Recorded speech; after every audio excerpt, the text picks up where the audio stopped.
Yunqing Military Hospital. Dad, what are you still hesitating for? Shinrui lay on the hospital bed, her body covered with tubes. Her son, Chunzi's anxious voice echoed in her ears. A faint sense of comfort passed through her heart. Although her son usually sided with his father and his father's childhood friend, Su Yuzhen, at least in this critical moment, he seemed to be standing by her. Dad, the doctor said her surgery was successful. If we don't act now and remove her oxygen tube, she'll wake up soon and recover. Aunt Su has waited for you for so many years. If you don't take this chance, how long do you expect her to keep waiting? Her son's urgent voice sounded again. Shinrui's eyes widened in disbelief as she looked at the son she had raised with her own hands. For years, she had endured humiliation in the Qin family just to give him a complete home. To make sure he had enough nutrition and wouldn't be laughed at by classmates, she had saved every penny to buy him meat and nice clothes. She had endured until 1999, the dawn of a new century, but now… Qin, huh. She wanted to question her son, but all that came out were heavy, broken breaths. Chen Jiangwo and Chen Ziyu quickly noticed she was awake. Dad, if you keep hesitating, we'll lose the chance, Ziyu urged. Chen Jiangwo looked at her with a sorrowful expression. Rui, I'm sorry. If your brother hadn't saved my life back then, I wouldn't have married you. I've been tied to you for 20 years. My debt is repaid. From now on, I want to pursue my own happiness and my own life. As he spoke, Chen Jiangwo reached out and pulled out her oxygen tube. Mom, you've taken Aunt Su's place for so many years. It's time to give it back to her. Ha. Pain and suffocation overwhelmed her. Shinrui stared at the father and son, her vision fading into darkness. Beep, beep, beep, you awful woman. How dare you hit Aunt Su? I don't want a mother like you. Get out. Go away. A sharp pain struck Shinrui's forehead. She instinctively reached up and felt something warm and sticky. When she opened her eyes, she saw her hand covered in blood. Shinrui frowned in confusion. Wasn't she already dead? Then why was she still bleeding? Rui, are you okay? Ziyu is just a child and doesn't understand things. I'll apologize to you for him. Aunt Su, don't apologize to her. She hit you. If she fell and got hurt, that would serve her right. If she dies, I'll ask my dad to marry you so you can be my mom. Shinrui, even if you're upset, there's a limit. Apologize to Yuzhen right now. For the sake of the holiday, I'll let this go. Otherwise, I'll file for divorce tomorrow. Catching that word, Shinrui instinctively looked around. The army dormitory walls were painted plain white, with a portrait of a great leader hanging on one side and a calendar featuring a still from the movie The Great Wall of the South Sea. Today's date was circled, October 3rd, 1976. Memories from her past life flashed through her mind like a film reel. That date was deeply engraved in her memory. She was certain she had been reborn. Reborn 23 years earlier, 3 days before her husband Chen Jiangwo's childhood sweetheart, Su Yuzhen, was to get engaged. That day, Chen Jiangwo had planned to bring his son, Chen Ziyu, to help Su Yuzhen. Thinking that once Su Yuzhen got married, she would stop bothering her husband, Shinrui had readily agreed. But by nightfall, neither father nor son had returned home. When she went to look for them, she saw Su Yuzhen in Chen Jiangwo's arms. Furious, she slapped Su Yuzhen. Before she could even say a word, her good son Chunzi rushed over and pushed her down. Her head hit the corner of the table, and blood started to flow. Chunzi even picked up a brick, ready to strike her again. Chen Jiangwo just stood there, cold and silent. Father and son, one shouting that he didn't want her as his mother and wishing her gone, the other threatening divorce if she didn't apologize. Looking at this happy family of 3, Shinrui laughed in anger. Seeing her still able to laugh, Chen Jiangwo grew even more furious. Shinrui, I told you to apologize to Yuzhen. Didn't you hear me? What if I don't? Shinrui lifted her head to meet his eyes. Divorce, right? Fine, let's do it. Her voice was firm and unwavering. Su Yuzhen tugged at Chen Jiangwo's sleeve with a wronged expression. Brother Jiangwo, please don't push Sister Rui anymore. If I hadn't accidentally twisted my ankle, she wouldn't have misunderstood. Sister Rui, please don't be upset with Brother Jiangwo and Ziyu. You're all family. It's not worth hurting your relationship because of me. Aunt Su, you're not an outsider. She is. Chunzi immediately grabbed Su Yuzhen's hand and pointed at Shenrui. Chen Jiangwo frowned deeply, looking at Shenrui with irritation. Shenrui, if only you were half as gentle as Yuzhen. Before he could finish, Shenrui slapped Su Yuzhen hard across the face, cutting him off. Su Yuzhen, you do know you're the outsider here.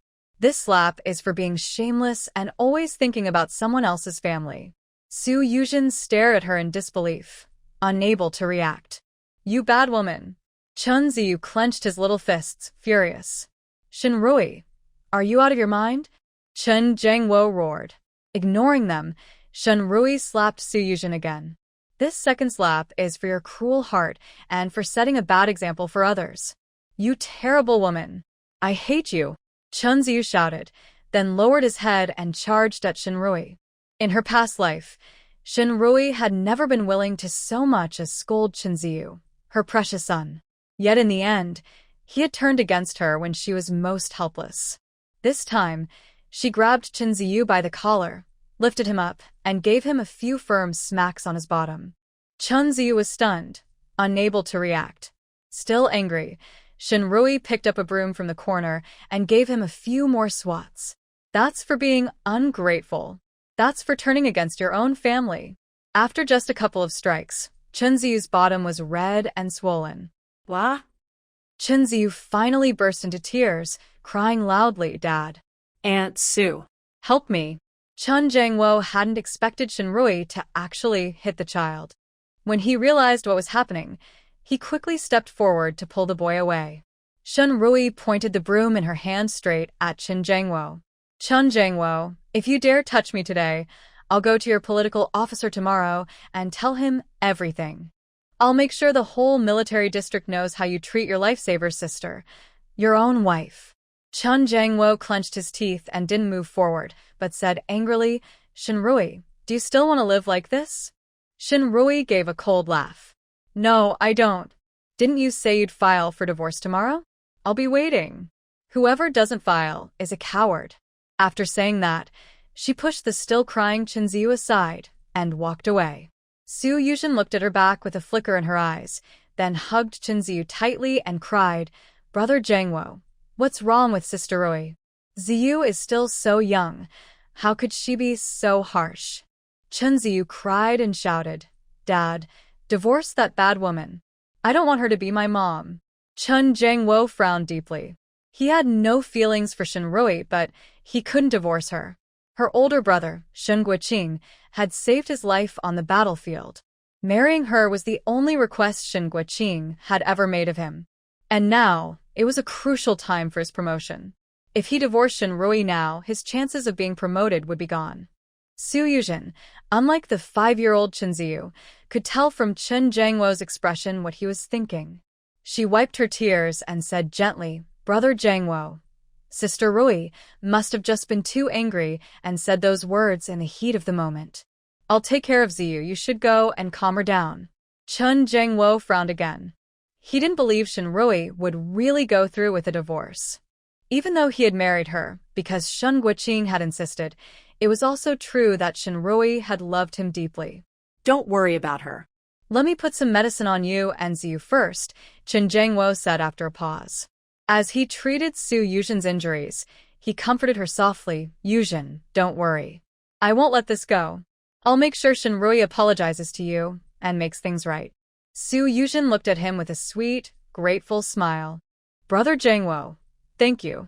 You're the only one who truly cares about me. As Shenrui walked out of Su Yuzhen's dormitory, she had only taken a few steps when a tall figure blocked her way. What happened to your forehead? A deep, calm voice came from above her. Shenrui looked up in surprise. It was Chu Zhengrong. He was Su Yuzhen's fiancé.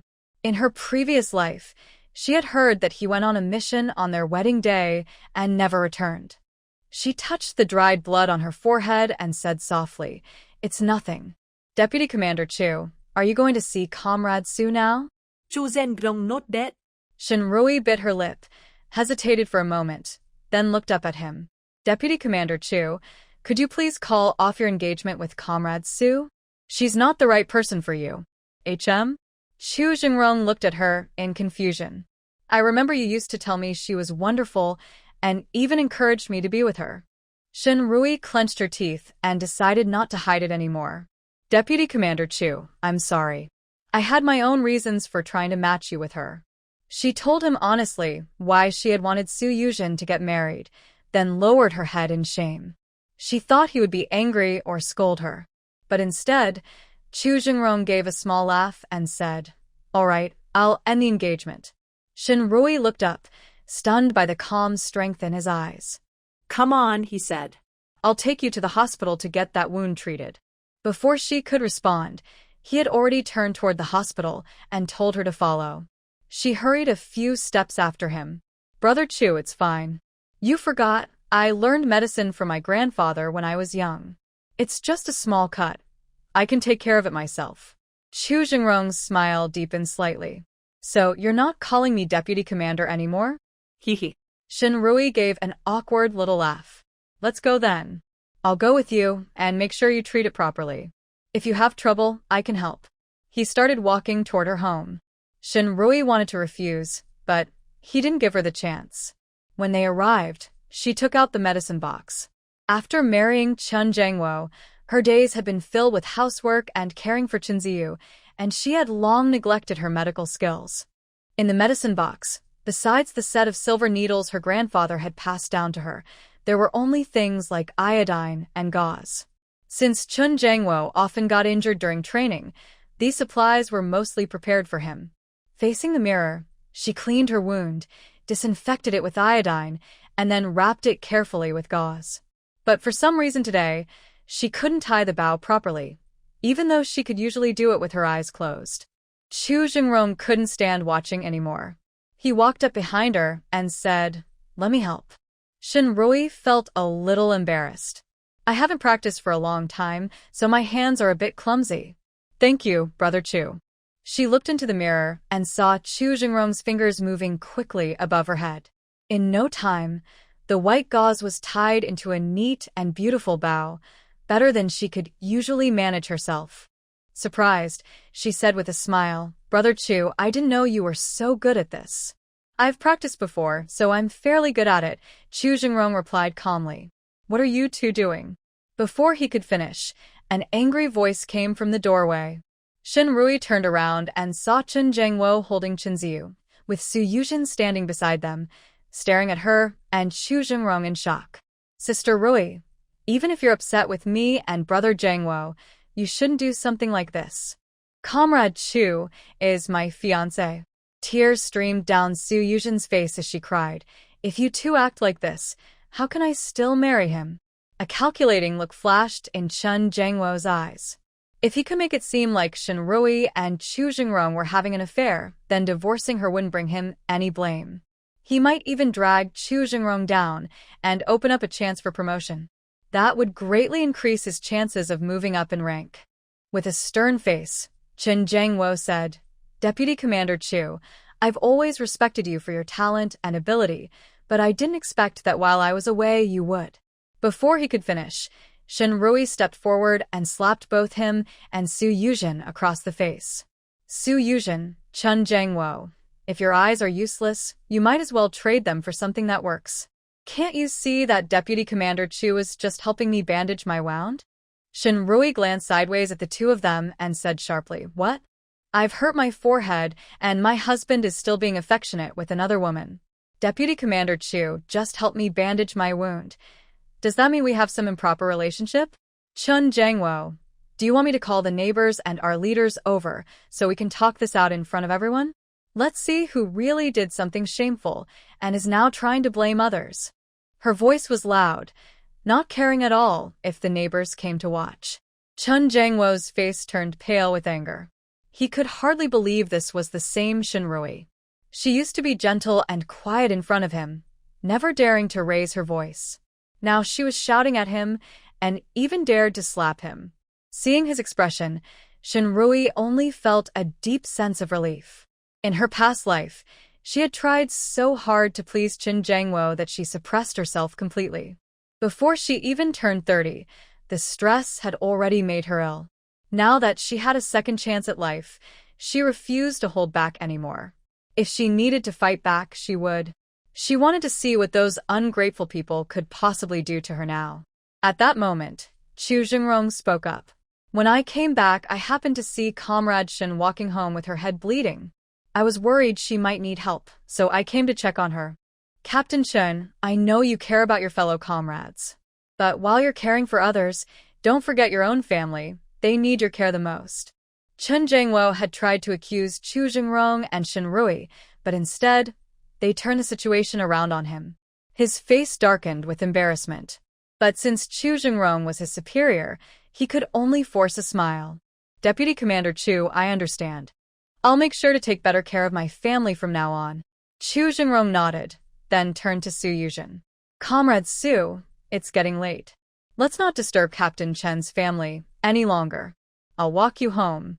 When no one was looking, Su Yuzhen shot Shinrui a sharp glare. That woman had humiliated her today, and she would not forget it. But for now, Su Yuzhen had more important things to deal with.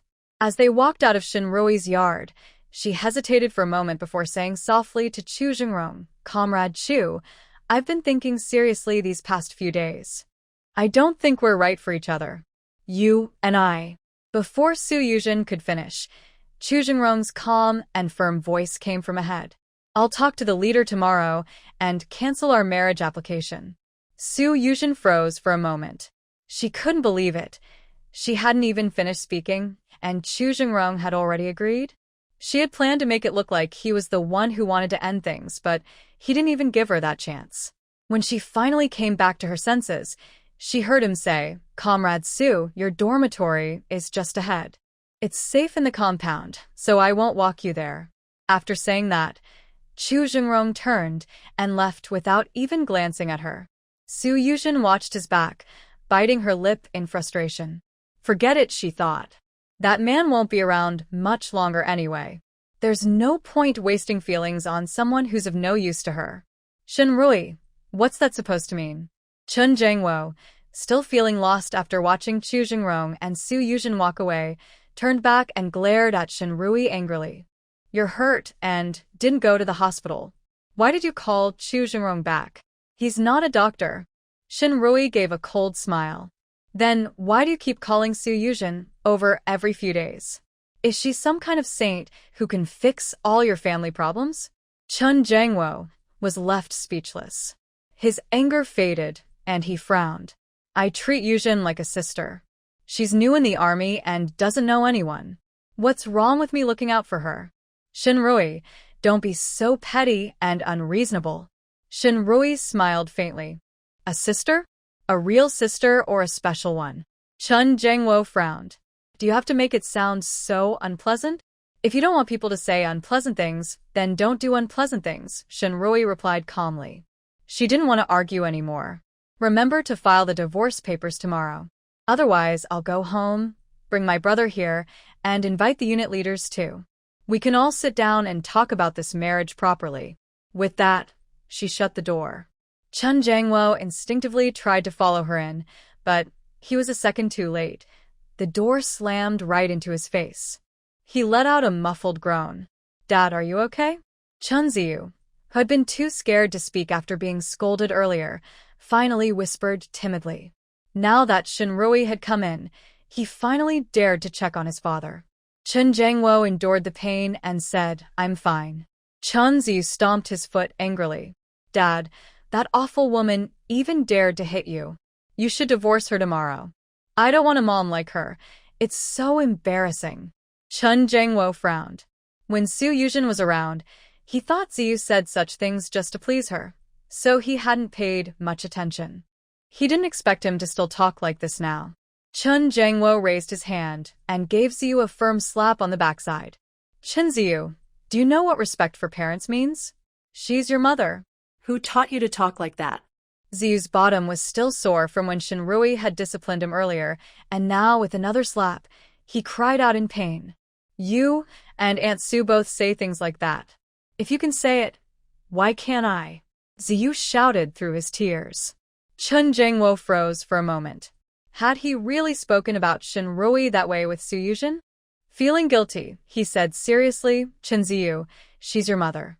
Everyone else in the world might criticize her, but you must never do that. Don't ever speak badly about your mom again, understand? Ziyu, frightened by the scolding, lowered his eyes and whispered, I understand. Good. Go to bed now. Dad, so you're not going to divorce her and marry Aunt Sue to be my mom? Ziyu asked, still unwilling to give up. He thought that if Aunt Sue were his mother, she wouldn't have punished him today and would have stopped his dad from doing so too. Chun Jangwo said, when did I ever say I'd divorce your mom? Don't ever mention that again. Oh. Ziyu answered softly, looking disappointed. Dad, where should I sleep tonight? Chun Jangwo glanced at Shinrui's closed bedroom door. You'll sleep with me tonight. For years, he and Shinrui had slept in separate rooms and lived more like strangers than a couple. Thinking about it now, maybe she had truly been hurt and upset, which was why she had lost her temper today. Perhaps tomorrow he should move back into her room and try to make things right. After closing the door, Shinrui began packing her belongings. She couldn't take the large furniture and sewing machine that had come with her dowry, but she could at least bring the smaller things home first. As for the rest, I'll call a car to move everything after the divorce papers are done. Get up, it's time for breakfast. You lost quite a bit of blood yesterday, so I boiled some eggs to help you recover. The next morning, as Shinrui stepped out of her room, Chun Jangwo came out of the kitchen with breakfast in his hands, smiling as he spoke. He was even wearing an apron. In her previous life, after living under the same roof with him for so many years, Shinrui had never known he could act so considerate. Breakfast was quite good for that time. White rice porridge, steamed buns, 3 boiled eggs, and a small plate of pickled vegetables. Without hesitation, Shinrui walked over and slipped 2 eggs into her pocket. Then she calmly peeled the last egg and began to eat. Chun Jangwo frowned slightly. Chun Ziyu's face darkened. What are you doing? Why are you taking my and Dad's eggs? He had been eyeing the eggs for a while, but his father had told him to wait until that woman woke up so they could eat together. Shinrui gave Chunzi a cool glance. Her heart still ached faintly, but after what she had seen in her past life, she would never soften again. She turned to Chun Jangwo. You want to eat the eggs too? Did you get hurt as well? Chun Jangwo looked embarrassed. No, you eat. He handed a steamed bun to Chunzi. You have a bun. Just as the bun reached his hand, Shinrui snatched it away. Children have small stomachs. Eating too much white bread can upset them. He can just have some porridge. Chunzi glared at her fiercely, as if he wanted to tear her apart. Shinrui didn't care at all. In her previous life, she had gone without so that Chunzi could eat and dress well. And what did she get in return? This time, she didn't care about being a mother or not. She just wanted to live for herself. Under Chunzi's angry stare, she calmly packed up all the buns on the table. Chun Jangwo's hand froze in midair. The buns were already gone. Anger burned inside him, but when he saw Shinrui's cold expression, he held it back.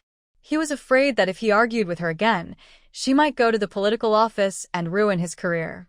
He tried to stay calm and said, Rui, I made the egg buns for us to eat. Why are you packing them up? Shinrui glanced at him. Why am I packing them? I'm going to visit my brother. Shouldn't I bring something with me? Chun Jangwo was taken aback and felt uneasy. Was Shinrui really planning to call her brother Shinguiqing to the army to confront him? Rui, what made you suddenly want to visit your brother? Chun Jangwo asked awkwardly. When Shinrui heard him call her that, she almost choked on her food. She found it completely disgusting.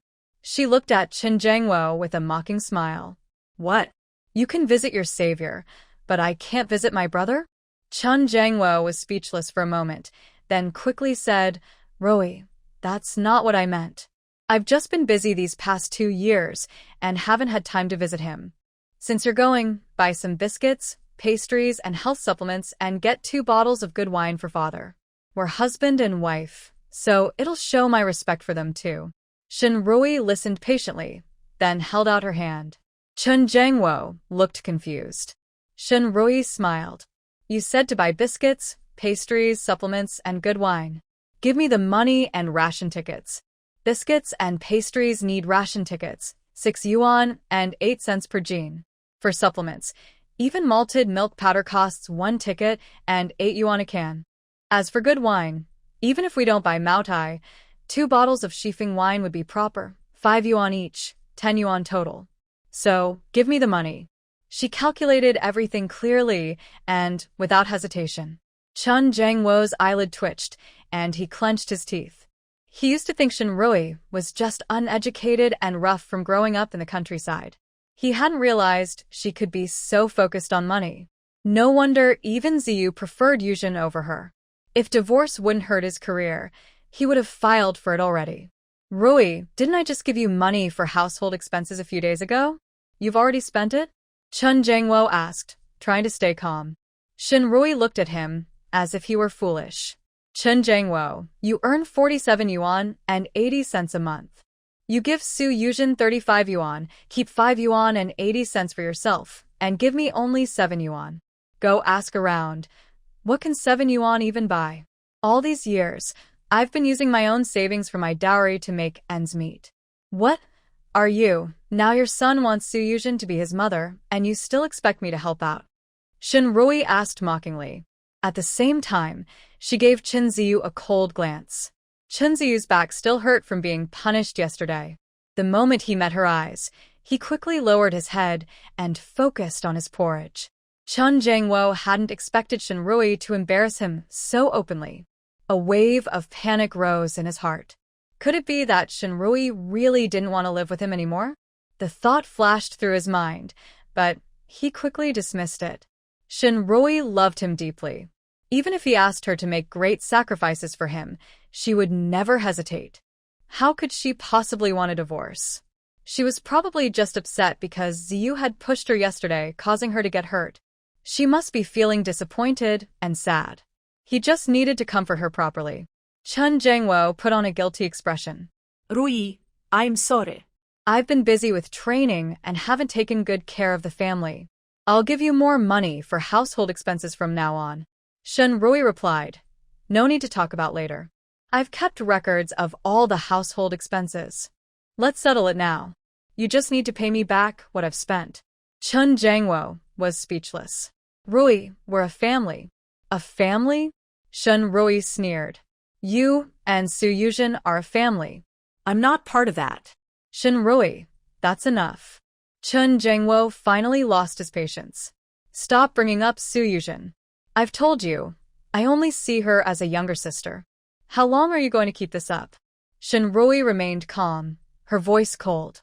So, you're not planning to pay me back the money I covered? It's fine, she said as she stood up. I can just hand the account book to the political officer and ask him to help me calculate it. Chun Jangwo clenched his teeth hard. Forget it. She was angry right now, he'd better just give in. How much did you cover? 532 yuan and 8 cents. Shinrui turned to the last page of the account book, showing him the total. So much? Chun Jangwo blurted out, unable to believe it. Do you want me to read it to you, item by item? Shinrui raised an eyebrow and looked at him. In 1970, when I married into your family, your father was seriously ill. We spent 12 yuan and 40 cents on medicine. In 1971, Chunzi needed milk powder, and one can cost 12 yuan and 50 cents. Enough, stop reading. Before she could finish 2 pages, Chun Jangwo interrupted with a dark expression. I don't have that much money right now. I'll pay you back when I can. Shinrui hadn't expected to get the money back all at once. She closed the account book and asked, Will you give me money to buy gifts for my family? Chun Jangwo sighed in relief when she closed the book. So, she was only upset and using money as an excuse to test him. He decided to move back into her room tonight and comfort her. After Yuzhen's wedding, when she no longer needed his help, he would keep some distance. By then, Shinrui's anger would fade naturally. He went to his room, took out 20 yuan and a few ration tickets, and handed them to her. Rui, I didn't think things through before. Don't be angry. Take this money and the tickets to buy gifts for your parents and older brother. Ziyu hasn't seen his grandparents and uncle for a long time. Take him with you. I don't want to go with her. Before Chen Jiangwo finished speaking, Chen Ziyu shouted, I don't have a lame uncle. Shen Rui was furious and slapped Chen Ziyu across the face. Then she pointed at Chen Jiangwo and shouted, Chen Jiangwo, you ungrateful man. My brother saved your life, and this is how you teach your son? Chen Jiangwo was shocked. No, I didn't.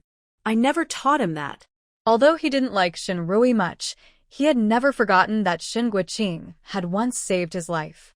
He pulled down Chen Ziyu's pants, grabbed a feather duster, and gave him a few firm swats. Who taught you to say such things? That's your uncle, your father's lifesaver. Wah, wah, Chen Ziyu burst into tears. Dad, I was wrong, please don't hit me.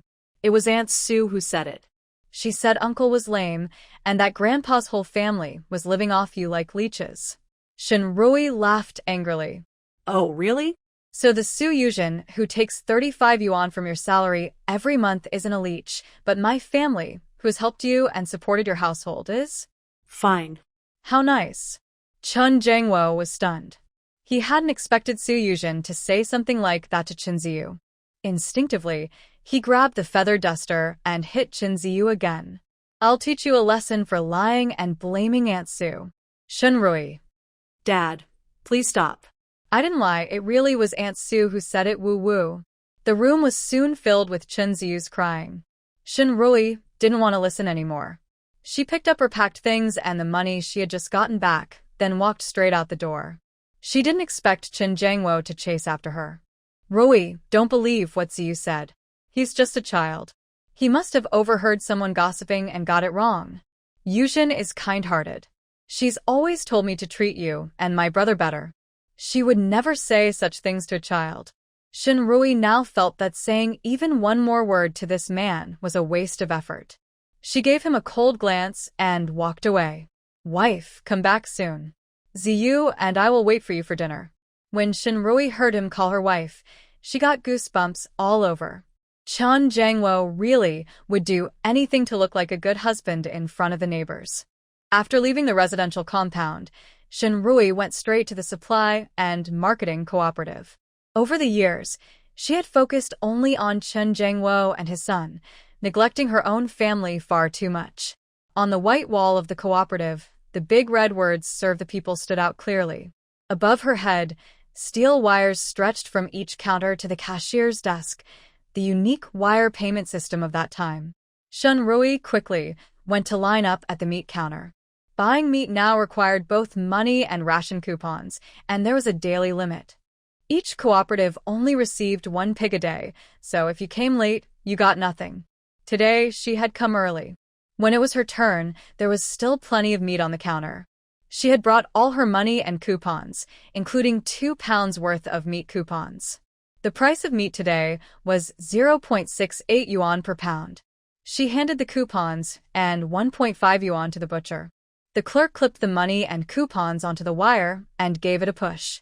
The clip slid quickly toward the cashier's desk.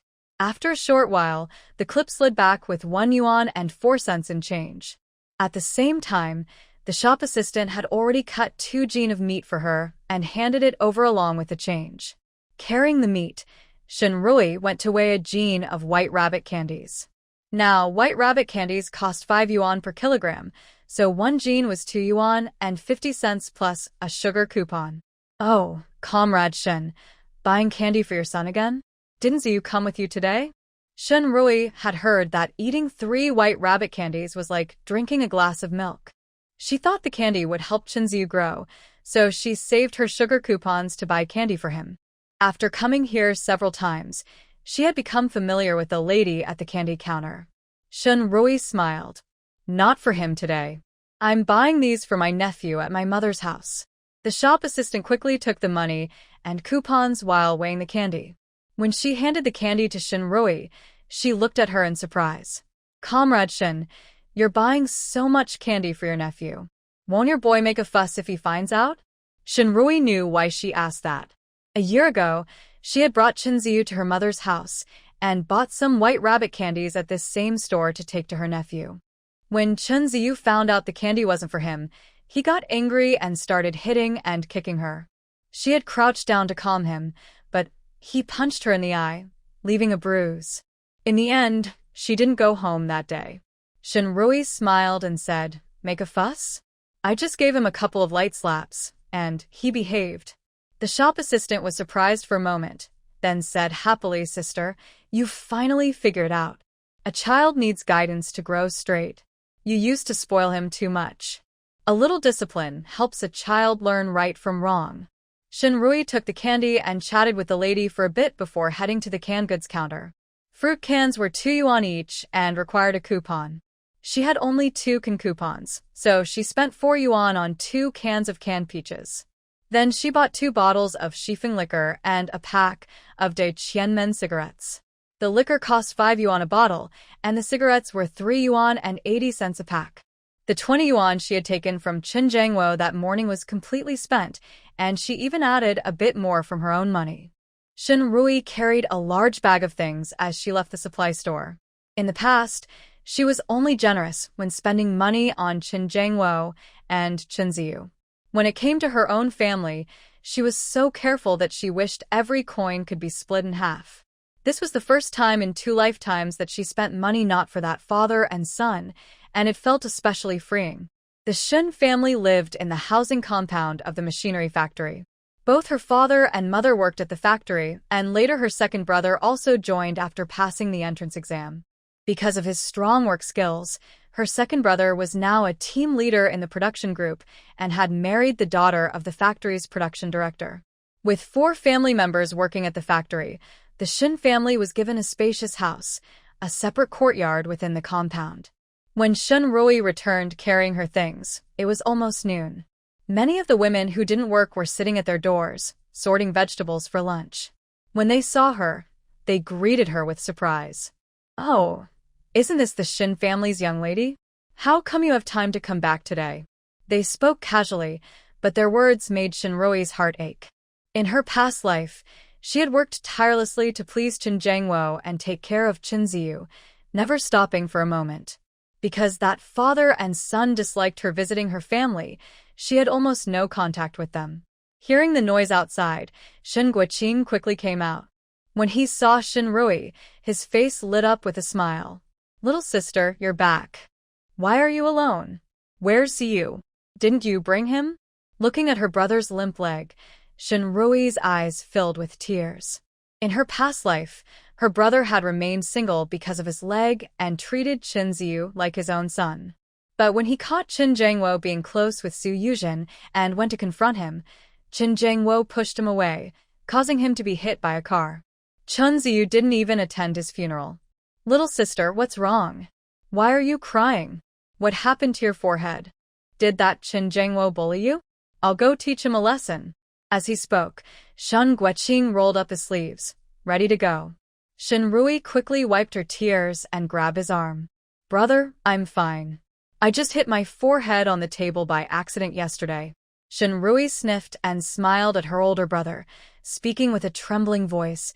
"Big brother, I just feel so happy to see you again." "You silly girl," Shen Guoqing said fondly, flicking her forehead. "Haven't I always been at home? You can come back anytime you miss me." Only then did Shen Guoqing notice the net bag in her hand. He sighed and said with mild reproach, "You came home. That's enough. Why did you buy so many things? We don't lack any of this. Qinjiangwo's allowance isn't much, and you don't even have a job yet. You should save your money and take good care of yourself. Next time, don't buy so much." Listening to her brother's gentle nagging, Shinrui felt a warm, comforting feeling in her heart. In her past life, she had foolishly ignored her own family for the sake of Qinjiangwo and his ungrateful son, Chunzi. Holding back her tears, she smiled and said, "I didn't buy much. The canned food is for Mom, the 2 bottles of wine are for Dad, the candies are for Yuning, and this pack of cigarettes is for you." As she spoke, she handed the pack of cigarettes to Shen Guoqing. He grinned from ear to ear, clearly delighted. He didn't have many hobbies, he just liked to smoke a little when he had free time. But when he reached out to take the cigarettes, Shinrui quickly hid them behind her back and said, "Seriously, big brother, smoking is bad for your health. I bought these not to encourage you, but to help you slowly cut down until you quit completely." Shen Guoqing didn't take her words seriously. His little sister had her own family now, and only came home once every year or two. How could she possibly keep an eye on him? He nodded casually. All right, I promise. I'll quit slowly." Shinrui knew he didn't mean it, but soon he would realize she was serious. When they entered the house, Shinrui noticed another person inside. "Brother Chu, why are you here?" she asked in surprise. "I came to the city for some work and thought I'd visit your brother," Chu Jingrong replied calmly. "Jingrong, I heard you were getting married?" Shen Guoqing continued their earlier conversation. "No, I've cancelled the marriage application and called it off," Chu Jingrong said, his eyes turning toward Shinrui as he spoke. Shinrui was a little surprised. She hadn't expected Chu Jingrong to act so quickly. But at the same time, she felt relieved. It was good that the engagement was over. "Big brother, you and brother Chu can talk first. I'll go boil some water and make tea for you." Feeling cheerful, Shinrui went to the kitchen. Chu Jingrong watched her hurried figure and couldn't help but smile slightly. "I heard your fiancé was from the art troupe and quite talented. Why did you call off the engagement?" Shen Guoqing wasn't being nosy. He was simply concerned about his unmarried comrade. "She wasn't the right person for me. I think if I wait a bit longer, I'll meet someone more suitable," Chu Jingrong said, glancing meaningfully toward the kitchen. Shen Guoqing didn't notice the subtle look in his eyes.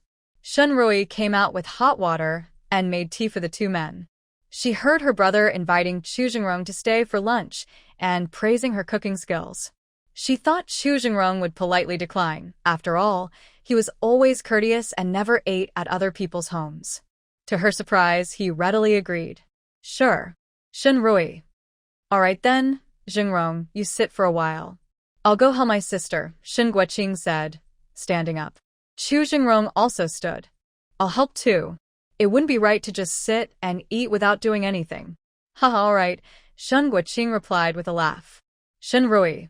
Using what they had at home, Shinrui made stir-fried eggs with green peppers and shredded potatoes. Shen Guoqing also cooked a sausage left over from the new year. That was enough for the three of them. During the meal, Shen Guoqing and Chu Jingrong naturally had a few drinks together. The Shen family's house was spacious. Among the brothers, only the second one was married with children, so there was plenty of room. Shinrui's old room had been kept for her until she got married. She put the clothes she had brought back into her room. When Shen Guoqing came in, he saw her hanging up her clothes. "Little sister, tell me honestly, did that Qin Jiangwo treat you badly? Did you two argue?" Ever since Shinrui married Qin Jiangwo, she had devoted herself to him and his son, rarely coming home, let alone bringing clothes back. Before, Shinrui had managed to hold back her emotions. Hearing her brother's worried voice, her tears fell at once. "Brother, I want a divorce." Choking back sobs, she told him the truth about her marriage. After listening, Shen Guoqing clenched his fists and stood up suddenly. "That man Shen, how dare he treat you like this? I'll go teach him a lesson right now." "Brother, don't be impulsive," Shinrui quickly stopped him. "Mother's health isn't good. I'm afraid she won't be able to take it if she finds out. I plan to get back what belongs to me, expose Qin Jiangwo's true face, and then divorce him." Shen Guoqing frowned. What she said made sense. Their mother's health was poor, and their father's old-fashioned thinking would never agree to a divorce. This matter couldn't be made public. It had to be handled quietly by his sister. Once the divorce was done, they could tell the family. When everything was settled, no one's objections would matter.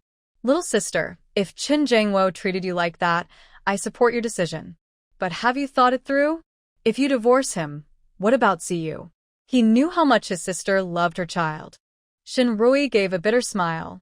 "Brother, I don't plan to keep the child." Shen Guoqing was silent for a moment, then sighed. "If you've thought it through, it's fine to let the child stay with his father.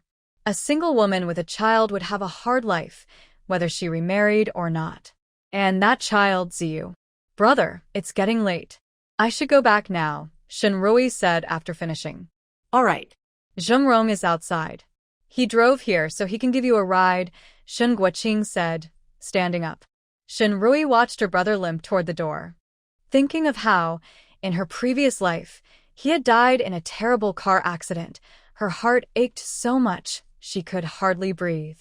If only she had realized sooner and divorced Qin Jiangwo, her brother wouldn't have gone to confront him. If only she had helped him recover his leg earlier, he wouldn't have been pushed down so easily. Her heart was full of regret, and her eyes grew wet again. In this new life, she was determined to heal her brother's leg as soon as possible. Shinrui didn't want her older brother to see her tears, so she quickly turned around and said, "Brother, I'll go now. I'll come back in a few days." After speaking, she ran out of the yard and saw Chu Zhengrong already sitting in the car, waiting for her. When he saw her, Chu Zhengrong smiled slightly. Get in. When are you getting a divorce? Shinrui, sitting in the passenger seat, was thinking about how to get back the money she had spent over the years when she suddenly heard Chu Zhengrong's question. Huh? Shinrui was so shocked that she thought she had misheard him. She looked at him in confusion. Chu Zhengrong raised an eyebrow. You told me to call off my engagement. Don't you plan to get a divorce yourself? Shinrui. Her heart started beating faster for no reason. What did he mean by that? She steadied herself and looked at him seriously.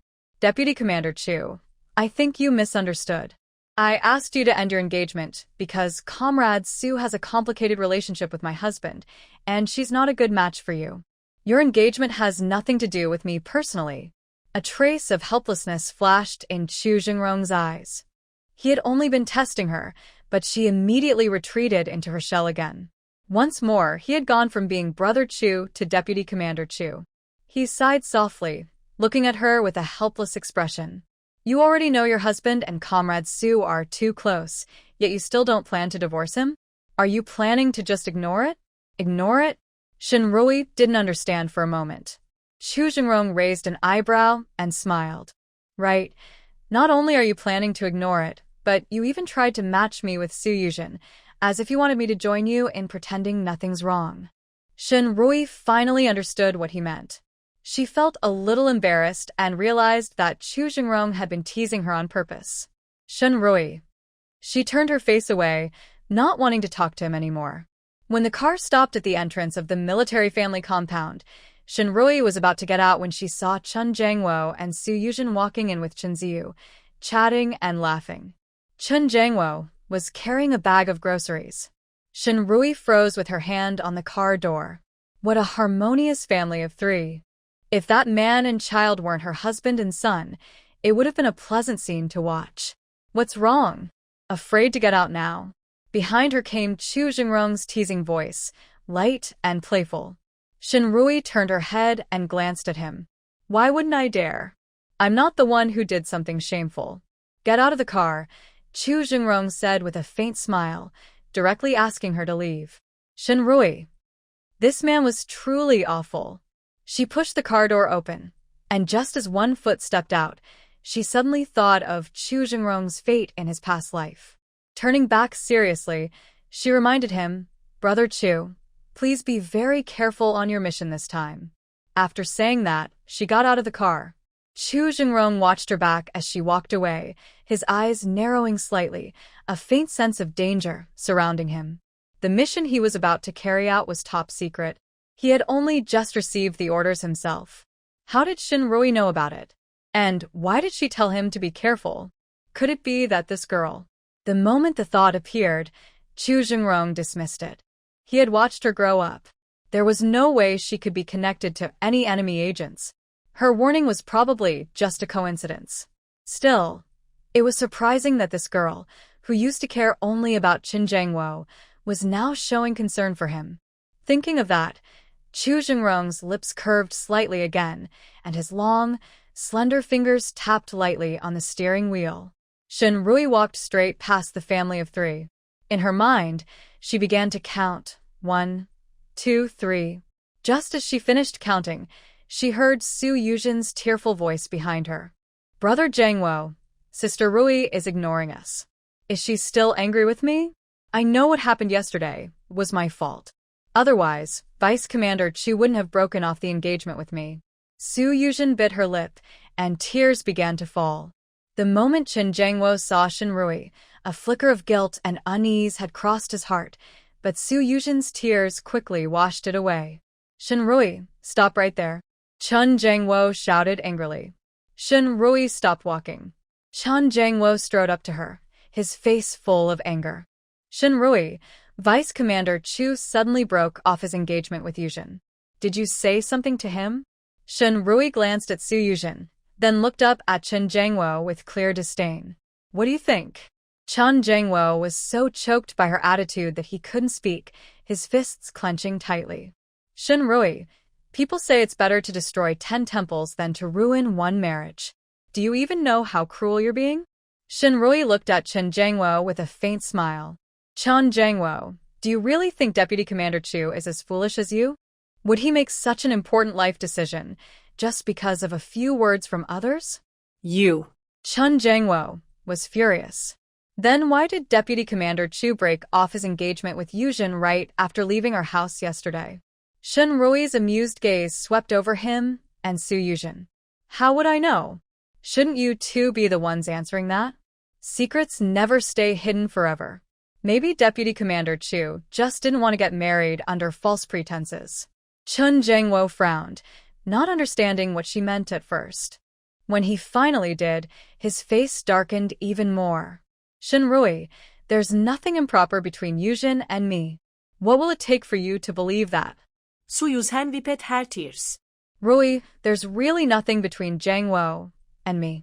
He's just kind and felt sorry for me since I'm new here and don't know anyone.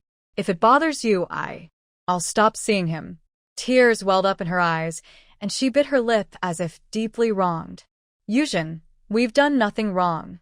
Don't let her words upset you, Chen Jiangwo said quickly, afraid she might really stop talking to him. Ha! Shenrui couldn't help but laugh at how close the two looked. Chen Jiangwo, since you care about her so much, why don't you just marry her? Then you can take care of her all day long. Don't worry, I'll file for divorce right away and make room for you too. Chen Jiangwo's face turned red with anger. Shenrui, do you even know what you're saying? Comrade Su is an unmarried woman. You're damaging her reputation. You'll have to take responsibility for that. Shenrui found it ridiculous. We've been married for years, and except for that one time when you were drunk, we've always slept in separate rooms. You've been saving yourself for her, haven't you? Now that I'm offering you a chance to marry her, why are you hesitating? Or is it that she never planned to marry you at all, and you've just been fooling yourself? The residential compound was crowded with families, and since they were arguing right in the courtyard, many neighbors had already come out to watch the scene unfold. When the neighbors heard Shenrui reveal such shocking gossip, they immediately began whispering among themselves. I didn't expect Captain Chen and his wife to have been sleeping in separate rooms all this time. TSK, Captain Chen is still young and full of energy. How can he stand sleeping apart from his wife? He doesn't have to. Can't you see there's someone else standing beside him? Poor Comrade Shen, she's been living like a lonely widow all these years. Hearing their words, Shenrui felt an unexpected sense of satisfaction. In her previous life, she had cared too much about Chen Jiangwo's reputation. She had endured a lifetime of loneliness without ever saying a word. Because of that, everyone believed the image Chen Jiangwo had created. A good husband, a good father, a good comrade. Whenever she had even the smallest disagreement with Su Yuzhen, people would blame her for being unreasonable and petty. She took all the blame, while that unfaithful pair remained spotless in everyone's eyes. Now that she had a second chance at life, she refused to be the fool again. Chen Jiangwo never expected Shenrui to throw away all sense of propriety and expose everything in public. His face turned as dark as coal, and the look he gave her was full of anger. Still, he secretly felt relieved. So this was all because she was upset about them sleeping in separate rooms. He thought, once they got home, he would comfort her and move back into her room. Although the idea of sharing a room with her made him uncomfortable, he decided to endure it for now to keep her quiet. Su Yuzhen's face turned from red to pale. She had once refused to marry Chen Jiangwo because she didn't think he was good enough. But things were different now. She knew that Chen Jiangwo would have a successful career and eventually rise to a high position. She had to hold on to him no matter what. But she couldn't let Shen Rui ruin her reputation like this. Tears streamed down her cheeks as she said, "Sister Rui, Brother Jiangwo only helps me because he's kind and willing to support his comrades. I no longer blame you for what happened with Deputy Commander Chu. Why are you still trying to ruin my name?" Shen Rui had reached her limit. Without another word, she slapped Su Yuzhen across the face. "When you threw yourself into Chen Jiangwo's arms, did you ever think about your reputation then? Deputy Commander Chu broke off the engagement with you, and instead of reflecting on yourself, you're blaming me? How shameless can you be?" "Shen Rui!" Chen Jiangwo shouted angrily and grabbed the hand Shen Rui had just used to hit him.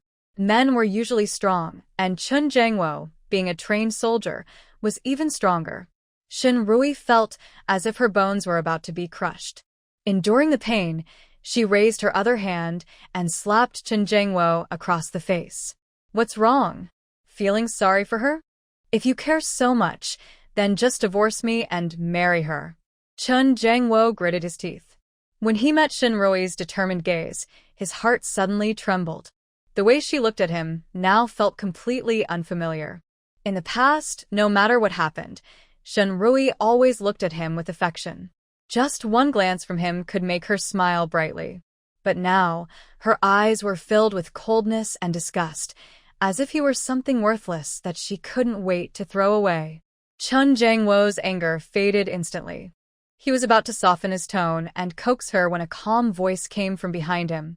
"Comrade Su, lying isn't a good habit. Last night, you were the one who asked to end the engagement.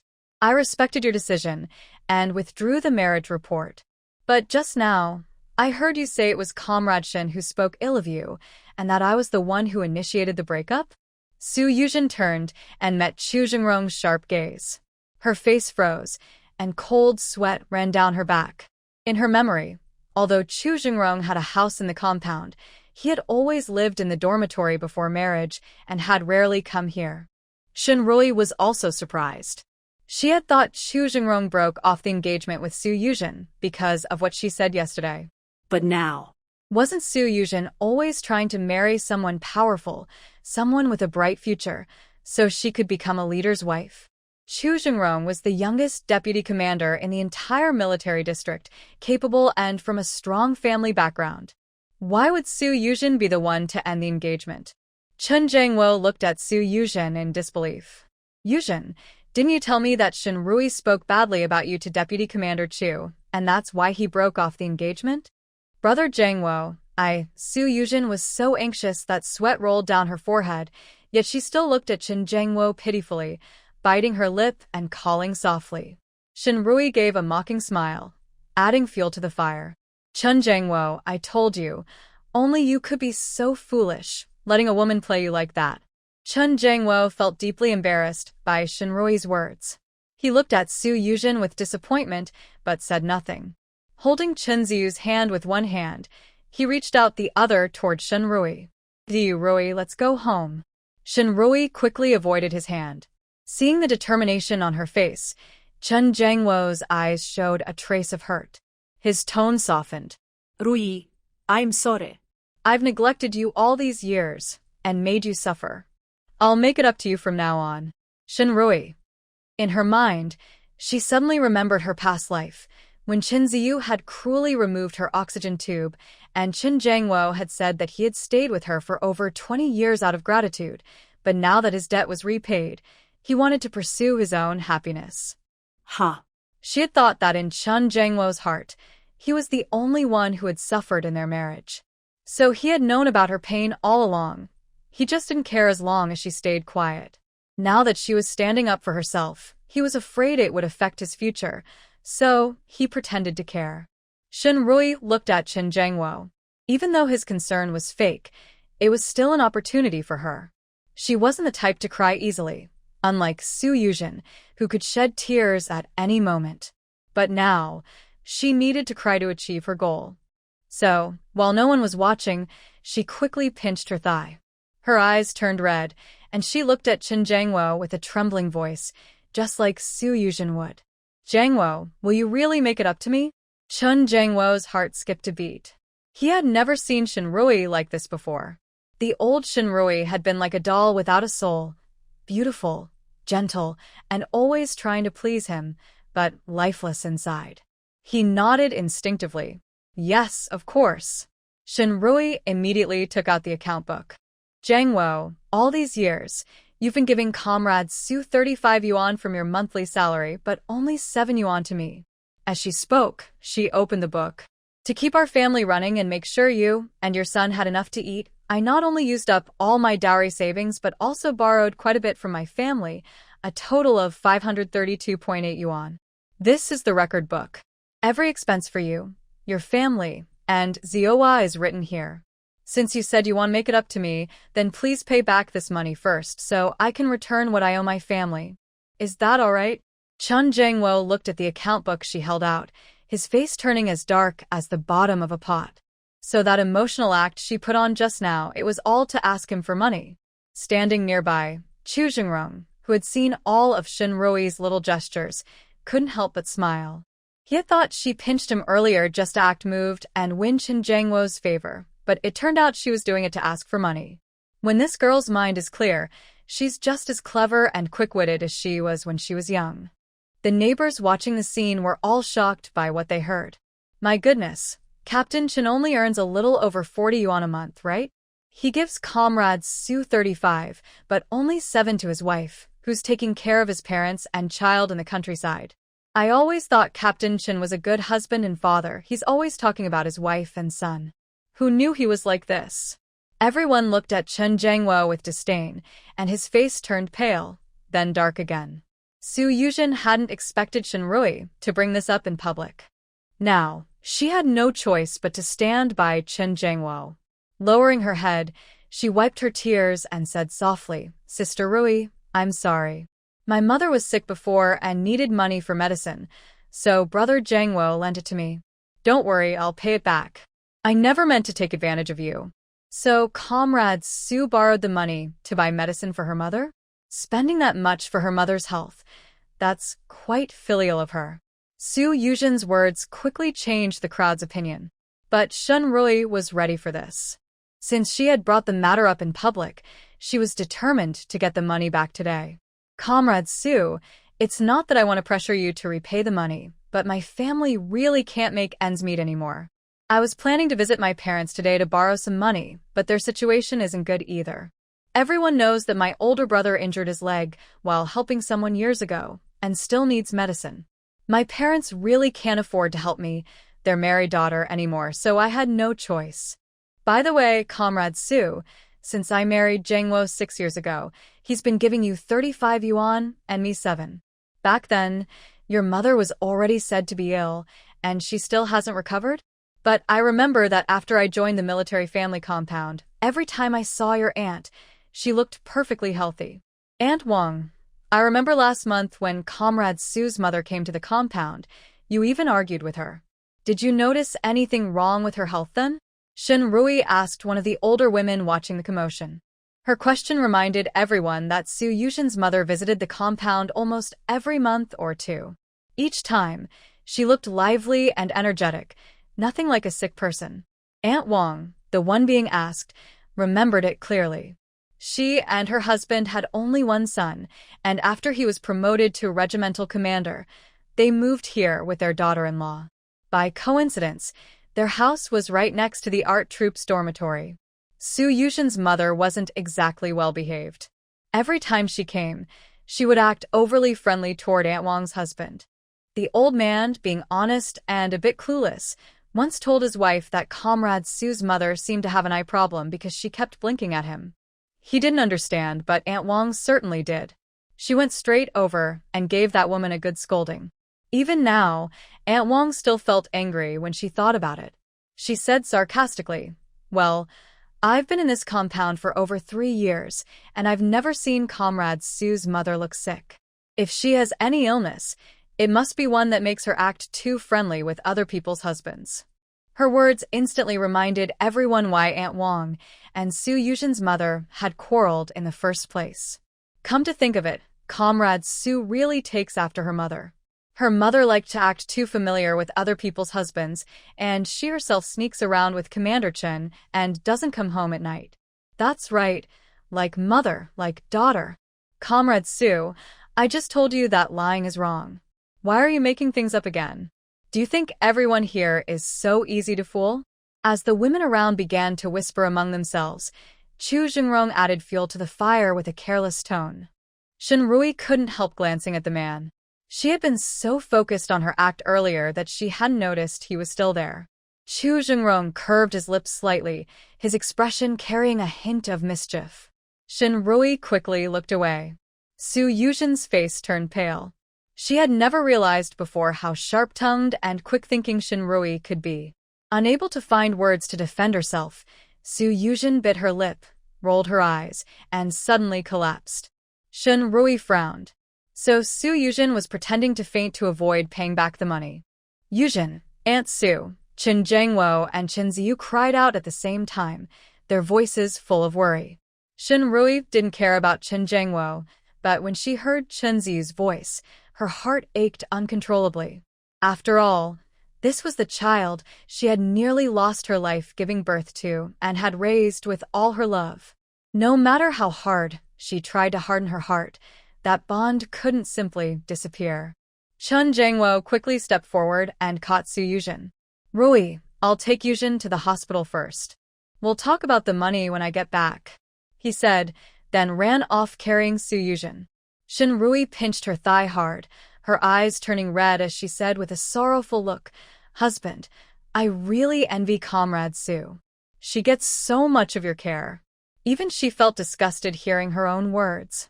When Chu Jingrong heard her call him husband, his face darkened, and the air around him grew cold. But Shenrui, lost in her act, didn't notice. Her words reminded everyone who had been worried about Su Yuzhen. TSK, Captain Chen said he and Comrade Su were just friends, but look at how anxious he is over her. Who would believe that? Seems like he's more worried about her than he would be if his own wife fainted. The neighbors watching the scene shook their heads.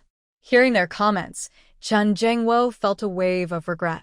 Why had he acted on impulse and picked Su Yuzhen up? In this situation, he should have kept his distance. In an instant, he began to feel some resentment toward Shenrui. If she hadn't insisted on making such a scene, he and Su Yuzhen wouldn't be the subject of gossip. But when he looked up and saw Shenrui crying so sadly, a trace of guilt rose in his heart. Forget it, he thought. After all, he owed her too much over the years and had failed to keep the promise he made to her brother. Now that Chen Jiangwo had already picked up Su Yuzhen, there was no way he could put her down again. He gritted his teeth and kept running toward the hospital with her in his arms. Dad, let me go with you to take care of Aunt Su. Chunzi shouted as he hurried after his father. See you. Shenrui called out instinctively, reaching out to stop him. Don't touch me. Chunzi slapped her hand away, glaring at her angrily. You're a bad person. If anything happens to my Aunt Su, I'll never forgive you. After shouting, he ran off. Shenrui stood frozen, staring at the small figure running away. This time, the sadness in her eyes was real. The onlookers nearby began to talk among themselves. How could that child act like that?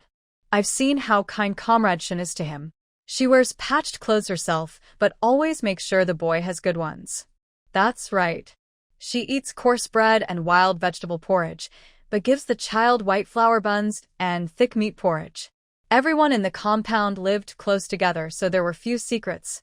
Most people knew roughly what went on in each household. Especially since Chunzi was always dressed better than the other children and often had treats like milk candy and fried cakes, he stood out even more. Well, like father, like son. Captain Chon is heartless, so it's no surprise his boy takes after him. After sighing, many people couldn't help but feel sorry for Shenrui. Aunt Wang, who had spoken up for her earlier, patted her shoulder and said kindly, Xiao Shen, you should take better care of yourself. Men and children come and go, but you have to live well for your own sake. Another person added, and you should keep control of your own money. If Captain Chin doesn't give you his pay, go get it yourself. You can't rely on that man or his son. Without money in your hands, how will you manage in the future? Thank you, aunties, for reminding me. I understand now. From now on, I won't rely on them. I'll rely on myself, Shinrui said gratefully, though her voice carried a hint of sadness.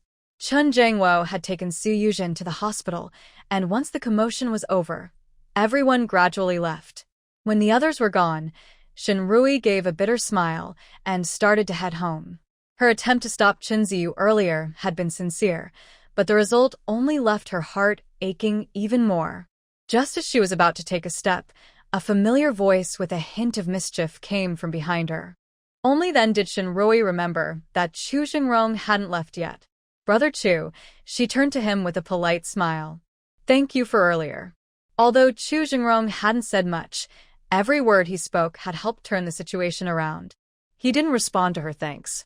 Instead, he walked up beside her, his tall figure towering over her. Are you really planning to get a divorce? Shinrui smiled faintly and replied with his own words. If I don't, should I just wait to make a living by selling hats? Chu Zhengrong. I'll be staying around the compound for the next few days. If anything comes up that you can't handle, come find me. Thank you, Shinrui said politely. Chu Jingrong's lips curved slightly, his deep eyes fixed on her. Little one, there's no need to be so polite between us, is there? Shinrui. Her heartbeat quickened slightly, and she instinctively took half a step back to put some distance between them. Seeing her reaction, Chu Jingrong's eyes darkened a little. He raised his hand in a casual wave. I'm off. Shinrui watched his tall figure disappear into the distance and took a deep breath. She gave a self-mocking smile. Perhaps she had been too humble in front of Chun Jangwo all these years, to the point that even Chu Jingrong couldn't stand to watch and wanted to help her. After washing up at home, she went straight to her room and opened the old leather trunk she had brought as part of her dowry. Inside were no valuables, just a full chest of medical books and her grandfather's handwritten notes from his years of practicing medicine. The Shin family had once served as imperial physicians. By her grandfather's generation, he had joined the Revolutionary Army and become a military doctor. Grandpa said she was the most talented among his grandchildren in studying medicine.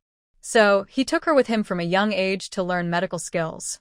Until she was 15, when her grandfather passed away. Shinrui carefully looked through the medical books and notes in her suitcase. These books hadn't been exposed to sunlight for a long time, so they were a bit damp. Thinking about how she learned so much medicine from her grandfather in her past life, she realized that her skills were mainly used to care for her paralyzed father and her mother with headaches. She also used her knowledge to help Chun Jangwo and Chunzi stay healthy. In her past life, she cared deeply about their health and wished for them to be strong and live long.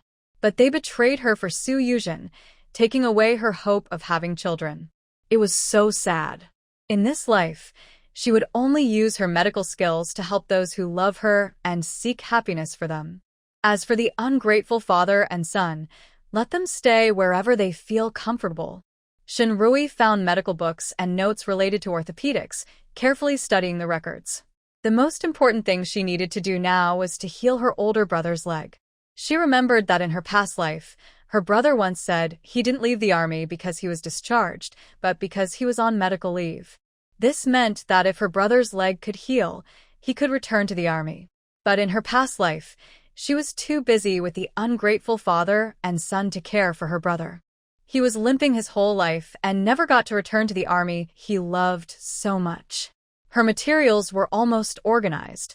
Shinrui stretched lazily and was about to go to bed when she heard some movement outside the door. It was obvious that the ungrateful father and son had returned. She was tired today and didn't want to bother with them. She simply turned on the light and went to bed. Dad, today she not only hit you and Aunt Sue, but also made Aunt Sue faint from anger. She's really too much. If you don't teach her a lesson, she'll definitely be even worse and bully Aunt Sue more in the future. In the dark, Chunzi's angry voice was very clear. Shinrui felt a cold wave in her heart. In her past life, whenever she argued with Yuzhen, Chunzi always stood firmly on Yuzhen's side. And she, to please Qin Zhengwo and Chunzi, would always swallow her anger, apologize, and try to keep peace. Only after she apologized to Yuzhen would the father and son give her a little smile. She still couldn't understand why. Even though Qin Zhengwo and Su Yuzhen were childhood sweethearts, he favored his young fiancée. Why was Chunzi the one who fell from her? He was part of her body. Since he was born, she had held him close and given him her best. But in the end, his place in his heart was less than that of Su Yuzhen, who only spoke kind words to him. Thinking of Chunzi, Shen Rui felt uneasy. Outside, she heard Qin Zhengwo's cold, stern voice scolding. "Shut up, Ziyu. She is your mother.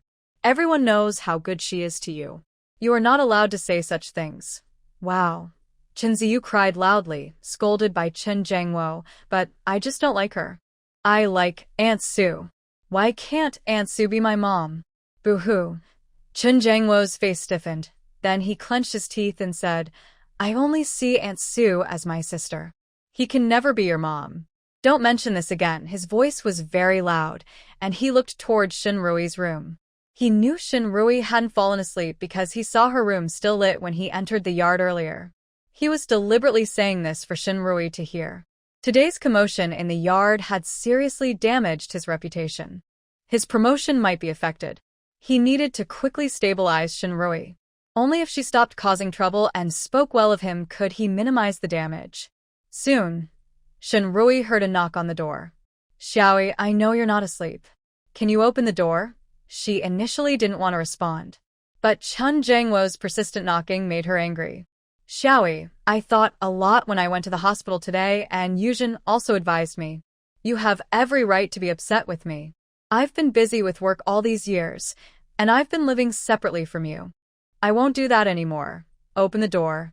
I'll move back and share a room with you now." Shen Rui couldn't help but sneer. She had no intention of sharing a room with him, and she was feeling sick just thinking about him. He had said that Su Yuzhen advised him not to separate rooms with her. Did they think she was stupid? In the past, after Chu Jingrong's sacrifice was announced, Qin Zhengwo brought her back home to take care of the widow, Su Yuzhen. At that time, Qin Zhengwo knew he should hide their separation, so he moved back into her room. She thought they might finally have a chance to be a real couple. But from the very first day Qin Zhengwo moved into her room, whenever he entered, Su Yuzhen and Chunzi would make some noise to call Qin Zhengwo out. Sometimes Su Yuzhen would cut her hand, or Chunzi would suddenly have a fever. Not only was Qin Zhengwo causing trouble, but she, as a good wife and mother, also got involved. If Chunzi had a problem, she, as a mother, would be very worried. She never thought her son and Su Yuzhen were working together to deliberately trouble her. "Xiao Yi, you need to control your temper. Ziyu is already exhausted. Can you open the door?" Qin Zhengwo's voice came again, sounding a bit impatient. Shen Rui also felt a headache from the noise. She got up and opened the door, but her body blocked it. "Qin Zhengwo, did you forget what I said yesterday? Whoever doesn't file for divorce today is a fool. So, now you want to move into the same room with me? Are you happy to be called a fool?" Shen Rui looked at Qin Zhengwo with sarcasm. Qin Zhengwo looked embarrassed and angry. He clenched his teeth and couldn't speak. Chunzi glared at her angrily, then turned to Qin Zhengwo and said, "Dad, I don't want to sleep in the same room with her. You don't either. Let's sleep in your room." He tried to pull Qin Zhengwo to leave.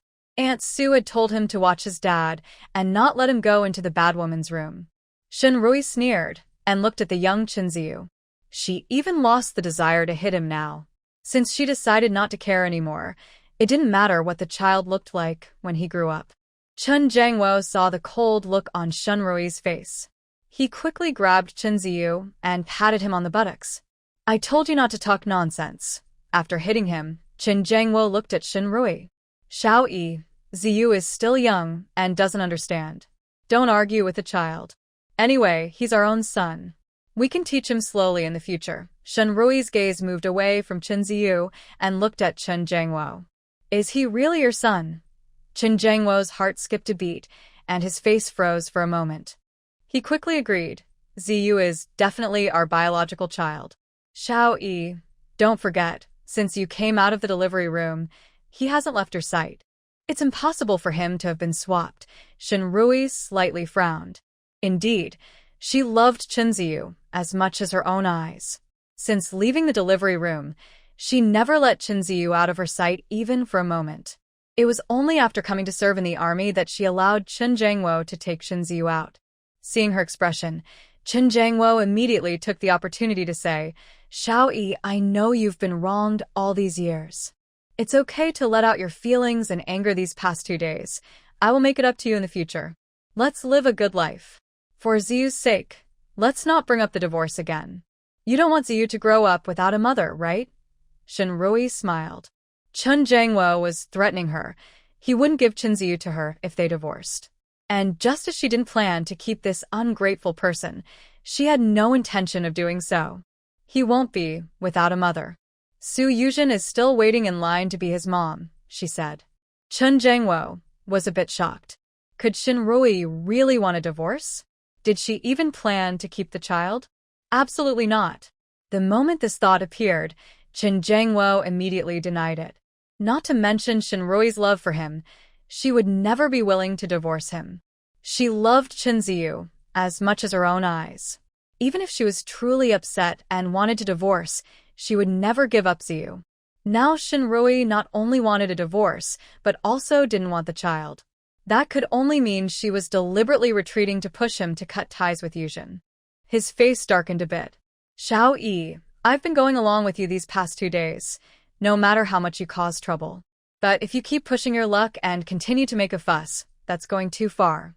Shinrui. Why hadn't she noticed before that Chen Jiangwo was so stupid he couldn't even understand words? She was too lazy to argue with him. She directly threw the divorce application she had prepared at him. I've already signed my name.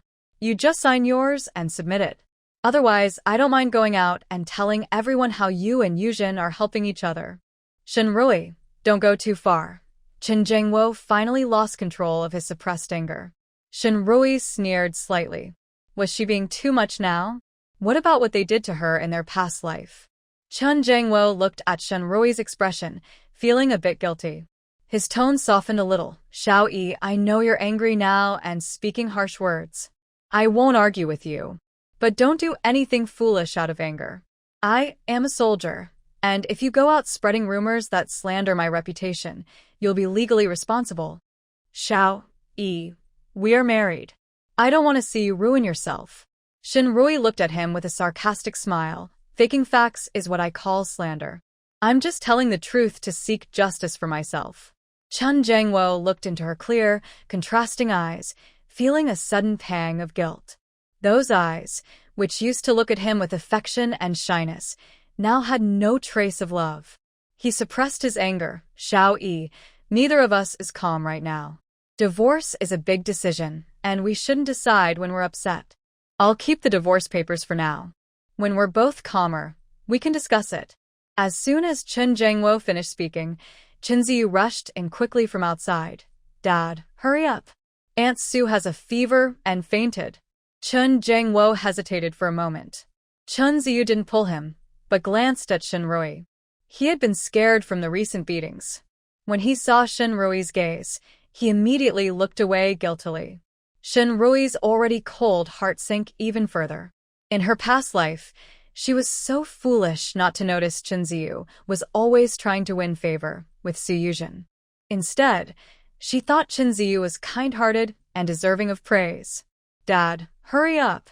If we're late, Aunt Su might be in danger, Chunzi urged while pulling Chen Jiangwo. Chen Jiangwo frowned, then said to Shinrui, Xiao Yi, Yuzhen fainted. She needs someone to take care of her. Our matters can wait until I come back. Don't act impulsively. After saying that, perhaps thinking Chunzi was moving too slowly, he picked her up and strode out. Chunzi leaned on Chen Jiangwo's shoulder, even making a smug face at Shinrui. But just as he made the face, Shinrui shot him a glare. The father and son, like ingrates, left. Shinrui simply closed the door and went back to her room to sleep. She no longer argued over the messy issues between her father, son, and Su Yuzhen. The next morning, when Shenrui got up, Chen Jiangwo returned looking tired, holding the sleeping Chunzi in his arms. He was about to walk straight to Shenrui's room, giving instructions as he went. "Xiao Yi, I'm heading to the army now. Ziyu stayed up all night last night. Please take good care of him today and make him something nice to eat." Before Chen Jiangwo finished speaking, he paused with his hand on the door, then frowned deeply. Shenrui was still not finished. She had locked the door. This was the house assigned to him by the army. Shenrui immediately understood Chen Jiangwo's thoughts. She said directly, "I don't want to live in your house, so you'd better submit the divorce application soon. Don't cause trouble and make everyone look bad." Chen Jiangwo's face instantly darkened like a black pot. Shenrui didn't care about his expression. After speaking, she left directly. She had more important things to do. Last night, she combined medical books and her grandfather's handwritten notes and found a way to cure her older brother's leg. However, after the surgery to reattach the broken bone, the post-operative care required 2 special herbs that are hard to find. She needed to find those herbs. Chen Jiangwo watched Shenrui's back as she left without looking back, his brow tightening even more. He was starting to feel confused about Shenrui. He clenched his teeth, deciding to ignore her for now. He was at a critical stage of his promotion and couldn't let personal matters delay his training. Xiaoyu was still young and couldn't be left alone at home. Helpless, Chen Jiangwo had no choice but to carry Chunzi to Su Yuzhen's dorm. Last night, Su Yuzhen, who had fainted from a high fever, was now lively and practicing dance. When she heard the knocking, she looked out the window and saw Chen Jiangwo's tall figure. She quickly ran back to bed, feigning weakness, and answered, "Who is it?" "Yuzhen, it's me." Chen Jiangwo lowered his voice. Cough, cough. Su Yuzhen suddenly coughed twice, looking weak enough to faint at any moment. She got up to open the door and said weakly, "Brother Jiangwo, why are you and Xiaoyu back? Is it Sister Rui?" Su Yuzhen bit her lip, tears welling up in her eyes. Cough, cough. "Brother Jiangwo, it's all my fault. If I weren't so weak, I wouldn't have caused you trouble last night, and Sister Rui wouldn't be angry with you again." Chen Jiangwo looked at Su Yuzhen's pale face, her lips colorless, looking so weak he felt heartache, but couldn't blame her. He quickly said, "Yuzhen, don't blame yourself. Shenrui has a bad temper.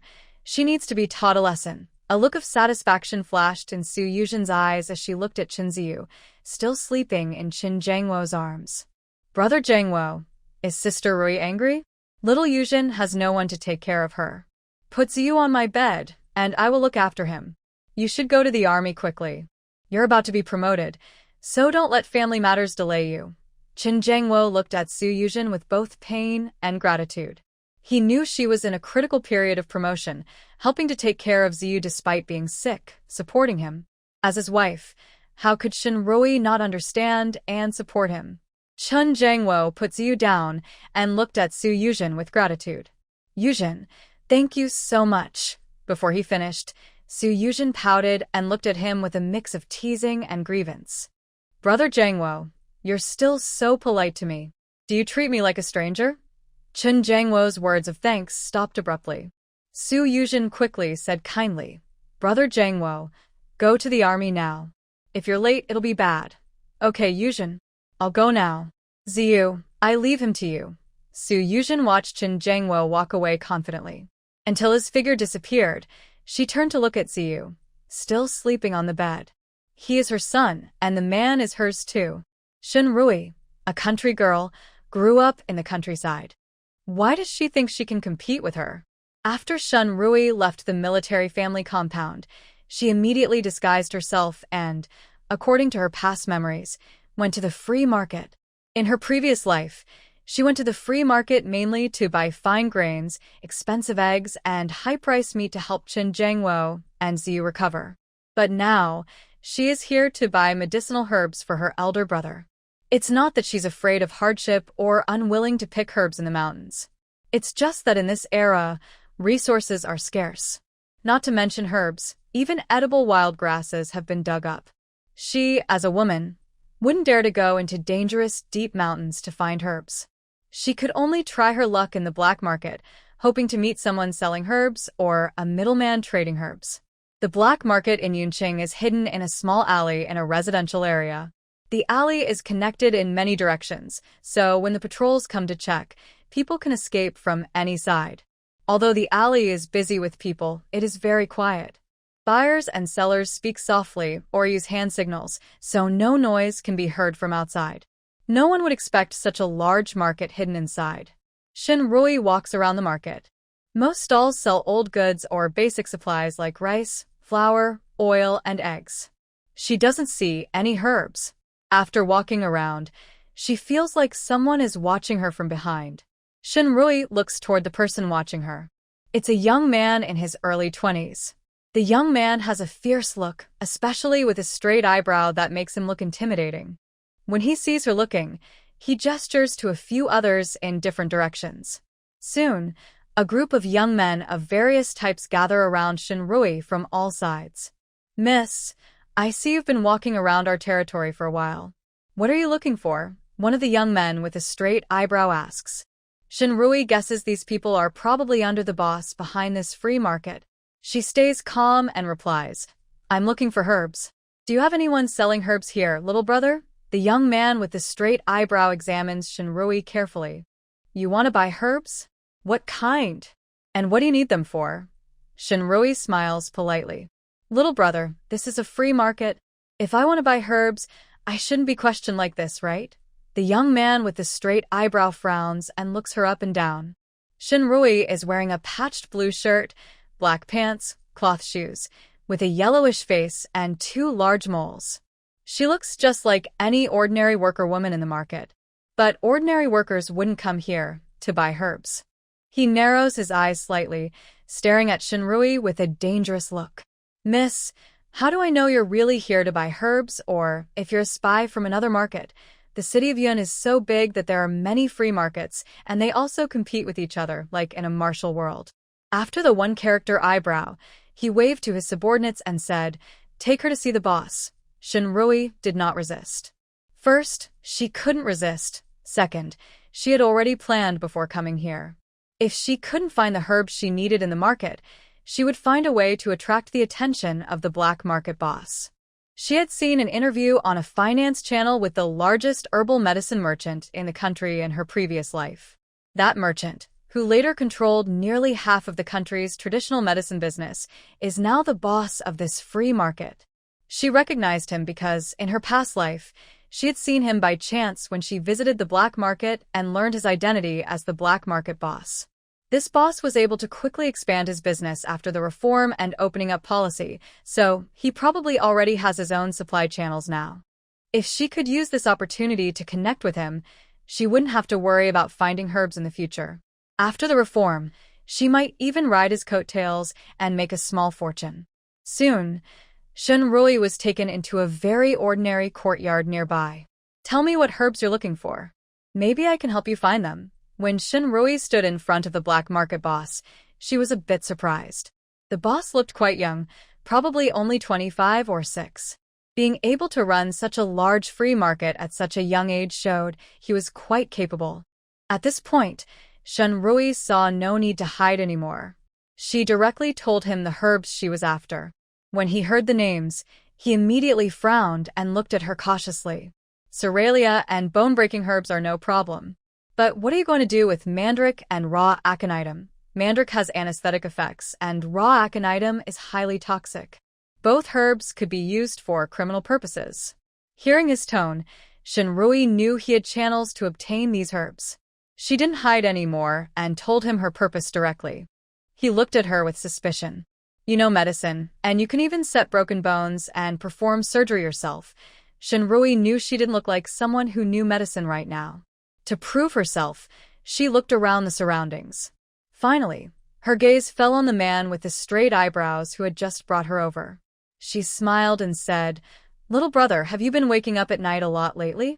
Do you often feel the need to urinate, or experience pain or incomplete urination?" The man with the straight eyebrows stiffened, and in the next moment, he looked angry and wanted to deny it. But Yuan Yi knew his younger brother well. Seeing the expression on the straight-browed man's face, he knew Shinrui was right. Before the man with the straight eyebrows could deny it, Shinrui sincerely suggested, "Little brother, you're still young. You should learn to control yourself. Don't let things like alcohol, money, and greed drain your health at such a young age." Yuan Yi kicked Wang Manshan directly, saying, "I told you not to go to Widow Li's house, but you didn't listen. Now you're ruining your health, and you only realize how serious it is, huh?" Ha ha ha. The other brothers in the room burst out laughing. Wang Manshan looked embarrassed and glared fiercely at Shinrui. But Shinrui was not afraid. She slowly said, "Little brother, if you want to cure this problem, I can give you a prescription later. Not only will it fix your issue, but it will also boost your confidence." Wang Manshan's fierce expression instantly disappeared, replaced by a look of eagerness. He begged, "Big sister, divine doctor, I want to get better. I want to get better. When can you give me the prescription?" Shinrui looked at Yuan Yi and said, "That depends on when your boss can sell me the herbs." Wang Manshan immediately looked at Yuan Yi with hope in his eyes, begging, "Boss." Yuan Yi kicked Wang Manshan on the and said, "Look at you, so useless. All right, I'll sell you the herbs you want. But I want to make it clear, these won't be cheap." Shinrui nodded. Since she was treating and saving people, her medicines had always been expensive. No matter the era, there were always people who looked down on getting treatment. Yuan Yi asked Wang Manshan to go fetch the herbs Shinrui needed: 2 tails of mandrake, 2 tails of raw black aconite, and other medicinal ingredients like bony fat and bone-breaking herbs, which are used to help recovery after surgery. She bought 3 jin of each. Mandrake and raw black aconite are priced by money. Mandrake costs 50 cents per chien and 2 tails equal 20 chien, so it costs $5. Raw black aconite is cheaper, at 20 cents per chien, and 2 tails cost $4. So, that totals $14.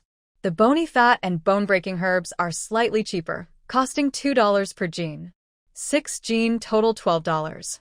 Today, Shinrui brought $37.80, her entire remaining savings. After paying 26 yuan, she was left with only 11 yuan and 80 cents. Shinrui was thinking that she needed to get back more than 500 yuan soon. After paying, Shinrui also gave Wang Manshan a prescription. Then she looked at Yuan Yi and smiled, saying, "Comrade, if you trust me, you can come to me next time you have a problem." A flash of suspicion crossed Yuan Yi's eyes. All the men in the room looked at him with confusion, except Wang Manshan, who was staring at Shinrui in shock. His boss had a bad headache that could last for days and nights when it flared up. No one outside his family knew about this, not even his parents. How did this big sister find out? But Shinrui didn't answer his question. She took the medicine and left directly. Behind her, a dangerous look appeared in Yuan Yi's eyes. "Chunzi, follow her." Wang Manshan immediately called 2 people to go outside. Bang, bang, bang. But as soon as they stepped out, they heard a series of loud banging sounds. All the vendors in the alley quickly packed up their things and, along with their buyers, hurried into nearby small alleys. Shinrui's heart tightened. No way. She couldn't be so unlucky, being caught by the red sleeve badge on her first free market after rebirth. Before she could react, a strong force pulled her into the alley. She was uncontrollably pushed against a sturdy wall. The pain made her gasp softly. "Why are you here?" A deep, magnetic voice came from above. "Shinrui." The wall spoke. She looked up and saw Chu Jingrong's sharp, chiseled face. When their eyes met, Chu Jingrong raised an eyebrow, and his handsome face suddenly looked a bit mischievous. "Deputy Commander Chu, what are you doing here?"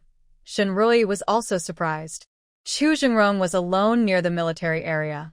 As deputy commander, his supplies came from the army. Why was he running to the black market? Could he be working with the red sleeve badge to catch people? And she had already done her makeup to look like this. How did he recognize her? Chu Jingrong smiled slightly and leaned in closer to ask her a question. Shinrui's breath caught, and her heart beat faster without her control. She instinctively took a half step back before calming herself. She smiled awkwardly and said, "I came to buy some medicinal herbs." Chu Jingrong glanced at the things in her basket, a hint of mockery on his handsome face. "To help Brother Chen recover? How old is Chen Gujian?" He's already not in good shape and needs medicine to keep going? Shinrui didn't catch the sarcasm in his words. It was no surprise that Chu Jingrong thought this way. If she hadn't been reborn, she would only be buying herbs to help Qin Guojian and Chunzi's father and son. She honestly told Chu Jingrong that she was buying herbs to treat her older brother's leg. The gloom in Chu Jingrong's eyes faded, and a smile appeared in his beautiful eyes. Yes, treating Brother Shin's leg is a proper reason. Let's go. I'll take you back. Chu Jingrong turned around, his tall figure walking ahead in the alley. Shinrui obediently followed behind, feeling unexpectedly at ease. When they came out of the maze of interconnected alleys, they reached the biggest state-run restaurant in Yun City. Chu Jingrong stopped and looked at Shinrui with deep eyes. Want to eat something before going back? If it had been before, Shinrui would have refused. She needed to go home and cook for her husband and adorable son. But now, Shinrui nodded without hesitation. Yes. She felt disgusted just thinking about eating with that father and son pair. It was lunchtime, and many people were already inside the state-run restaurant. Chu Jingrong found a table in the corner. Sit for a while. I'll go order food, he said. After saying that, he headed to the ordering window. Once he finished, he queued at the serving window to pick up the dishes. In her previous life, Shinrui never went into such a fancy, high-cost place to save money. For the first time in 2 lives, she entered a state-run restaurant and couldn't help but look around. The walls of the restaurant had the same words as the supply and marketing cooperative: serve the people. There was also a small blackboard with today's supplies written on it, along with today's menu and prices. Soon, Chu Jingrong returned with the food. At the state-run restaurant, there were no choices for main dishes, only noodles or rice. Today's rice was a mix of corn and rice cooked together. There was a bowl of braised pork, a serving of scrambled eggs with tomatoes, and a piece of homemade Christian carp, all meat dishes. Shinrui had just looked at the menu on the small blackboard and knew these 3 dishes weren't cheap. Today's meal, excluding food stamps and meat coupons, cost over 3 yuan just in money. She secretly sighed, thinking Chu Jingrong clearly came from a well-off family, and he was generous with his spending. Across from her, Chu Jingrong picked a piece of Christian carp and put it in his bowl. Seeing her staring at the dishes without eating, he asked, "Just looking at it makes you full?" Shinrui. She hadn't realized before that Chu Jingrong was so blunt, always teasing others with his words. But she didn't back down. She picked up her chopstick slowly and said, "Deputy Group Leader Chu, you look so good. Of course you can look full." Chu Jingrong's lips curled into a smile, and the happiness in his eyes was obvious. He carefully picked a piece of fish and put it into Shinrui's bowl, then raised his eyebrows proudly. I think I look pretty good too. Shinrui. Now, not only was this guy cheeky, but he was also full of himself. But as she watched him put the fish into her bowl, her eyes suddenly felt a little sore. She loved eating fish, but when she was a child, she had been pricked by fish bones and was afraid to eat boneless fish afterward. When her grandfather was alive, he would pick out the fish bones for her. Later, when she returned home, her older brothers would do the same. Until she married Qin Jiangwo and went to the Qin family, she hadn't eaten fish again. Over the years, she had often picked out fish bones herself. When Qin Jiangwo's father was alive, she would make fish soup for him, carefully removing all the bones. Later, when she made fish soup for Chunzi, she was even more meticulous, making sure every bone was gone, never rushing. Chu Jingrong saw her staring at the fish in her bowl without eating and felt a bit helpless. "Shinrui, the fish has been so carefully prepared. Don't be shy about eating it." Shinrui looked up with slightly red eyes and said, "Big brother Chu, thank you. Thank you for remembering she liked fish." Because she also knew he didn't eat fish himself, he was allergic. Chu Jingrong showed a mischievous smile. "All right, since we grew up together, no need to be so formal with me." Shinrui. The sudden feeling of warmth in her heart disappeared instantly. So, Chu Jingrong never saw her as a romantic partner. During the first half of the meal, Chu Jingrong was picking fish bones, while Shinrui focused on eating quietly. In the second half, Chu Jingrong quickly finished the leftovers Shenrui left behind. He even naturally took the half bowl of rice Shenrui couldn't finish and poured it into his own bowl. Shenrui instinctively wanted to stop him. He looked up at Shenrui. Shenrui felt a bit embarrassed. Big brother Chu, I might have my saliva on that. When I ate. Wasting food is shameful. Chu Jingrong said seriously. Then he added, when we were kids, we shared a candy, you licked one side, I licked the other, and I never disliked you. Shenrui. She felt that if she spoke, Chu Jingrong would reveal her embarrassing past. Shenrui ate this meal very happily. When she returned to the military family compound, Chen Jiangwo had just picked up Chunzi from Su Yuzhen. Seeing the cold stove and empty shelves at home, she had just come back from outside. Chen Jiangwo's anger couldn't be contained anymore. He looked serious and said, why are you only coming back now and empty-handed? Don't you know there's no food at home? Recently, to get promoted, he had increased his training and taken on many chores. He was busy and tired every day. After a whole morning, he was starving, with his stomach pressed against his back. When he got home, there was not even a hot meal, and in the afternoon he had to go back to the army. Naturally, he was in a bad mood. He was holding Chunzi, who now had more confidence, and impatiently shouted at Shenrui, hurry up and cook the food. Do you want me and Dad to starve? Shenrui. She looked at the father and son with amusement. Chen Jiangwo, noticing Shenrui's half-smile, remembered that she was still upset with him. He immediately suppressed his temper, frowned, and scolded Chunzi. Ziyu, how are you talking to your mom? Does your knot hurt anymore? Chunzi instinctively touched his, looked aggrieved, and, taking advantage of Chen Jiangwo not paying attention, glared fiercely at Shenrui. This is all because of this woman. Not cooking dinner made his dad angry, and now she's also causing him to be scolded by his father. Shenrui saw Chunzi's eyes and felt her heart ache suddenly. A bitter feeling flashed across her eyes. Maybe it's better this way. Now she won't have any more feelings for this father and son. Xiao Yi, I don't mean to blame you. I know you've been training all morning, and it's been tiring. Comrade Su is still sick, but has been taking care of Ziyu for half a day. If you don't have other things to do, come back early, and at least cook us a meal. Chen Jiangwo thought he was being patient enough to talk to Shenrui. But Shenrui simply raised her hands and said, you said yesterday you would pay me back. Chen Jiangwo's face immediately turned awkward. He really didn't expect Shenrui to keep asking him for money now. Xiao Yi, you know our family situation. The 20 yuan I gave you yesterday was all I had, Chen Jiangwo said through clenched teeth. Shenrui withdrew her hand. Fine, your allowance should be issued tomorrow, right? I'll go pick it up myself. Chen Jiangwo's face turned dark. Shenrui turned around and headed straight for her room. Chen Jiangwo immediately wanted to stop her. She asked him for money, and now she's not even going to cook dinner? But before he could speak, Shenrui looked back and asked, have you submitted the divorce application? Chen Jiangwo's already grim face looked even worse, but he said firmly, Shenrui, I won't get a divorce. Shenrui looked at Chen Jiangwo deeply, then turned and went inside, locking the door. Outside, Ziyu, angry and confused, asked, Dad, she's not as good as Aunt Su at all. Now she's not even cooking dinner for us. Why don't you divorce her? Chen Jiangwo glared at his son. Ziyu didn't dare to speak anymore.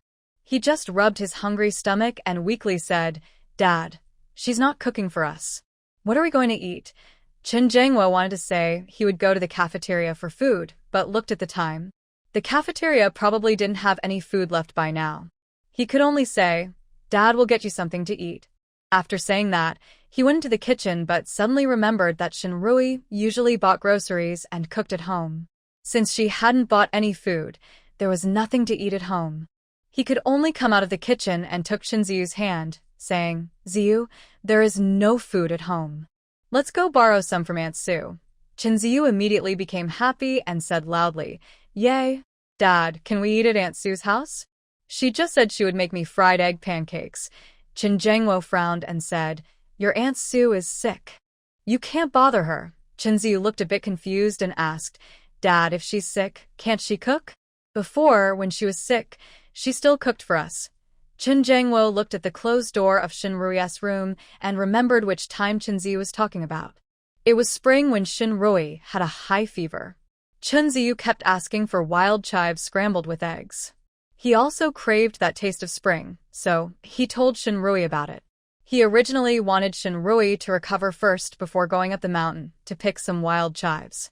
But Shinrui, still feverish, went up the mountain anyway and eventually fainted there. It was a local villager who found her and brought her back.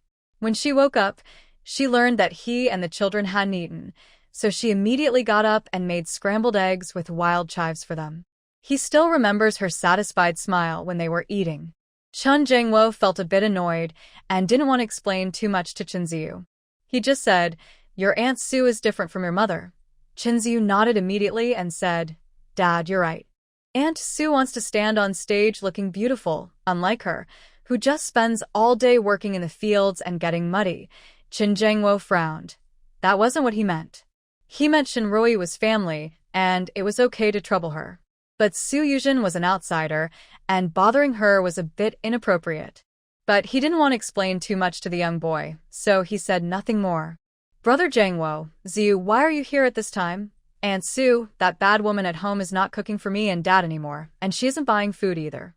Chen Ziyu immediately started complaining to Su Yuzhen. "Ziyu," Chen Jiangwo scolded softly and explained, "Comrade Su, Ziyu's mother is not feeling well and didn't cook. Our food ran out, so I came to borrow some from you." Su Yuzhen knew very well that Shinrui was still upset and not cooking. A flash of pride crossed her eyes, and Shinrui's foolishness could go on and make trouble. The more she caused trouble, the more the father and son, Chen Jiangwo, would side with her. She pretended to look at her watch anxiously and said, "Brother Jiangwo, you have training this afternoon, right? If you go home now to cook, there's not enough time. So, I'll just quickly cook some noodles for you." As she spoke, she hurried to the small makeshift kitchen outside in the corridor. Su Yuzhen's dormitory was a simple single room in a block of flats, with a kitchen set up temporarily in the corridor and the toilet and water room at each end of the floor. Seeing that there was indeed not enough time, Chen Jiangwo didn't refuse anymore and simply said, "Comrade Su, thank you." But he felt uncomfortable inside. Even Yuzhen knew he couldn't be late for training. Why didn't Shinrui, as his wife, understand him? She had to cause trouble at such a critical moment. This thought flashed through Chen Jiangwo's mind. When he saw Su Yuzhen pick up a handful of noodles to go out, he quickly said, "Comrade Yuzhen, I can do it myself. You're still unwell, just sit and rest." Su Yuzhen immediately looked at him with admiration. "Brother Jiangwo, you're so kind. Not many men are willing to cook in the kitchen like you. When I get better, I'll definitely talk to Rui and tell her how good you are, so she'll cherish you." Chen Jiangwo felt pleased but also forced a smile. "Yuzhen, you'd better not go to see Shinrui. She won't appreciate you." After saying that, Chen Jiangwo went into the kitchen. Su Yuzhen hurried to follow and help him. Before starting to prepare vegetables, she carefully took off her delicate women's watch from her wrist, wrapped it in tissue paper, and set it aside. She turned to see Chen Jiangwo watching her, playfully sticking out her tongue. "Brother Jiangwo, this watch was a birthday gift from you. I've treasured it all along. I didn't dare to wear it before." Chen Jiangwo's eyes deepened slightly. "As long as you like it." In the simple little kitchen, the two worked together quickly, attracting the attention of nearby neighbors. Wow, Commander Chen and Su Yuzhen look quite a good match. Of course, they're a perfect pair. They seem to get along well. It's just a pity that Commander Chen is married, and his children are already grown. What's the big deal about getting married? Now you can get divorced if you want. I think Commander Chen and his wife, that yellow-faced woman, will split up sooner or later. Although Chen Jiangwo couldn't hear exactly what others were saying, he knew they were talking about them. Chen Jiangwo looked a bit embarrassed and apologized to Su Yuzhen, saying, "Comrade Su, I'm sorry. I caused you trouble and made others gossip about you." Su Yuzhen straightened her back and stood tall. "Brother Jiangwo, don't worry about these things. When you're honest and upright, you don't have to fear shadows. As long as we're clear and innocent, others can't say anything." Chen Jiangwo didn't reply, but his lips pressed into a straight line. Su Yuzhen immediately understood that he cared not only about her reputation but also about his own good name. She quickly pushed Chen Jiangwo back into the house. "Brother Jiangwo, you and Ziyu wait inside so no one can see and gossip." This time, Chen Jiangwo didn't insist on going outside to help. At this critical moment, his reputation was more important than anything. Soon, a strong smell of eggs wafted in from outside. Ziyu sniffed the aroma, almost drooling, and saw Su Yuzhen carrying 2 bowls of noodles. The noodles had a big dollop of pork fat on top and a crispy, golden fried egg. Ziyu grabbed his chopsticks and started eating quickly, saying, "Thank you, Auntie Su. Your noodles smell so good, and they taste delicious." Su Yuzhen smiled gently and patted Ziyu's head. "Eat more if you like it." Chen Jiangwo also expressed his thanks to Su Yuzhen, then picked up his chopsticks and ate heartily.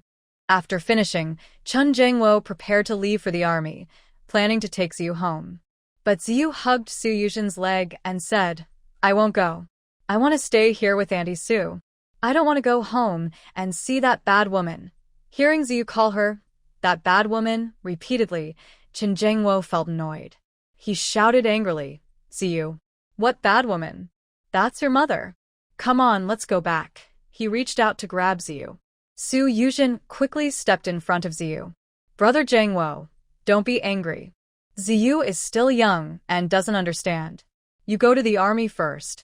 I'll explain things to Ziyu and then take him back." Chen Jiangwo looked at his watch and realized he really didn't have time. "I can only say to Su Yuzhen, 'Yuzhen, I need to go to the army first.' Ziyu, I'll trouble you." After Chen Jiangwo left, Chen Ziyu angrily said to Su Yuzhen, "Auntie Su, what do you think is really going on with my dad? The bad woman herself said she wants a divorce, but my dad just won't agree. Ziyu, come here. Annie wants to ask you something. Do you want me to be your mom?" Su Yuzhen asked seriously. Ziyu immediately nodded. "Yes, I do. Of course I want that. Then listen to me. If you do this..." Su Yuzhen pulled Ziyu close and showed him what to do next. Ziyu looked confused and asked, "Auntie Su, why?" "If I do what you say, she won't divorce my dad and you won't be able to marry my dad and be my mom." Su Yuzhen patiently explained, "Ziyu, your dad can't get a divorce right now." She told Ziyu that Chen Jiangwo was about to be promoted and that divorcing now could affect his chances. Although Ziyu acted badly in front of Shinrui, he was actually very smart, more clever than most kids his age. He understood everything Su Yuzhen said. When she finished, his eyes lit up. "Auntie Su, do you mean my dad will wait until he's promoted before divorcing her? Then you'll marry my dad, and you'll be a higher-ranking wife. My dad's salary will be bigger, and I'll get more pocket money." Su Yuzhen nodded. "Yes, that's exactly what I mean. So, right now, you shouldn't try to persuade your dad to divorce her. You should help him calm her down and stop her from causing trouble." Ziyu nodded again. "Okay, Auntie Su, I understand. I'll go back and apologize to her." After Shinrui closed the door, she looked through her medical books and her grandfather's notes, practicing the steps to treat her older brother.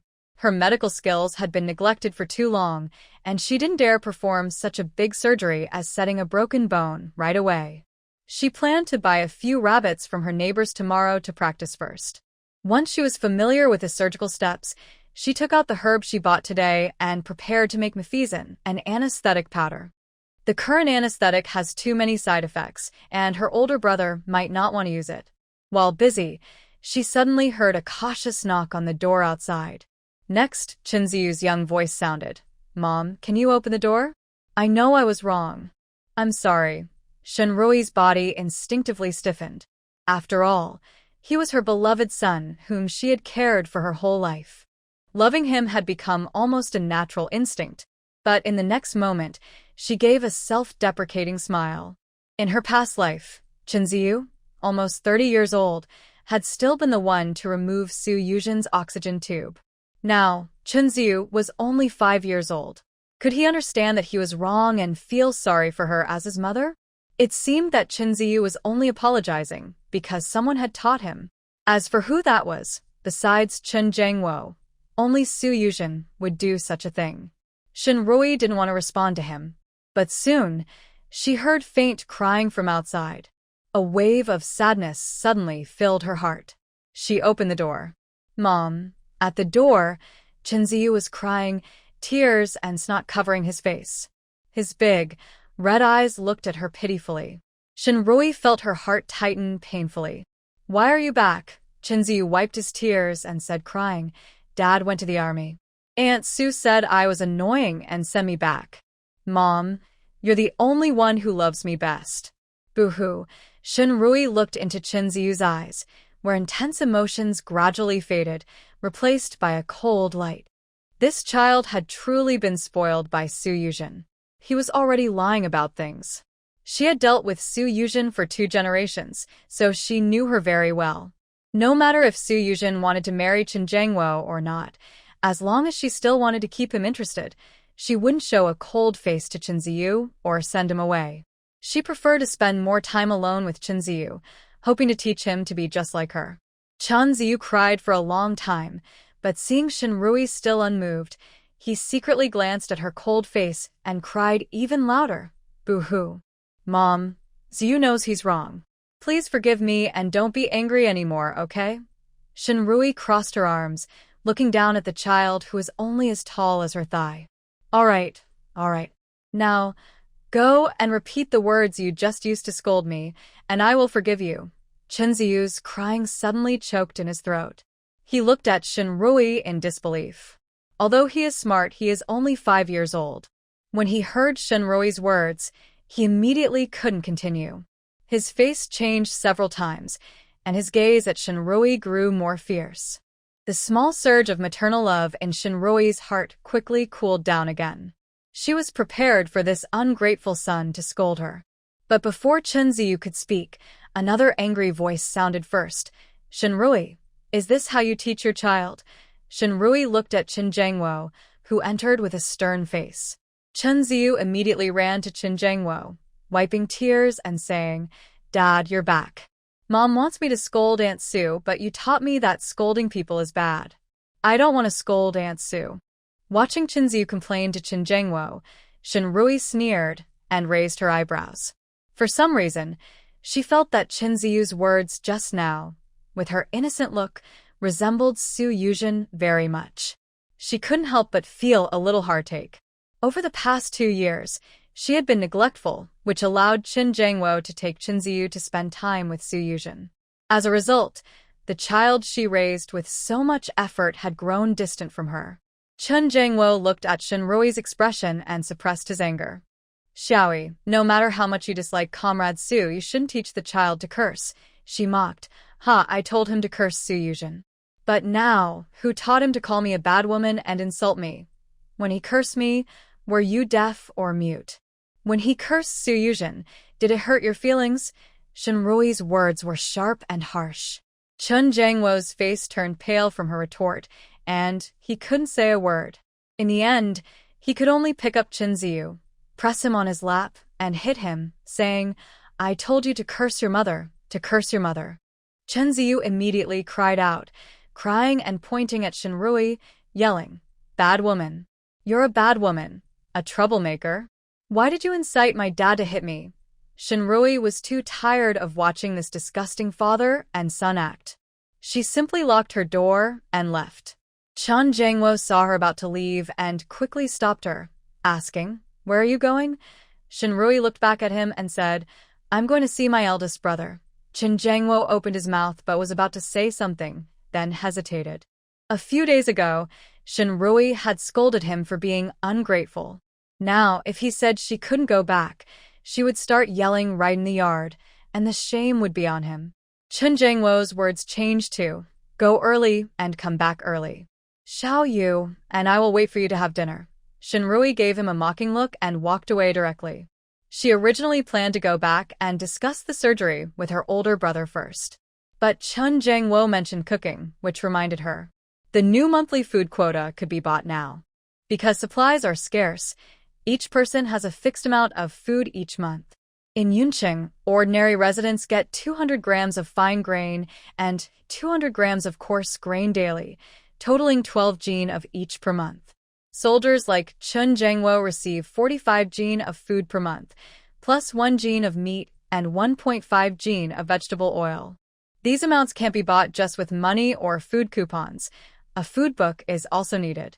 If the fixed amount isn't enough, they have to buy expensive food on the black market. Although Chun Jangwo only gives her 7 yuan each month, the food book is kept with her, so she can pay for their fixed food quota. Life is hard now, but they can't do without food. However, since it's late today and the food station staff have already finished work, buying food will have to wait until tomorrow. Chun Jangwo went into the kitchen and suddenly remembered there was no food at home. He frowned and turned to ask Chunzi, "Did your mom go to buy food this afternoon?" Chunzi pouted and sniffed. "Dad, that bad woman definitely won't bring food back. Let's go to Aunt Sue's place instead." Chun Jangwo sighed. "We'll have to borrow some food from Aunt Sue again." "Dad, if you can't divorce her now, why not bring my grandma here? She would definitely teach her a lesson," Chunzi suggested. Chun Jangwo frowned and thought for a moment. He thought Chunzi's idea was good. Shin Rui arguing with him was just a couple's quarrel, but arguing with his mother-in-law would be considered unfilial. He was about to go to Su Yuzhen's dorm to make a call to his hometown when he changed direction and went to the security office. When Zhang Chunfeng heard on the phone that Shin Rui's quarrel with Chun Jangwo might affect his promotion, she immediately got angry. "That's Shin Rui. She's gone too far. Child, wait for me. I will go help you take care of her now." Chun Jangwo reminded his mother to be careful on the way, then hung up and went to Su Yuzhen's dorm. Su Yuzhen was both surprised and happy to see the father and son. She even asked Chun Ziyu in front of Chun Jangwo if he had apologized to his mother. Chun Ziyu cooperated very well. He immediately said sadly, "Aunt Su, I listened to you and apologized. But my mom not only didn't forgive me, she also told me to scold you. I don't want to be a bad kid who yells at others." As he spoke, he lowered his head, tears falling down. "We Ziyu are good kids. Be good, don't cry." Su Yuzhen quickly comforted him, holding him in her arms. She looked at Chun Jangwo with red eyes. "Brother Jangwo, this matter started because of me. I should go apologize to Rui. I can't let your family keep fighting because of me." Chun Jangwo was a bit annoyed and waved his hand. "Yuzhen, don't worry about her. It's because you're too kind that she dares to cause trouble now." Su Yuzhen pressed her lips and said nothing. After comforting Chunzi for a while, she said, "Brother Jangwo, you and Ziyu sit for a while. I will cook for you." When Su Yuzhen was cooking, she realized she didn't have much food left. Today, to make sure Chun Jangwo and his son ate well, she cooked all the last bit of noodles and used the last 2 eggs. Now, the rice jar only had about 2 jin of rice. Based on Chun Jangwo's appetite, this was enough for the 3 of them to eat 1 meal. She made a tough decision and put all the rice into the pot. She also cooked the last piece of cured meat and added a large amount of pork fat when stir-frying the greens. Chunzi ate with his mouth full of oil, and Chun Jangwo gratefully said, "Yuzhen, thank you so much. If it weren't for you, Ziyu, and I might have gone hungry all day." Su Yuzhen forced a small smile. Chun Jangwo immediately noticed her expression was off and asked with concern, "Yuzhen, are you facing some trouble?" Su Yuzhen lowered her head, looking embarrassed, and twirled her clothes. "Brother Jangwo, you know our situation. Today, this is all the food I have left." When Chun Jangwo heard this, he felt both grateful and distressed. Su Yuzhen has run out of food, yet today she still fed her son and herself well. Thinking about Shin Rui as his wife. "Yuzhen, don't worry. When I go back later, I will ask Shin Rui to buy some grain and bring it to you," Chun Jangwo said. Chunzi quickly added, "and also ask her to buy meat and eggs for Aunt Sue." At this moment, Shin Rui, who was arranged by the Chin family to buy food and meat for Su Yuzhen, was already at the Shin family's house. Since his leg was injured, Shun Guoqing had been staying at home and working as a carpenter. When Shin Rui arrived home, he was working with a chalk line. Seeing Shin Rui return, he immediately put down his work. "Little sister, are you divorced from Chun Jangwo?" Shin Rui shook her head. "Big brother, you know military marriages are hard to get out of. It's not that simple." Hearing that Shin Rui hadn't divorced and had come back, Shin Guoqing instinctively thought Chun Jangwo was bullying her again, and his whole body suddenly felt more aggressive. "That Chun Jangwo is bullying you again? I'll go teach him a lesson." As he spoke, Shen Guoqing even grabbed an axe and was about to leave. Shen Rui quickly stopped him. Big brother, it's not that he bullied me again. I came back to see you because I need something. She looked at Shen Guoqing's limping leg. Big brother, I want to treat your leg. Shen Rui looked seriously at her big brother, her bright eyes steady and unwavering.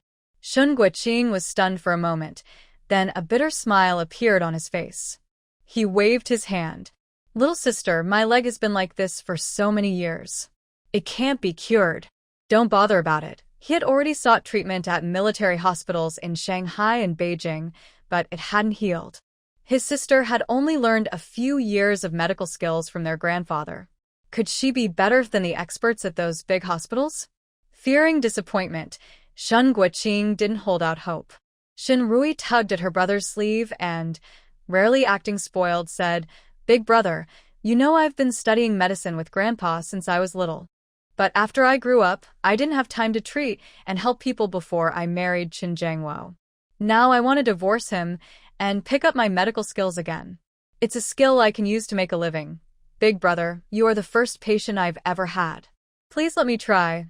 Shen Guoqing looked at his beloved little sister, whom he had cared for since childhood. He couldn't bear to refuse. He quickly nodded.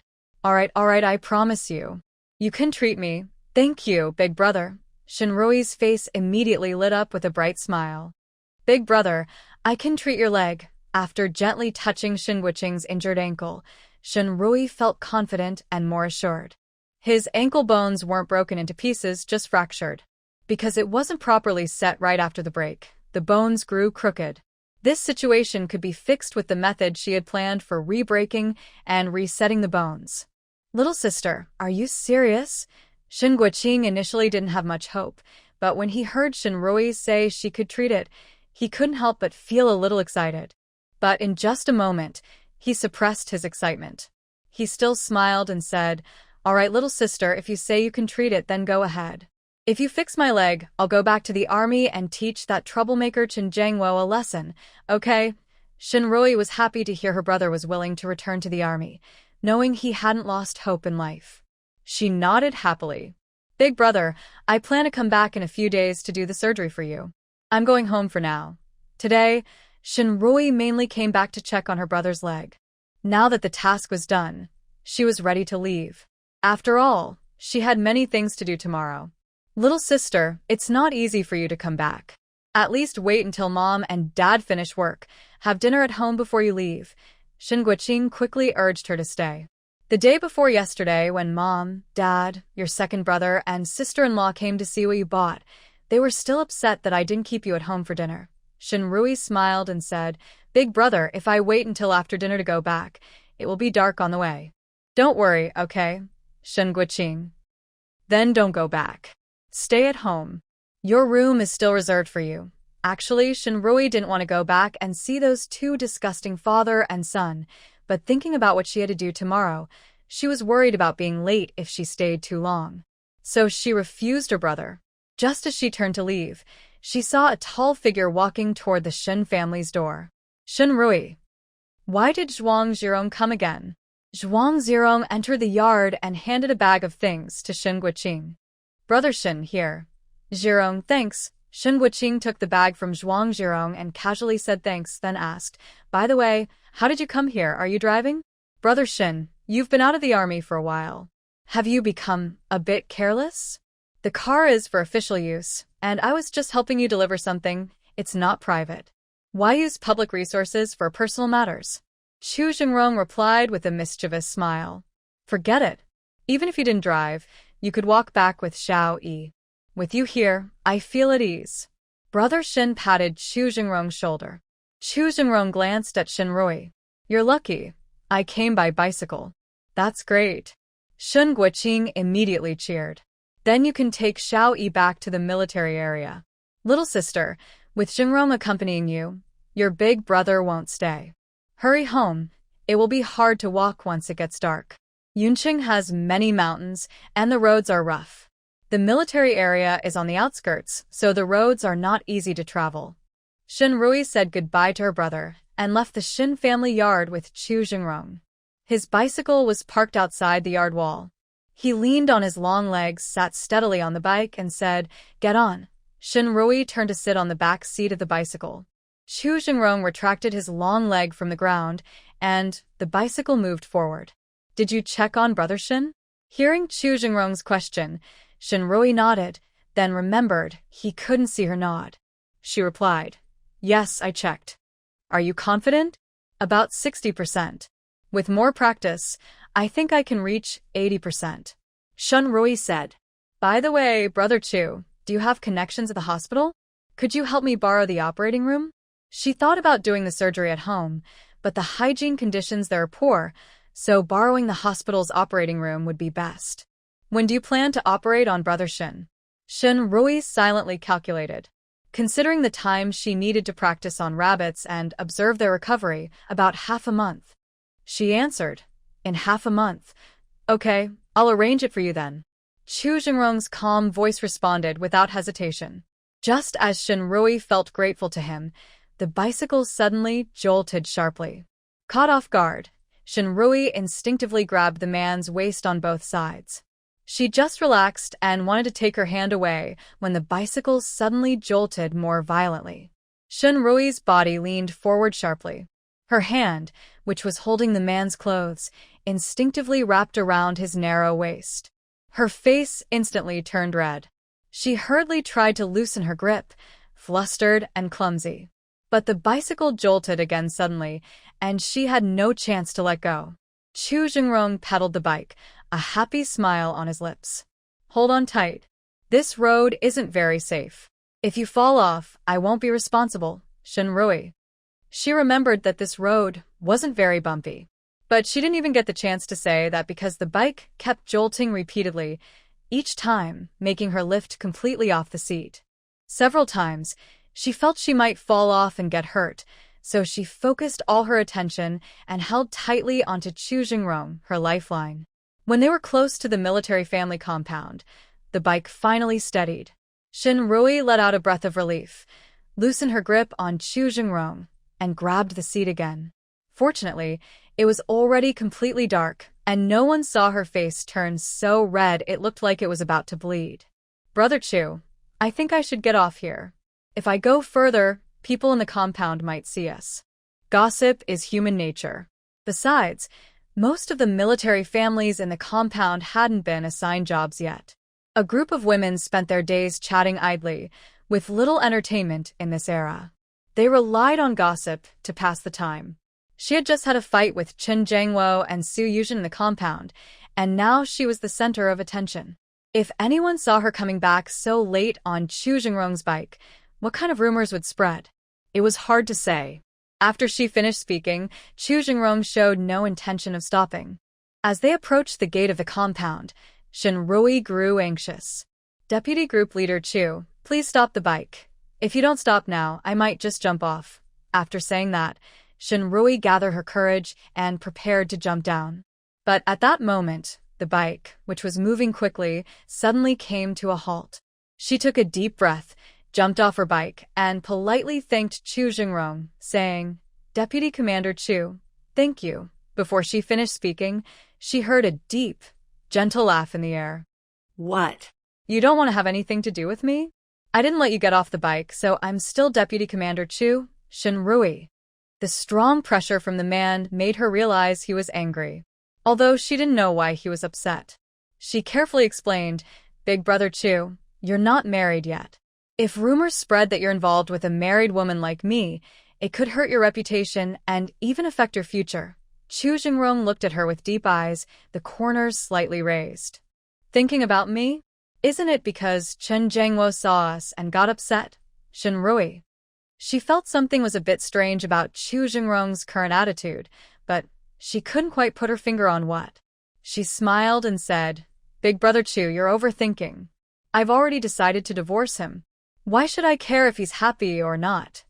Chu Jingrong's cold, handsome face suddenly brightened. "Just divorce him quickly."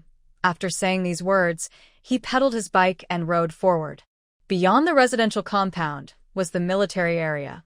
Shinrui knew he was heading back to the military, but watching his back, she felt confused. It seemed like he was really hoping she would get a divorce.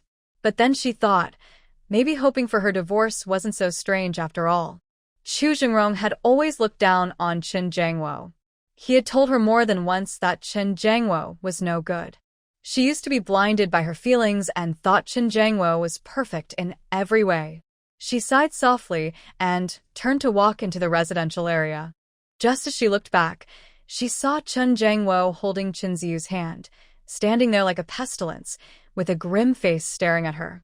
Shen Rui was startled. She glanced at the father and son and walked straight into the courtyard. Chen Jiangwo's dark face grew even darker. He quickly took 2 steps forward and grabbed Shen Rui's arm. Shen Rui, what exactly did you do outside? Why did you come back with him? Shen Rui stopped and looked sharply into Chen Jiangwo's gloomy eyes. Then she glanced at his hand gripping her arm. Let go, Shen Rui. Chen Jiangwo gritted his teeth. You, what? Do you want to say I'm having an affair with Deputy Captain Chu? Shen Rui raised an eyebrow. Why don't you go call Deputy Captain Zhou over and also invite the neighbors? Let's face this together. Chen Jiangwo's face changed several times and his confidence weakened. Xiao Yi, I didn't mean it that way. I just think, since you have a family and a husband, there's no need to trouble Deputy Captain Zhou. Husband? Shen Rui sneered at him. My husband is busy caring for other women, so he has no time to worry about me. After saying that, she headed home. Chen Jiangwo. He quickly took Chen Ziyu and followed. Xiao Yi, you didn't buy any food today, so we have no supplies at home. Ziyu and I have no choice but to borrow some from Comrade Su. Remember to return the quota grain to Comrade Su tomorrow after you buy this month's ration. While Shen Rui was boiling water to wash her feet, Chen Jiangwo came over, naturally sat down by the footbath, and ordered. Just as Chen Jiangwo was about to put his dirty feet into the basin, Shen Rui kicked it over directly. The foot wash water splashed all over Chen Jiangwo. He instinctively stood up and quickly took 2 steps back. He looked at Shen Rui angrily. Shen Rui, what's wrong with you? Shen Rui's eyes were cold as she glared at him. Chen Jiangwo, are you helpless? Can't you wash your own feet? Chen Jiangwo didn't expect Shen Rui to get so angry just because he wanted to use her foot wash water. In the past, after dinner, Shen Rui would always prepare the water to test the temperature and bring it to him to wash his feet. He had just seen her pour the water, naturally thinking she was doing it for him. He even thought that since she had done this for him, he could give her a way out when he washed his feet, and he wouldn't argue with her about these days. But he didn't expect her to keep causing trouble. He clenched his teeth. Fine, I'll wash my feet myself. Shen Rui was too tired to argue with him anymore. She took another enameled basin, scooped clean hot water from the pot, and went into the room to soak her feet. Chen Jiangwo looked at the clean pot and could only hold back his anger, going to the water jar to scoop water and prepare to heat it himself. Holding a water scoop and looking into the water tank, he realized it was empty. That's when he remembered that Shen Rui was the one fetching water at home. Chunzi was frightened earlier when Shen Rui kicked over the foot basin, so he didn't dare speak. Now that Shen Rui had entered the room, he saw his father looked upset. He angrily threw the water scoop into the tank and said, Dad, she's gone too far now. She's useless and doesn't do any chores around the house. Look, we have no food, no water, and even no coal. The house is messy, like a trash heap.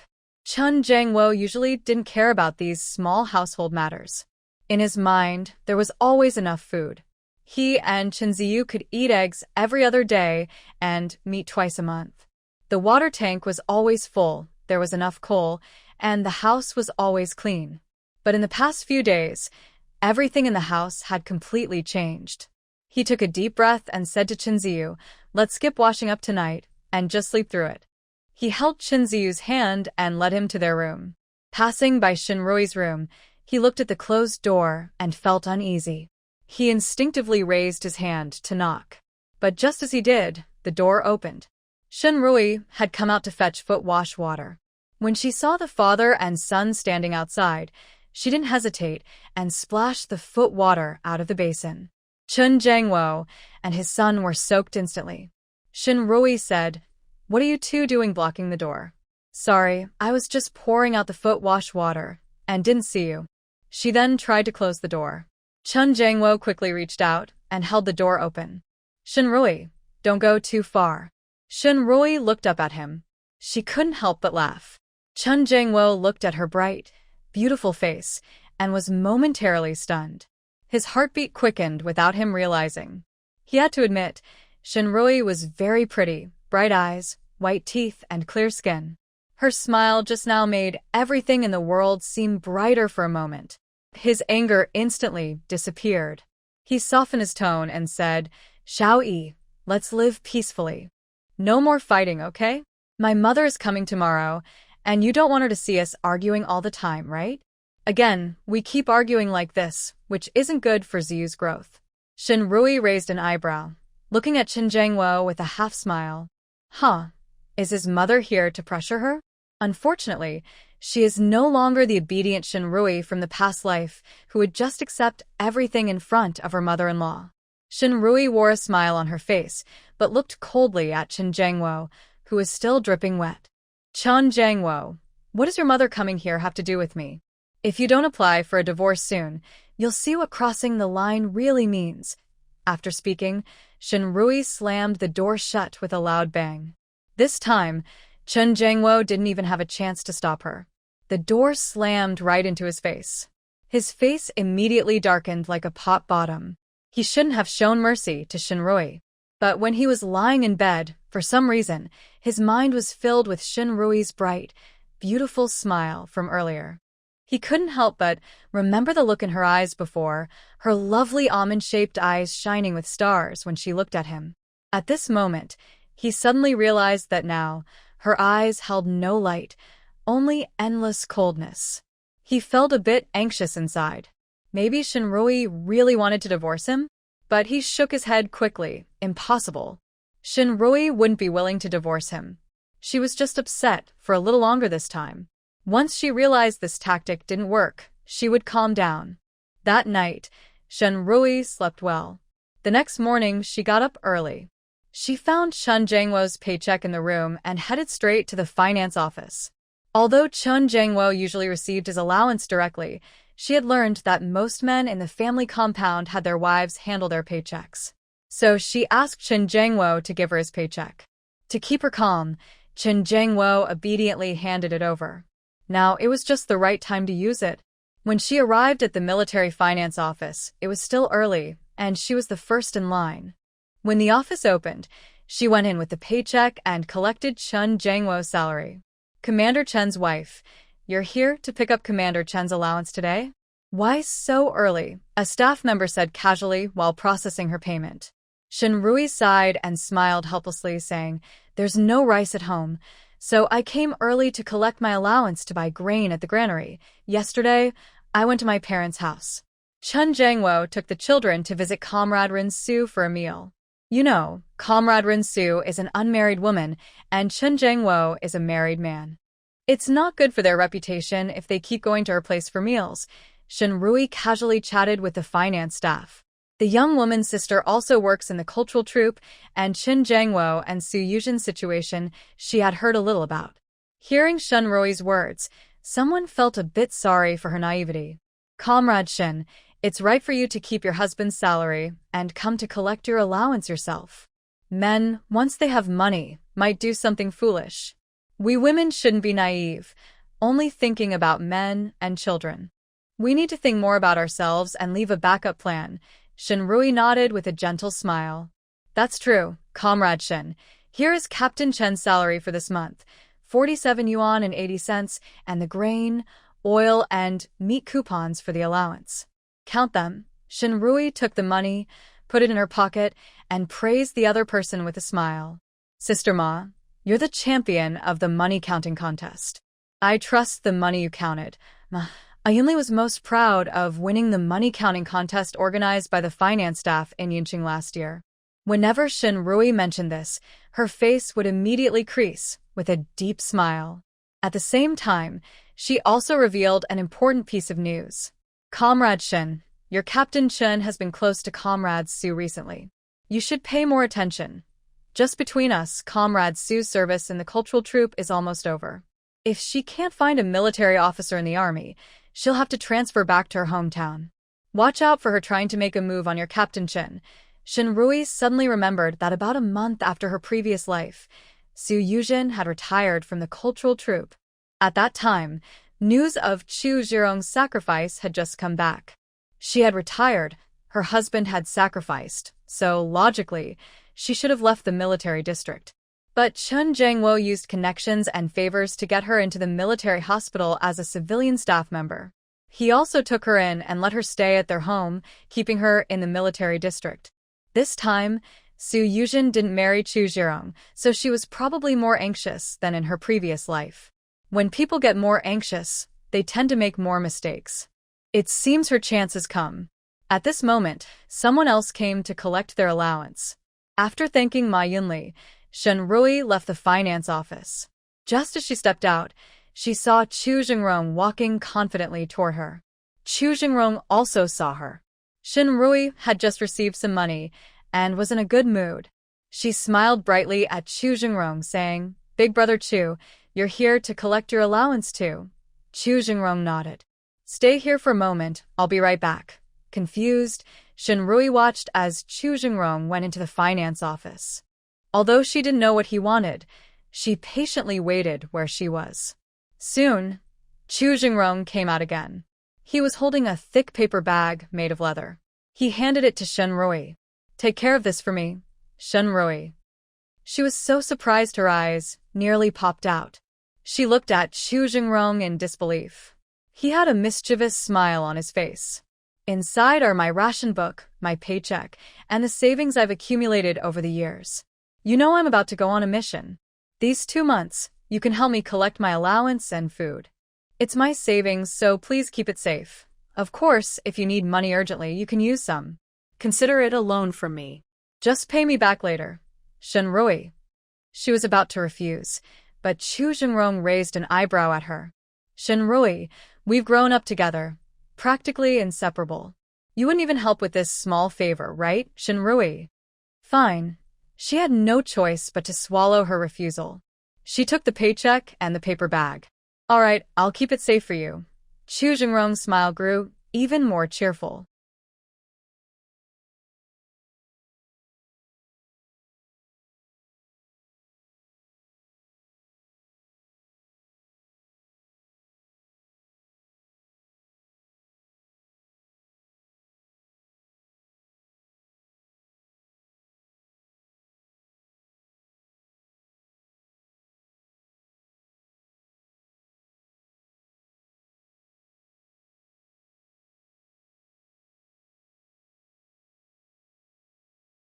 "Who wouldn't miss you?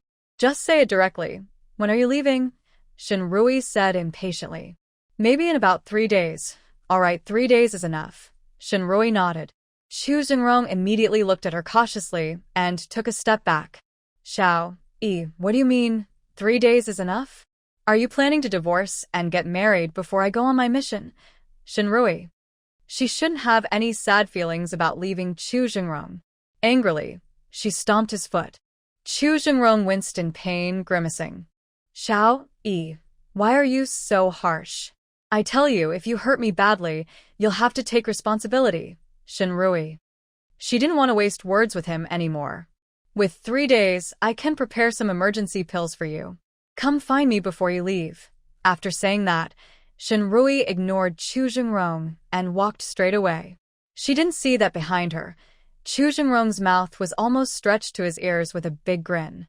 Shenrui went directly to the grain station, took her grain book, and collected the monthly quota of grains and oils for herself, Qin Jiangwo, and Chunzi. Then she went to the supply and marketing cooperative and exchanged their meat coupons for actual meat. Of course, she couldn't take these things back to the Qin family, so she carried them directly to the Shen family. Shun Guiqing saw her carrying so many things and hurriedly hobbled over to help take the basket.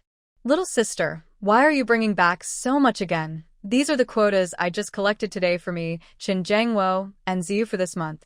Our family has more men, and my younger brother and Qingming are still growing, so I brought this back to feed them," Shenrui explained. Qingming is Shenrui's second brother's son, and the only grandchild in the Shen family now. Shun Guiqing paused, surprised. Little sister, you brought back all these quotas. What will your family eat? Shinrui smiled and said, from now on, I'll come back for lunch. For dinner, just some dry food will do. As for Chun Jangwo and his son, don't worry. They have enough to eat. After all, Chun Jangwo has been subsidizing Su Yuzhen all these years. Now that they're hungry, Su Yuzhen can't just ignore them, right? When Shen Guoqing heard Shenrui say this, he still felt worried. Little sister, if you do that, what if you anger Chun Jangwo and he hurts you? Shenrui smiled and said, big brother, don't worry. Chun Jangwo wouldn't dare. He still wants to get promoted. If he dares to hurt me, I'll go to his political officer with my injuries and cry. Let's see how he can get promoted then. Seeing her smiling face, Shen Guoqing couldn't help but feel a little heartache. Little sister, I'm sorry. If I had known Chun Jangwo was such a bad person, I would never have let you marry him, he said regretfully. Shenrui laughed and said, big brother, what are you talking about? I insisted on marrying Chun Jangwo back then. I was so stubborn. I thought he was good, and you couldn't stop me. Shen Guoqing still felt guilty about his only sister, since he was the matchmaker for this marriage. Shenrui quickly took out the things she had brought back, carried her basket, and stopped her brother's sadness. Big brother, I need to buy some more things. I'll go out first. She had to go to the black market to buy some herbs. Dressed the same way as last time, Shenrui just stepped into the black market when Wang Manshan approached her with a pleading smile. Big sister, divine doctor, you're finally here. Shenrui glanced at Wang Manshan. Is your family's boss sick? Wang Manshan immediately gave her a thumbs up. Big sister, you're not only a divine doctor, but also very clever. Please come and see our boss. He's had a headache all day and night, saying his brain is about to explode. In the past, Wang Manshan wouldn't have believed that Shenrui, a woman, could cure his boss's illness. But after he took the medicine Shenrui gave him last time, his strength greatly increased. Even Widow Li was convinced and kept praising him as a real man, the strongest man. Lead the way. Shenrui didn't delay and directly asked Wang Manshan to lead her. Wang Manshan led Shenrui through winding alleys and soon arrived at a courtyard. As soon as they stepped inside, Shenrui heard a muffled, painful groan from inside the house. Outside the room, she heard a man's low growl like a trapped beast. Inside the room, Yuan Yi, who had been full of confidence earlier, was now holding his head with both hands, his eyes bloodshot and his face twisted with pain. The ground was also covered with torn headache powder packets. Shenrui looked at the packets and frowned. Why did you take so much headache powder? Don't you know it can be addictive? Isn't taking too much bad for you? Wang Manshan looked helpless. We knew, but there was nothing we could do. The boss was in so much pain, we had to find a way. If it weren't for the boss forbidding it, I'd even consider giving him some morphine. Didn't I tell you last time to come to me if the boss got worse? Shenrui asked while checking Yuan Ye's condition. Although Yuan Yi was in a lot of pain, he was still rational and cooperating because he knew Shenrui was examining him. Wang Manshan understood that Shenrui knew their people had followed her that day. He looked a bit embarrassed. Big sister, that day when you went out, we followed you for a little while. Your husband's presence was so strong it scared us all. We didn't dare to get too close. Shenrui. She suddenly remembered that she had run into the patrol officers checking the black market when she left that day, and Chu Jingrong had pulled her into an alley. Chu Jingrong was a soldier with a record of taking lives, and his commanding presence alone was enough to keep people at a distance. Shenrui didn't say anything more or explain that the person she met that day wasn't her husband. After all, she was just doing a deal with Yuan Yi and Wang Manshan now, so there was no need to explain her personal matters. She took out a silver needle from her bag, a gift from her grandfather. Just as she was locating the acupoint and preparing to give Yuan Yi acupuncture, Yuan Yi suddenly clutched his head and let out a painful scream. In the next moment, Yuan Yi, like a wild animal gone mad, grabbed his head and crashed into the wall. Shenrui reacted quickly, grabbing Yuan Yi firmly. She shouted to Wang Manshan, who was already frightened stiff, "Come and hold him down." Okay. Wang Manshan snapped out of his shock and hurriedly responded. Then, Wang Manshan used all his strength to hold Yuan Yi tightly. Shun Rui quickly inserted the silver needles into several key acupoints on Yuan Yi. As she skillfully and precisely stabbed the needles into the points, Yuan Yi's screams of pain and struggle gradually subsided. Finally, Yuan Yi became completely quiet and fell into a deep sleep. Shin Rui wiped the sweat from her forehead, relieved. Wang Manshan's clothes were soaked with sweat. He grabbed the corner of his shirt to wipe the sweat from his face, then looked tearfully at Shin Rui. "Divine Doctor, what's wrong with our eldest son?" Shin Rui asked. "Has your eldest been to the hospital for a checkup?" Wang Manshan's eyes were red. He wiped his tears and nodded repeatedly. "Yes, we went everywhere, tried all the hospitals in Yun City. They all said he's healthy. Originally, he wanted to go to a big hospital in Beijing for tests, but since the local hospitals found no illness, they couldn't give him a long referral letter without a proper reason. Sister Divine Doctor, what do you think is wrong with our eldest? He's suffering so much." Wang Manshan, a grown man, started crying again as he spoke. Shin Rui was speechless. "Enough, stop crying.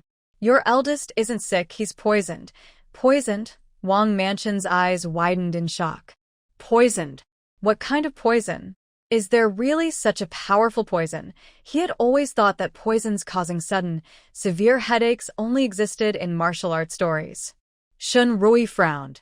"I don't know exactly what poison he's been poisoned with. We'll have to wait until he wakes up, then I can ask him and analyze." All right. Wang Manshan nodded quickly. "Thank you, Sister Divine Doctor." "Sister Divine Doctor, are you here today looking for some herbs again?" Wang Manshan, being considerate, knew Shin Rui wouldn't come to the black market without a reason, so he asked. Shin Rui handed him a list of herbs she had prepared earlier. "Can you help me find all these herbs?" Wang Manshan, who was Shin Rui's most trusted assistant among the black market leaders, was literate. He looked at the list and nodded repeatedly. "I can find everything. Sister Divine Doctor, wait here. I'll go get the herbs for you." "I'll go with you," Shin Rui said. Wang Manshan looked at Yuan Yi, who was sleeping soundly on the bed. He scratched his head. "Sister Divine Doctor, my eldest son probably can't be left alone right now. I'll go get the herbs, but I'll need you to stay and watch over him." Shin Rui also glanced at Yuan Yi and agreed. "All right, I'll stay here." As Wang Manshan was about to leave, she stopped him. "By the way, do you usually get Old Mountain Ginseng when you collect herbs? If you do, please bring me one. Old Mountain Ginseng is very good for boosting energy. Even someone badly injured and exhausted can stay alive just by holding a piece in their mouth. Chu Jingrong is definitely going to face danger on this mission. If she can get him an Old Mountain Ginseng, and he eats it at a critical moment, it might help him hold on until help arrives." Wang Manshan looked a bit hesitant and scratched the back of his head. "Dr. Sister, we do have some. But those are rare. I can't make the decision." "All right, then go help me get the herbs on my list." "I'll ask the boss when he wakes up," Shin Rui said. Her list only had common medicines like sanchi for treating wounds and stopping bleeding. Wang Manshan has the authority to get those. "Got it." Wang Manshan happily went to fetch the herbs. Only Yuan Yi and Shin Rui remained in the room. With nothing else to do, Shin Rui took out silver needles and started practicing acupuncture on herself. Since marrying Chen Jiangwo, she had only used her medical skills when caring for Chen Jiangwo's paralyzed father. She hadn't touched these silver needles for over 3 years. When she picked them up again today to needle Yuan Yi, she felt a bit awkward. But the situation was urgent, and she couldn't show any weakness. "Are you all so harsh on yourselves just because you're studying medicine?" Shin Rui asked as she inserted a silver needle into a major point on her calf, hearing Yuan Yi's voice. She looked up at Yuan Yi, who was already sitting up in bed, and was quite surprised. "You woke up so quickly." According to Wang Manshan, Yuan Yi hadn't slept for at least a day and a night. She guessed he probably slept until sunset, maybe even until the next morning. "I didn't sleep much," Yuan Yi said. "Thanks for today." Shin Rui smiled. "No need to thank me. It's mutual. I didn't help you for nothing. Comrade, Wang said you have wild ginseng. Since I helped you once, could you sell me one? Because it concerned Chu Jingrong's life." She didn't mind if Yuan Yi thought she was taking advantage of his gratitude. "All right, I'll get it for you," Yuan Yi said, then got out of bed. Shinrui automatically stepped aside. She asked casually, "Do you know how you got poisoned?" Yuan Yi paused for a moment, then replied, "Yes, Shinrui." "Want to be cured? Tell me how you got poisoned and what poison it is. I'll see if I can help." "No need. I don't know what poison it is, and I can't tell you how I got poisoned," Yuan Yi answered firmly. Shinrui raised an eyebrow. Well, then there's nothing she could do. When Wang Manshan returned, he saw his boss had also taken out a beautiful box filled with 100-year-old top-quality wild ginseng and handed it to Shinrui. "Boss, you're finally awake." Sniff, sniff. Wang Manshan placed the bag of herbs he brought on the table, then quickly ran over to hug Yuan Yi, starting to sob softly. Yuan Yi's face darkened instantly. "Wang Manshan, shut up. If you keep crying, I'll punch you into a crying monster and beat you to death." Wang Manshan seemed to be suddenly choked, making a choking sound, and his sobbing stopped abruptly. "Shinrui." Yuan Yi casually handed the beautiful box containing the wild ginseng to Shinrui. She looked at the wild ginseng inside the box with shining eyes, her excitement coming from her love for good medicinal herbs. But at the same time, her hands trembled a little, out of fear of the price. Such a rare and good item would never be cheap, no matter when it was bought. She hesitated and asked Yuan Yi nervously, "How much does it cost?" Actually, she had quite a bit of money today because all of Chu Jingrong's belongings were still with her, totaling over 6,000 yuan. Before coming, she had already decided that if she could find this wild ginseng, she would use Chu Jingrong's savings to buy it first. After all, this was for his life. Money was important, but life was more important. But now that she had found such a good piece of wild ginseng, she was still worried about the price. "It's free. I'm giving it to you as a gift," Yuan Yi said, giving her a look. Shinrui. She was so surprised she almost had an egg in her mouth. Coming back to her senses, she instinctively wanted to refuse. But before she could speak, Yuan Yi spoke first. "My life is more valuable than this ginseng." Shinrui immediately understood that Yuan Yi gave her such an expensive gift because he didn't want to owe her a favor. She stopped pretending and simply accepted it graciously, saying, "How much are my herbs worth?" "Calculate it for me." Wang Manshan immediately smiled flatteringly as he handed her the bag. "Sister, I've already calculated it. It's a total of 32 yuan and 80 cents. You are our family's lifesaver, so you don't need to take the change. Just take 32 yuan. Shinrui paid the 32 yuan and left with the items. As she stepped out of the yard, Wang Manshan asked Yuan Yi, "Boss, are you coming along?" Yuan Yi looked at Wang Manshan with disdain. "Why would I?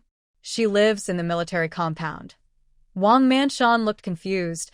"Boss, how do you know that? Did you assign others to do the important work? Do you not trust me anymore?" "Boo-hoo." Seeing Wang Manshan start to whimper with his little beard trembling, Yuan Yi kicked him on the backside. "Shut up. Are you stupid?" You said her man walks upright and is full of anger, probably has seen blood. Besides soldiers, who else could be like that? Wang Manshan patted his head and flattered. "Right, boss. You're so smart." Meanwhile, at the military compound, Chen Jiangwo helped his mother inside. Zhang Chunfeng saw the messy house and water on the cement floor as soon as she entered. She immediately frowned in anger. "Jiangwo, the house is such a mess. The water on the floor isn't even wiped up. What is Shinrui doing?" Chen Jiangwo looked embarrassed and helpless. "Mom, it's because Rui has been upset with me these days. Grandma, I tell you, that woman not only refuses to tidy up the house but also doesn't cook for me and Dad anymore. She doesn't even bring the rice home. And the water on the floor is from her last night when she kicked over my dad's foot wash and splashed water on him." Chunzi exaggerated and tattled. "What?" "She dares to splash foot wash on you." Zhang Chunfeng immediately shouted loudly. "That little brat, she's gone too far. When she comes back, I'll see how I deal with her." Afterward, she looked at Chen Jiangwo with disdain.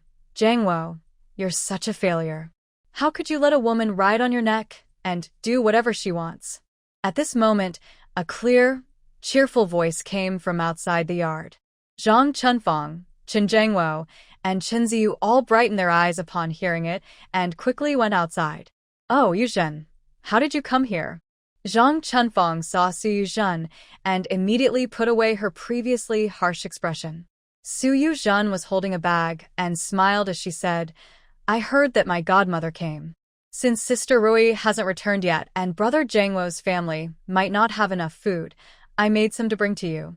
As she spoke, she entered the house and opened the 3 aluminum lunch boxes she carried. Immediately, the aroma of rice and meat filled the air.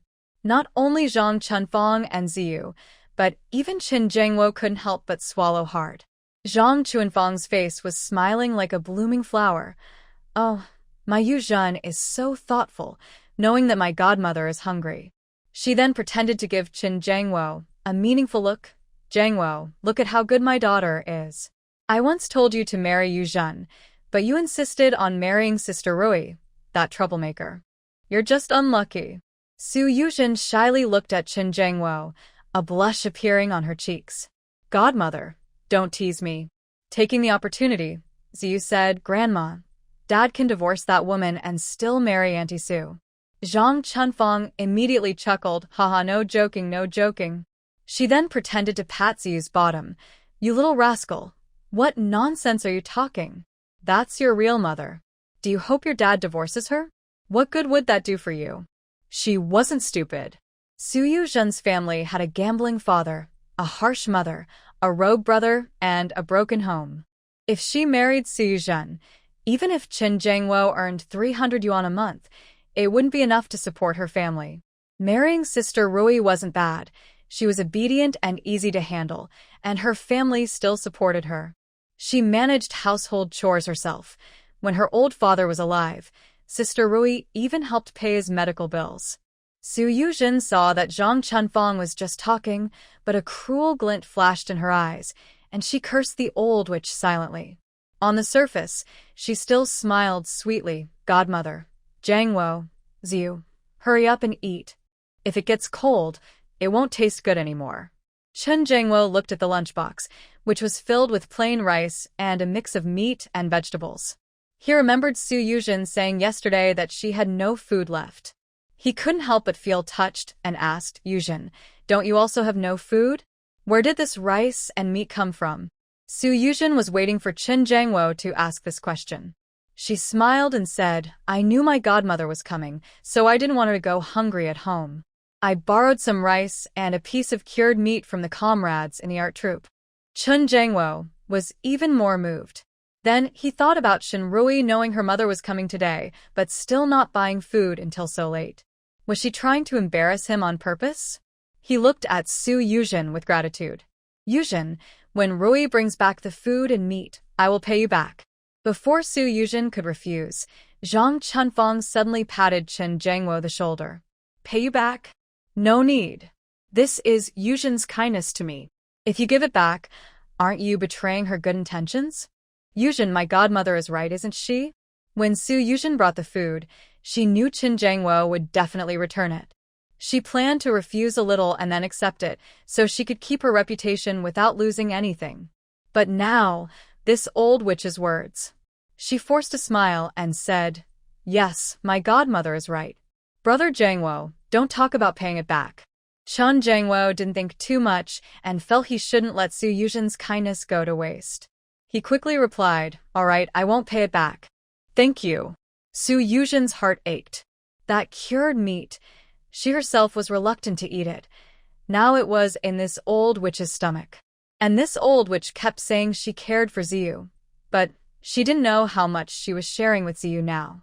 If it weren't for thinking about Chen Jiangwo becoming a leader in the future, she wouldn't bother to flatter this old witch. When Shen Rui returned, she saw Zhang Chunfang belching loudly as she put down the lunchbox. She glanced at the 4 of them. Su Yuzhen and Chunzi had been scared by her lately. When they saw her cold gaze, they instinctively hid behind Chen Jiangwo. Shen Rui didn't plan to pay attention to them. After glancing at them, she headed straight to her room. Stop right there. Zhang Chunfang never expected that Shen Rui, who had been obedient and submissive in their hometown, would now dare to show her disrespect. She was instantly furious and scolded her loudly. Shinrui didn't stop or even look at them. She went straight into her room, locked the door, and finished everything quickly. Zhang Chunfang was so angry she clutched her chest and gasped heavily. She pointed at Shinrui's door and said, "She's gone too far. I can't believe my daughter-in-law would treat her mother-in-law like this." Su Yuzhen's eyes flickered, and she quickly helped Zhang Chunfang calm down. "Godmother, don't be angry. It's not worth damaging your health. Rui has just been upset with Brother Jangwo these past 2 days. She's not against you. Don't be mad at her." Su Yuzhen's words seemed to be defending Shinrui. In fact, she was trying to remind Qin Jangwo that Shinrui not only argued with him, but also disrespected his mother. Zhang Chunfang couldn't stand hearing this. Men are like heaven. She dares to argue with Jangwo. She's gone too far. "Jangwo, kick that door open for me." Zhang Chunfang shouted angrily. Chun Jangwo looked unhappy. He had also thought about kicking the door open just now. But when he remembered Shinrui's cold gaze earlier, he lost all affection. He was a bit scared. He even felt that Shinrui might really want to divorce him. He tried to persuade Zhang Chunfang's mother. "Maybe Rui is in a bad mood today. Let's talk about it tomorrow. If we make a fuss now and kick the door, it will attract the neighbors and get the leaders involved. That would affect my chances of promotion." Zhang Chunfang was most proud that her son was an officer. Because Chun Jangwo was a company commander, when she was back in her hometown, the village chief was very polite to her. They didn't dare give her hard or tiring work. They often gave her easier jobs with higher pay. She didn't want Qin Jangwo, as a soldier, to lose his position. So she had to endure it. Su Yuzhen planned to stay and talk with Zhang Chunfang, and also to give her some advice. But before she could say much, Zhang Chunfang, the old woman, started organizing her messy house. After a little cleaning, she suddenly clutched her waist and called out that her back hurt. Su Yuzhen quickly pretended to help and offered to clean, and surprisingly, Zhang Chunfang actually handed her the broom and cloth. Although she said so, she is sensible. It would be nice if she were her daughter-in-law. But she is a clever fox. Su Yuzhen could tell that Zhang Chunfang's words were not sincere at all. After Shinrui entered the room, she didn't rest. She found a place to grind the medicinal herbs she bought today into powder. She also got a bottle of honey. Now, she plans to use honey to make the powdered herbs into pills. She worked late into the night, finally finishing all the pills and putting them into bottles. She knows that when soldiers go on missions, the army also provides emergency medicines. But now, because the country's medicine supplies are tight, more medicines are better. In the end, she cut the old ginseng in half and packed it into another bottle. She plans to give it to Zhu Jingrong along with the pills later. After finishing all this, she went to sleep. Since she stayed up late, she naturally woke up late the next morning. When Chun Jangwo got up to go to the army, he found the table still empty and the kitchen without any warmth. He remembered that every morning, breakfast was already set on the table and Shinrui was busy in the kitchen. A feeling of irritation rose in his heart. He was also a bit angry. Shinrui was being too unreasonable this time. She had caused so much trouble and still hadn't calmed down. He decided that today at noon, he must have a serious talk with her. However, before he could talk to Shinrui, he was called into the office by the political commissar. Chun Jangwo's tense mood suddenly disappeared, replaced by excitement and joy. The political commissar must be calling him about his promotion. As soon as he entered the office, he saw Shinrui. His heart suddenly skipped a beat. Could it be that Shinrui really brought up the divorce issue with the political commissar? And what about his promotion? "Jangwo, sit down, commissar," he said calmly. He sat stiffly beside Shinrui.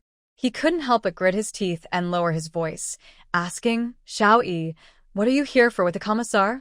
Shinrui ignored him and silently moved away from him. Chun Jangwo's anger rose, but in front of the commissar, he felt helpless. "Comrade Jangwo, your wife says your relationship has broken down and she has filed for divorce. What do you think?" "Commissar," he asked directly. Chun Jangwo was angry and resentful. He never expected Shinrui to actually come to file for divorce.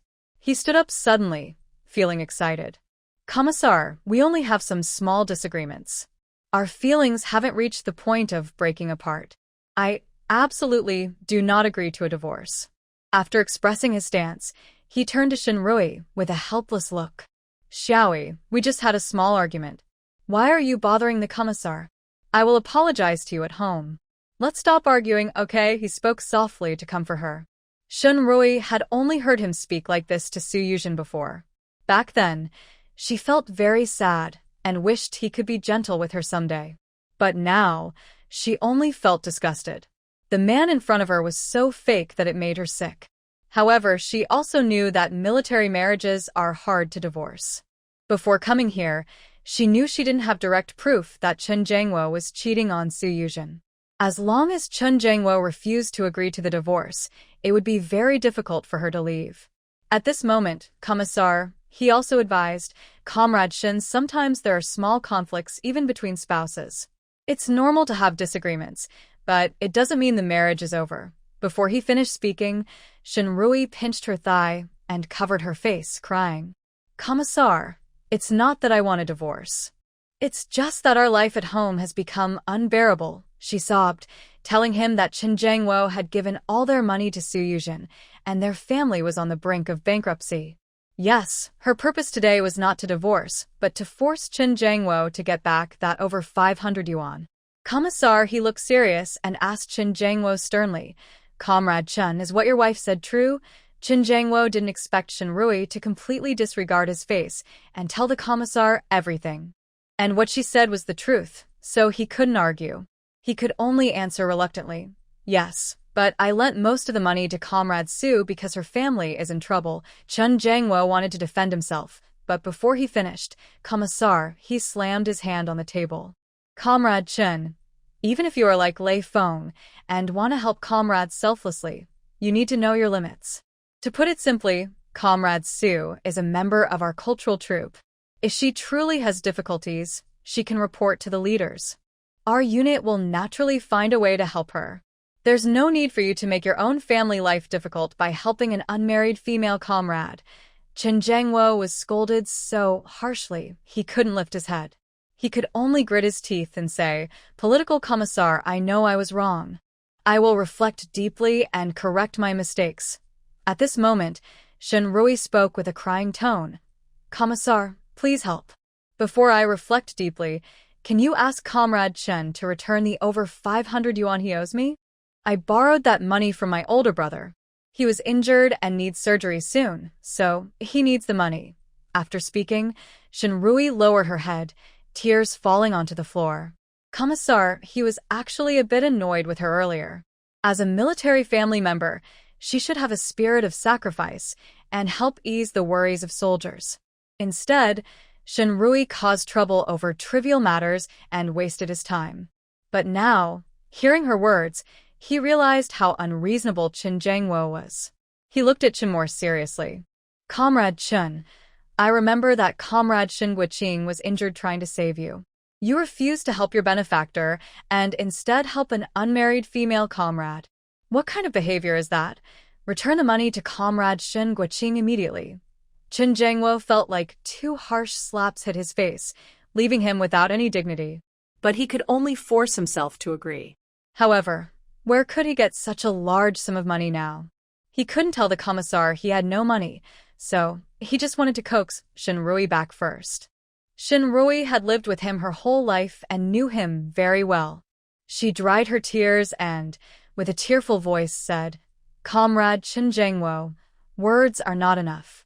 Please write me a note. Within 3 days, you must return that money to me. I will give you the note. If you don't pay back, I will take the note to the commissar. Although Commissar, he thought Shinrui was being too harsh in forcing her husband, he believed she was in the right and could only support her. Comrade Chun, write a note to Shin. Chun Jangwo clenched his teeth and had no choice but to write a note promising to return 532.8 yuan to Shinrui within 3 days. Shinrui also asked him to sign and press his fingerprint. Afterward, She gratefully thanked Commissar He and said, "Commissar, once my brother's leg heals, he and I will come to thank you together. How is your brother now?" Commissar He asked. In their unit, Shun Guiqing and Chu Jingrong were considered the two top talents. If Shun Guiqing hadn't been injured while saving Chen Jiangwo, he would probably be a young deputy regimental leader like Chu Jingrong. Shen Rui honestly told Commissar He about her brother's situation before saying goodbye. When she left the Commissar's office, Chen Jiangwo was still waiting outside with a bad look on his face. Shen Rui was not afraid at all and had no intention of paying attention to him. She simply walked past him. When had Chen Jiangwo ever been ignored like this? He was instantly furious, almost seeing smoke rise from his head. He grabbed Shen Rui's wrist tightly, gritting his teeth and lowering his voice, asking, "Shen Rui, what exactly are you trying to do?" Shen Rui frowned and coldly said, "Let go." She didn't lower her voice at all, which startled Chen Jiangwo. Afraid that the commissar might hear, he quickly released her. Shen Rui raised an eyebrow. "What I want to do you still not understand? Or are you deaf, Chen Jiangwo?" What is it that he doesn't understand? An animal. Shen Rui actually called him an animal. His mother was right. Shen Rui was truly rebellious. Seeing her cold, emotionless eyes, he felt extremely annoyed inside. Impatiently, he said, "Shen Rui, I've told you many times, there's nothing between me and Comrade Su. Now you've even collected my allowance. What more do you want?" Shen Rui couldn't be bothered to argue anymore. She had other things to do. She turned to leave, but Chen Jiangwo grabbed her arm again. Before she could speak, a teasing voice came. "Oh, Captain Chen, did something upset you? Taking it out on your wife?" Chen Jiangwo looked at Chu Jingrong, feeling even angrier inside. But he didn't dare show it. He forced a smile and said, "Deputy Group Leader Chu, you misunderstood. The small quarrel was just a little fun between us." Zhu Jingrong playfully said, "Why does it seem like Comrade Shin was very angry just now?" "Maybe I was mistaken. After all, a caring comrade like Captain Chen, who treats other women with kindness, wouldn't hurt his wife, right? Chen Jiangwo." Zhu Jingrong's words clearly imply he's teasing him. Suddenly, his heart skipped a beat. Zhu Jingrong and Su Yuzhen had already set a wedding date, but now the marriage application was withdrawn. Could it be because he got too close to Su Yuzhen and Zhu Jingrong misunderstood? At this moment, he completely forgot that Zhu Jingrong had said the marriage was voluntarily cancelled by Su Yuzhen. Although he didn't like Zhu Jingrong, he had to admit that no one in their entire military district was better or more capable than Zhu Jingrong. He didn't think Su Yuzhen would have a reason to break off the engagement with Zhu Jingrong. Thinking of this, he felt he was the one who caused trouble for Su Yuzhen and felt more guilty toward her. In front of Chen Jiangwo, Shen Rui didn't want to have much contact with Zhu Jingrong. She just nodded, greeted him briefly, and left directly. Chen Jiangwo also hurriedly greeted Zhu Jingrong and then quickly followed Shen Rui. Zhu Jingrong watched Chen Jiangwo's back, his eyes deepening. Chen Jiangwo soon caught up with Shen Rui, slowing his tone. "Rui, let's talk." Shen Rui waved the note in her hand. "When will you return my money? When can we talk?" She was unyielding, and Chen Jiangwo could only grit his teeth and agree. "Okay." All afternoon, Chen Jiangwo borrowed money from his comrades in the army. But now, every household was facing difficulties. Most soldiers came from rural areas, and their monthly allowances were mostly sent back home to support their wives, children, and parents. He had no money himself. Chen Jiangwo borrowed less than 100 yuan all afternoon. He clenched his teeth and decided to go find Su Yuzhen. Most of his allowances over the years had been given to Su Yuzhen. If not for that, he wouldn't have let Shen Rui borrow so much money, which left him desperate now. Just after he finished explaining everything to Su Yuzhen, she was already teary-eyed, tears welling up in her eyes. "Brother Jiangwo, I'm sorry. It's all my fault that I caused trouble between you and Sister Rui." Su Yuzhen's tears fell like broken beads, her tear-streaked face making Chen Jiangwo feel heartbroken. "Yuzhen, don't say that. The money I helped you with was my own choice. I shouldn't have asked if you needed help, but now..." Chen Jiangwo sighed, looking helpless. Su Yuzhen's tears kept falling. Brother Jangwo, it's all my fault. I will go apologize to Sister Rui now. She wiped her tears and ran toward Qin Jangwo, not mentioning repaying the money at all. Chun Jangwo instinctively wanted to stop her. After he didn't, he thought about how Su Yuzhen might be treated badly by Rui and felt even more worried. He quickly followed her. After leaving the political commissar's office, Rui did not go home. She went to her fellow villagers' house to buy some rabbits. Although it was still the collective era, villagers near the military compound sometimes secretly kept a few rabbits at home to have some meat now and then. Rui used to buy rabbits to treat Qin Jangwo and his son. A few familiar villagers helped her buy 2 rabbits easily. She was thinking about how to settle the rabbits at home and scare away her old, mischievous mother-in-law so she wouldn't secretly cook the rabbits. Before she could think of a good plan, she ran into Zhu Jingrong. I'm leaving tomorrow. Rui was carrying the prepared medicinal pills with her. Since Chun Jangwo was there in the morning, she couldn't give anything to Zhu Jingrong then. Now she took out several bottles of pills and explained their uses to Zhu Jingrong. Zhu Jingrong's lips curved into a smile, but he asked casually, "Are these pills made especially for me? Or are they leftovers from Commander Chen?" Rui, is there any difference? Even if they were leftovers after giving them to Qin Jangwo, the pills weren't used, so it shouldn't matter, right? Made especially for you. I didn't prepare these for him, she said. Then she added, he doesn't know I practice traditional medicine. Although she used to prescribe medicine for Qin Jangwo's father, she did so under the guise of being a village barefoot doctor. In the minds of the Qin family, she was just someone who knew a little massage. The Qin family also thought that giving massages was just a way to serve others, so they looked down on her. Zhu Jingrong's smile, which was already hard to hide, stretched even wider, reaching behind his ears. Zhu Jingrong accepted, without hesitation. Seeing the small rabbit in Shen Rui's basket, he asked, "Is this the one you're using for experiments?"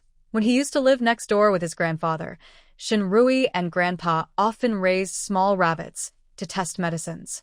Shen Rui nodded, a worried look flashing across her face. Worried that the Qin family will kill and eat it when they find out. Zhu Jingrong saw through her concern immediately. Shen Rui nodded again. Bring it to my place. Shen Rui. She widened her eyes in disbelief, looking at Zhu Jingrong. There was a natural alert in her eyes. Zhu Jingrong raised an eyebrow.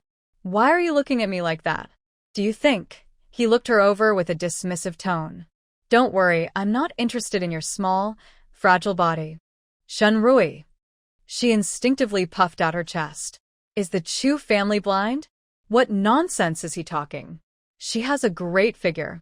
This is because people's thinking hasn't changed yet, and they still don't openly measure this part with size. If it were in later generations with standard sizes, she would be a jealous D-cup, okay? Shen Rui rolled her eyes at the man and turned to leave, too lazy to argue with him. Zhu Jingrong quickly took long strides and caught up with Shen Rui. I'm going out tomorrow. You can keep the rabbits at my place. I'll watch over them tonight. Shen Rui paused and thought about it. That might actually work. Zhu Jingrong's yard is in the back corner of the big courtyard, quite remote. Plus, Zhu Jingrong is usually a reserved person, so no one dares to bother him. Doing surgery on the rabbits at his place would be quiet and safe from being noticed. She didn't bother to be polite with Zhu Jingrong and directly took down the basket with the rabbits, handing it to him. They're yours tonight. Zhu Jingrong took the basket and threw a bunch of keys to Shen Rui. Shen Rui caught the heavy keys, confused. I only need to use your yard. Why do you give me such a big bunch of keys? Feeling tired. You can go inside and sit down, have some water, Zhu Jingrong said, already turning his back and waving as he walked away. Shen Rui felt a strange warmth in her heart. Although she failed to choose a good man and also failed to raise her son well, she still had caring family members and childhood friends who loved her. Shen Rui returned to the Qin family. As soon as she stepped into the yard, Zhang Chunfeng, with a mean face and aggressive gestures, rushed toward her. You don't stay at home every day. I wonder where you go to pick up wild men. You even took my son's allowance and food money to support some outsider. Today, I will tear you apart. Shinrui's eyes flashed coldly as she looked at the fierce face of the old woman. Usually, the neighbors in the big yard had little entertainment, but when Zhang Chunfang caused trouble, everyone nearby peeked out to watch. At this moment, Su Yuzhen rushed in from outside, wiping tears from her eyes. Seeing Shinrui, she suddenly knelt down in front of her with a loud thud. "Rui sister, I was wrong about everything. Although Brother Jangwo helped me kindly, I shouldn't have taken his money. I will work hard to earn money and pay you back. Please just don't be angry with Brother Jangwo anymore. Don't pressure him." Su Yuzhen's tears flowed like flowers. From the corner of her eye, she saw Chun Jangwo at the gate. A flash of scheming and pride crossed her eyes. She was forced to kneel, and if Shinrui continued to be aggressive and insisted she repay the money, Shinrui's reputation for being selfish and mean would be confirmed. Shinrui glanced at her, but didn't respond to her words. Instead, she looked at Zhang Chunfang, her eyes red and tears falling, and said with a sad voice, "Mother, now you know who's been using the family's money and food to support someone outside." The neighbors around started talking. "That Chun family is really shameless. Their son uses the money to support some outsider, and the old woman at home slanders her daughter-in-law for spending money on a man. Fortunately, Comrade Shen is well-cultured. If it were me, I'd go to the party committee crying first, then to the military department. I'd make sure the army gives me justice." Zhang Chunfang was stunned, shocked and angry, pointing at Su Yuzhen. "Yuzhen, are you saying Qin Jangwo gave you money? How much did he give you?" Su Yuzhen still knew she shouldn't tell Zhang Chunfang about this, so she bit her lip and stayed silent. "Since I married Jangwo, he's been giving 35 yuan of his monthly allowance to Comrade Su." 35 yuan, Zhang Chunfang suddenly screamed loudly. Some neighbors already knew about this, others did not. But whether they knew or not, hearing this number made everyone gasp in shock. There are no secrets in the military compound. Everyone knows how much Qin Jangwo, a company commander, earns. 35 yuan is more than half of Qin Jangwo's allowance. Nowadays, an ordinary worker earns less than 30 yuan a month, yet Qin Jangwo gives Su Yuzhen 35 yuan every month for free. Their relationship is definitely worth thinking about. Some men in the neighborhood, who are rivals of Qin Jangwo, started to look suspicious. If they report this, even if Qin Jangwo and Su Yuzhen are innocent, it would look bad, like mud on their pants, not necessarily dirt, but still embarrassing. Qin Jangwo has a good chance of getting promoted this time. If he misses this opportunity, wouldn't that give his rivals a better chance? Qin Jangwo was standing at the door, overhearing the conversation among the 3 women in the yard. It hit him like a thunderbolt. He felt like the sky was falling. Zhang Chunfang, trembling, pointed at Su Yuzhen and gritted her teeth. "You, mother, enough." Before Zhang Chunfang could curse further, Qin Jangwo shouted angrily. Zhang Chunfang got even angrier. She crossed past Su Yuzhen and grabbed Qin Jangwo, hitting and pulling him. "You son of a turtle. While I'm in the countryside eating coarse food and working in the fields for points, you spend money to support this little. Oh my, why am I so unlucky? Raising such a beast." Zhang Chunfang immediately sat on the ground, pounding her thighs and crying loudly. Shinrui's eyes showed a hint of satisfaction. She knew her mother-in-law well. When she was taking care of them back home, the old woman often used this trick to control her. Whenever she didn't meet their demands, she would immediately sit at the door and cry out loud.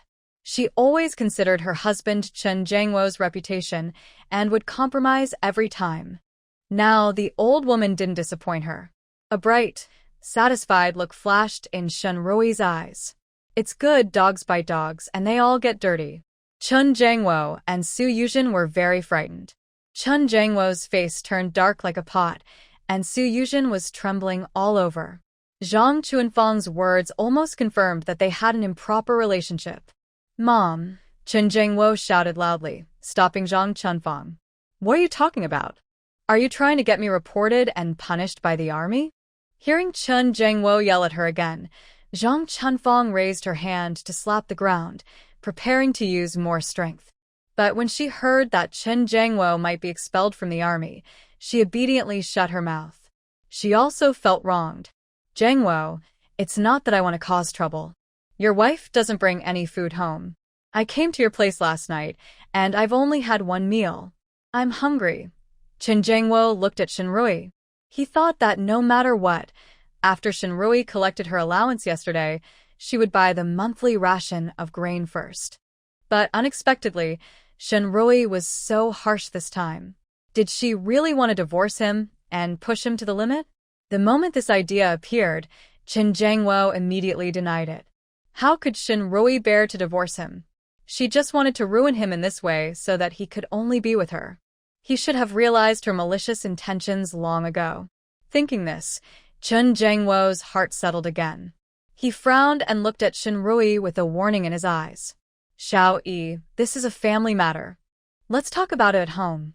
Tears streamed down Shinrui's face as she looked at Chen Jiangwo with heartbreak.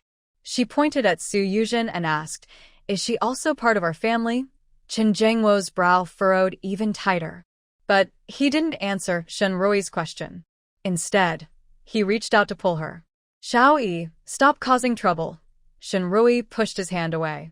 "You need to return the 532.8 yuan I borrowed from my family. You have money to buy a watch for Comrade Su, so you must have money to pay my family back," Shinrui said, not giving Chen Jiangwo a chance to argue, as she looked at Su Yuzhen's exposed wrist. Since Chen Jiangwo bought this watch for Su Yuzhen, she habitually rolled up her long sleeves to show it off. At this moment, Su Yuzhen's face panicked. She quickly pulled down her rolled-up sleeve, trying to hide the watch. Shinrui wiped her tears and cried even more sadly, speaking in a muffled voice. "The ticket to buy the watch was hard for my older brother to get. You knew about it, and you told me that my brother bought the ticket and you paid for the watch. But in the end, the watch was on Su Yuzhen's wrist." Chen Jiangwo, "Who is really your wife?" she sobbed deeply. The neighbors watching felt even more sorry for her. More people looked down on Chen Jiangwo and Su Yuzhen. Some neighbors, with quick tempers, even spat at them, saying, "Bah! Shameless couple." Su Yuzhen's face turned red, then pale. She was good at pretending to be pitiful to get sympathy, but now Shinrui had already used that trick first. Losing her advantage, even if she cried all her tears, no one would believe her. She touched the watch on her wrist, bit her lip as if she had been cut deeply, but finally took the watch off. She lowered her posture, holding the watch with both hands, and handed it to Shinrui. "Rui, I'm sorry." "I give this watch back to you." Shinrui didn't bother with politeness and snatched the watch directly.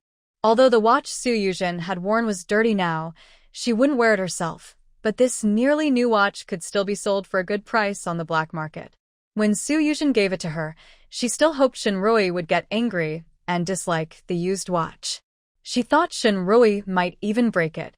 She believed that if Shinrui got angry and showed some grievance, more people would stand on her side. But unexpectedly, Shinrui didn't cry or make a fuss. She calmly accepted it. Chen Jiangwo, who was watching nearby, looked at the scene with a dark face, as black as ink. "Shinrui, Su Yuzhen has given you the watch. Can you stop now?" Shinrui's face turned pale with fright, her body trembling. Her eyes were full of fear as she looked at Chen Jiangwo. Seeing her like this, Chen Jiangwo's heart skipped a beat. He knew things were going badly, and surprisingly, he felt a faint pang of sympathy. But that feeling was fleeting. The gossip from the neighbors quickly pulled her back to reality. TSK, in front of everyone, Commander Chen treats Shinrui like this. I wonder how he behaves when no one is around. A grown man bullying our female comrades? Won't the Women's Federation do anything about it? The women around felt angry and upset. Chen Jiangwo's face turned pale with embarrassment. Shinrui shed 2 tears and wiped her eyes. She thought the scene was almost over. If she pushed a little harder, the bad man and woman would surely lose their temper. But before she left, she wanted to stir things up a bit more. She tearfully said to Zhang Chunfang, "Mother, I don't really care about the money Gaga gave to Comrade Su. I just feel sorry for you. You came all this way, but we don't have a penny. My daughter-in-law wanted to do something nice for you, but we can't even do that." Boo-hoo. She wiped her tears and went into the house, looking like she wanted to heal her wounds alone. Zhang Chunfang immediately realized what was happening. She almost let Su Yuzhen distract her about taking her son's wages. Her sharp eyes looked at Su Yuzhen.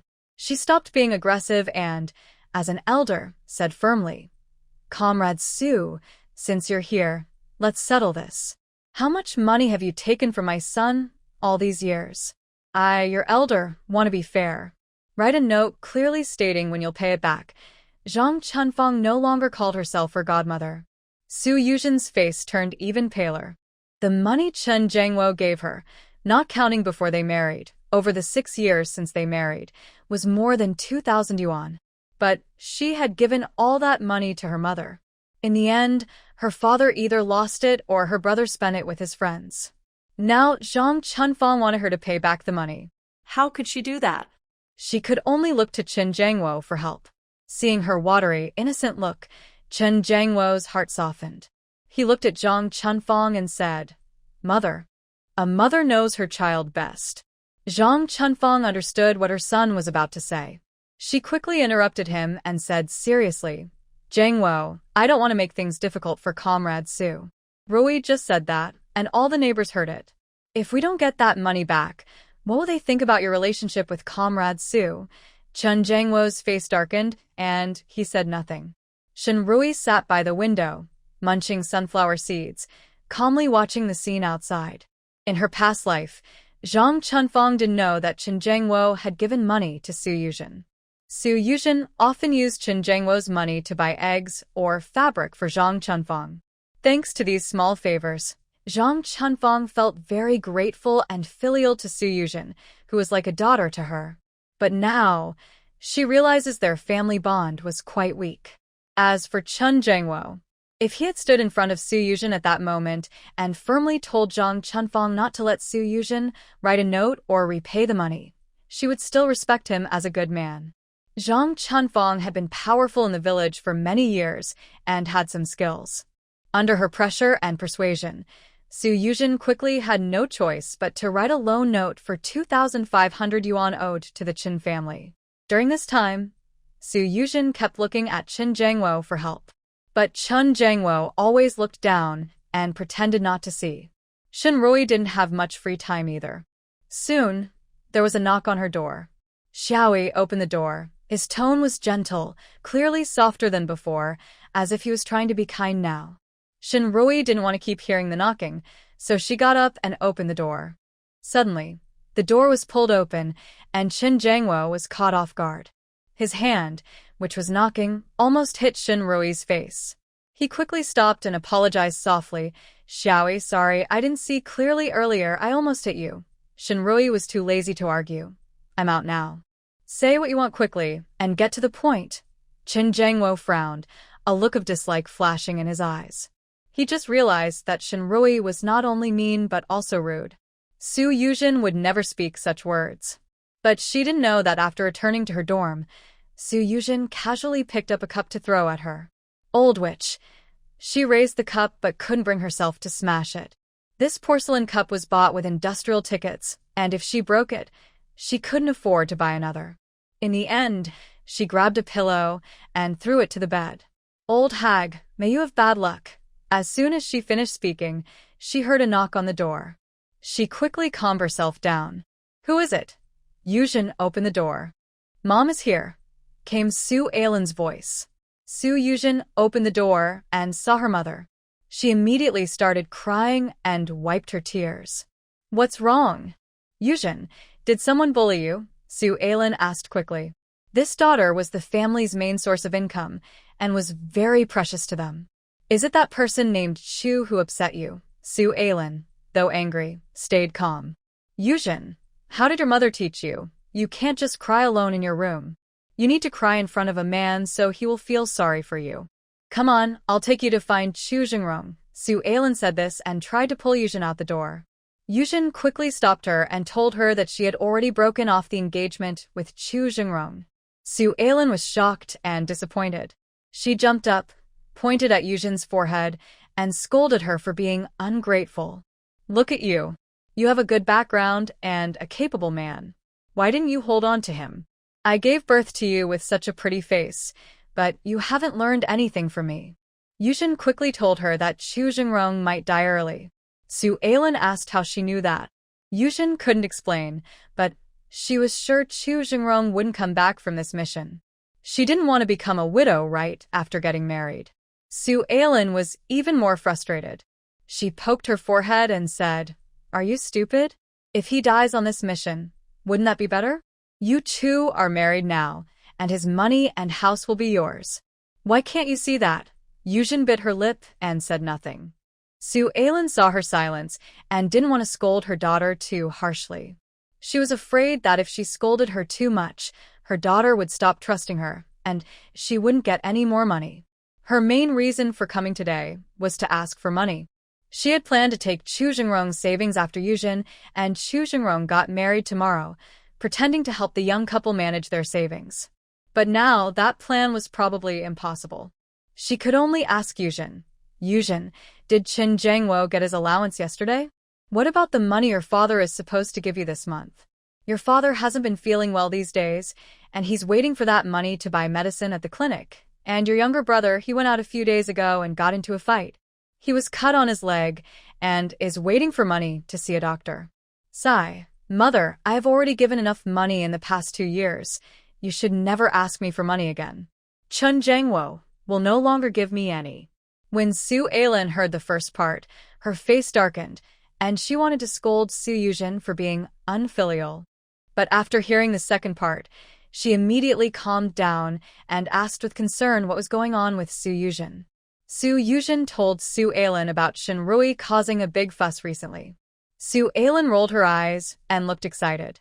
"Yujin, this is a good chance for us. Mom, I want to tell you." While mother and daughter Su Yujin and Su Ailan whispered to each other, Qin Jiangwo was trying to stay calm and talk to Shinrui. "Xiao Yi, all the mistakes are mine. My mother and Ziyu didn't do anything wrong. Even if you're angry with me, you can't hide the food and let my mother and Ziyu go hungry." Shinrui looked at him with a raised eyebrow. Seeing her unresponsive, Chen Jiangwo forced himself to continue pleading. "Xiao Yi, I already signed a note in front of the political commissar. Even if you are heartless and ignore me and my mother, you should at least think about Ziyu. He's your own son." Shinrui finally spoke, but her face was full of mockery. Chen Jiangwo looked at her and felt a sudden pang. Could it be that Shinrui had noticed something? Shinrui's face turned cold. "Even if a traitor is my own, I don't want him anymore." After saying that, Shinrui tried to close the door.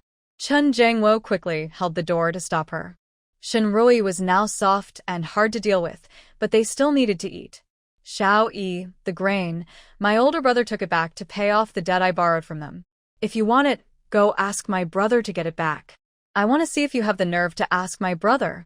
Chen Jiangwo's eyelids twitched. A wave of resentment and anger suddenly rose in his heart. Shun Guiqing had saved his life. But his life was only saved because he was limping. Meanwhile, Chen Jiangwo married his sister and wasted his life in a loveless marriage. He had already repaid his debt the moment he married Shinrui. Now Shinrui still held that small kindness and repeatedly manipulated him. It was both disgusting and hateful. Shinrui saw the venom in Chen Jiangwo's eyes. But she didn't care. Anyway, even if she poured her heart out to him and kept his dignity by not mentioning her brother saving him, he still wouldn't show kindness to their sibling. She thought it was better to hold on to this matter and see how long she could control him. Chen Jiangwo was speechless. Shinrui directly closed the door again. Chunzi, who hadn't dared to speak earlier, now tugged at Chen Jiangwo's sleeve, saying, "Dad, I'm hungry." He hadn't eaten all day and was really starving. Those little brats are all riding on my neck," she muttered. "Jiangwo, move aside. I'll knock on the door. If she dares not to bring out the food, I'll call the neighbors to see how this daughter-in-law shows respect to her mother-in-law. Mom, stop making trouble. Are you still trying to embarrass us?" Qin Jiangwo said impatiently. "You and Ziyu stay at home for a while. I'll go buy some expensive grain." Today, after a scolding, he first borrowed some money, then caused a fuss in the yard. Now, he had already missed the meal time at the army canteen. And if they ate at the canteen, they had to pay for the food and tickets. He didn't store grain at the canteen. He only paid when getting food. Now, without tickets or grain and no special reason, the canteen wouldn't serve him. Although Zhang Chuanfang's main enemy now was Su Yuzhen, she didn't think Shenrui was a good person either.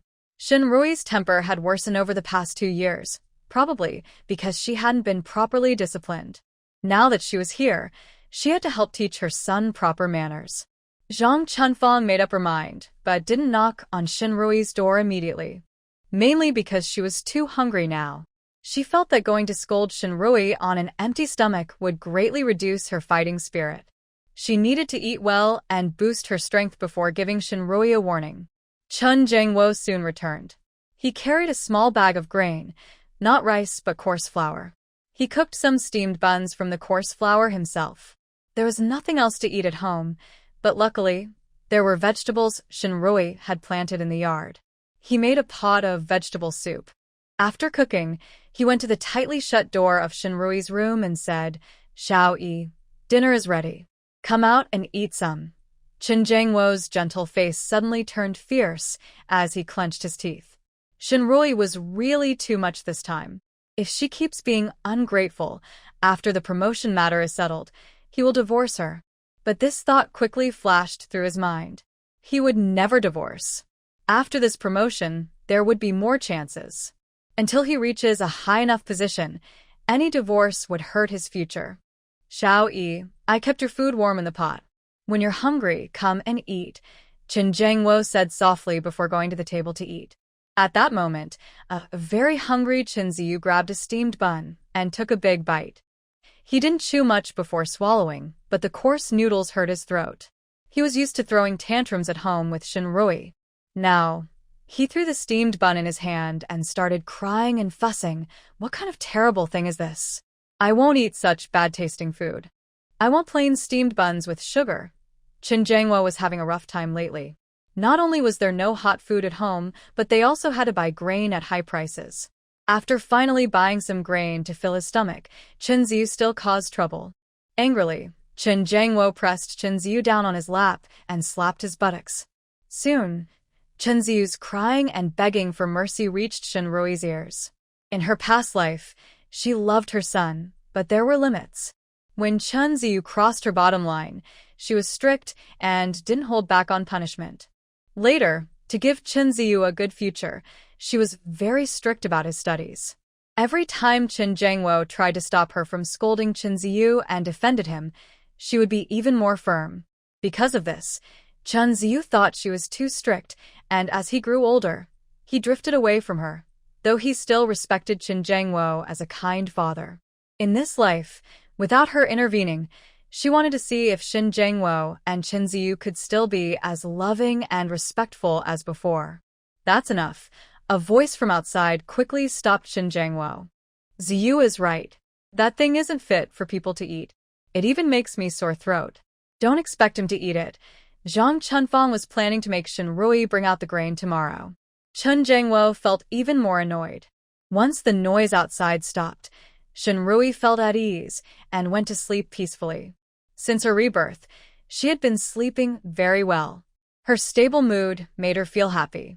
She no longer tossed and turned all night, worrying about everything like she did in her previous life. The next morning, Shenrui got up, washed up, and was about to leave the house.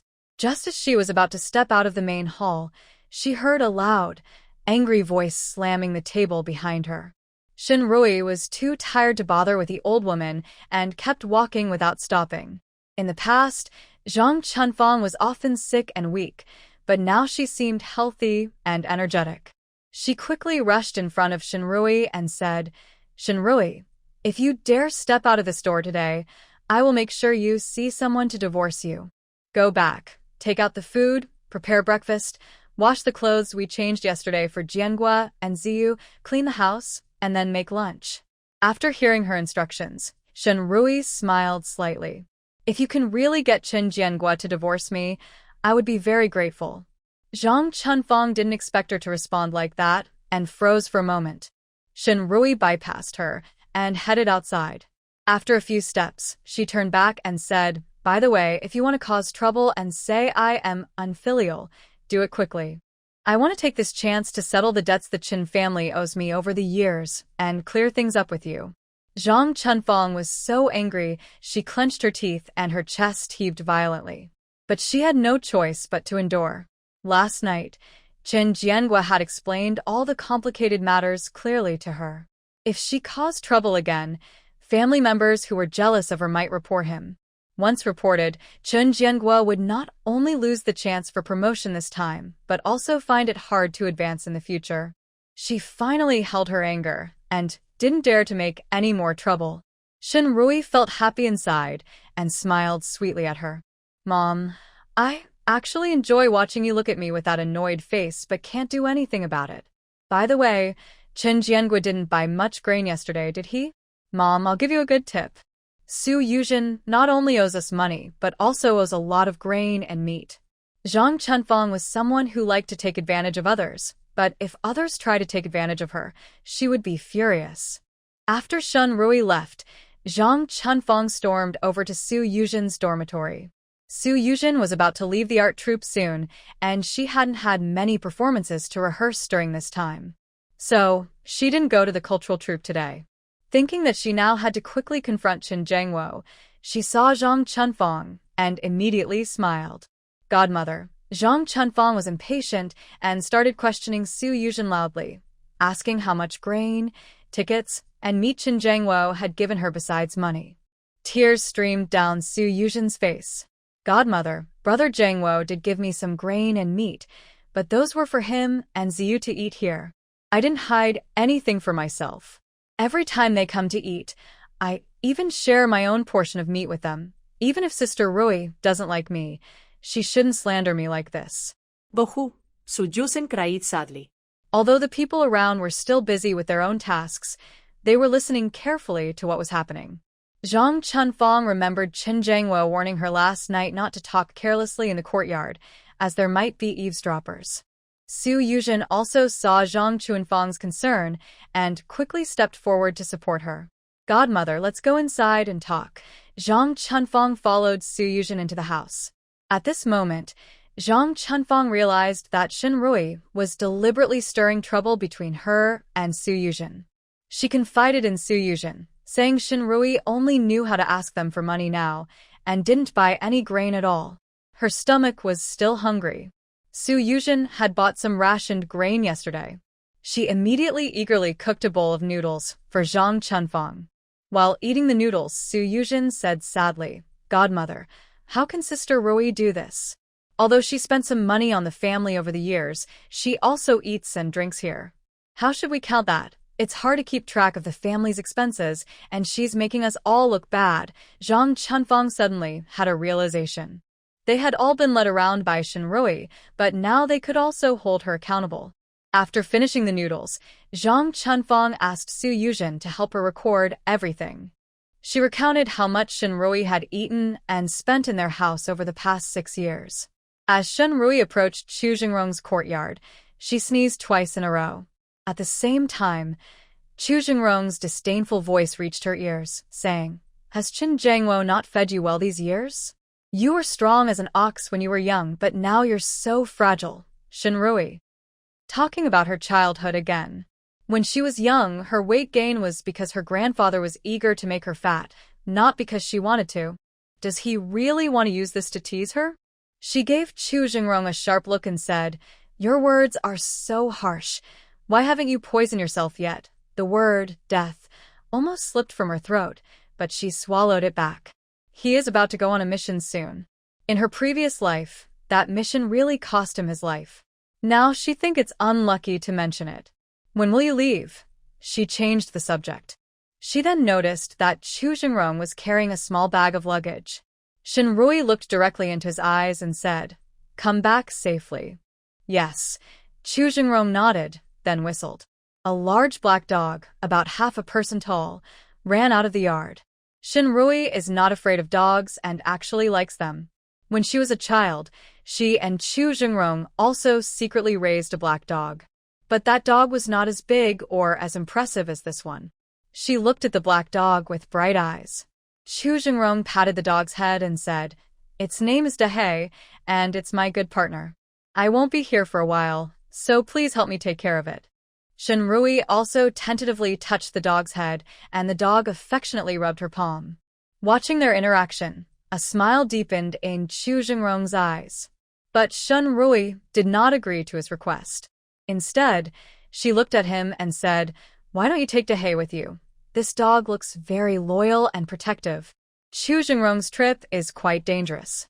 Having this dog with him might help." Chu Jingrong glanced at Dahe and said, "It's not convenient for me to take it this time." Shenrui understood and said, "Don't worry, I will definitely take good care of it. All right, I'm leaving now. I've prepared some things on the table inside. When you have time, go in and take a look." After saying that, he didn't give Shenrui a chance to speak. He raised an eyebrow and said, "I hope when I return, you will already be divorced." Shenrui watched Chu Jingrong walk away confidently, her heart tightening uncontrollably. This is the first time since her rebirth that a change related to life and death has occurred.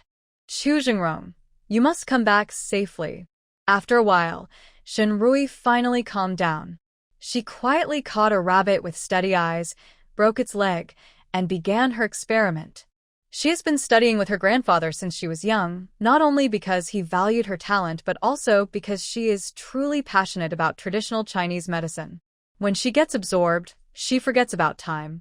It wasn't until her stomach growled loudly and her hands grew weak that she realized it was already 3 p.m. Chu Jingrong was right.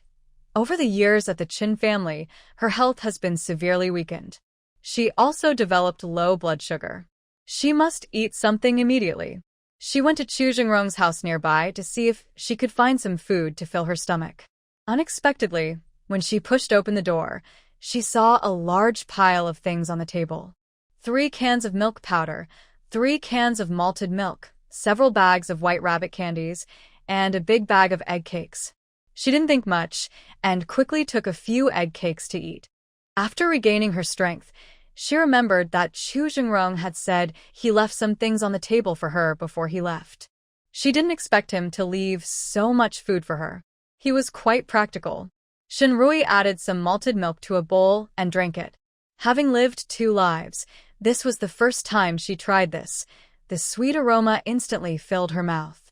But she couldn't help but shed tears. In her previous life, she bought this stuff often to nourish Chunzi and improve Su Yuzhen's health.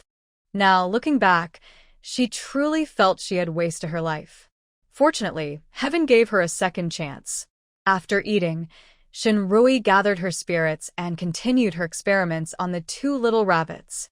In the afternoon, when Zhang Chunfang and Su Yuzhen went to pick up Chunzi from kindergarten, Chen Zhengwo was already home. "Mother, Yuzhen, why did you come to pick up Ziyu? Where's Rui?" Chen Zhengwo asked with a frown, a bit unhappy. Chunzi immediately lowered his head, his eyes turning red. "Dad, did Mom forget about me?" His sadness was genuine. Because in the past, when he went to kindergarten, his clothes were the best and cleanest, his lunch was the most fragrant and delicious, and other children envied him and liked playing with him. But today, his clothes were dirty, and his desk mate even said he smelled bad. He also didn't have a good lunch. During lunchtime, the other children ate their meals happily, but he could only watch longingly. If the teacher hadn't given him a piece of sweet potato, he would have gone hungry all day. Chunzi said this while tears fell down his face. Why can't things be like before? When Aunt Sue played with him every day, his mother made him new clothes and packed delicious lunch. He was so happy back then. Zhang Chunlan was very angry. "Zhangwo, look at this. What kind of talk is this? Shenrui doesn't even care for her own son now. I think she deserves a good lesson. In our village, women like her just need a good beating to learn their place." "Mom, stop talking," Zhangwo said irritably.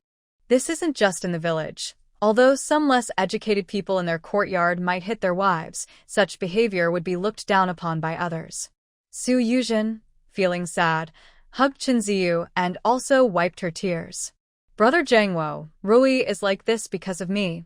I will go apologize to her, kneel before her. Whether she scolds me or hits me, I just want her to be calm." As long as she can forgive us, and our family can be peaceful, I accept everything.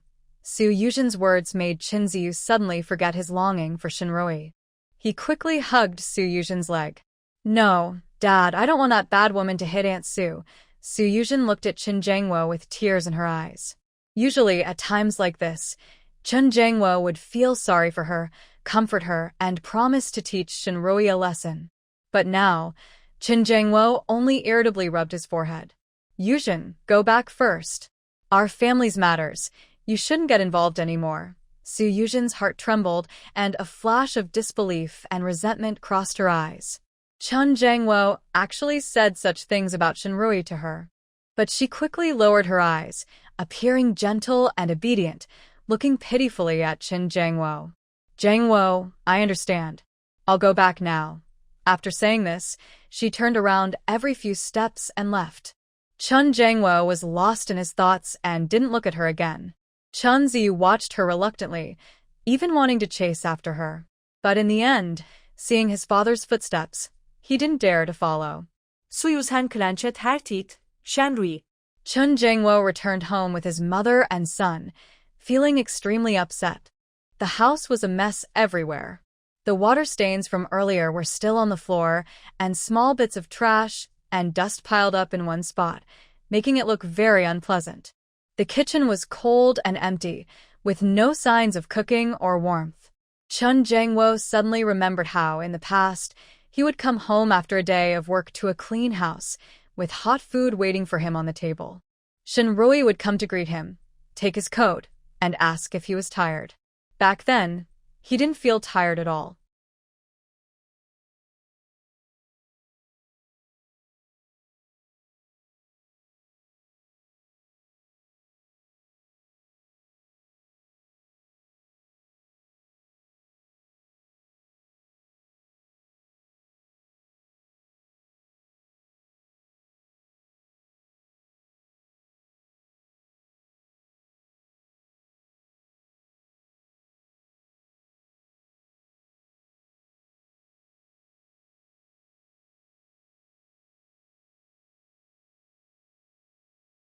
I raised a selfish person. Chen Jiangwo felt overwhelmed. Enough. Mom, I just want you to tidy up the house and wash some clothes. Isn't that what any mother would do? Before, Shinroi did these things every day. Why can't you do it now? Zhang Chunfang jumped up. Chen Jiangwo, you know these chores should be your wife's job. If you can't control your wife, don't expect your mother to do it for you. How capable you are, Zhang Chunfang, used to causing trouble in the countryside, raised her voice loudly when she argued. The neighbors and passers-by nearby listened in, curious about the noise. Someone passing by the Chen family's house called out, Captain Chen, why are you arguing with your wife? You two should talk things out nicely. Chen Jiangwo's face darkened with embarrassment. He had never felt so humiliated in his life. Helpless, he said to Zhang Chunfang, Mom, maybe you should go back now. He originally thought that if Zhang Chunfang came, she could control Shinroi. But now, Shinroi was stubborn and wouldn't listen to her mother's tricks. It was hard to persuade her. It was easier to invite someone and then to send them away. Zhang Chunfang had long wanted to come to the military. Although the troops are in the suburbs, the military district has a granary, hospital, factory, school, and soldier service center. Everything you need, almost like a small city. Moreover, soldiers don't have to work in the fields. Who would want to go back to hard manual labor? Zhang Chunfang instinctively wanted to scold Chen Jiangwo for having no conscience. But seeing Chen Jiangwo's gloomy face and furrowed brows, she realized that if she caused more trouble now, Chen Jiangwo might really refuse to stay with her. She rolled her eyes and gave Chen Jiangwo an idea. Son, you just want Rui to stay at home like before, taking care of the kids and doing chores, right? I have a way. She lowered her voice and shared her plan with Chen Jiangwo. Chen Jiangwo glanced at Chen Ziyu and frowned. Mom, will that work? Of course it will. Zhang Chunfang said firmly, Son, you are my favorite. She loves Ziyu so much. She won't give him up easily. Later, you can take the chance to coax her. That would be best. Hearing his mother's words, Chen Jiangwo's frown gradually eased. After she finished, Zhang Chunfang proudly tugged at him. Just listen to me. Once she's pregnant again, she won't dare to cause trouble with you. After finishing her chores, Shinrui went back to her room to put away the eggs and cakes, so mice wouldn't ruin them at night. She then found a note under the jar of malted milk. It was written in strong, bold handwriting. There are ingredients in the kitchen, just a few simple words, but Shinrui felt a warm feeling inside. She went to the kitchen and found rice, flour, oil, vegetables, and even a piece of fresh meat. Since the weather was warm, the fresh meat wouldn't last long. Shinrui steamed some rice and cooked braised pork. After eating happily and filling herself up, she returned to the Qin family. She was prepared to face a confrontation with 3 generations of the Qin family. But when she entered the house, she didn't see Zhang Chunfang. Chun Jiangwo was sitting in the main hall waiting for her. As soon as he saw her, he immediately looked guilty and said, "Xiaoyi, I'm sorry." Shinrui's alarm bell instantly rang. Chun Jiangwo was proud and arrogant. He would never sincerely apologize. What was he planning? "Give me the money," Shinrui said directly, reaching out to interrupt his false apology. Chun Jiangwo's eyes still looked at her with guilt. He took out a stack of money from his pocket. When handing it to Shinrui, he said, "Xiao-yi, these past few days when I went out to borrow money, I realized how much it costs to run a family every day. Over the years, I haven't given you enough. Our family relies on you to support us. You've worked hard. Before, I didn't understand these things and made a big mistake. From now on, you can handle my allowance. Let's live a good life together, okay?" Shinrui's eyes lit up. She didn't expect Chun Jiangwo to actually gather this money. She really needed money now. This money was very important to her. She noticed that Chun Jiangwo's watch and the pen in his pocket were gone. It seemed he sold these things to gather the money. She counted the money, 532 yuan and 8 cents. It was exactly the amount she had spent on the Qin family over the years, not a penny more or less. Shinrui raised an eyebrow with a mocking look, teasing him. "All right, go and get back the money you gave to Su Yuzhen all these years and give it to me, otherwise, you're just paying me back without any interest, and it shows you're not serious about living with me." Chun Jiangwo. He didn't expect Shinrui to be so aggressive. He felt anger rising inside, but seeing her sarcastic expression as if she was eager for a fight, he had to suppress his anger. Clenching his teeth, he said, "Fine, I will get that money back." Shinrui smiled a little. "Then wait until you get the money back and we'll talk." She then went into the house and shut the door. Chun Jiangwo's face darkened. He wanted to chase after her, but remembering how Shinrui had hit him with a door last time, he hesitated. His eyes, looking at her door, carried a hint of cruelty. It seemed he could only use the trick his mother had taught him. That night, Shinrui didn't sleep well. She dreamed of her past life. In her past life, she once forgot to buy milk for Su Yuzhen. Su Yuzhen wiped her tears, saying she disliked her and wanted to move out. Chun Jiangwo and his son Chunzi blamed her. 13-year-old Chunzi even said she couldn't do such a small thing right and might as well die. Hearing those words again in her dream, seeing Chunzi's disgusted face, her heart felt like it was pierced by countless needles, hurting so much she couldn't breathe. Suddenly, she woke up in a panic. "I heard urgent knocking on the door outside. Bang, bang, bang. Open the door, Xiao-yi. Hurry up. Something's wrong. Ziyu has fainted." Zhang Chunfang's anxious voice with a hint of crying came from outside. Shinrui was still trying to wake up from her dream when she heard the last words. As a mother, her instinct took over. She quickly rushed to the door and opened it. "What happened to Ziyu?" A fleeting look of scheming and satisfaction crossed Zhang Chunfang's eyes. She still looked very worried, her face showing panic. "I don't know. I suddenly saw Ziyu was burning hot, and when I called him, he couldn't respond. Now Jiangwo has gone to the army for an emergency assembly. What should we do? I'll go check on him." Shinrui had already calmed down. But no matter how calm she was, she couldn't just stand by when Chunzi was in danger. Chunzi was indeed burning with a high fever. But he hadn't fainted or become unresponsive, as Zhang Chunfang claimed. Shinrui's hand was just resting on his forehead when he suddenly hugged her arm with his small hands. Mom. Ziyu is hot, it hurts. Boo-hoo, Shinrui's heart clenched uncontrollably. She tried to hold back her urge to immediately help Chunzi and said to Zhang Chunfang, "Let's take him to the hospital." "Which hospital?" "Going to the hospital costs money. Kids often get fevers and colds. It's normal." Zhang Chunfang immediately opposed fiercely, her eyes sharp with calculation. Shinrui didn't miss her look. She looked again at Chunzi and said, "Children of soldiers can be treated at the military hospital for free." "Oh, I see." Zhang Chunfang realized she had been too emotional just now and quickly nodded in agreement. "Xiao Yi, hurry and take Ziyu to the hospital. Don't delay." Shinrui's dark eyes looked at Zhang Chunfang. Zhang Chunfang quickly added, "Xiao Yi, I didn't go to school. I can't read or write. If I go to the hospital, I won't be able to handle the procedures. I won't hold you back." Shinrui frowned and looked again at Chunzi on the bed. His face was red from the fever, his lips cracked, and his condition was indeed not good. Shinrui repeatedly reminded herself that in her past life, that ungrateful person removed her oxygen tube and took her life. But now, hearing Chunzi's rapid breathing, she already suspected pneumonia.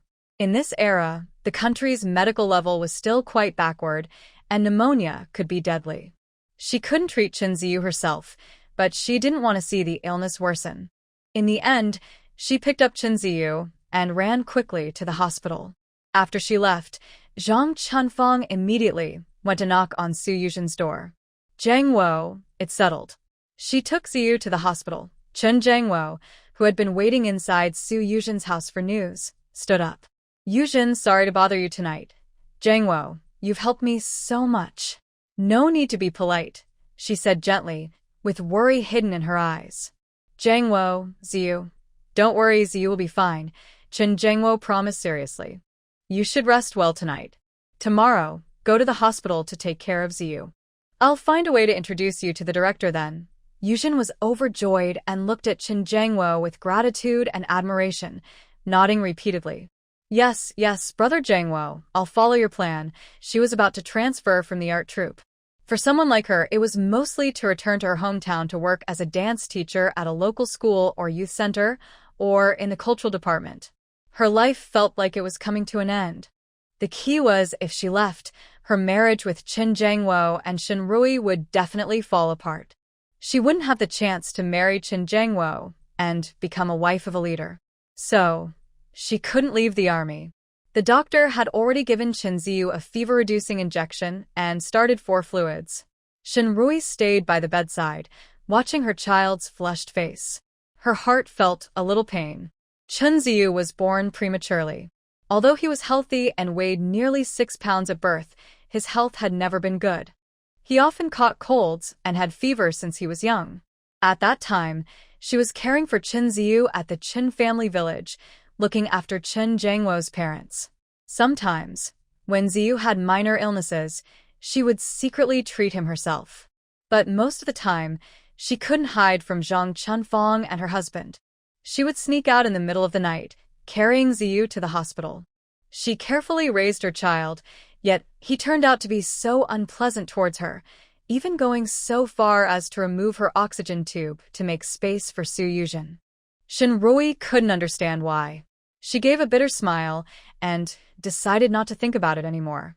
Maybe Chunzi is naturally cold-hearted, or perhaps she spoiled him too much in her past life, which made him spoiled now. But none of that matters to her anymore. Chunzi doesn't have her as a mother, and he has Chen Jiangwo as a father. He always stands with his father, who will not treat him badly. When Chen Jiangwo arrives, she plans to leave. "How is Ziyu?" Chen Jiangwo's anxious voice interrupted Shinrui's thoughts. She looked up coldly and gave him a dismissive glance. She stood up directly. "Take good care of him. I'm leaving now." Being in the same room with Chen Jiangwo now made her feel sick. According to the plan, Chen Jiangwo was supposed to comfort Shinrui and, taking advantage of Ziyu's illness, try to repair their relationship. But the coldness and disgust in Shinrui's eyes just now hurt his pride. Just as Shinrui was about to step out of the hospital room, Chen Jiangwo quickly closed the door and pulled her back, pressing her against it. "Shinrui, I've told you many times, There's nothing between me and Su Yuzhen. How long are you going to keep causing trouble? Shenrui looked straight into his fierce eyes without fear and sneered. Whether you're innocent with her or not has nothing to do with me. All I know is, after all these years, we haven't been truly married. We are not really husband and wife. The only time she was pregnant with Siyu was before they got married. That time, her older brother couldn't stand her pleading and finally called Qin Jiangwo to their house to find out about him. Her brother jokingly told Qin Jiangwo that he had saved his life and that marrying his sister was like a commitment. Qin Jiangwo agreed immediately. That night, Shenrui was so happy she cooked several dishes. Her brother was also very pleased and drank with Qin Jiangwo, who also joined in. At that time, she thought Qin Jiangwo was happy, which was why he drank so much. She felt sorry for him. When her brothers toasted Qin Jiangwo, she helped block some of the drinks. In the end, both she and Qin Jiangwo got drunk. The next morning, when she woke up, she didn't know how it happened, but Qin Jiangwo was sleeping in her bed. Both of them were not fully dressed. That was the night she had her son, Chunzi. Qin Jiangwo's eyes flashed with pride, but his face was angry and fierce as he grabbed her chin. Shenrui, you just want me to touch you, right? I'll give you what you want. He leaned down to kiss her. Shenrui felt a wave of disgust in her heart. Before she could think, she used all her strength and slapped Qin Jiangwo across the face. Qin Jiangwo, you. She couldn't help but curse. Caught off guard, Qin Jiangwo's head was turned to the side from the slap. Once he realized what happened, he became even angrier. He reached out again to grab her. Shenrui, you've been causing trouble for so long just for this? Now you're pretending. He moved closer again. His mother used to say that no matter how angry a woman is, once she gets into bed, she loses her temper. He agreed with that. Moreover, he and Shenrui were legally married, with a marriage certificate. What they did was lawful and reasonable. Shenrui was refusing now because she had been upset for too long and couldn't face it right now. This time, he tightly held her hands. Shenrui couldn't fight back anymore. The man's disgusting breath was so close, she felt sick to her stomach. Just as Qin Jiangwo was about to touch her, she finally couldn't hold it anymore and vomited. With a strong sour smell, splattered all over Qin Jiangwo. He instinctively took a step back, his face dark as water, eyes burning with anger as he stared at Shenrui. Shenrui, don't go too far. Shenrui calmly wiped her mouth with a tissue, looking at him with disgust.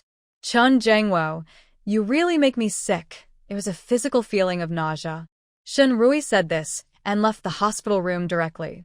Qin Jiangwo's face darkened further. He clenched his teeth and instinctively wanted to chase after her. But as he took a step forward, the disgusting on him made him stop. He now looks like this, and if others see him, he can only go back to the hospital room and take off the clothes that Shenrui had soiled. Shenrui walks out of the hospital and suddenly feels very tired. Military marriages are hard to divorce. She originally wanted Qin Jiangwo to ask for a divorce himself, thinking it would make things easier.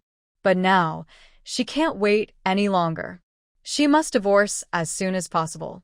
When Shenrui returns to the Qin family, Zhang Chunfang is sleeping soundly behind a closed door. She thinks her plan is very good.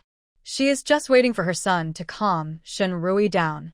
Tomorrow morning, Shenrui will come back with her son, and she can continue to serve their family. After returning to her room, Shenrui writes another divorce application. The last one she gave to Qin Jiangwo for his signature, but he never signed it again. The next morning, she goes to the political officer's office and submits the divorce application. Comrade Shen, marriage is not a game. Commander, he frowns when he sees the big words divorce application. Commander, I know. This is a decision I made after careful thought. Shenrui answers seriously. Commander, he raises his hand to signal her to sit down. He pours her a cup of tea. Comrade Shen, you and Captain Chen are in a military marriage. If the military doesn't approve, we won't allow the divorce. Your application only has your signature, so it doesn't count, he says, pushing the application back to her. Shenrui. She had already expected this result, but she didn't want to waste more time with Qin Jiangwo. She had to try. She takes a deep breath, wanting to tell the commander that her relationship with Chen Jiangwo has completely broken down and to persuade him. But before she can speak, Commander, he says first, Comrade Shen, even couples who love each other have disagreements. You are a military wife. Our soldiers are fighting on the front lines to protect the country, and behind the scenes, you military wives help keep the home stable. If all military wives like you cause trouble over small things, how can our comrades focus on their work, defend the country, and serve the people? Don't you think? Commander, he has always admired Chen Jiangwo. Now that Shen Rui is repeatedly causing trouble over personal family matters, he naturally wants to give her a warning. However, Chen Jiangwo also heard some things about Su Yuzhen. He is a bit confused about it. Shen Rui was not disappointed. Before coming, she already expected that Deputy Commander, he would protect Chen Jiangwo. Her purpose was just to show Chen Jiangwo her determination. As for divorce, she planned to let Chen Jiangwo take the initiative to ask for it. And that opportunity would come soon. Shen Rui knew that talking to the deputy commander now would be useless, so she decided to say nothing. She just lowered her head and quietly wiped her tears. Deputy commander, he sighed and advised, Comrade Shen, I've heard some rumors about your family. Don't worry, I will criticize Comrade Chen Jiangwo seriously and tell him to correct his mistakes. Thank you, Deputy Commander, Shen Rui said with a lot of sadness, then left. As soon as she left, Deputy Commander, he looked serious and ordered the guard, go call Chen Jiangwo here. When Chen Jiangwo arrived at the unit, he was stopped by the guard. He heard from the guard that Shen Rui had been here, and his heart was very nervous. When he entered the Deputy Commander's office, the deputy immediately kicked him. Chen Jiangwo bent his knees slightly, but managed to stay steady. He saluted, Deputy Commander. The deputy took the divorce application Shen Rui had just given and threw it in Chen Jiangwo's face. Chen Jiangwo, do you realize you're married? Chen Jiangwo looked at the divorce paper, and his face darkened instantly. Deputy Commander, did Shen Rui come here to complain to you? After asking, he quickly added, rest assured, I will control my family members and won't let her trouble you again. Deputy Commander, he was very angry and kicked Chen Jiangwo again. This time, Chen Jiangwo almost fell to his knees. Control your family. I think you should control yourself. Deputy Commander, he said seriously but with anger, I've heard about your relationship with Comrade Su from the art troupe. Don't you know how your wife used to treat you? Now she's filing for divorce herself, which shows she's completely disappointed in you. If you don't change, that's fine, but you also try to control her. What did she do wrong? Chen Jiangwo felt a bit unfair inside. He and Su Yuzhen had never done anything inappropriate. He only helped her because they had known each other since childhood, and he never crossed any boundaries. If Shen Rui hadn't been so jealous all the time, things wouldn't have gotten so out of hand. How could Shen Rui be wrong? But now he couldn't answer the political officer that way. He could only salute obediently, which was proper. Commander, he then softened his tone. Remember in the future that you have a wife and children. Keep a clear distance from other female comrades, understood? Yes, Chen Jiangwo saluted again. Commander, he then looked at his military uniform. Last night, Shen Rui had dirted his clothes with her. The other uniforms at home hadn't been washed yet, so he had no choice but to wipe this one and wear it again. But the stain from the wasn't easy to clean. Once the water dried, the mark was even more obvious. What's wrong with your uniform? As a company commander, is this how your personal hygiene is? Don't you know you should wear clean clothes? Commander, he scolded. Chen Jiangwo. He couldn't argue that Shen Rui wasn't washing his clothes now.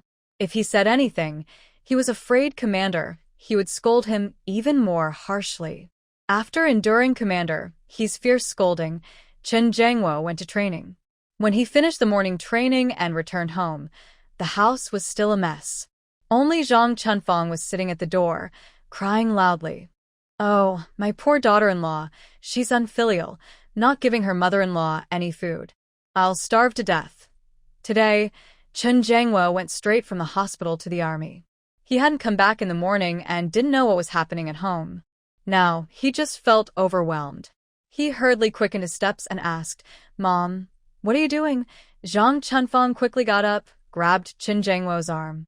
She looked around cautiously, making sure no one was paying attention, then lowered her voice and asked, Jiangwo, did you succeed last night? Why is Shun Rui still acting like she doesn't see anything this morning? She didn't bring any food back either. Son, I'm hungry. Really hungry, Mother Zhang said, holding her empty stomach. I thought coming to the city meant I could enjoy some good food. But who knew I'd be hungry all the time? Back in the countryside, I could at least eat half a meal. Chen Jiangwo felt very annoyed. But he understood his mother. If he didn't take care of her now, she might cause trouble and ruin his reputation. He said, Mom, wait a moment. I'll go to the canteen and get some food. After my training this afternoon, I'll buy more grains. He now knew that Shinrui hadn't planned to bring enough food for them this month. He had to buy expensive grains instead. He sold his watch and pen to gather enough money to pay Shinrui over 500 yuan. Now, he didn't know where to get more money to buy expensive grains. Thinking about it gave him a headache. But he couldn't worry about that now. He quickly borrowed some grains and tickets from his comrades and hurried back to bring food to Zhang Chunfang. She was already waiting at the door, looking anxiously. When she saw him, she hurriedly grabbed the lunchbox from his hands. She opened it and saw a layer of green vegetables, with no meat or anything else. She immediately looked a bit disappointed. Jiangwo, is this all you brought for me? No meat at all. Chen Jiangwo felt very upset inside. The money and tickets he borrowed from his friends were limited. After packing this lunch for Zhang Chunfang, he had nothing left to eat himself. But Zhang Chunfang still looked dissatisfied. He frowned and said, Our home is in this condition now. If you think I'm not taking good care of you, you can go back to the countryside and find your older brother and sister-in-law. Zhang Chunfang pouted but didn't dare argue with Chen Jiangwo. She could only eat quietly. Chen Jiangwo looked around at the messy house, which was like a pigsty. Mom, after you finish eating, clean up the house this afternoon. Wash the clothes for me and Ziyu. After saying that, he turned and walked away quickly. Chunzi was still in the hospital. He needed to go see her. He thought Shinrui was probably at the hospital now. He wanted to take this chance to have a good talk with her. At this moment, Shinrui was already in Chu Jingrong's yard. Out of maternal instinct, she didn't want Chunzi to be in danger. But she would never be foolish again, giving her heart completely to that untrustworthy person. She gave medicine to the 2 small white rabbits that were tested on yesterday. The rabbits with broken legs are healing quite well. She thinks that practicing acupuncture and acupoint sealing techniques will soon be enough to perform surgery on her older brother. When Chen Jiangwo arrived at the hospital, he didn't see Shinrui.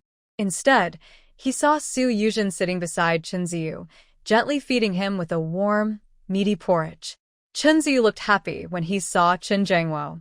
Dad, Aunt Su made me lean meat porridge. It smells so good and tastes delicious. Chen Jiangwo softened his expression, walked over, and gently patted Chunzi's small head. If you like it, eat more. The more you eat, the faster you'll get better. He felt a bit guilty inside.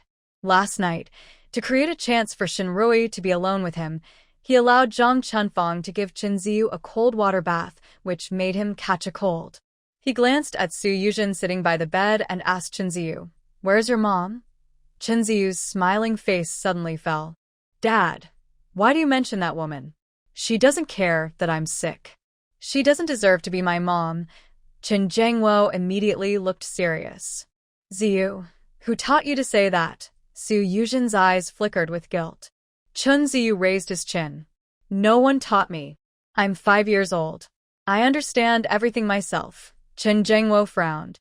You can't say that anymore. Last night, when you had a fever, it was your mom who brought you to the hospital. Otherwise, you'd still be feeling bad now. Chunzi was suspicious. Do you think she's that kind? Just now, Aunt Rui clearly said that Shinrui only cares about herself and doesn't care about him at all. She wouldn't be that kind. It must be Dad helping her lie. But he didn't dare say these words out loud. Chen Jiangwo said seriously, She is your mother. No one cares for you more than her. Chunzi immediately hugged Su Yuzhen's arm and argued, No, Aunt Su cares for me more. She only tells me to study hard and write well. She doesn't dance, sing, or tell stories. Chen Jiangwo. He couldn't explain things to a 5-year-old child. Instead, he got angry and instinctively looked for something to teach Chunzi a lesson. Su Yuzhen immediately stopped him. Brother Jiangwo, don't be mad at Ziyu. She's young and still sick. Chen Jiangwo looked at the needle still in Ziyu's hand and finally put down the feather duster he had just found. At this moment, Su Yuzhen eagerly looked at Chen Jiangwo. Brother Jiangwo, you said you wanted to introduce me to the director. Just as she finished speaking, Director Cui from the military district hospital arrived. Captain Chen, Director Cui is an old acquaintance of Chen Jiangwo. Previously, Cui's son had joined the army and was assigned to Chen Jiangwo's unit. But now, Cui's son has been promoted to deputy battalion commander. Chen Jiangwo exchanged greetings with Director Cui and then got to the main point. Director Cui, do you have any positions available at your hospital recently? My sister is about to leave the arts troupe and she doesn't want to transfer back to her hometown. She wants to find a job here at our hospital. What do you think? Director Cui, following Chen Jiangwo's introduction, looked at Su Yuzhen. Su Yuzhen immediately stood up to greet Director Cui. Regarding this matter, Director Cui told Chen Jiangwo directly. Recently, the hospital indeed has 2 openings, one for a nurse and one for a doctor. He told Su Yuzhen to submit her application form and prepare for the exam. After the exam, they would select the best candidate. Several people had already approached him about these positions, hoping their family members could get the jobs. As the hospital director, he felt quite conflicted. It was also a suggestion from Shun Ryue last night, since giving the job directly to someone isn't fair, it would be better to hold an exam. Whoever scores the highest on the exam will get the position. Su Yuzhen's face immediately stiffened. Feeling a bit embarrassed, she said, We still have to take an exam. Chen Jiangwo also wanted to speak up and help Su Yuzhen. But Director Cui spoke first. Captain Chen, Comrade Su, you know how important these jobs are. Unlike others, these are matters of life and death. We can't be careless. Passing the exam is a must to get the position. Since Director Cui said this, even if Su Yuzhen was stubborn, she couldn't keep Chen Jiangwo from pleading for her. She looked determined and said to Chen Jiangwo, Brother Jiangwo, don't worry. I will study hard these days, learn about medical and nursing knowledge, pass the exam, and won't let you down.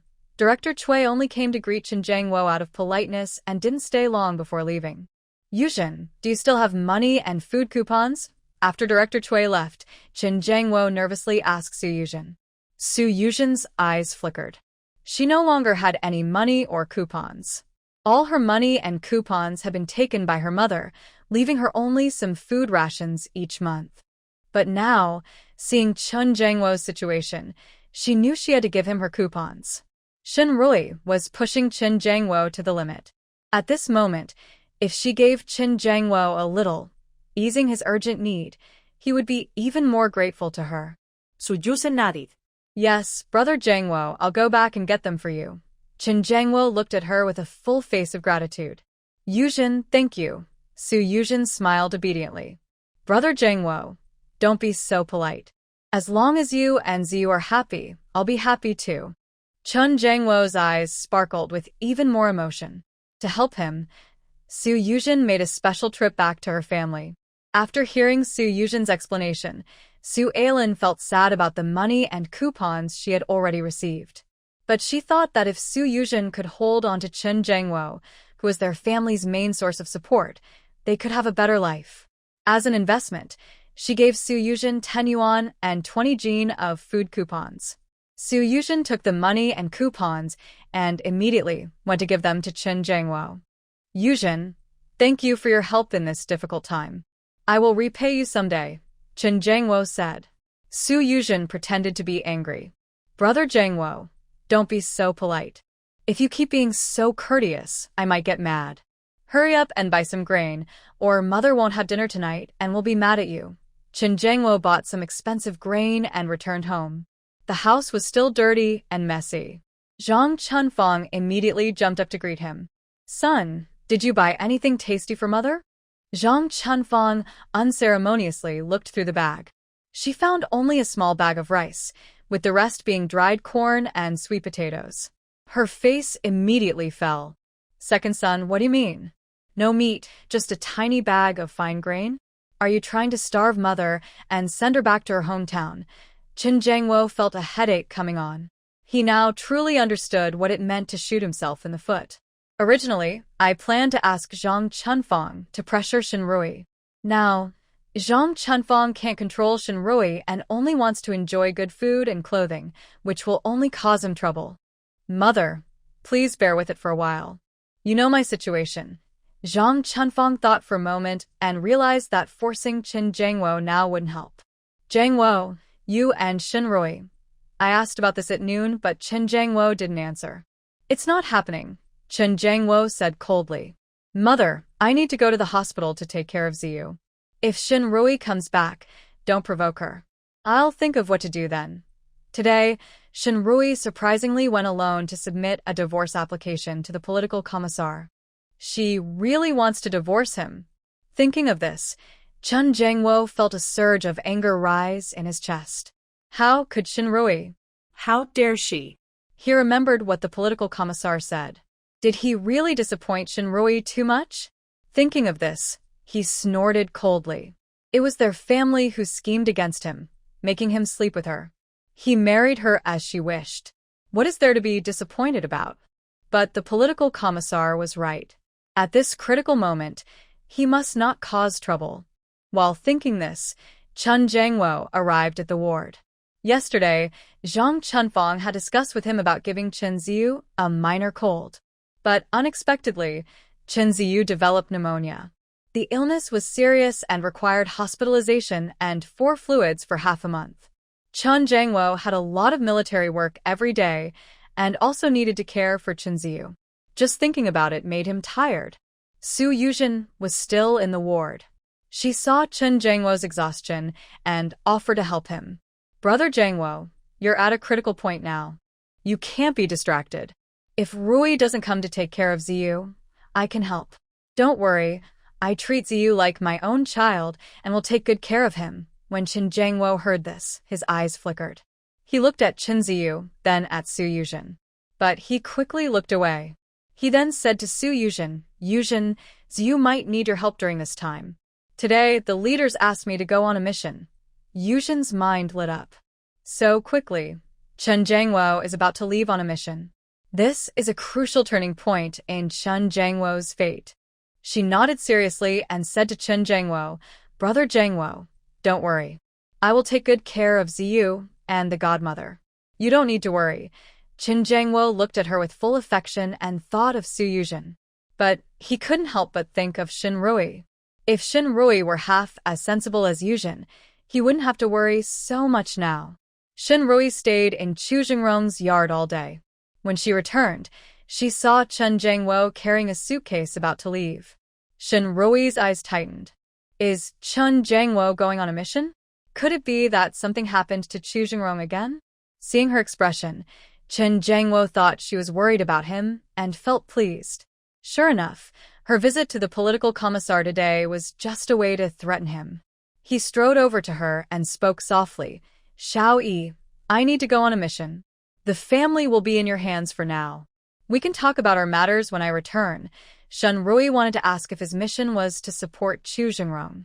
In her past life, Chen Jiangwo was the one who brought back Chu Jingrong's belongings. He also brought back Chu Jingrong's team. Because of this mission, Chen Jiangwo was promoted successfully and kept rising. But she hesitated and didn't ask. Chu Jingrong's mission was secret, and if Chen Jiangwo's was related to him, it would also have to be kept secret. Although the country seemed peaceful on the surface, there were still hidden dangers beneath, and enemies still wished to harm us. If she asked about the troops' mission, she might be mistaken for a spy. Since she couldn't ask, she ignored Chen Jiangwo. She simply walked past him. Chen Jiangwo watched her back as she entered, frowned, then turned and left with his luggage. He probably told Zhang Chunfang before leaving, and for a while, Zhang Chunfang didn't cause any trouble. Shenrui was happy to have peace. Every day, besides sleeping at the Chen family, she stayed in Chu Jingrong's yard to look after the 2 rabbits, record experiments, and contact acupuncture. Occasionally, she would think of Ziyu. She knew Su Yuzhen had been taking care of Ziyu all along. She couldn't help but laugh at herself with a touch of self-mockery. She has been raising Chunzi for more than 3 years, acting as both father and mother. Yet, she feels that Su Yuzhen simply tells him a few stories and gives him some candies, and she wonders what she is still needed for. I want to eat meat. Chunzi looked at the vegetable porridge that Su Yuzhen was feeding him. Angrily, he slapped her hand away. Unprepared for a sudden move, Su Yuzhen's bowl was knocked over, spilling hot vegetable porridge onto her. She jumped back in pain, glaring angrily at Chunzi. Chunzi, what are you angry about now? She used to think Chunzi was very obedient because he would listen to her after she casually gave him a candy. She would tell him stories about cruel mothers mistreating their children, exaggerating some of Shinrui's actions towards Chunzi to make the stories more vivid. Chunzi grew to dislike Shinrui. Su Yuzhen felt like Chunzi was a gift from heaven to help her. Especially when she first saw him, she felt very close to him. And when she first saw Chunzi, she liked him very much. She often thought that if her own child hadn't been taken away, he might have grown up just as adorable as Chunzi. But now, she no longer found Chunzi cute at all. She hurriedly wiped the porridge off her clothes, glaring fiercely at Chunzi. Fine, if you don't want to eat, then don't. You deserve to go hungry. After saying that, she was about to leave. Behind her, Chunzi burst into heart-wrenching tears. Wah wah. You bad woman, I want my mom. Wah wah. I want my mom. Chunzi's crying attracted the nurse. The nurse was already busy and not in a good mood. Seeing Su Yuzhen, she scolded her harshly. How do you adults treat children? Children don't understand, and you adults don't understand either. This is a hospital. Your child is crying loudly here. How do you expect others to rest? Su Yuzhen opened her mouth to explain, but the nurse didn't have time to listen. She sternly said, Hurry up and take care of your own child. If he keeps crying, you might as well leave the hospital. After saying this, the nurse hurriedly left. Su Yuzhen calmed down and knew that if she got angry and left now, her good image in front of Qin Jiangwo would be gone. She endured her anger and went back to comfort Chunzi. Little Jade, be good, don't cry. Aunt Su will go back and cook you some lean meat porridge. Wait a moment, okay? Chunzi stopped, sniffling as she looked at Su Yuzhen. Okay, but you need to put in more meat. Not just lean meat, add some fat meat too. Su Yuzhen clenched her teeth secretly. That hateful girl Shinrui, her little brat, is just as annoying as her mother. But she could only force a smile and say, All right, little Jade, be good and wait for Aunt Su. While scolding, Su Yuzhen headed back to the big courtyard, thinking about who to borrow some meat from. Suddenly, she saw a familiar figure walking toward the innermost part of the courtyard. She rolled her eyes and quickly sneaked after her. When she saw Shinrui enter Zhu Jingrong's yard, she was shocked, and a flash of jealousy appeared in her eyes. No wonder Shinrui recently agreed to divorce Qin Jiangwo and even insisted on it. It turns out she had already found a new partner. Thinking back to that night Shinrui hit her forehead, she remembered seeing Zhu Jingrong helping Shinrui bandage her wound when she and Qin Jiangwo returned to the Qin family. It seemed that from that day on, Shinrui started causing trouble with Qin Jiangwo. All her previous strange behaviors suddenly made sense. Her eyes flickered. Although she knew Zhu Jingrong would not come back, she wouldn't allow Shinrui to enjoy her happiness now. She didn't go back to the dorm to cook lean meat porridge for Ziyu, but turned around and went to the Qin family. The Qin family was now a mess, except for a clean spot outside the door of Shinrui's room. Everything else was dirty and smelly. As she entered the yard, she immediately smelled a strong, foul odor. Looking closer, she saw a big white bottom in the vegetable garden. It was Zhang Chunfang squatting there, defecating. Su Yuzhen. She felt so disgusted, she almost vomited on the spot. But Zhang Chunfang had already noticed her. Yuzhen is here. Zhang Chunfang pretended to be friendly and said, Wait a moment, godmother. I'll wipe my bottom quickly and come. Zhang Chunfang quickly used a bamboo stick to wipe herself, pulled up her pants, and smiled at Su Yuzhen. Hee hee, whether you do it in the toilet or in the vegetable garden, it all has to be cleaned up and watered. Might as well do it directly in the garden to save trouble, Suyujin. She felt extremely disgusted, but she remembered her purpose for coming. She could only suppress her disgust inside. Godmother, I just saw Sister Rui go into Deputy Commander Chu's yard. Do you know what she was doing there? Zhang Chunfang had just arrived at the residential compound and didn't know who Deputy Commander Chu was. She directly asked Su Yuzhen. Su Yuzhen hesitated and said, Godmother, you don't know Deputy Commander Chu? Well then, I might find it hard to explain. Zhang Chunfang wasn't stupid. She rolled her eyes inwardly. That little troublemaker, gossiping right in front of her and pretending nothing was wrong? But since it wasn't yet the day Su Yuzhen was supposed to repay her, she didn't want to cause trouble now. She pretended to be upset and said, Child, why can't you tell your godmother anything? Godmother, I'll tell you. But you must not tell Sister Rui, Su Yuzhen said. She told Zhang Chunfang about how Shen Rui and Chu Jingrong used to be childhood friends and neighbors, and also exaggerated about the day Chu Jingrong helped Shen Rui treat her wound. After hearing this, Zhang Chunfang instantly became furious. That's Shen Rui. She dares to see us and act like that. Just wait. I'll teach her a lesson. Angrily, Zhang Chunfang stormed out. Su Yuzhen quickly called after her loudly. Godmother, don't be impulsive. Maybe there's a misunderstanding. What misunderstanding? Zhang Chunfang snapped back angrily. You saw it with your own eyes. If we don't do something, Brother Jangwo might as well be raising sheep on his head. In this era, there weren't many entertainment options, so people relied on gossip to pass the time. Hearing Zhang Chunfang's words, neighbors immediately came out to listen. Su Yuzhen looked troubled but still told them quietly about seeing Shen Rui sneak into Chu Jingrong's house. She also looked confused and said, I don't know what Sister Rui was doing at Deputy Commander Chu's house, especially since he's a single man. The neighbors immediately exchanged glances and whispered. TSK. On one side, Chen Jiangwo was flirting with Su Yuzhen. On the other side, Shen Rui and Chu Jingrong were acting strangely. These two couples sure knew how to have fun. Everyone instinctively followed Zhang Chunfang and Su Yuzhen as they headed toward Chu Jingrong's house. The gate of Chu Jingrong's yard was slightly open. Zhang Chunfang pushed the door in, furious. Without even seeing the person, Zhang Chunfang crossed her hands on her hips and shouted, Shen Rui, you shameless little, get out of here. As soon as she finished speaking, Shen Rui came out of the house. Zhang Chunfang reached out to grab Shen Rui. You little brat, my son just left and you sneak around right under my nose. Shen Rui's face turned pale with fear. She stepped back twice, looking innocent. Mom, what are you talking about? I don't understand. Stop pretending with me. I ask you, is this Chu Jingrong's house? Is Chu Jingrong not married yet? Shen Rui blinked, acting obedient. Yes. Good, you little, I believe you. Zhang Chunfang rolled up her sleeves. You sneaked into an unmarried man's house. If not for cheating, what is it? Where's your boyfriend? Call him out. Let's find the military leaders or police.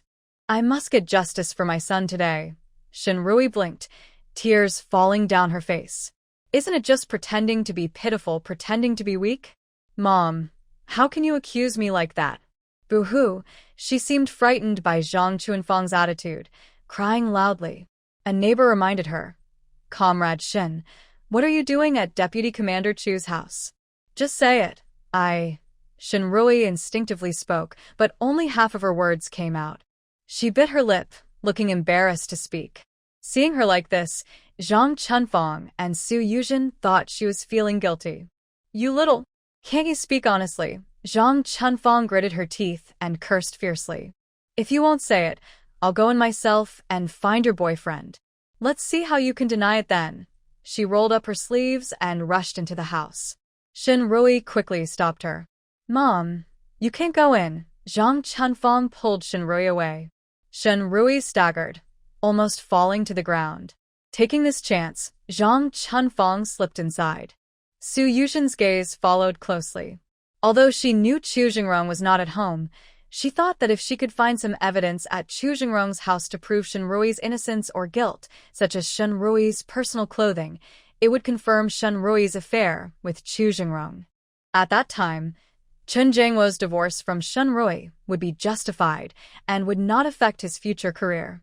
In fact, it might even help him get promoted later.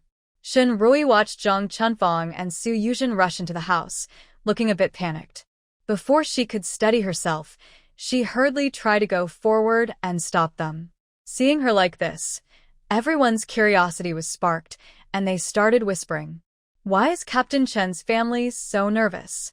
Could it really be something with Deputy Group Leader Chu? Captain Chen's family is quite capable. She's a woman who has had a child, and she still managed to get involved with Deputy Group Leader Chu. Chu Jingrong is the youngest, most influential, and most capable deputy group leader in the entire military district. Many women and sisters-in-law in the district want to introduce their daughters, nieces, or younger sisters to him. Some young women, after meeting Chu Jingrong once, even fell for him and refused other suitors. Their families didn't even bother to introduce anyone else. But Chu Jingrong has very high standards and always refuses anyone who tries to introduce him to a partner. Until Shenrui introduced Su Yuzhen to him. Recently, it was said that Su Yuzhen and Chu Jingrong had broken off their engagement again, and even their marriage application was withdrawn. The young women in the compound, who had been heartbroken, started to feel hopeful again.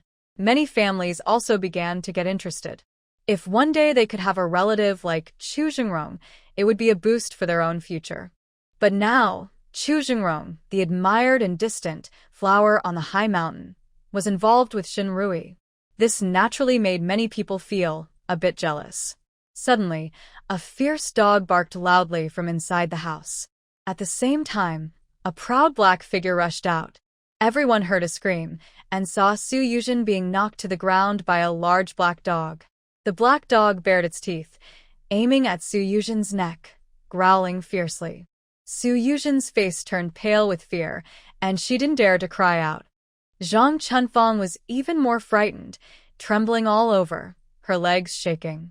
The black dog pressed down on Su Yuzhen, but looked at Zhang Chunfang with its eyes. At the moment when the black dog fixed its gaze on her, Zhang Chunfang felt a sudden warmth between her legs.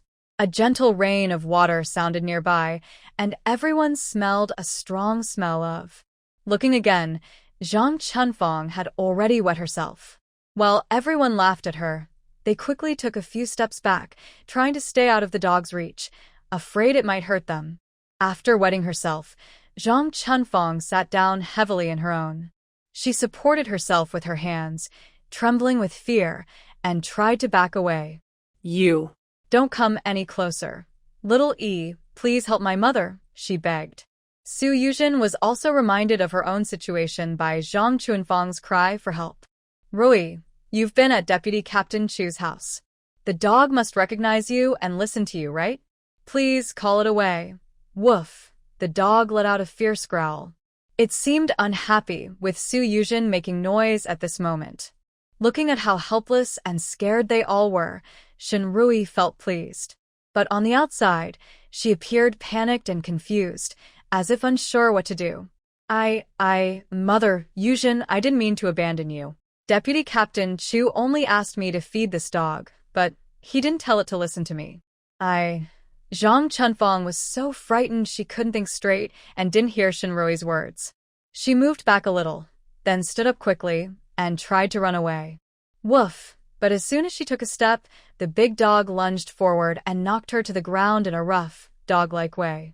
At the same time, the dog turned back and growled at Su Yuzhen, clearly warning her not to move.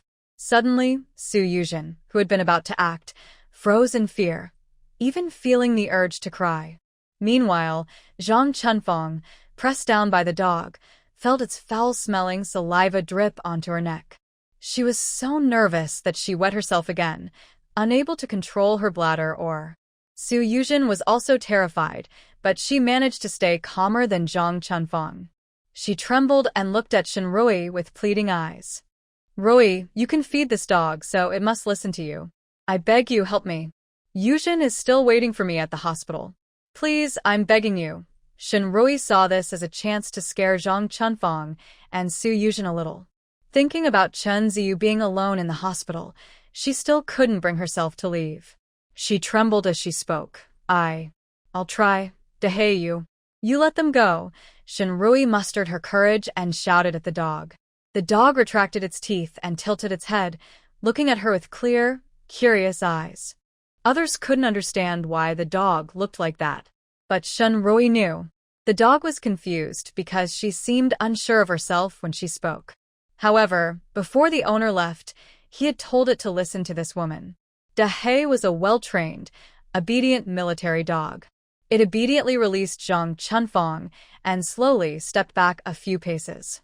Shinrui let out a breath of relief, still trembling, and then spoke softly. Mother, Comrade Su, please. Come quickly. What's really going on at Captain Chen's house? At this moment, seeing that Dehei really listened to Shinrui, everyone was less afraid. Some couldn't help but start gossiping again. Recalling the situation, Shinrui suddenly looked upset and teary-eyed, saying, Didn't our family's money all get taken by Jangwo to help Comrade Su? Now we have no food left. Deputy Commander Chu has a mission and needs someone to help him take care of his dog and tidy up the house. I took on this job. Deputy Commander Chu promised that when he returns, he will give me 10 jin of rice as thanks. Hearing this, the crowd felt more sympathy for Shinrui. They looked at Dehei and were afraid. But Shinrui was willing to feed him every day for 10 jin of rice and also clean up his mess. Her husband was at least a battalion commander, which meant a good salary in this era. If her husband hadn't been deceived by shameless people like Su Yuzhen, who took most of their family's money to outsiders, she wouldn't be in this situation. Someone immediately spoke with a hint of anger. Hey, didn't Comrade Su say she would pay Captain Chen back? Why hasn't she done it yet? Su Yuzhen's eyes also turned red, and she looked tearful, as if Shinrui had bullied her badly. She could only awkwardly look at Zhang Chunfang and try to please her. Godmother, you're dirty. I'll help you go back and change your clothes. Su Yuzhen endured the disgusting smell of and feces on Zhang Chunfang and helped her up. Zhang Chunfang just wanted to join everyone in forcing Su Yuzhen to repay the money. After all, it was a large sum. If Su Yuzhen truly returned the money, Chen Jiangwo would have to give some to her biological mother. But now, hearing Su Yuzhen call her, she calmed down. The money from Su Yuzhen needed to be recovered. But not right now. Chen Jiangwo was not at home now, and Shinrui, this young woman, was acting recklessly and ignoring her, so she couldn't rely on her. She could only rely on Su Yuzhen. As for asking Su Yuzhen for the money, she would wait until Chen Jiangwo returned. If it really didn't work out, she could directly go to Su's house. The Su family used to live in Chinjia village and they were neighbors. Later, for some reason, Su Yuzhen's father, Su Zhendong, got a job at a matchstick factory. The factory even provided a house for their family, so they moved to the city. Our family affairs are none of your business. Zhang Chunfang was naturally a loud and aggressive woman. At this moment, she started shouting at everyone. After shouting, she glared at Shinrui. You always talk about money. Are you obsessed with it? Your son is in the hospital, and you're not taking care of him. It's Yuzhen helping you. How can you have the nerve to ask others for money? Su Yuzhen lowered her head, silently tears falling, looking even more wronged. Godmother, please don't blame Rui. Rui is helping Deputy Captain Chu take care of the dog and earn some food, all for the family's livelihood. Zhang Chunfang was already very unhappy that Shinrui hadn't brought back the family's monthly ration. Su Yuzhen's words only added fuel to the fire. Bah! Zhang Chunfang spat. For the sake of a family. She's not even taking care of her own son now, and she doesn't even know where her ration has gone. Probably to support some other man. Before Zhang Chunfang finished speaking, Shinrui, with red eyes and trembling with anger, slapped her across the face. Mother, mind your words. Even if you're an elder, you can't say such things to ruin my reputation. Boo-hoo. Shinrui cried loudly, breaking down and crying out in despair. Dehei, who had been in the dog cage, quickly ran out and stood beside her, baring his teeth at Zhang Chunfang. Zhang Chunfang originally wanted to scold Shinrui for being unfilial. She was so frightened by Da Hei earlier that she didn't dare to make a sound when she saw him come out. Her face turned pale, and she quickly took several steps back. Shinrui was still crying. While crying, she collapsed and said to Zhang Chunfang, "Everyone says that in a family, it takes 10 years to see the mother-in-law and 10 years to see the daughter-in-law. Mother, I have been married into your family for 6 years. Since Chun Jangwo and I had our son Yu, he has never slept in the same bed with me. I still work hard in your Chun family, taking care of my very sick father-in-law. I, Shinrui, can honestly say I have done nothing wrong to you. Why are you treating me like this? Why are you slandering me? Boo-hoo, I know Chun Jangwo doesn't like me. His mind has always been on Comrade Su. I even agreed to divorce to make room for Su. Why does he refuse? Do you have to push me to the point of death before you're satisfied?"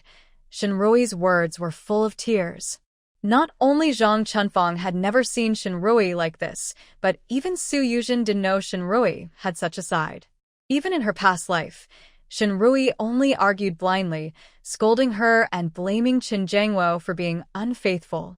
But she had suffered grievances, like Chun Jangwo refusing to share a room with her. To keep her and Chun Jangwo's reputation, she never said a word about it. She thought Shinrui was acting strangely, very strangely. Suddenly, a terrifying thought appeared in her mind. Could Shinrui also have been reborn? No, imposible. A rural woman like Shinrui, who is nothing, how could she be lucky enough to be reborn like her? She doesn't deserve it. Maybe it's just because she didn't marry Chu Jingrong in this life. Shinrui was so afraid she would steal Chun Jangwo away that she acted recklessly. Everyone, after learning that Chun Jangwo hadn't shared a bed with Shinrui for so many years, started to discuss more. Many guessed that Chun Jangwo was doing this to remain faithful to Su Yuzhen. At this moment, Su Yuzhen no longer smelled the stench on Zhang Chunfang. She whispered to Zhang Chunfang, "Godmother, why is Sister Rui like this?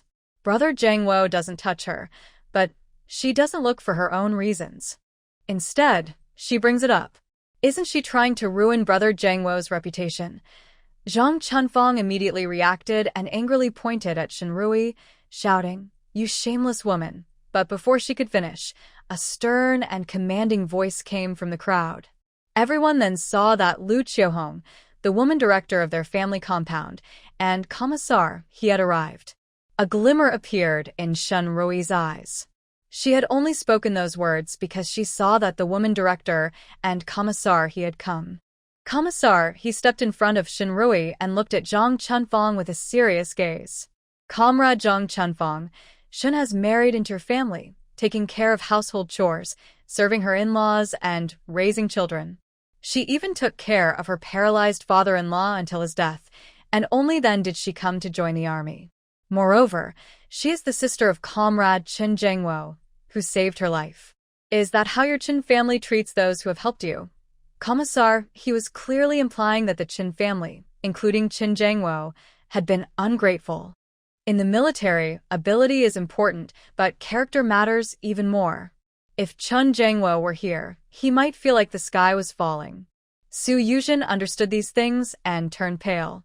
If her quarrel with Zhang Chunfang today caused Chun Jangwo to lose his chance for promotion, it would be a huge loss. She quickly signaled to Zhang Chunfang. But Zhang Chunfang completely misunderstood her and muttered softly, "Even if her brother saved her, she's still our Chun family's daughter-in-law. Respecting her in-laws is only natural." Commissar He, a man, saw that he couldn't reason with Zhang Chunfang and simply said, "Incomprehensible," then asked the woman director to do some ideological work with Zhang Chunfang and Su Yuzhen. Afterward, he looked at Shinrui and said, "Comrade Shen, come with me to the office." "Comrade Shen, have you really decided to divorce Comrade Chun Jangwo?" "In the office, Commissar," he asked directly. Shinrui wiped her tears, sniffed, and said, "Commissar He, I don't want to cause trouble for the army. You saw what happened today. In the Chun family." Crying sounds. She broke down and couldn't speak clearly. At first, she was pretending to cry, but as she cried, Her emotions took over, and she genuinely cried for herself in her past life. Commissar, he sighed and said, Comrade Shun, the comrades, are sorry for you. Don't worry. I know about this matter. Once Chun Jangwo finishes his current task, I will have a serious talk with him. In the meantime, relax and enjoy your life. If you feel upset or wronged, come to me, and I will support you. Thank you, Political Commissar. Shinrui quickly stood up and bowed gratefully. Military marriages are hard to leave, but it is not impossible. If a soldier commits a serious mistake, their spouse can apply for a divorce. Shinrui is waiting for the right opportunity. She knows that opportunity will come soon. After leaving Comrade He's office, Shinrui does not plan to go back to the Chin family. She intends to visit Chu Jingrong's home to thank Da Hei properly. After settling Da Hei, she will go to her parents' house. Before Chu Jingrong went on a mission, he helped her contact Director Cui. She now feels about 80% confident that she can cure her brother's leg. But as soon as she returned to the compound, a sister-in-law stopped her. Oh no, Captain Chen's family. Something happened. Shinrui paused.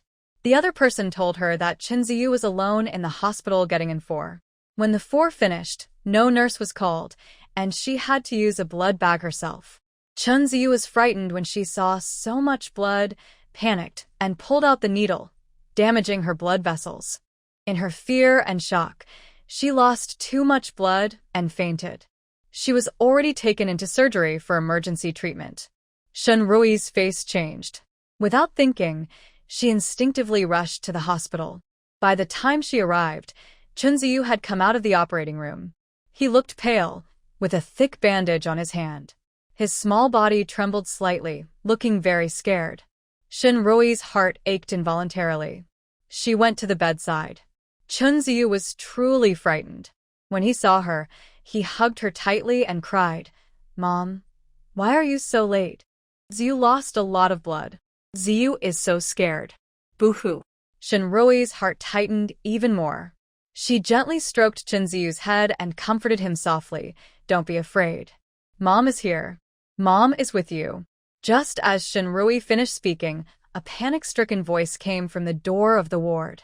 Ziyu, how are you? Are you okay? Aunt Sue has brought you some lean meat porridge. Just now, Chunzi, who had been crying in Shinrui's arms, suddenly pushed her away. She looked at Su Yuzhen with bright eyes and said, Lean porridge, Aunt Sue, I want to eat lean porridge. The 5-year-old was quite strong. When Chunzi pushed her, Shinrui almost lost her balance. Su Yuzhen looked at Shinrui with a hint of resentment in her eyes. She gently patted Chunzi's head and smiled. Ziyu, your mom is here to take care of you. Aunt Sue will leave now. As she spoke, she was about to leave. Chunzi immediately held her back. Aunt Sue, I don't want you to go. I want you to take care of me, not her. While speaking, he grabbed a cup from the bedside table and threw it directly at Shinrui. Go ahead. Don't you see that I don't want to see you, Aunt Sue? Why are you still standing here? Get out. I don't welcome you. Shinrui instinctively raised her hand to block. The porcelain cup hit the back of her hand. A sharp, stabbing pain shot through her. But Shinrui felt a bit numb inside. She knew she shouldn't have had any expectations for Chunzi, this ungrateful child. She looked up and met Su Yuzhen's proud gaze. This ungrateful child. If Su Yuzhen likes him, then let her have him. She didn't want to say anything more and was about to leave the hospital room. Just then a nurse entered. The nurse's gaze swept over Shinrui and Su Yuzhen, finally resting on Su Yuzhen. Are you Chunzi's mother? Do you really behave like a mother? Your child is still receiving for treatment and you left alone. Do you know how much blood has been drawn? Do you realize how much damage tearing the blood vessels can do to the child's health? The nurse scolded Su Yuzhen harshly upon entering. Su Yuzhen's face darkened. Actually, Chunzi was disobedient, and she didn't want to take care of him anymore. She had just said those things intentionally to provoke Chunzi into driving Shinrui away, just to make Shinrui uncomfortable. Although she knew this method hurt both sides, as long as Shinrui was unhappy, she felt happy. But now, the nurse was scolding Chunzi's mother, and she didn't want to take the blame for Shinrui. Comrade, sorry. You have the wrong person. She is actually Chunzi's mother, Su Yuzhen said calmly to the nurse. The nurse looked suspiciously at Chunzi, then at Su Yuzhen and Shenrui. Seeing that Shenrui did not argue and realizing she had mistaken someone, the nurse apologized. Comrade, I'm sorry. I thought this child looked quite like you, and I thought. The nurse felt a bit awkward and, halfway through her words, turned to Shenrui to remind her to take care of Chunzi properly. Shenrui smiled and said, Comrade nurse, although I am the child's mother, I am not the one caring for him. It is this lady here. Because, compared to me, the child's father and I prefer this lady, so he entrusted the child to her.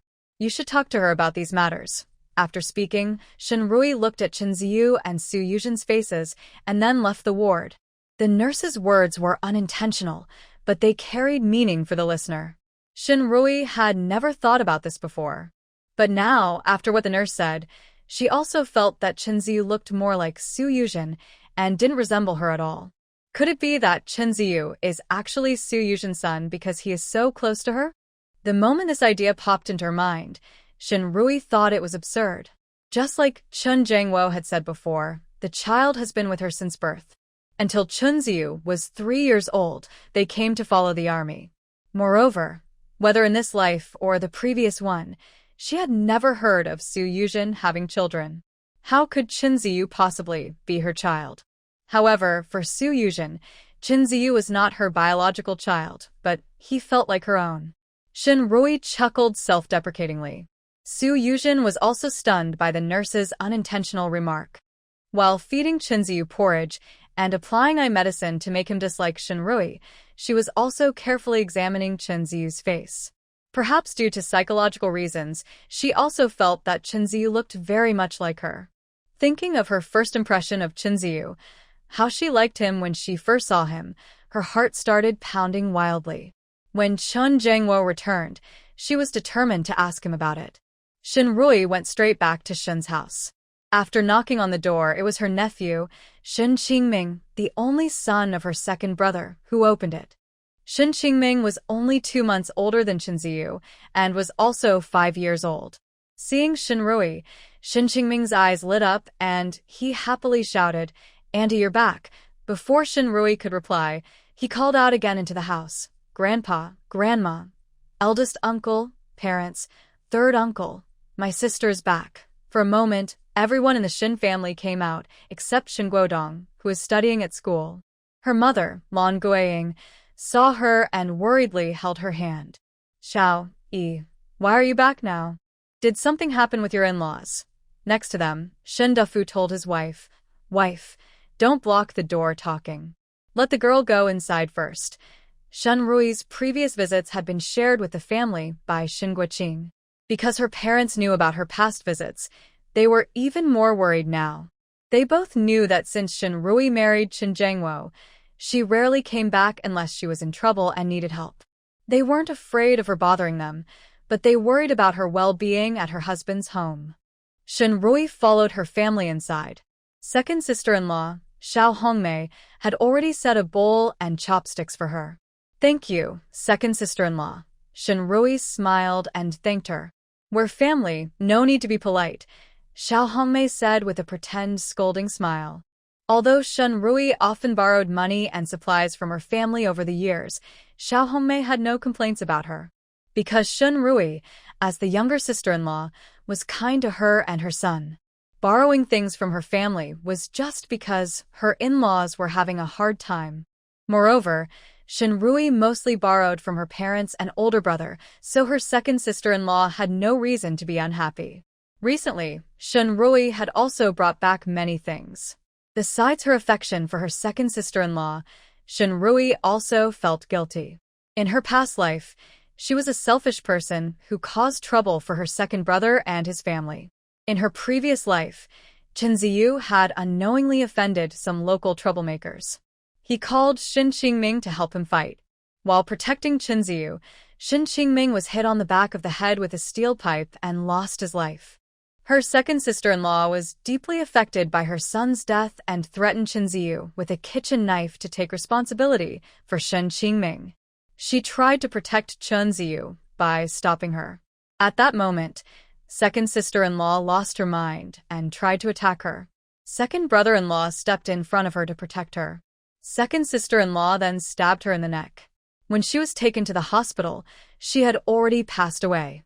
Her son and husband were gone. Her husband had died from his own knife, and second sister-in-law, overwhelmed by grief, took her own life.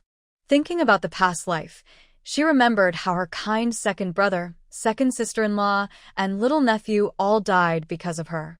Shinrui felt a heavy weight in her heart, but she dared not show her feelings. Xiao-yi, what exactly happened with your in-laws? Why have you been bringing so many things home lately? I don't mean just the things you bought for me. Your dad, your brother, and Ming. All those grains you carried back. Have you talked to Qinjiangwo about it? Lan Guiying asked eagerly as soon as Shinrui sat down. Shinrui smiled and said, Mom, don't worry. Everything has been discussed. Qinjiangwo gave me the money to buy those things so I could show respect to you all. The grains were also bought with Qinjiangwo's money, and I brought them back for you. As for the money, she took out the money she had recovered from Qinjiangwo. Out of the 532.8 yuan, 200 yuan was her dowry from when she married Qinjiangwo, which she had already used. The remaining 332.8 yuan was borrowed from her family over the years.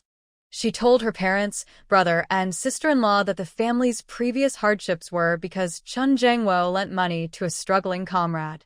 Now that the comrade's family had recovered, they had repaid the money and grains. Shindafu and Lan Guiying breathed a sigh of relief after hearing this. Her second brother, Shin Guomin, and his wife, Xiao Hongmei, were also very happy. Shin Guomin said, It's good that the money and grains are back. Little sister can have a better life now. Xiao Hongmei added, Xiao-yi just come straight home in the future. Don't buy candy for Ming.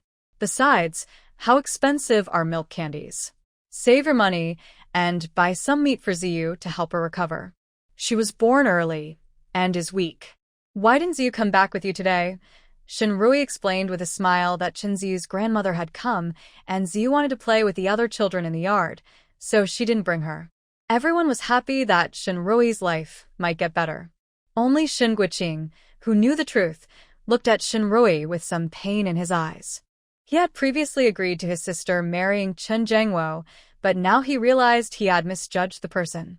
Over the years since my sister's wedding, he has come to understand the true character of Qinjiangwo. He knows that Qinjiangwo would never willingly return such a large sum of money to them. Getting that money back for his sister won't be easy. Shinrui also noticed her eldest brother's gaze and smiled at him. She then casually told the family that a doctor returning from studying abroad at the military hospital might be able to cure her eldest brother's leg. She came back today just for this matter. Hearing this, everyone in the family lit up with hope. Lan Guiying was so excited she grabbed her daughter's hand. Daughter, are you serious? Can my brother's leg really be cured? Shinrui nodded. Yes, it can. When I returned earlier, I saw my brother's leg. If Grandpa were still alive, he could have healed it, she sighed, feeling a bit guilty. The most eloquent among the brothers, Shin Guiqiang, immediately comforted her. Little sister, don't take everything on yourself. No matter how skilled the doctors in the big hospitals in the city are, they can't fix it. You only learned some traditional remedies from Grandpa, so it's not your fault if it doesn't work. Then Shin Guiqiang encouraged Shin Guomin, Big brother, let's give it a try. My sister worked hard to find a doctor for you. As long as there's even a 1% chance, we should give it our all. Actually, Shin Guiqiang didn't need much encouragement. He knew Shinrui was the one who performed the surgery on him, just under the guise of a doctor returning from studying abroad. He smiled and shot a glance at Shin Guiqiang. Third brother, in your eyes, am I really so ungrateful that I would betray my sister's kindness? Shin Guiqiang let out a breath of relief and immediately put on a flattering, obedient smile. Of course not. Our big brother is wise and brave, and he cares for us younger siblings. How could he be that kind of person? Ha ha ha. Shin Guiqiang's eager, tail-wagging look of flattery made Shin Qingming laugh out loud. Third uncle, my dad said you've been his loyal supporter since you were a kid. Turns out he's right. Go away. Shin Guoqiang chuckled and waved at his nephew. You act like your dad isn't your big uncle's loyal supporter. The Shin siblings had been loved and protected by Shin Guoqiang since childhood and had always looked up to him, following his lead. Especially since Shin Guoqiang joined the army and became an officer through his own efforts, and after standing out in the military, his brother Shin Guomin, Shin Guoqiang, and Shin Guodong all looked up to him like a hero. Because of such a big brother watching over the family, the atmosphere at home has always been very peaceful. However, over the years, Shin Guoqiang has become increasingly discouraged because of a leg injury. Even with Shin Qingming around, the family atmosphere has become much quieter and more serious. Cough, cough. Shin Guomin cleared his throat and scolded Shin Guoqiang. Third brother, don't teach the kids bad. Mingming, you also can't say anything careless.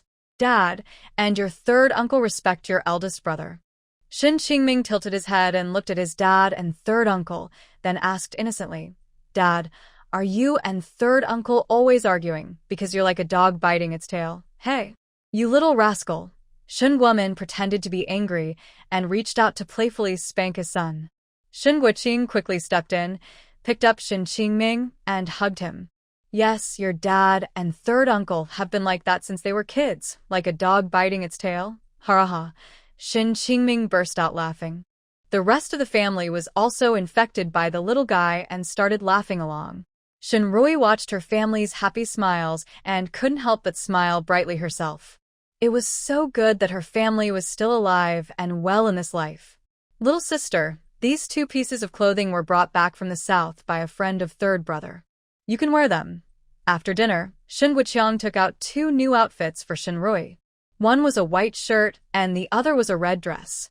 Both the shirt and the dress had a fitted waist design. The shirt was made of a popular fabric called shantung, and the dress had a big bow tied at the back. Most clothes now were homemade from fabric bought locally, with simple designs, mainly in black, white, gray, and blue. Clothes like the ones third brother gave, fashionable and brightly colored, were usually only sold in special stores, and they were very expensive, costing at least a few dozen yuan each, which was about a month's salary for an ordinary worker. Seeing these clothes, Shin Rui immediately knew that third brother was doing business on the black market. Her heart couldn't help but beat a little faster. In her past life, third brother was also very generous to her, but she wondered where he got so much money since he had no job. Eventually, she found out from third brother that he was involved in black market trading. She was so scared that she told Chen Jiangwo about it. The next day, the black market where third brother did business was raided by the red sleeve badge, and he was arrested. Despite her efforts to help, third brother was sentenced to death and executed. Thinking about her brother's execution in her past life, Shin Rui still feels scared. Lan Guiying saw these 2 pieces of clothing and praised Shin Guoqiang's friend for being generous. She also told Shin Guoqiang that he shouldn't just take things from others and should return favors. Giving and receiving kindness should go both ways to build lasting friendships. Shin Guoqiang, looking carefree, promised he understood. That night, Shin Rui went to sleep at home. In her room, Lan Guiying and Xiao Hongmei had already changed her bedsheets and quilt for clean ones. Mother, you go rest first. My younger sister doesn't come back often, and I want to talk to her privately, Xiao Hongmei said to Lan Guiying. Lan Guiying was happy to see them getting along well. All right, Xiao Yi, you chat with your sister-in-law. I'll go to sleep first. Little sister, you know second sister's personality. She's straightforward. It's your second brother who asked me to ask you. Are you having a disagreement with Chen Jiangwo? After asking, Xiao Hongmei hesitated and added, A few days ago, I saw your clothes in your wardrobe when I tidied your room. Your second brother and I have no other intentions. If Chen Jiangwo really bullies you, come home anytime. You can stay as long as you want. Our family, me, your second brother, and our parents are all working. With you and Ziyu, we can support ourselves, Xiao Hongmei quickly added to prevent Shin Rui from misunderstanding. Shin Rui's eyes welled up with tears, shining with emotion. In her past life, she was so foolish. She not only worked as a servant in the Chen family, but also harmed her own family. Seeing Shin Rui like this, Xiao Hongmei was suddenly very emotional. Sister, did Chen Jiangwo really bully you? Shinrui sniffed and suppressed her feelings. Holding her sister-in-law's hand, she sat down and said, Second sister, I've decided to divorce Chen Jiangwo. When the words, Shinrui, were spoken, Xiao Hongmei was so shocked that she stood up again and almost lost control of her voice. Realizing she might have spoken too loudly and could alert her parents-in-law, she quickly lowered her voice. Little sister, what exactly did Chen Jiangwo do to bully you? Why is it so serious that you're talking about divorce all of a sudden? Shinrui gave a sad smile and explained how Chen Jiangwo had treated her over the years, including how she had to get money back from her family today. As women, Xiao Hongmei was furious after hearing how Chen Jiangwo had treated her little sister for Su Yuzhen's sake. She almost clenched her teeth and said, That Chen Jiangwo. Little sister, wait for me. I'll tell your second brother and let him settle this with him. Shinrui quickly held Xiao Hongmei back. Second sister-in-law, don't disturb my second brother. Chen Jiangwo is in the military. If my second brother gets into a fight with him, it might affect his work. After Shen Woman got a job at the machinery factory, he was quick to learn skills and became a team leader and a key technician there. His father-in-law, who is also Xiao Hongmei's father, is the director of the factory. As long as Shen Guomen keeps doing well at work and with his father-in-law's support, his future prospects look good. Hearing this, Xiao Hongmei calmed down a bit. But she still felt a bit upset. So, you're just going to let Chen's family bully you? I have my own thoughts, Shinrui said. She planned to divorce Chen Jiangwo, not want custody of Chunzi. But before the divorce, she would force Su Yuzhen to return the money Chen Jiangwo had given her over the years. She wanted at least half of that money. Second sister-in-law, I don't plan to tell our parents for now, and don't mention it to second brother either. Please help me keep this a secret. Xiao Hongmei looked at her with concern and finally nodded. All right, since you have a plan, we won't interfere. But if you end up suffering and need help from the family, you must ask for it. Shinrui took Xiao Hongmei's hand. Second sister-in-law, don't worry. The family has always been good to me. If I suffer, I won't hide it from them. Xiao Hongmei sighed. Ziyu is such a good kid, it's a pity. Since Shinrui followed the army, Chunzi hadn't visited the Shin family much. Xiao Hongmei didn't know what the child looked like now. Before the age of 3, when Chunzi returned with Shinrui, the child was polite, sweet-tongued, and well-behaved. He could also play happily with Shin Qingming. The two little boys, like brothers, were especially adorable. Thinking of Chunzi, Shinrui's eyes also showed some sadness. After sending the second sister-in-law back to her room, Shinrui thought for a moment and decided to knock on the door of the third brother. Little sister, why are you here? Do you have something to talk to third brother about? Shin Wuqiang had already taken off his clothes and was about to sleep shirtless. When he saw Shinrui at the door, he quickly and nervously put on his undershirt. Shinrui entered and straightforwardly asked, Third brother, those 2 clothes you gave me, were they from a friend? Are you doing business at the free market yourself? Shin Wuqiang didn't expect his little sister to be so sharp and was a bit surprised. He often brought back trendy items from the south, claiming they were gifts from friends, and the family never doubted him. Shin Wuqiang touched his nose and smiled awkwardly.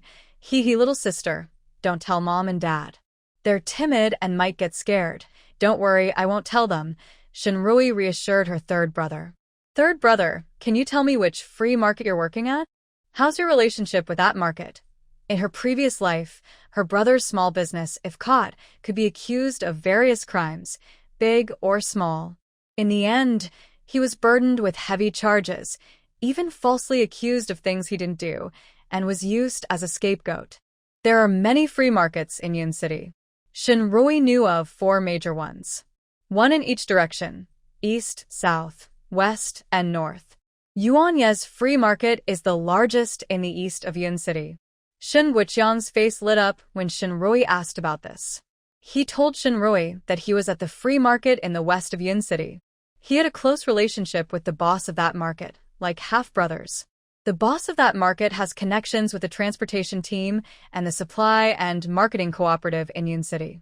Every time the transportation team brings back goods from the south, or the supply and marketing cooperative releases popular items, they are handled by their free market. Shen Rui listened to Shen Guqiang talk and felt her heart race. The things Shen Guqiang handled came from the transport team and the supply and marketing cooperative. This was not just simple trading, it was clearly undermining socialist policies. No wonder in the past life, those charges were all pinned on the third brother.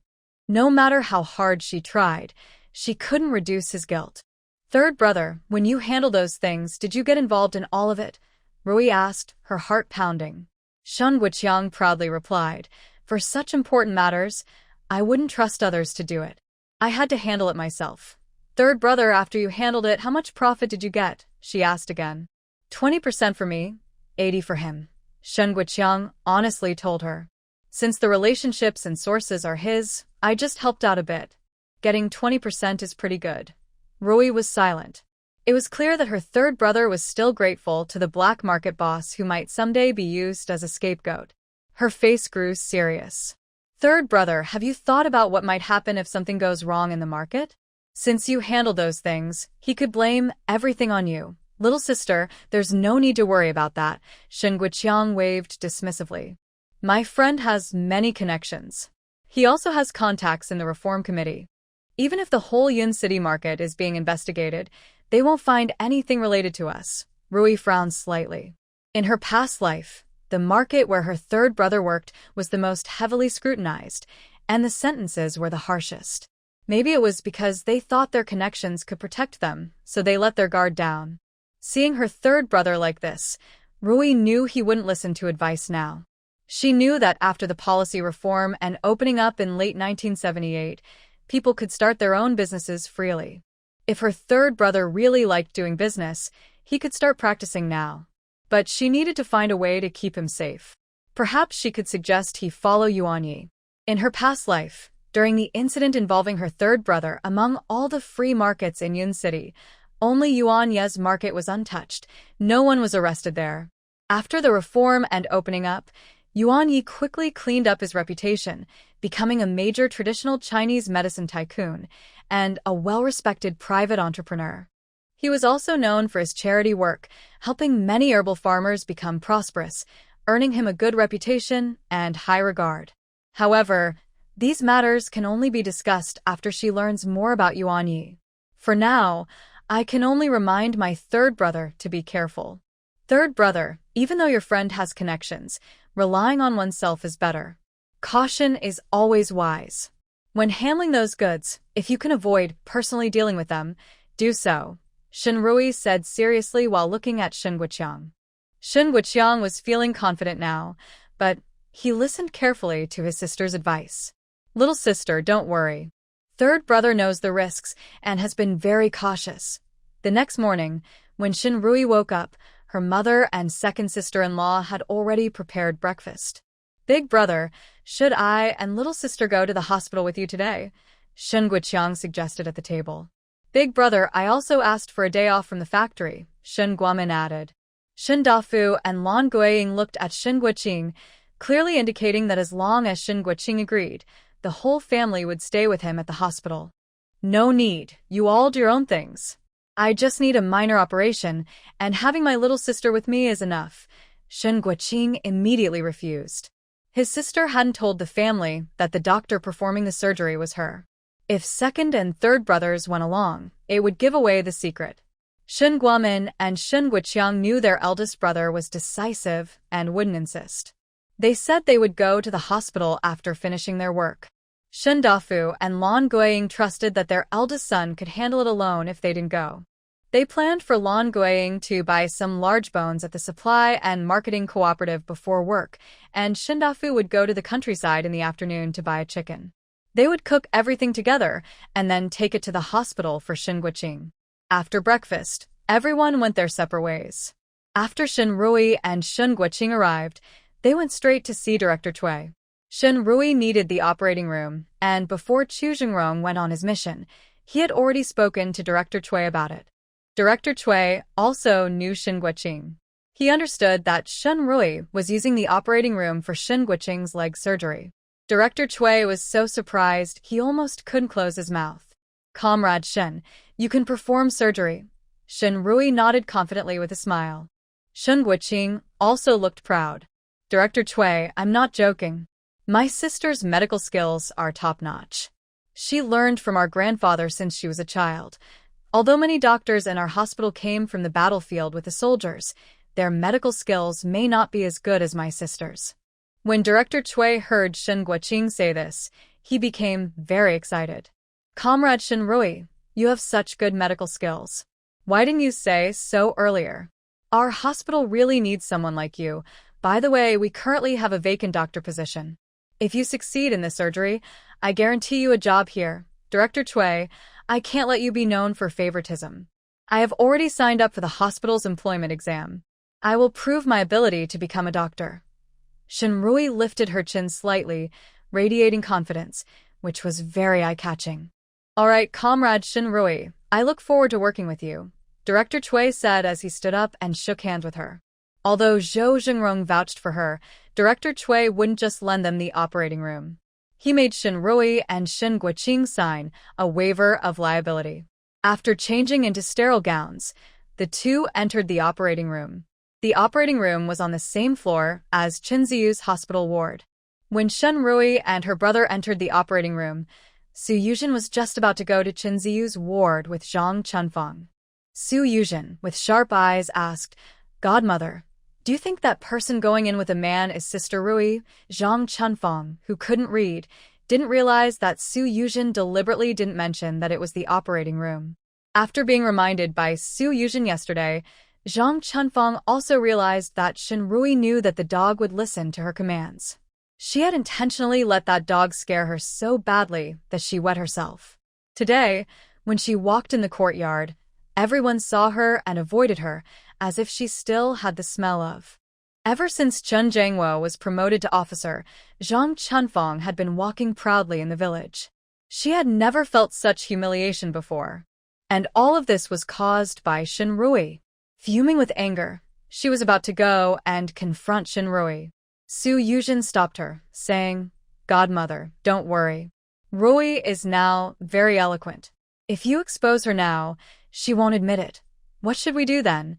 Zhang Chunfang's eyes flashed with a mix of hatred and anxiety. Su Yuzhen replied, Godmother, Jiangwo should be coming back soon. We should leave this matter to Jiangwo. Is Jiangwo coming back today? Zhang Chunfang asked Su Yuzhen with some doubt. Su Yuzhen nodded and said, yes. She remembered that Chen Jiangwo started this task on the first day, and by the second day, he had already returned with the remaining members of Chu Jingrong's team. If the timing was the same, Chen Jiangwo would arrive at the family compound within half an hour. Zhang Chunfang immediately understood and brightened her eyes, nodding. All right, I'll go back and wait. When Jiangwo comes back, I'll have him come over. Yuzhen, when you're watching over Ziyu, also keep an eye out so those two troublemakers don't run away. As she spoke, Zhang Chunfang hurriedly left. Su Yuzhen looked at the door of the operating room, her eyes flickering. In recent days, she had been studying some related books to prepare for her nursing exam. Even when a doctor performs surgery in the operating room, there is usually at least one assistant doctor, 2 nurses, and an anesthetist helping. Now, Shen Rui and a man had gone into the operating room alone, which definitely suggested something inappropriate was happening. Even if the two weren't involved in anything improper, if Chen Jiangwo came and caused a fuss, Shen Rui wouldn't be able to explain herself clearly. Big brother, are you ready? Shen Rui asked after preparing all the tools she needed for the procedure.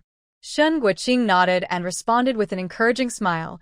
Let's start. Shen Rui planned to first use her homemade anesthesia powder on Shen Guiqing. But Shen Guiqing said, Little sister, there's no need for that. Just cut with a knife. Big brother can handle it, Shen Rui. She knew that her big brother had performed many secret missions when he was in the army. To keep those secrets, he didn't allow himself to be unconscious at any time. Big brother, I need to break the crooked bones in your leg and reattach them, then fix them with steel pins. It will be very painful, Shen Rui said seriously to her brother.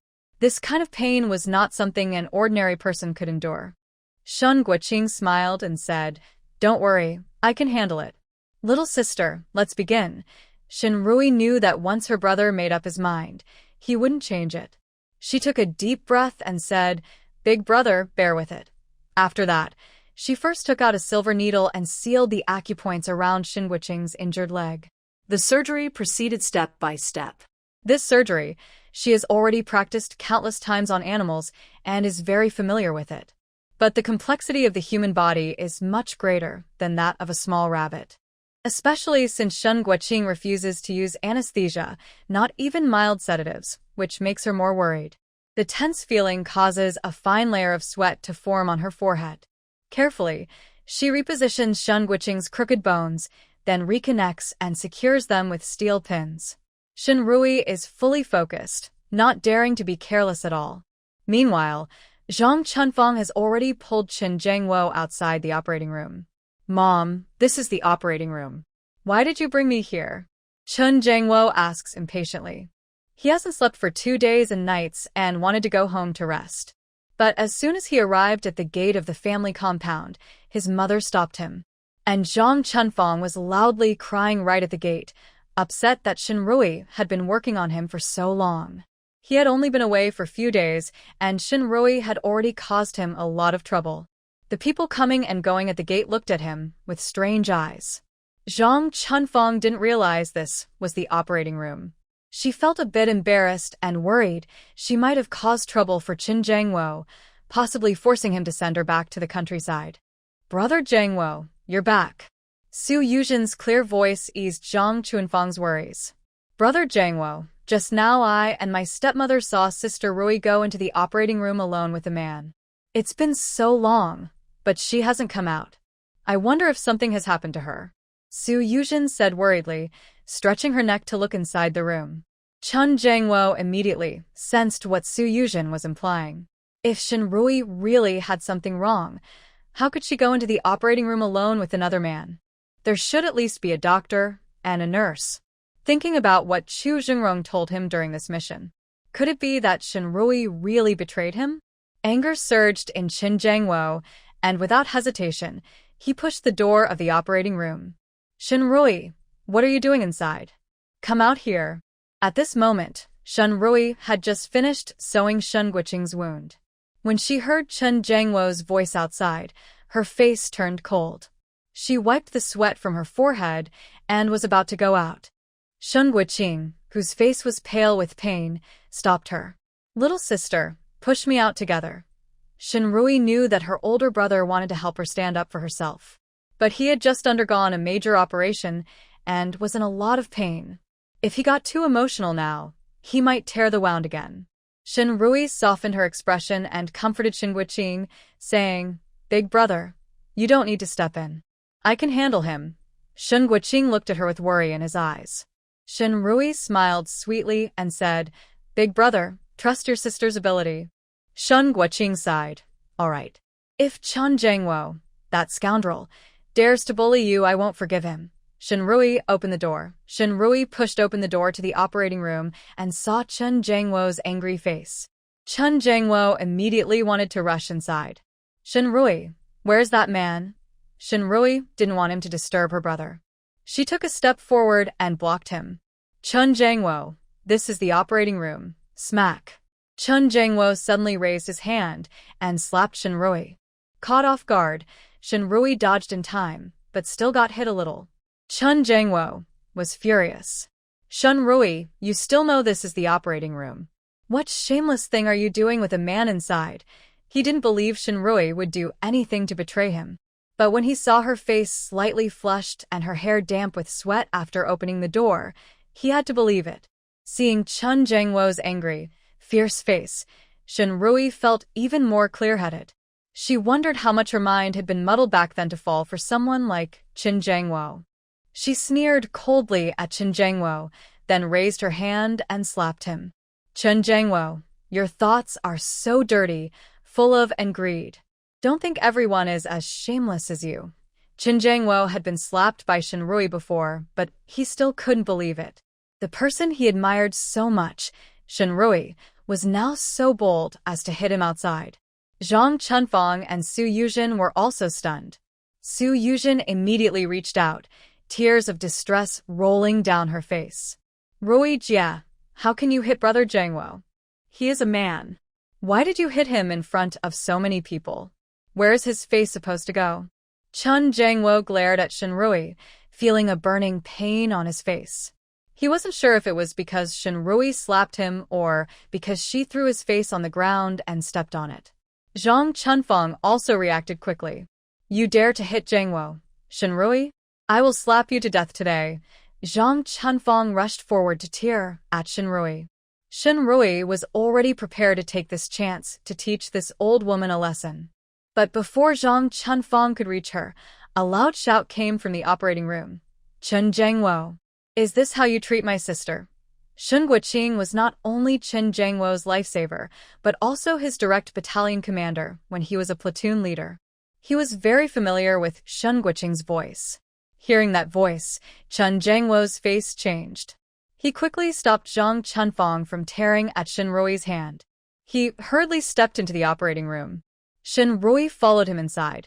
Seeing Shun Guoqing lying on the operating table, Chen Jangwo's face was full of shock and embarrassment. Brother, why is it you? Who did you think it was? Shun Guoqing asked in a deep voice. Chen Jangwo. He couldn't say anything. Zhang Chunfeng glared fiercely at Su Yuzhen. If it weren't for her instigating, she wouldn't have gone to find Jangwo to catch her cheating, causing trouble for him. Su Yuzhen shrank in grievance, her eyes turning red as she lowered her head.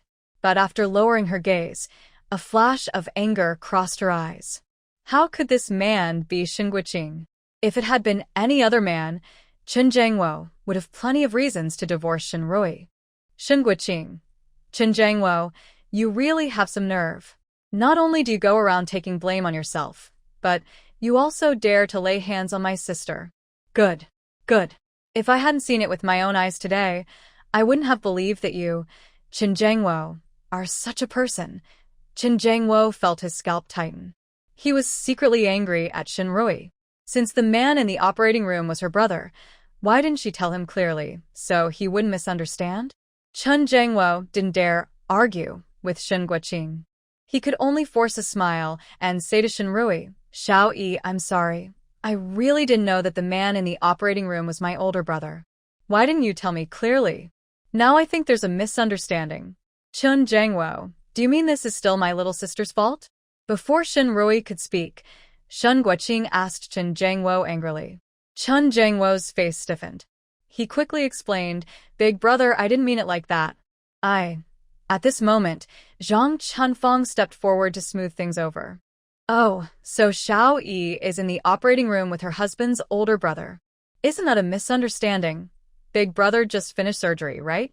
Daughter-in-law, your husband's older brother just finished surgery and needs to rest.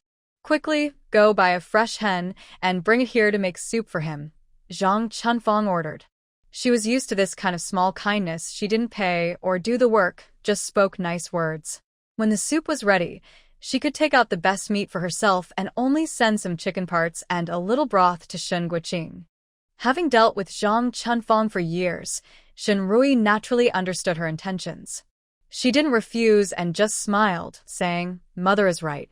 My brother just finished surgery and really needs to recover. A hen costs about 2 yuan, plus some ingredients for soup. Chen Jangwo, just give me 3 yuan. She reached out directly to Chen Jangwo. Chen Jangwo's face darkened. In the past, when his mother said this, Shinrui would think it showed they valued her family. She would happily go prepare without hesitation. Now she was asking him for money. Zhang Chunfeng didn't expect Shinrui to act like this now. But in front of Shun Guoqing, she couldn't lose her temper, even as a mother-in-law. Moreover, Shun Guoqing was Chen Jangwo's lifesaver. If they treated Shinrui badly in front of him, it would hurt Chen Jangwo's reputation. She quickly forced a smile. Xiao Yi, what are you doing? All our family's money is in your hands, right? Spend it when needed. No need to ask Chen Jangwo for money. Shinrui looked from Chen Jangwo's face to Su Yuzhen's face. Really? I didn't know all the family money was in my hands. I remember Chen Jangwo's salary. Xiao Yi, here is 5 yuan.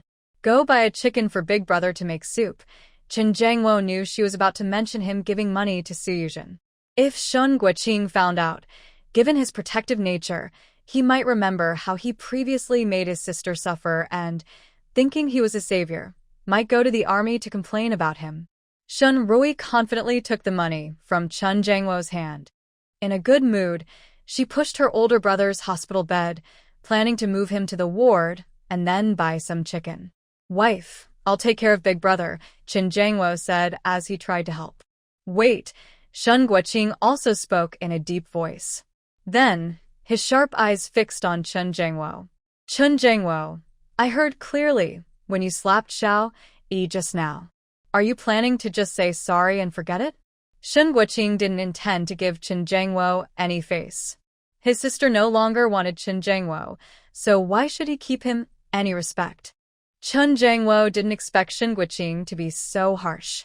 His face darkened, but he could only apologize obediently. "Wife, I was impulsive just now. I sincerely apologize to you." Hearing him call her wife again, Shun Rui felt sick to her stomach. Their relationship was now like fire and water. Yet, Chun Jangwo still dared to call her such an intimate name. His thick skin amazed her. Zhang Chunfeng was also unhappy. Her son was a proud soldier, but Shun Guoqing was nothing now. Why was he treating her son like this? "Dear brother-in-law, this is just a misunderstanding." Chun Jangwo was impulsive and accidentally touched Xiao Yi, but Xiao Yi also hit him. "Let's just forget about it." The young couple argue at night and make up in the morning. "Let's not interfere," she said. Shun Guoqing shot a glance at Zhang Chunfeng. When Shun Guoqing was on duty, he had seen blood and faced enemies' lives. His cold, fierce look made Zhang Chunfeng's legs tremble, and she didn't dare to say another word. Then, he turned and softened his gaze toward Shun Rui. "Little sister, go ahead." Shun Rui understood what her older brother meant. She didn't hold back and slapped Chun Jangwo twice across the face. Chun Jangwo gritted his teeth in hatred, his fists clenched at his sides, but he could only endure. He has worked under Shun Guoqing for many years and knows him very well. As long as he shows even a little dissatisfaction with Shun Rui now, Shun Guoqing would cause trouble and make it impossible for him to stay in the army. Shun Guoqing loves his sister Shun Rui very much, like his own eyes. He would never allow her to be wronged. "Little sister, are you feeling better now?" Shun Guoqing asked Shun Rui. Feeling better is still not true. But just now she used too much strength, and her hand is a bit numb. Next time, she should remember to take off her shoes. The sole is more suitable for the thick-skinned Chun Jangwo. Shun Rui didn't want to cause her older brother more trouble, so she nodded and said, "I'm feeling better." Shun Guoqing smiled happily. "That's good. Come on, let's help big brother to the ward." Chun Jangwo immediately said, "Big brother, I'll do it." "Wife, go back first and make some chicken soup for big brother." Shun Guoqing's sharp eyes looked at Chun Jangwo. "No need. Stop bothering my sister, and go quickly." Chun Jangwo. Zhang Chunfeng was even more anxious. "Brother-in-law, Jangwo just gave Xiao Yi 5 yuan. Let him help you to the ward." "Xiao Yi, go make chicken soup for him first." She was still waiting to eat chicken. The family has been eating very plain lately, with no oil or meat. Her craving was about to rebel. Shun Rui. This mother and son gave 5 yuan, but they were also worried they wouldn't be able to spend it.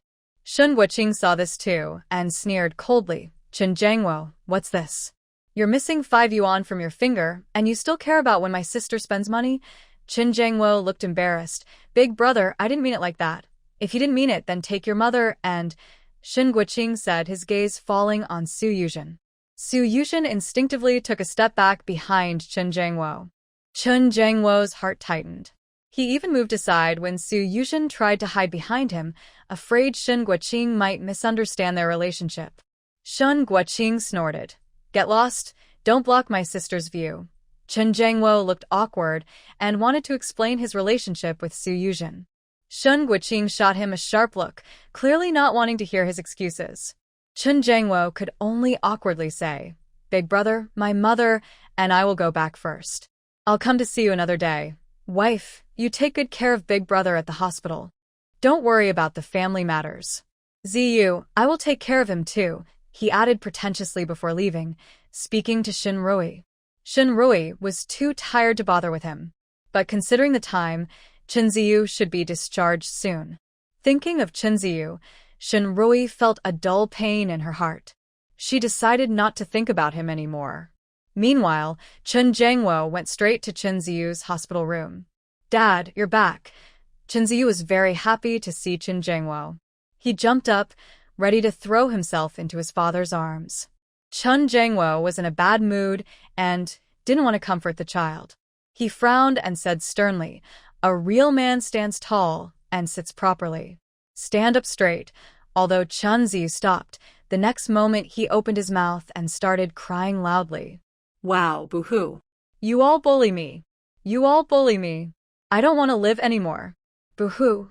While crying, he also lay on the ground and started rolling around. Chun Jangwo immediately felt overwhelmed. Su Yuzhen knew Chun Jangwo was upset because of Shin Guiqing and was already in a bad mood. She couldn't let Chun Ziyu add to his frustration. She quickly went to comfort Chun Ziyu. "Ziyu, be good. Your dad just came back from a mission. He's very tired. Don't make trouble. If you want something, I'll buy it for you, okay?" Chun Ziyu had been waiting for this. He immediately stopped crying and started listing his favorite treats: egg cakes, small fried dough twists, sugar sticks, white rabbit candies, big chicken drumsticks. Su Yuzhen's gentle face almost couldn't hold back her smile. This naughty kid, he's just acting spoiled. But since she had already spoken, she couldn't back out in front of Chun Jangwo. She could only grit her teeth and say, "All right, Andy will buy all of them for you." Su Yuzhen thought she had successfully comforted Chun Ziyu and was about to complain to Chun Jangwo. Suddenly, Chun Jangwo shouted angrily, "Not a single one. Look at how spoiled he is now, asking for this and that. When things don't go his way, he throws himself on the ground and rolls around. What kind of kid is this?" Chun Jangwo's face was dark, and his eyes were full of disappointment. Previously, Shinrui was very strict with her children. She would carefully save treats like egg cakes and candies, even picking them out from her teeth to give to her kids. But she would never let Chunzi think she could do whatever she wanted without rules. Even when giving Chunzi treats, she only gave a set amount each day. Unless there was a special reason, she wouldn't give more. Now, Shinrui hasn't taken care of the children for half a month. How has Chunzi changed? Seeing Chunzi being scolded by Chun Jangwo and about to cry and make a fuss, Su Yuzhen saw her chance and quickly tried to smooth things over, saying, "Brother Jangwo, the child is still young." But as soon as she spoke, Chun Jangwo directly turned his anger toward her. "Young? He's almost 6 years old. When I was his age, I was already helping the family by collecting pig grass for work points. You've spoiled him too much, which is why he has so many bad habits. When his mother took care of him, he wasn't like this." Chun Jangwo was really angry. He suddenly remembered that after Su Yuzhen took care of Chunzi alone, the boy started to become more unruly. He would curse Shinrui, calling her a bad woman, and would judge people in the courtyard as either high or low status. When seeing visitors from the city, he would rush to flatter them, but for those from the countryside who were poor, he would look down on them and not even greet them. Before, Chunzi didn't understand these things, because Shinrui didn't care about such social rules and didn't teach him. She only taught Chunzi to respectfully call everyone uncle, aunt, grandpa, and grandma, based on their age. Once Chun Jangwo realized this, he decided he needed to have a serious talk with Shinrui. "Brother Jangwo, are you blaming me?" Su Yuzhen's voice, full of tears, reached Chun Jangwo's ears. He furrowed his brows and looked up, seeing Su Yuzhen's face full of grievance and tears. His heart immediately softened. He quickly explained, "Yuzhen, don't think too much. I'm not blaming you. It's just that we can't spoil the children like this. Ziyu has been acting out lately, and it's not right." He added, "Actually, I don't blame Shinrui for getting angry and causing trouble. Who calls her son a bad woman and calls her mom like that?" As he spoke, he instinctively defended Shinrui. He had just suffered such a great insult from Shinrui and her siblings. Shouldn't he hate Shinrui even more? Why is he still thinking from Shinrui's point of view? Does he still have feelings for Shinrui? No, He absolutely cannot allow this to happen. Sniff, sniff. She suddenly started crying, wiping her tears. Yes, this isn't Rui's fault. It's all my fault. I caused you and your husband to have disagreements. I made Rui angry and neglects you. I meddled too much trying to help take care of your child. I promise I won't interfere in your family affairs anymore. Feeling extremely wronged, she bit her lip and, after saying this, ran out crying. For a moment, Chun Jangwo's mind was filled with her tearful, biting lip look. He felt so distressed that he forgot about Ziyu and hurried after her.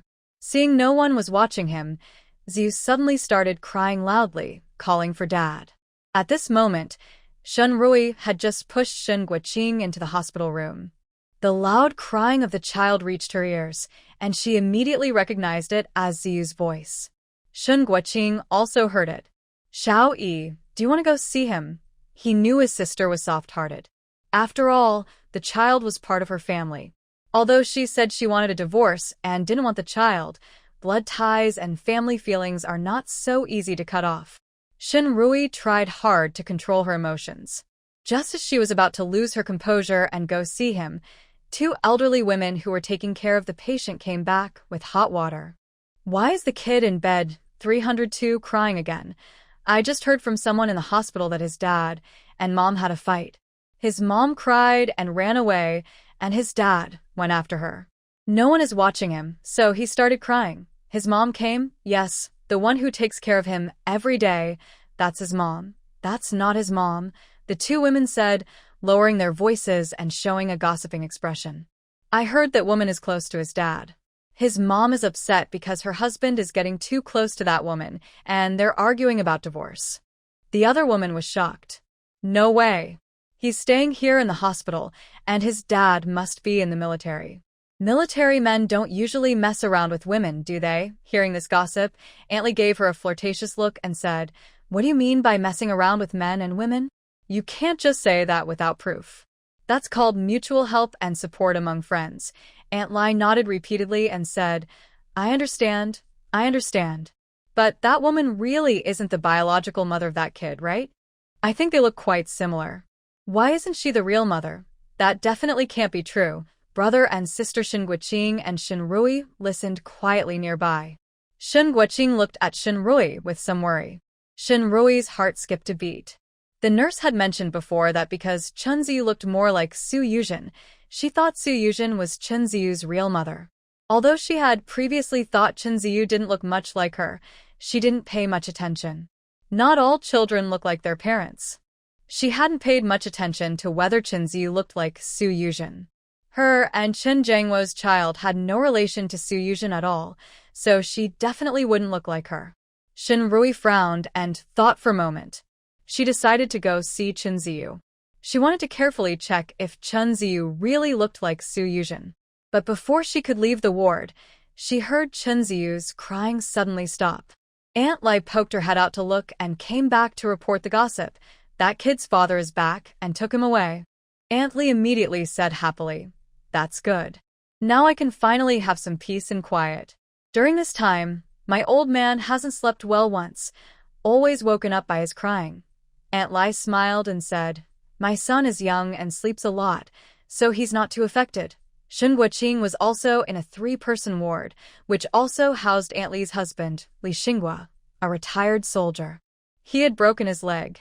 The small town back home said he was too old to recover properly, so they contacted the military and sent him to the military district hospital. Aunt Lai's son was a platoon leader named Lai Jiaxing. He injured his hand during a mission. After Aunt Li and Aunt Lai finished gossiping, they realized there was another person in the ward. They didn't know Shin Rui or her brother, nor did they know their relationship with Chunziyu. Both women warmly greeted Shin Rui and her brother. Shin Rui sat down by her brother's hospital bed. Shin Guoqing looked at her thoughtful expression and wanted to say something, but since there were many people and curious eyes in the ward, especially 2 nosy older women who were like gossip spies, he decided not to speak. In the afternoon, Shun's family came to the hospital. Lan Guiying carried a lunchbox and eagerly asked as soon as she entered the ward, Xiao Yi, the doctor said how your brother's surgery went? Was it successful? Will he recover? Shinrui held Lan Guiying's hand, gently patted it, and smiled. Mom, don't worry. The surgery was very successful. The doctor said once my brother's leg heals, he can walk normally. At least, his appearance won't show any problems. Lan Guiying's eyes filled with tears of joy. That's good, that's good. She had been worried all day, even during work, just thinking about Shen Guiqing's surgery. 2 hours before the end of her shift, she asked her boss for leave and bought a chicken to stew for Shen Guiqing. She added the herb Zhujuanko that Shinrui gave her into the chicken soup. Many people besides Lan Guiying were worried about Shen Guiqing. Shen Dafu, Shen Guamin, and Shen Guiqiang all cared about him, and even Xiao Hongmei was worried. Now, hearing Shinrui's words, the whole family felt relieved. Lan Guiying gave the chicken soup to Shen Guiqing and Shinrui to eat, then said, Guamin, Guiqiang, Hongmei, your big brother is fine now. You all should go home early and rest. Old man, you stay here to take care of Guiqing. Rui and I will go to his house to visit his mother-in-law. Okay, Shen Dafu agreed naturally. Shinrui and Shen Guiqing, the brother and sister, exchanged a glance. At this critical moment, they couldn't let Lan Guiying go to the Qin family. If she went, even if Chen Jiangwo didn't say anything, Zhang Chunfang would definitely complain to Lan Guiying about what happened recently. Then they would find out that Shinrui was arguing with Chen Jiangwo about divorce. In this era, divorce was still a new word for ordinary people.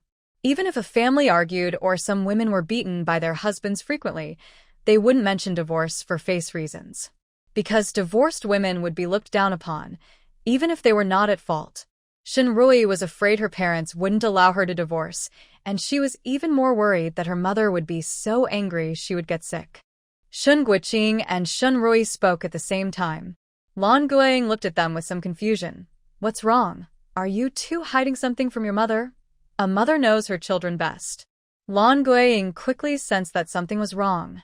Shinrui hurriedly smiled politely. Mom, how could Big Brother and I hide anything from you? It's like this. Jiangwo just returned from a mission. He didn't sleep for 2 days during the mission, so he needs to rest properly. You know my mother-in-law. She's loud and talks like thunder. If you go talk to her now, Jiangwo won't be able to rest.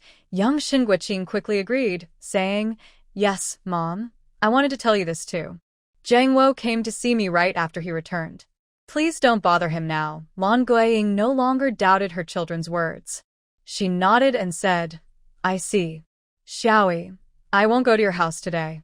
Say hello to your mother-in-law for me. Since your big brother will stay in the hospital for a while, I'll come over every day and visit her in a few days.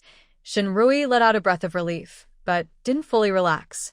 The news of her plans to divorce Chen Jiangwo had already caused a big fuss in the neighborhood. Her parents came to the military area every day. They would find out sooner or later. She had to push Chen Jiangwo to finalize the divorce quickly. After returning to the neighborhood, Shinrui didn't go straight to the Qin family. Instead, she went to Chu Jingrong's house. Dahe eagerly ran out of the house to greet her. She fed Dahe and cleaned the doghouse. Since she left yesterday, no one had been there.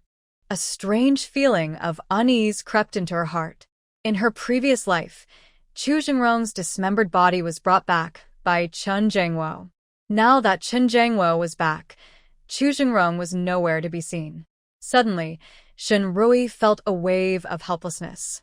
If she had been reborn, warned Chu Jingrong, and prepared so much for him, but still couldn't change his fate, could she really change her own and her family's destiny?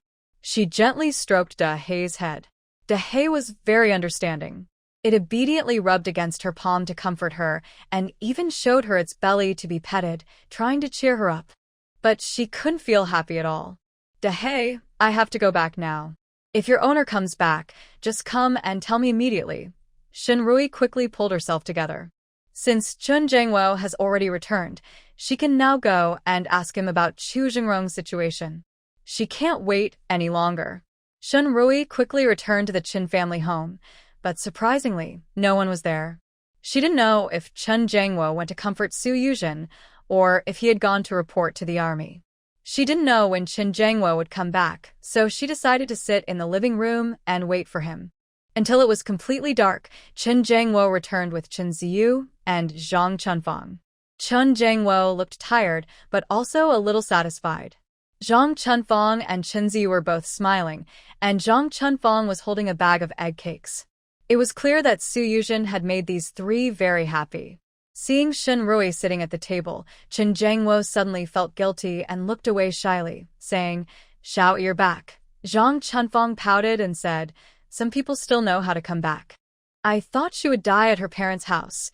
Shen Rui shot a cold glare at Zhang Chunfang. "If anyone's going to die, it will be the kind of person who lacks virtue. Not me, you." Zhang Chunfang was silenced by Shen Rui's retort and instinctively raised her hand to slap Shen Rui. Shen Rui remembered the slap she received in Chu Jingrong's yard. In recent days, she had complained many times about how Shen Rui, the daughter-in-law, hit her mother-in-law. But these women in the big yard still acted dismissively in front of her, saying she was disrespectful to her elders and deserved to be beaten. What did she do that was disrespectful to her elders? Shen Rui herself had gone into a single man's room. Who knew what she was up to? Her eyes grew colder. If this old busybody dared to make a move, she wouldn't mind giving her a little more lesson. "Mother, stop it." But before Shen Rui could act, Chen Jiangwo scolded her angrily. Zhang Chunfang immediately lost her temper, looking at her son in disbelief. "Jiangwo, you're still helping her. Oh, dear. Married a wife and forgot about your mother. What's the use of raising a son? My daughter-in-law beat me, and when the son comes back, he doesn't say a word." Shen Rui watched Zhang Chunfang's performance calmly. She now realized that Zhang Chunfang was quite useful. She had a good way of handling Chen Jiangwo. Sure enough, Chen Jiangwo's face darkened again. Chunzi frowned and looked at Shen Rui with dislike. "Mom, why is it that every time you come back, our family ends up arguing and making a fuss?" It was clear that when he was at Aunt Sue's house with his dad and grandma, everything was fine. His dad and grandma were happy, and he was happy too. If only Aunt Sue were his mom. Shen Rui looked into Chunzi's eyes, feeling a dull pain in her heart. Did he think she should just stay silent and tolerate everything for the peace of the family? It turned out that was how he felt, which was why he always disliked her, even to the point of removing her oxygen tube and making her give up her place for Su Yuzhen. "Mom, can you stop causing trouble? Do you have to make everyone come out and see our family's joke?" Chen Jiangwo rubbed his forehead and spoke in a low, helpless voice to Zhang Chunfang. "Mom, this isn't our Chen family village. Just because you raise your voice doesn't mean you're right. If you want to argue with Xiaoyi every time we meet, then go back to your hometown." Zhang Chunfang's confident attitude immediately deflated, but she still wasn't willing to give up. "Jiangwo, you're not going to do anything about Shen Rui hitting me." When Chen Jiangwo returned today, he was called to the office by the political commissar. The commissar also specifically called the women's director to join them. It was about what happened at Chu Jingrong's house that day. He told him the detailed story, mentioning Shen Rui feeding the dog to earn money, and also said that he gave most of his salary to Su Yuzhen, warning him to be careful. He clearly told him that if he couldn't handle family matters well, he wouldn't be considered for promotion this time. Chen Jiangwo, who had been working on a mission for 2 days without sleep, felt extremely headache when he heard Zhang Chunfang's sharp accusations. He weakly said, "Mom, takes you back to the room. I want to talk to Xiaoyi alone." Zhang Chunfang naturally thought her son was going to scold Shen Rui and stand up for her. After all, when Shen Rui was taking care of them at her hometown, if she did anything she didn't like, Chen Jiangwo would always teach her a lesson after she told him. Zhang Chunfang sneered at Shen Rui with pride and pulled Chunzi, saying, "Grandson, let's go. Go back to grandma's room first."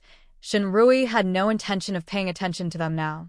Zhang Chunfang, after leaving with Chunzi, asked urgently, "Chen Jiangwo, is your mission this time to support Deputy Captain Chu? Has Deputy Captain Chu returned? Is he doing well?" She asked several questions in a row, her expression and tone full of concern. Chen Jiangwo remembered how Shen Rui had treated him when he just returned today. His face turned pale, and he felt a sudden panic inside.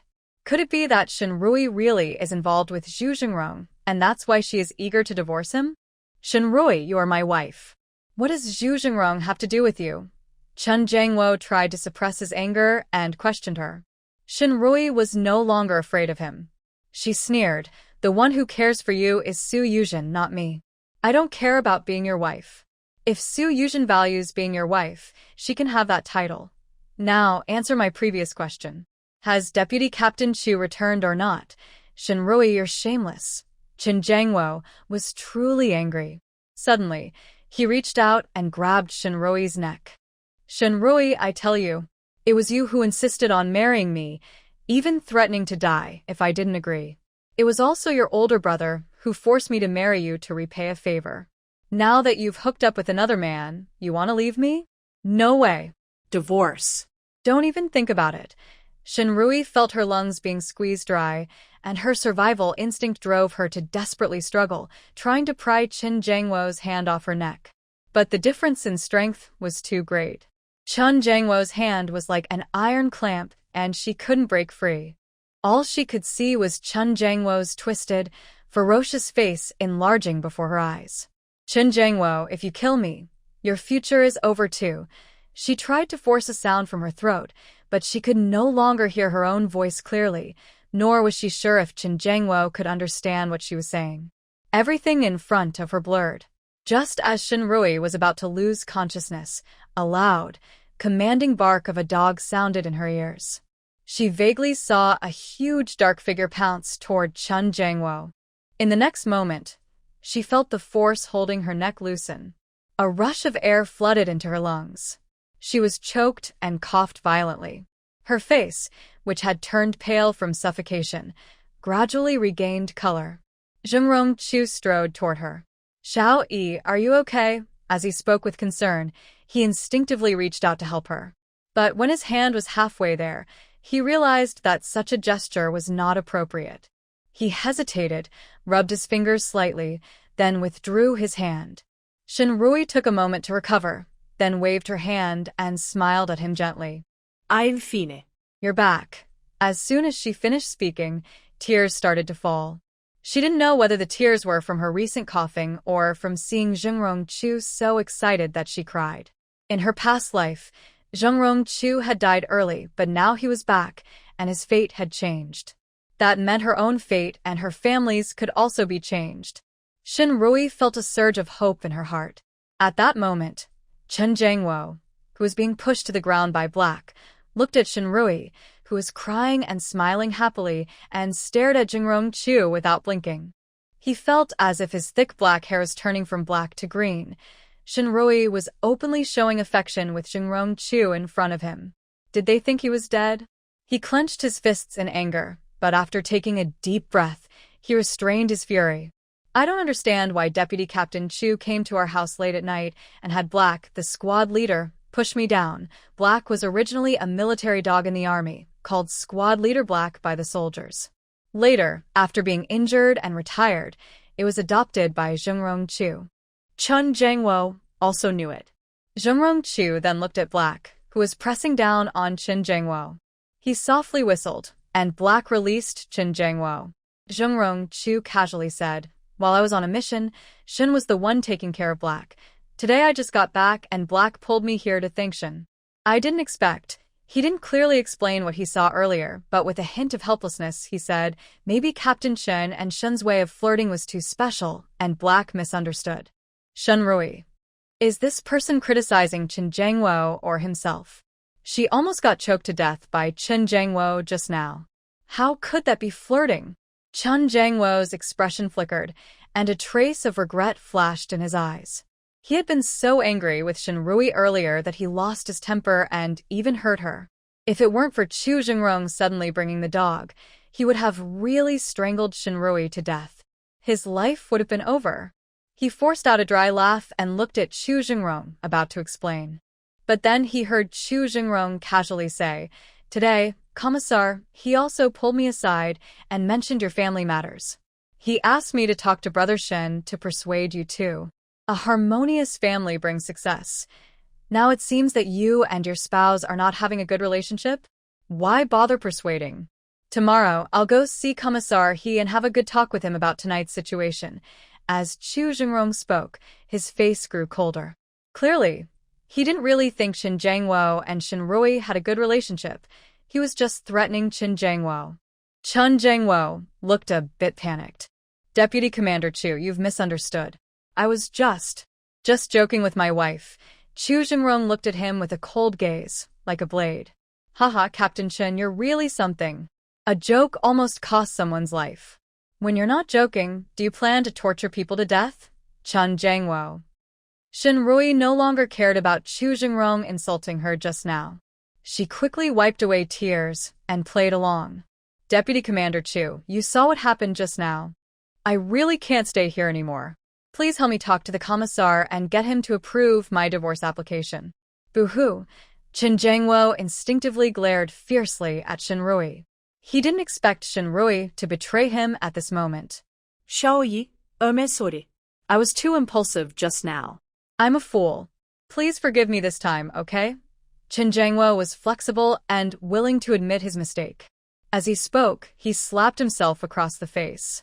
Zhang Chunfeng, hiding behind the door, watched the scene and was furious. That shameless Shinrui actually pushed her son to this point. She hated her so much, she wanted to tear Shinrui apart. But she was still scared from the last time she was frightened by Black.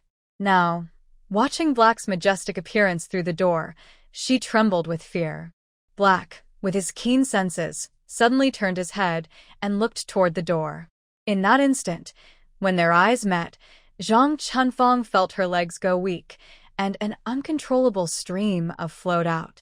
Shinrui looked at Qin Jiangwo, biting her lip, showing no reaction. Qin Jiangwo took a deep breath and decided not to worry about her for now.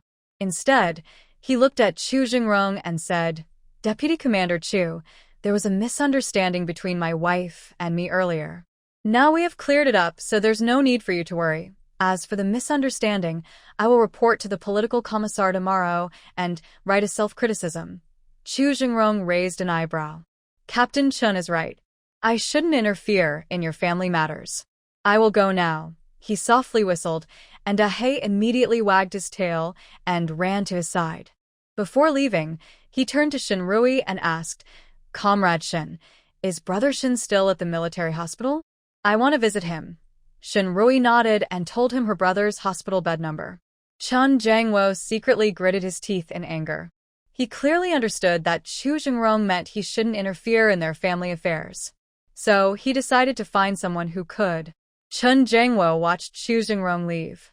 He planned to wait until he was gone, then have a good talk with Shinrui. Unexpectedly, Chu Jingrong paused again just as he entered the yard and said to Dahe, Dahe, you don't need to come back with me. Then he looked at Shinrui and said, Comrade Shin, you've taken good care of Dahe these days. It likes you very much. I have some things to do these days, so Dahe will stay with you for a few more days. He was asking her to help take care of the dog, but in fact, he was leaving the dog to protect her. Shinrui naturally agreed. She also liked Dahe very much.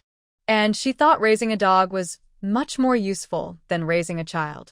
Raising a child, you end up feeding and taking care of them, but they might end up hurting you in the end. But raising a dog, if you treat it sincerely, it will do the same for you. As long as you feed it well, it will protect you. Dahe, come here, Shinrui called, and Dahe happily ran to her. Chu Jingrong then waved his hand and left confidently. Qin Jiangwo watched Shinrui petting and scratching the dog's chin, his face growing darker. He clenched his teeth, trying to suppress his anger, and asked Shinrui, what is your relationship with Chu Jingrong? Why is he helping you so much? With Dahe by her side, Shinrui was no longer afraid he might attack. She looked at him and sarcastically raised an eyebrow. Deputy Commander Chu is my brother. What? Only you can have a sister, but I can't have a brother? Qin Jiangwo's anger grew stronger inside him. Shinrui, I told you, there's nothing between me and Su Yuzhen. Can you stop obsessing over this? Shinrui looked at him coldly. Then why do you think I have something with Deputy Captain Chu? Qin Jiangwo, you. Shinrui already knew Chu Jingrong was safe and had no interest in talking to him anymore. You. What are you? Instead of questioning me here, you should think about how to explain to the political commissar tomorrow. I won't let today's events go easily. The mark on my neck is proof enough. After saying this, Shinrui went straight back to her room with Black. Chen Jiangwo. The next day, Shinrui kept her promise and went to cry to Commissar He again. Seeing the mark on her neck, Commissar He was so angry that he kicked Chen Jiangwo twice right in front of her. He scolded Chen harshly and ordered him to apologize to Shinrui, write a self-criticism, and promise to improve. Of course, Commissar He still rejected her divorce request in the end. Because Chen Jiangwo refused to divorce, and so far, all their problems were just small disagreements between husband and wife, not serious moral issues. Under these circumstances, as long as the military wouldn't agree, Shinrui, as a military wife, couldn't get a divorce. When Shinrui left the commissar's office, she smiled bitterly. When she married Chen Jiangwo, she thought that military marriage was hard to leave and was a form of protection. She even felt proud, thinking no one could take her man away in the future. Shinrui left the office, but the commissar didn't let Chen Jiangwo go. Instead, he looked at him with disappointment and said, "Jiangwo, this mission, your support for Deputy Captain Chu was a great contribution. Your promotion was already certain. But now, your family is causing trouble. How can I report your name?" Chen Jiangwo immediately lowered his head and admitted his mistake. "Commissar, I was wrong. I promise, I will resolve the family issues as soon as possible." The commissar frowned. "You performed well in this mission. If you handle your family problems properly, I will still recommend your promotion." "Yes, thank you, Commissar." After leaving the military office, Shinrui went straight to the hospital. She is the main doctor for her older brother and naturally needs to pay close attention to his condition at all times. When she arrived, her third brother was still in the ward taking care of him. "Third brother, I will stay here to watch over big brother. You go back and rest." Shun Wuqiang waved his hand. "Big brother's leg isn't comfortable right now. If he needs to go to the bathroom or anything, it's not convenient for you, a young girl. I'm free anyway, so I'll stay here to watch over him." Shun Guoqing also agreed. "Xiaoyi, your third brother is right. It's good for him to stay here with me, and it keeps him from wandering around with his drinking buddies. Shin Wuqiang's work in the black market is not known to the family. They think he spends his days idly outside and don't realize what he's really doing." Xiaoyi thought about it and also felt it was good that her third brother wasn't involved in the black market, so she didn't insist further. Big brother's leg was put in a cast and hung up. Xiaoyi checked it and saw no signs of infection or inflammation. As long as she paid attention, he should recover well later. To prevent her family from worrying, she had tied a silk scarf around her neck before coming, covering the bruise. But after she finished checking her brother, he looked at her neck and said, "Little sister, take off the scarf. It's not cold enough yet to need one." Shin Guoqing's tone was a bit sharp. Shin Guoqiang looked at Shin Guoqing and then at Xiaoyi, confused about why her wearing a scarf made their brother angry. He quickly tried to smooth things over. "Big brother, Xiaoyi is a girl and cares about her appearance. It's normal for her to wear a scarf. You wouldn't be old-fashioned enough to think that a girl wearing a scarf is some kind of capitalist extravagance, would you?" Xiaoyi lowered her head, carefully glancing at her brother out of the corner of her eye. Shun Guoqing's face was serious.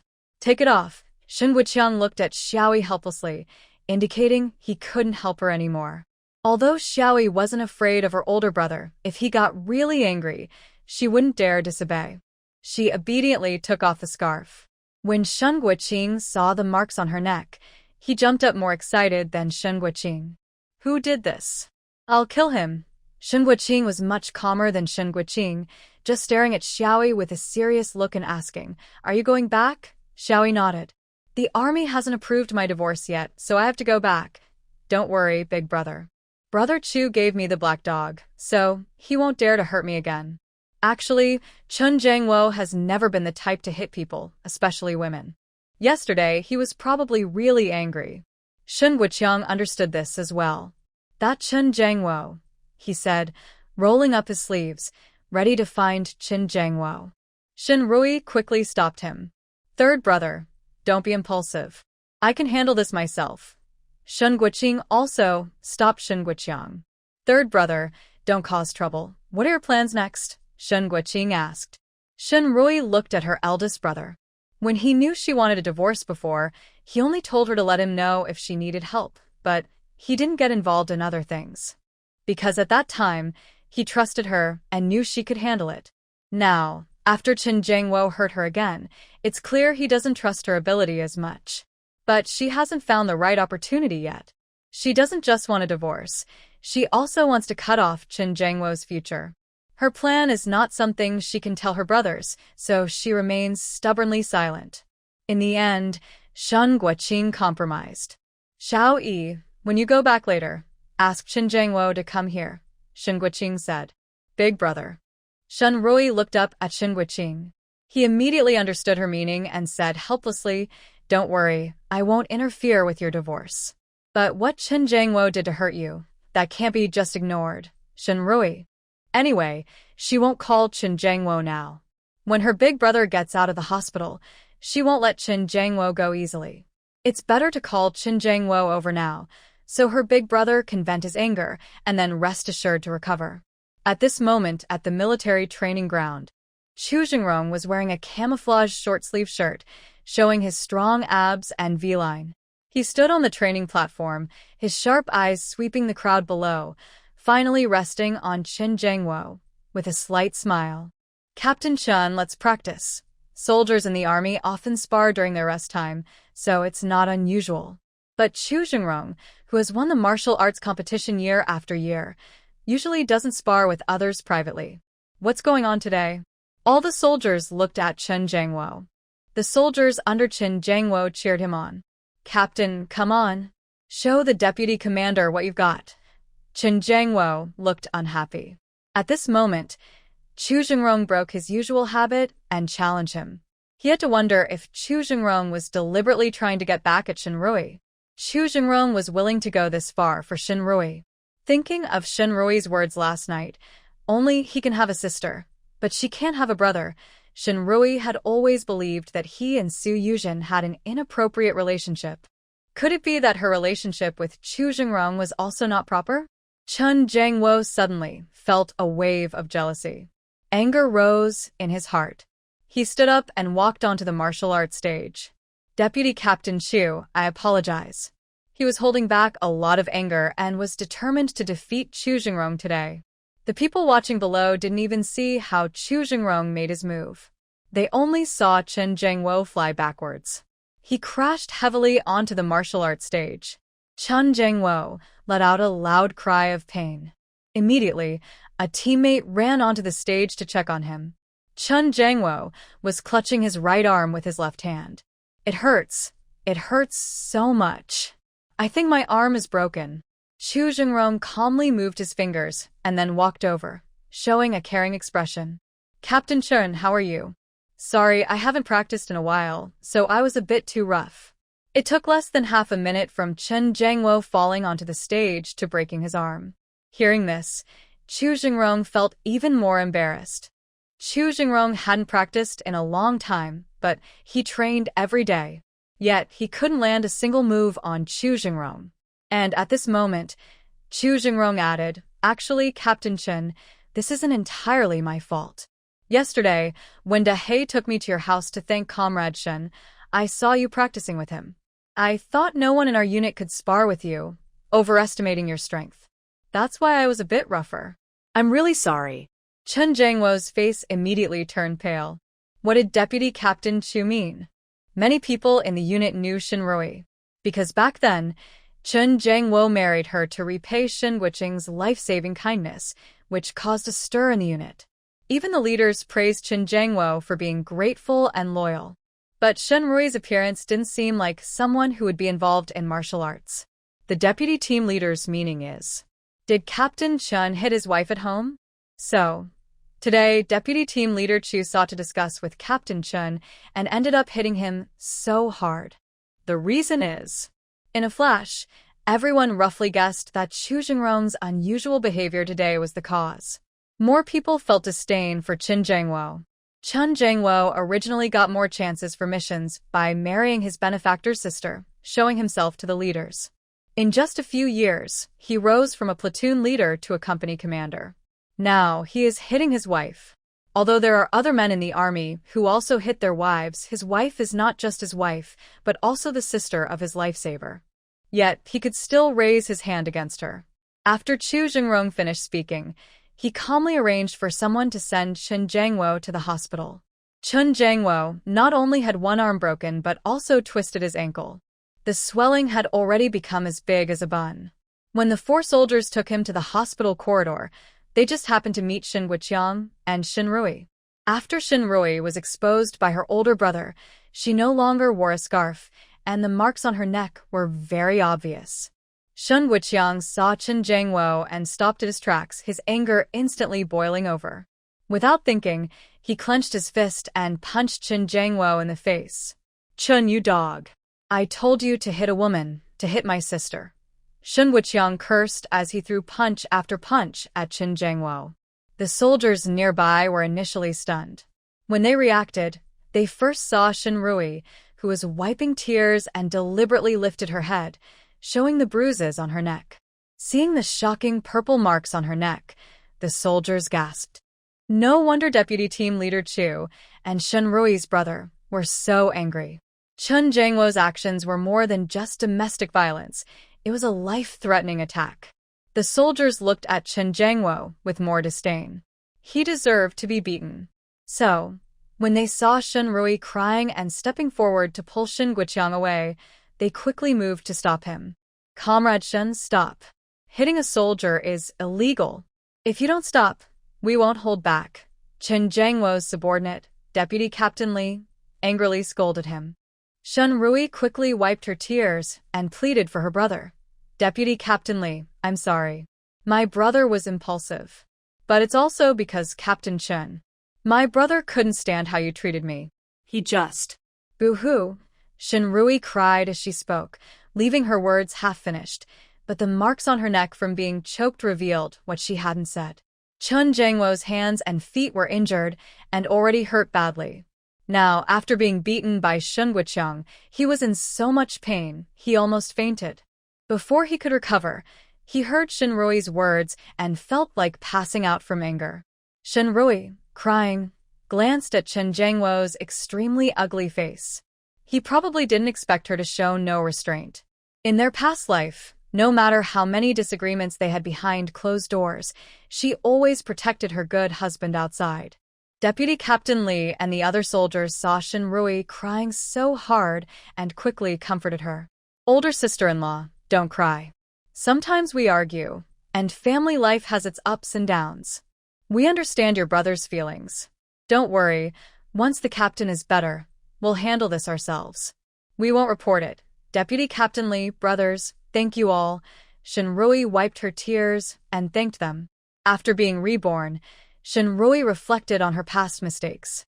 In her previous life, she was too proud and refused to show her vulnerability. One reason she failed so badly was that Su Yujin was very good at crying, while she never cried. After rebirth, she realized that sometimes a woman's tears can be a powerful weapon. Deputy Captain Li and the others agreed to help Shin Rui, and then took Shin Jangwo to see a doctor. Shin Rui was thinking about whether she should go with them. Suddenly, she saw a very imposing tall figure walking quickly toward her. Chu Jingrong looked down at Shin Rui with a commanding gaze, his deep eyes showing some disdain. In the next moment, Chu Jingrong roughly wiped her tears and said disdainfully, "Shin Rui, this is all you're capable of." As he said this, a trace of bitterness flashed in his eyes. He thought that after what Chun Jangwo did to her last night, she should have given up on him. "I didn't expect Chun Jangwo to get a minor scrape," and she cried like a poor little girl. Shin Guqiang looked at Chu Jingrong and then at his sister, his eyes flickering. Could it be his imagination? He felt that Chu Jingrong's look at his sister seemed a bit strange. "Shin Rui, this person's words are really... If he doesn't criticize her, does he not speak at all? Jingrong-ji, you're here to see my older brother, right? He's in the hospital room." Shin Guqiang sensed something was off between Chu Jingrong and his little sister, so he quickly changed the subject. Chu Jingrong looked at Shin Rui deeply, then turned and went to Shin Guqiang's room.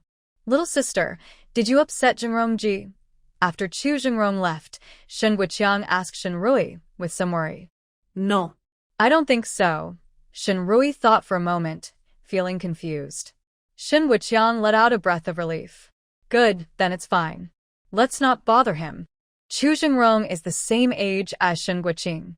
When they were kids, although they didn't live in the countryside with their grandfather or neighbor with Chu Jingrong, they often went to visit their grandfather and sister in the countryside. Boys tend to compete when they gather. Back then, among the brothers, only the eldest could stand up to Chu Jingrong. He and the second brother were no match for Chu Jingrong. So in Shin Wuqiang's mind, Chu Jingrong's status was similar to Shin Wuqing's. He respected and feared him. Shinrui also put Chu Jingrong's odd behavior out of her mind. She handed the watch she got earlier from Su Yuzhen to Shin Wuqiang. Third brother, can you help me sell this watch? Shin Wuqiang looked surprised when he saw the watch, then his face turned serious. Little sister, if you need money, just tell third brother. This watch was hard to get, and bought with a ticket. You can't sell it. Shinrui bit her lip. Now that third brother knew she wanted to divorce Qin Jiangwo, there was no need to hide many things anymore. She told him how her older brother had given her the ticket, which Qin Jiangwo then used to buy a watch for Su Yuzhen. Shin Wuqiang was so angry, he almost jumped up. That Qin Jiangwo, I just barely held back from hitting him earlier. He rolled up his sleeves, looking fierce, and was ready to go find Qin Jiangwo to cause trouble. Shinrui quickly grabbed him. Earlier, third brother was able to succeed because Vice Captain Li and others were helping him. If third brother tried again now, Vice Captain Li and the others would find it hard to do so. Shin Wuqiang looked back at Shinrui, a bit helpless, and poked her forehead. You've always been strong since you were young, but why did you get so obsessed before? When facing Qin Jiangwo, you're so useless, Shinrui. She awkwardly touched her nose. Just now, Chu Jingrong had looked down on her for being useless, and now her third brother was saying the same. She admits that in her past life, she was lovesick and so eager to get Qin Jiangwo's genuine affection that she was humble and lowly in front of Qin Jiangwo and his son. She even died feeling so defeated.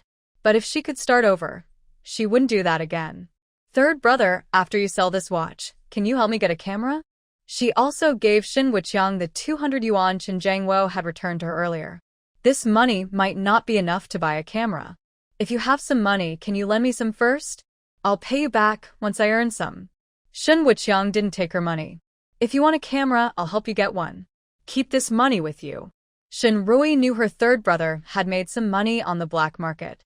He probably wouldn't want her money now, so she didn't refuse and took the money back. Shin Wuqiang knew his little sister was clever and didn't ask what she wanted the camera for.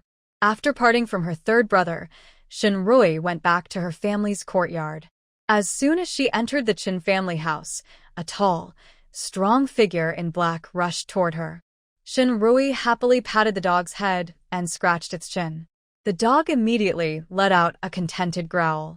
Today, Zhang Chunfang, who had been so scared of the dog that she didn't dare to leave the house, saw Shinrui return through the door.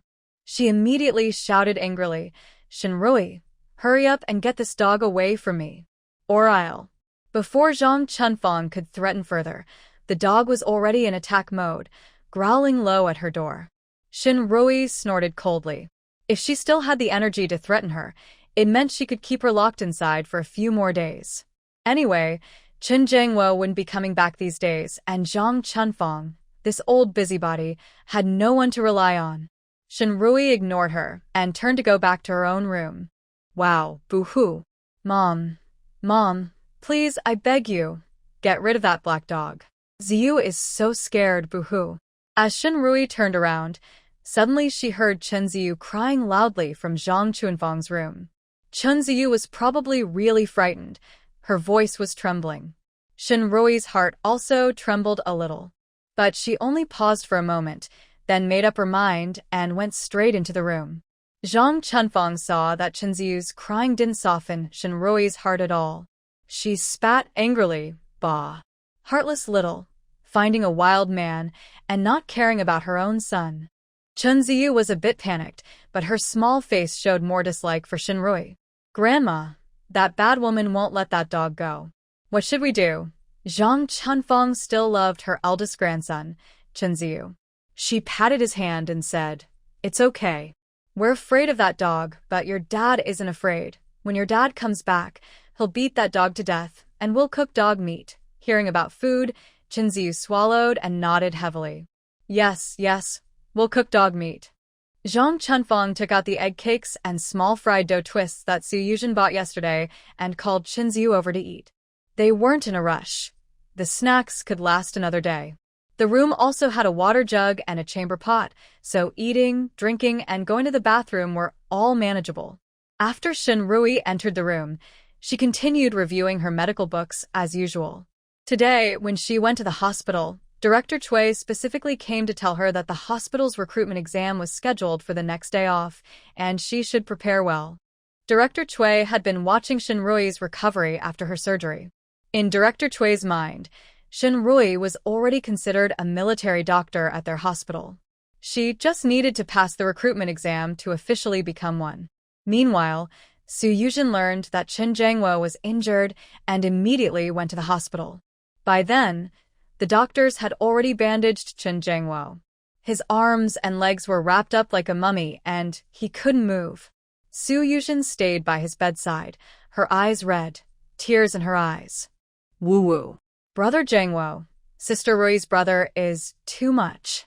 You and Sister Rui just had a small misunderstanding, and he hurt you so badly. When Su Yuzhen arrived at the hospital, she overheard nurses talking about Chen Jiangwo being beaten by Shen Guqiang.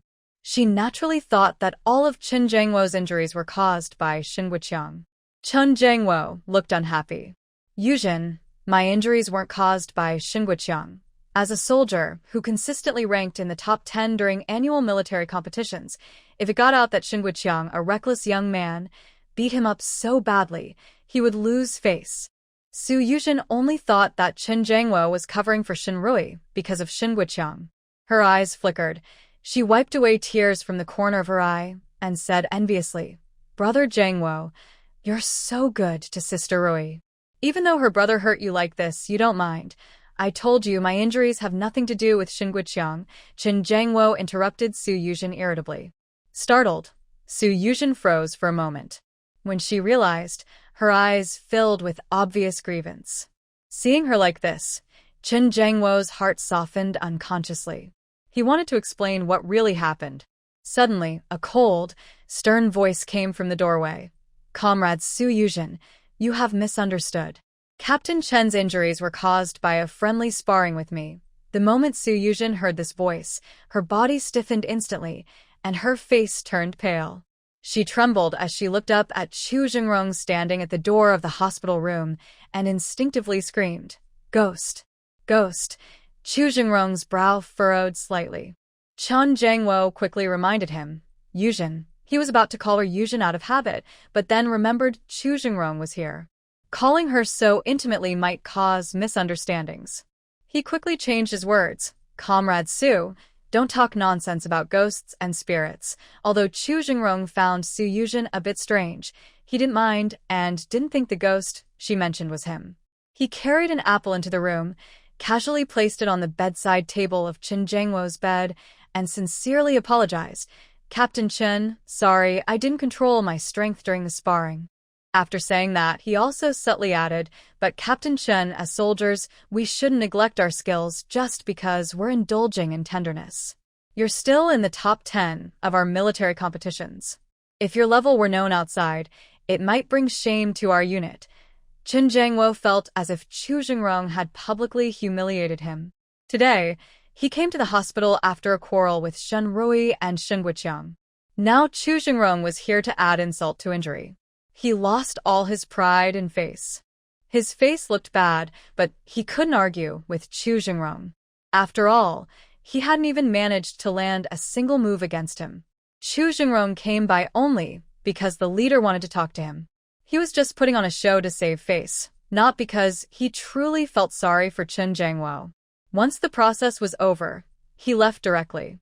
Until his figure had completely disappeared, Su Yuzhen was still in shock. She muttered dazedly, "Why did he come back? Wasn't he supposed to be dead?" How could that be? "Yuzhen, what are you talking about?" Chen Jiangwo asked. "It's nothing. Su Yuzhen snapped out of her daze and quickly looked up at Qin Jiangwo. At this moment, she was so confused that she couldn't pretend to care about Qin Jiangwo anymore. She only said to him, "Brother Jiangwo, since you're fine, I'll go home now." After saying that, she stood up unsteadily and hurriedly ran away. Qin Jiangwo watched her leave, frowning, unsure why she reacted like that after seeing Chu Jingrong.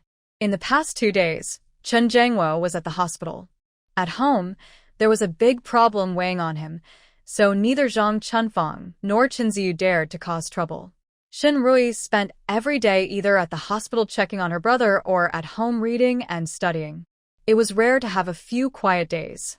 On the 3rd day, Zhang Chunfang and Chunzi finished all the food in their room, and the bucket was full. The whole house was filled with a foul smell. Chunzi couldn't take it anymore. At first, under Zhang Chunfang's guidance, he pitifully begged Shen Rui. Shen Rui ignored them.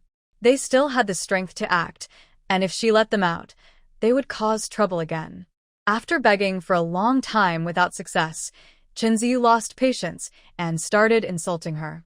This time, not only did he curse the bad woman, but he also learned to curse words like harlot, similar to what Zhang Chunfang said. Shen Rui still felt heartache listening to this, but that pain was very mild for her now. After Chen Ziyu and Zhang Chunfang took turns cursing her for 3 hours, their voices hoarse and almost unable to speak, Shen Rui walked to Zhang Chunfang's door. By then, Zhang Chunfang and Chen Ziyu had gone without water or food for a whole day and endured the stifling stench in the house. When they heard Shen Rui's voice, they still thought they had caused her to give up because of their curses. They believed they had won. Grandma Zhang Chunfang immediately stood up, ready to open the door. Chen Ziyu quickly held her back. "Grandma, first see if that mean woman has called away the dead dog." Before, Chen Ziyu only learned to curse a bad woman after following Su Yuzhen repeatedly. Now, after a few days with Zhang Chunfang, he could spit out all kinds of dirty words. Shen Rui heard his voice and chuckled to herself. This is the son she carefully raised in her past life. Zhang Chunfang nodded repeatedly. Yes, my eldest grandson is still the smartest and most thoughtful. Xiao Yi, is that dog still at her house? She knew she couldn't offend Shen Rui now. Otherwise, Shen Rui might let that dead dog stay outside to guard, and if they are kept inside for a few days, they would either starve or be overwhelmed by the smell. Deputy Commander Chu has already taken it away, Shen Rui replied. Inside, Zhang Chunfang and Chen Ziyu exchanged glances. Zhang Chunfang angrily rolled up her sleeves, spat into her palm twice, and then fiercely opened the door. Little, daring to bring a dead dog to deal with me. Just see how I handle this. Before she finished speaking, Dehe suddenly lunged forward, directly knocking Zhang Chunfang to the ground, baring his teeth and aiming at her neck. Zhang Chunfang screamed, her eyes rolled back, and she fainted. She couldn't control her functions, and feces flowed all over her. Chunzi was not fainting from fear, but his face was already pale and trembling. He looked at Shen Rui with fear. Mom. Shen Rui's heart tightened. She ignored Chunzi and called Dehe to leave. She had already packed her belongings. She decided to leave today because she planned to go away. Third brother helped her find a temporary place to stay and also arranged a tractor to help move her things. Soon, Shen Wuqiang and a group of friends loaded all of Shen Rui's belongings onto the tractor. When leaving, Shen Rui looked back at the place where she had given her all in her past life, suffered many hardships, and felt wronged. But she saw Chunzi come out of the yard chasing after her. Recently, Chunzi had been badly treated by her. When he saw her gaze, he instinctively looked away. Shen Rui held back a twinge of pain in her heart and withdrew her gaze. At this moment, Chunzi called out to her, "Mom, where are you going?" Shen Rui's eyes turned back to him. He shrank his neck again, but his eyes showed some hope as he asked, "You. If you leave, will you not come back?" Shen Rui smiled bitterly. She admitted that his call for "Mom" earlier made her feel hopeful again. She even thought that if Chunzi couldn't bear to part from her, she could take him with her. After all, Chunzi was still young. As long as she kept him away from the corrupting influence of Chen Jiangwo and Su Yuzhen, he might not grow up the same as in her past life, and he might not pull her oxygen tube. But all her hopes were dashed by Chunzi's words. Still, she responded, yes, I won't come back. Chunzi was still young, and Shinrui had spoiled him before. He couldn't hide his feelings. His face immediately lit up with happiness. Shinrui was just disappointed. Shin Guiqiang, however, was angry. He rolled up his sleeves and scolded, that little brat, his own mother is leaving, and he's so happy. Little sister, he's really hoping you'll leave soon so that woman can have the place. Shinrui held back Shin Guiqiang, who wanted to scold Chunzi, and said, third brother, forget it. Shin Guiqiang looked at Shinrui's face and glared at Chunzi, but he didn't argue with the child. After her hopes faded, Shinrui became clear-headed. Chunzi only came out to see if she wouldn't return. He didn't try to stop her, and he didn't even ask about his grandmother who had fainted in the house. Maybe in her past life, Chunzi was the one who pulled her oxygen tube, not because her parenting was wrong, but because Chunzi was naturally cold and indifferent. As for Zhang Chunfeng, who was still fainted, Shinrui wasn't worried because Chen Jiangwo had been discharged today. He wouldn't ignore his mother. These photos show Su Yuzhen helping Chen Jiangwo to the bathroom, wiping him and feeding him. There are no more intimate or flirtatious actions, not even a hug. Why aren't these enough? Shin Guiqiang asked, a bit confused. How can a normal man and woman do this? Isn't this more than just being close? Shinrui explained to Shin Guiqiang, third brother, these photos only show that Su Yuzhen is taking care of Chen Jiangwo. Sending these pictures won't prove anything inappropriate. Chen Jiangwo might even blame me, saying I, as his wife, didn't take care of him. After hearing this, Shin Guiqiang frowned. So, should I keep taking more photos? He felt a little upset because all these photos seemed useless. Film is so expensive. He didn't blame his sister, only the couple, Chen Jiangwo and Su Yuzhen, for wasting his film and his effort. Third brother, give me the camera. I'll find a chance to take more pictures, Shinrui said. She remembered something from the past. Back then, Chen Jiangwo and Su Yuzhen were so close that their lips almost touched. She asked Shin Guiqiang to buy a camera, mainly to capture that moment. But after her brother got the camera, worried she might be caught and hurt by Chen Jiangwo, he volunteered to take the photos himself. Shin Guiqiang looked at Shinrui's neck. The bruise from when Chen Jiangwo grabbed her last time had mostly faded, but a faint mark was still visible. Shinrui knew her brother was worried. Third brother, don't worry. I'll be careful. I'll bring Black with me for protection, so he won't hurt me. Shin Guiqiang patted Black's head and nodded, then handed the camera to Shinrui. When Chen Jiangwo was discharged and returned home, he saw Chunzi sitting sadly at the gate. Ziyu, what are you doing here? Did your mom scold you again? Before Chen Jiangwo could speak, Su Yuzhen, feeling distressed, asked. In the past few days, Su Yuzhen had been caring for Chen Jiangwo at the hospital and didn't have time to visit the Chen family. After returning home that day, she carefully analyzed the situation. Although Chu Jingrong was still alive, she had already broken off her engagement with him. It was very difficult for her to reconnect with Chu Jingrong. Moreover, even if Chu Jingrong did not die, his future remains uncertain. But Chu Jingrong has returned, which means that Chen Jiangwo's task was more successful than in the past. His promotion is now certain, and his future prospects might be even greater than before. He could become a leader sooner or later, or even rise to a higher position. Instead of worrying about Chu Jingrong's unpredictable future, she might as well focus on catching Chen Jiangwo. Recently, Chen Jiangwo has been hospitalized, and Shinrui hasn't even visited him. Chen Jiangwo is very unhappy with her. No matter how much she tries, Chen Jiangwo and Shinrui will eventually divorce. Zhang Zi looked up and saw Su Yuzhen and Chen Jiangwo. Instantly, she burst into tears and hugged Su Yuzhen's leg. Dad, Aunt Su, you're finally back. Boo-hoo. My mom is gone. When she left, she scared Grandma so much that she fainted. Grandma is still lying in the room now, boo-hoo. What? Chen Jiangwo couldn't believe it. Your mom is gone, Zhang Zi nodded. Yes, my mom said she won't come back anymore. Dad, you can marry Aunt Sue to be my mom now.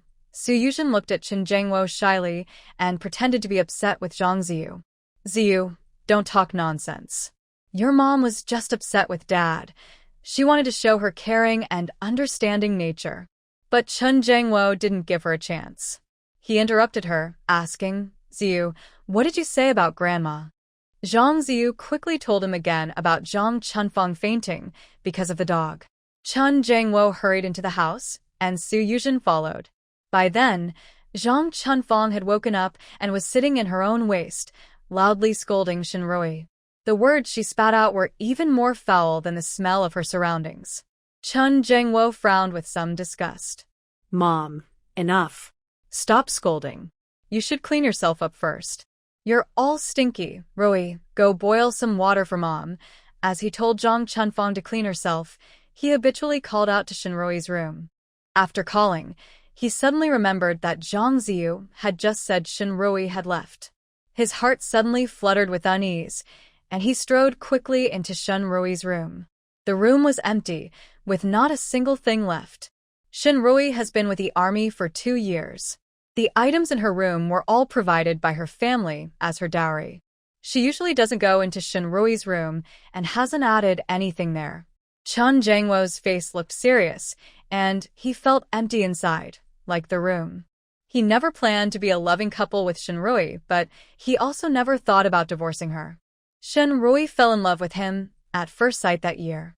Since marrying him, she helped take care of his paralyzed father back home, and after joining the army, she also took good care of the family. Under her care and education, their son was a good boy, though he had some small faults. He felt guilty about their son. Su Yuzhen looked at Chen Jiangwo's expression and wanted to say something. But Chen Jiangwo spoke first. Yuzhen, please take care of my mother. I need to go out for a while. After saying that, he strode out. Brother Jiangwo. Su Yuzhen instinctively wanted to stop him. But Chen Jiangwo was already gone. Zhang Chunfang quickly called out to Su Yuzhen. Yuzhen, look at me. I'm so sorry to trouble you. Once Jiangwo gets promoted, his stepmother will make him divorce Shinrui and marry you. That little woman Shinrui. Zhang Chunfang's anger grew, and she cursed bitterly. Su Yuzhen had planned to find an excuse to leave first. The thought of Zhang Chunfang's disgusting smell made her sick. She didn't want to clean her up. But hearing Zhang Chunfang's words, she could only force a smile and say, Mother, it's no trouble. Please wait a moment.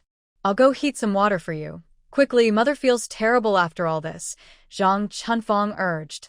Su Yuzhen went into the kitchen to boil water. Chunzi followed her in. Mom, I'm hungry. Can you cook some food? Just the lean pork porridge from last time is fine. Hearing him call her Mom, her heart skipped a beat. She didn't notice the commanding tone in his voice. She looked happy but pretended to be reproachful, giving Chen Ziyu a light scold. Ziyu, don't call me that randomly. It's not good if others hear. Chunzi was quick to understand and immediately hugged her leg. Mom, you're my mom. Anyway, that bad woman has left, and I will never allow her to come back. Su Yuzhen smiled happily. She felt that all her patience with Chen Ziyu and Zhang Chunfang had been worth it. What are you doing? Shun Guiqiang rented a house for Shinrui, a simple home not far from the military area. Just as the tractor stopped unloading, a military jeep pulled up beside them. After rolling down the window, Zhu Jingrong's stern face appeared in front of everyone. Brother Jingrong, Shun Guiqiang immediately smiled politely and greeted him. Where are you headed? Zhu Jingrong's deep gaze swept over Shinrui. To pick up the kids. Kids? Shun Guiqiang was surprised. Brother Jingrong, you have kids now? I didn't hear you got married. As soon as Shun Guiqiang finished speaking, he realized he might be meddling too much. He quickly smiled and said, having children is good. Congratulations. Zhu Jingrong didn't continue this topic. He tilted his chin toward the things being unloaded from the tractor. Are you moving out of your home? Of course not, Shun Guiqiang blurted out. It's me. He stopped halfway, realizing that his sister's divorce was still a secret from their parents and second brother. He wasn't sure if he should tell Zhu Jingrong. He looked at Shinrui. Shinrui came over. Brother Jingrong, I'm moving out. Although the organization hasn't approved my divorce yet, I want to move first. Zhu Jingrong nodded, his stern expression softening a little, then turning a bit mischievous, he smiled. Not bad, quite brave. Shenrui. This was clearly a compliment, but coming from Zhu Jingrong's mouth, it sounded strange. He didn't say anything more. After getting out of the car, he went for a walk around Shenrui's small rented house. When he left, he casually pulled down the latch on the gate. With a click, the lock broke. Shen Wuqiang and Shenrui were stunned. Shen Wuqiang. He had known since he was young that Jingrong and his older brother were very strong, but he didn't realize Jingrong was now so powerful, he could tear the lock apart with his bare hands. Shen Wuqiang's eyes lit up as he looked at Chu Jingrong. If Chu Jingrong was willing to teach him a few tricks, his reputation in the free market would surely grow. Shen Rui wondered, did he come down just to cause trouble? Chu Jingrong returned to his siblings and said to Shen Guqiang, Guqiang, we need to reinforce the yard gate. Buy a good lock. Also, find some cement and broken tiles to put on the wall. Okay? Okay. Shen Guqiang nodded eagerly and flattered him. Brother Jingrong, you're the best. You're capable and careful. He scratched his head and looked a bit embarrassed. Brother Jingrong, finding broken tiles is easy, but cement is a strategic material. To buy it, you need approval from the relevant authorities, and getting that approval isn't easy. I'll handle the cement. You find the broken tiles. After saying this, Chu Jingrong was about to leave when Shenrui hurriedly brought out a box of cookies. Big brother Chu, wait.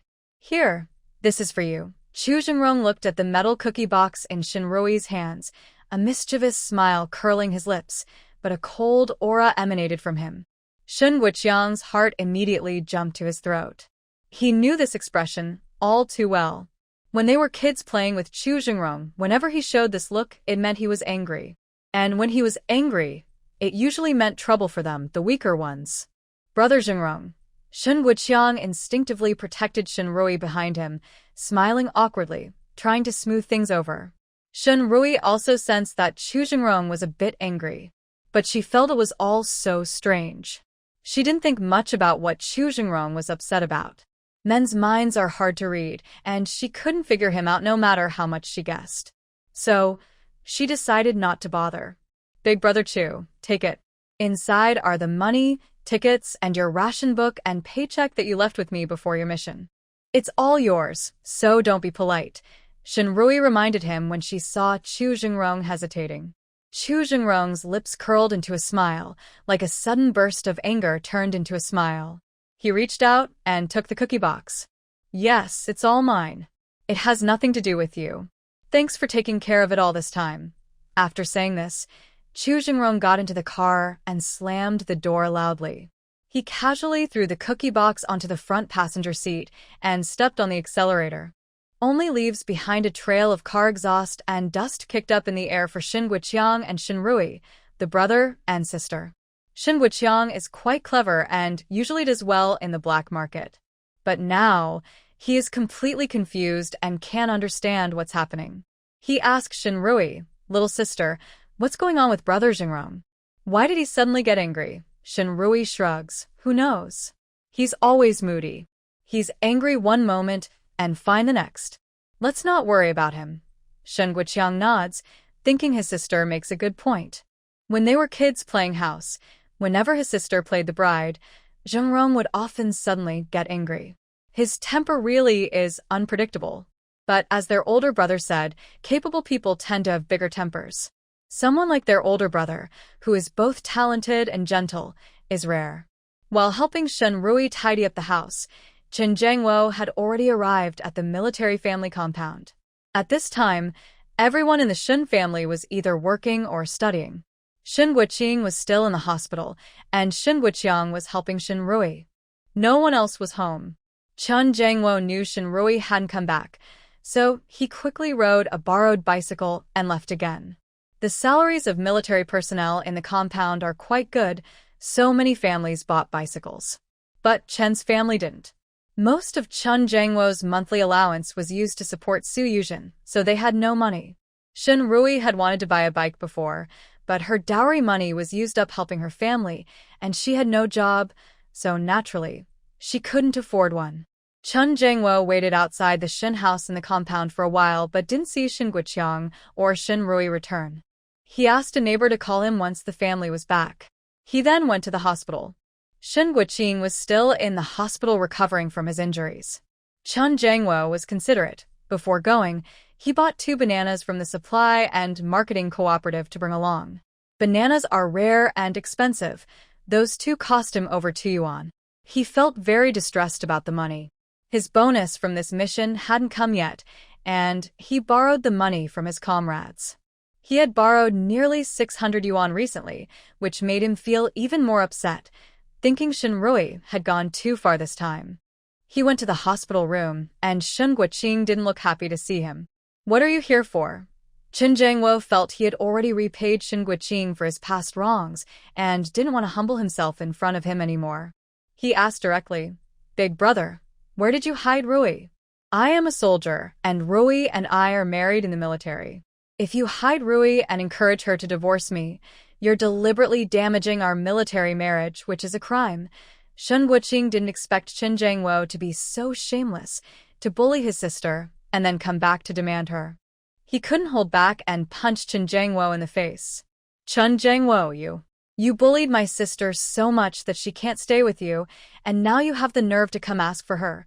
Chun Jangwo, I tell you, once I recover, I will go to the army and ask the leaders. Your family has bullied my sister to this extent. Should my sister get a divorce or not?" Shin Guoqiang usually had a gentle temper, and Chun Jangwo had been a soldier under his command for several years. He had rarely seen him so angry. Chun Jangwo immediately calmed down. He quickly apologized to Shin Guoqiang, showing remorse. "Big brother, I'm sorry. I was impulsive just now. I was too anxious because I couldn't find Xiao Yi. Big brother, I know I was wrong about what happened before with Xiao Yi. I even wrote a promise in front of the political commissar, saying I would change. Please, big brother, tell me where Xiao Yi is and give me a chance to ask for her forgiveness." Chun Jangwo looked genuinely repentant. "Get out." Shin Guoqiang gritted his teeth and said through clenched teeth, "My sister will never be with you again. You either divorce her voluntarily or wait. Wait until I go to the army and find you." Seeing Shin Guoqiang's attitude, Chun Jangwo also felt frustrated. He was truly remorseful and wanted to live a good life with Shin Rui. Why couldn't the Shin family give him a chance? Why wouldn't they let him try? "Big brother, I won't divorce Xiao Yi. We are married in the military. As long as I don't agree, you can't force us apart." Chun Jangwo knew Shin Guoqiang wouldn't tell him where Shin Rui was, so he turned to leave.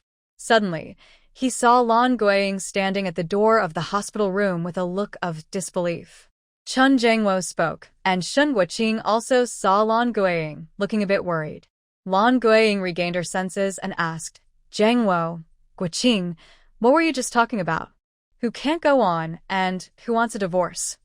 Chun Jangwo knew that Lan Guiying was always the soft spot for the Shin siblings. As long as she supported him, Shin Rui wouldn't divorce him. He quickly stepped forward with a smile and held Lan Guiying's arm. "Mom, no one wants a divorce. Xiao Yi was upset with me and took her things to leave. I'm just looking for her now. Mom, do you know where Xiao Yi is? I made a mistake earlier, and I apologize to her. I promise to treat her better and make it up to her. Can you tell me where she is?" Chun Jangwo asked. Lan Guiying's body trembled slightly. She turned to look at Chun Jangwo. "Are you saying that you upset my daughter so much that she ran away and now you can't find her?" Chun Jangwo was speechless. It seemed Lan Guiying didn't know where Shin Rui had gone either. Before he left, he checked the personnel register with the security guard. Shin Guoqiang had brought a tractor to help Shin Rui move her things and took her away. It looked like only Shin Guoqiang knew where Shin Rui was. He quickly said to Lan Guiying, "Mom, today my third brother took Xiao Yi away. Do you know where he might have taken her? You see, Xiao Yi and I had a small misunderstanding. We just needed to talk it out and everything would be fine. But now, my third brother has taken her away." Chun Jangwo's words were clearly meant to shift the blame onto Shin Guoqiang. Lan Guiying looked at Chun Jangwo, her hands trembling with anger. Chun Jangwo felt relieved inside. Since he married Shinrui, his mother-in-law had always been kind to him. He knew she would support him. He quickly tried to soothe her. "Mom, don't be angry." Xiao-yi was impulsive, and her third brother took her away. "I don't blame her. When she comes back, we'll talk things over and live happily again." Before he finished, Lan Guiying, trembling, gathered all her strength and suddenly slapped Chen Jiangwo across the face. Chen Jiangwo was stunned and in disbelief. "Mom, don't call me Mom." Lan Guiying's tears welled up as she thought of her poor daughter. She cried and pointed at Chen Jiangwo's nose, scolding him. "Stop talking nonsense in front of me. I know exactly what kind of daughter and son I have. If you hadn't done that terrible thing, my daughter Xiao, you would never have left. Now that my daughter has been hurt and gone, you still want to blame others and put the fault on my son. I'm going to find your leaders at the army to ask if this is fair." Lan Guiying said this, wiped her tears, and was about to go to the army. Chen Jiangwo always thought Lan Guiying was kind and gentle, never realizing she had this strong side. Recently, Shinrui kept causing trouble in front of the political commissar, and it was starting to affect his chances of promotion. If Lan Guiying causes more trouble at the army, his promotion will definitely be ruined. He quickly held Lan Guiying back. "Mom, don't be angry. This is just a small family matter. Don't bother the leaders. I will find Xiao-yi and bring her back. Once I find her, you can do whatever you want." Lan Guiying stopped and wiped her tears, not going outside anymore. Chen Jiangwo saw that she didn't really want to see the leaders or divorce Shinrui. He felt relieved and quickly left the hospital room. Lan Guiying sat by Shen Guoqing's bed, dried her tears. "Mom." Shen Guoqing looked at her with concern. Lan Guiying, with red eyes, glared at him. "Don't call me Mom. What's going on with your sister and Chen Jiangwo's disagreement, Shen Guoqing?" He didn't know what to say. Mainly because his sister's marriage with Chen Guoqing was arranged by him as a matchmaker. Now that Chen Jiangwo was doing those shameless things, he really couldn't say anything. "Mom, you're here." Before he could find the words, Shinrui's cheerful voice came from the door. Although she hadn't officially divorced Chen Jiangwo, she had moved out of the Chen family, so it was like a new start for her. Lan Guiying looked up at Shinrui, her face dark. "Shinrui, kneel down, Shinrui." Her heart skipped a beat. What was wrong with her mom? When she was young, her mom was very strict with her 3 brothers and younger brother. When they made mistakes, they were punished to kneel. But her mom never made her kneel. She didn't dare to disobey, so she quickly knelt down. Shen Guoqiang followed her inside, saw her kneel, and hurriedly closed the hospital door. Fortunately, the 2 patients sharing the same room with Shen Guoqiang have already been discharged, and the hospital has not arranged for new patients to move in. There is no one else in the room. Shen Guoqiang closed the door and wanted to plead for Shinrui. "Mom, my little sister didn't do anything wrong. Why are you punishing her by making her kneel? The cement floor is cold and hard. Third son, you kneel down too." Lan Guiying interrupted before Shen Guoqiang could finish. Almost instinctively, Shen Guoqiang knelt down. "Tell me, what happened?" Lan Guiying asked. Shen Guoqiang wanted to take responsibility himself and speak first. Shinrui quickly stopped her third brother and told Lan Guiying everything clearly. Shinrui only said that Chen Jiangwo gave most of the money to Suyuzhen, and after Chunzi went to the military district, she was scolded and called a bad woman. Chen Jiangwo never stopped either of these things. Lan Guiying was already crying uncontrollably while holding Shinrui. Since Lan Guiying was not in good health, Shinrui was worried that her crying might harm her, so she hurriedly comforted her. "Mom, don't cry. It's all my fault." Lan Guiying wiped her tears. "It's not your fault. It's that Chen Jiangwo. Daughter, we're getting a divorce. This marriage must end." When Lan Guiying said this, not only Shinrui but also Shen Guoqing and Shen Guoqiang were stunned. Shen Guoqiang couldn't hold back and asked in shock, "Mom, you agree to little sister's divorce?" Lan Guiying shot a stern look at her third son. "Do you think I, your mother, am the kind of fool who would watch her daughter suffer in a fire pit and not let her divorce?"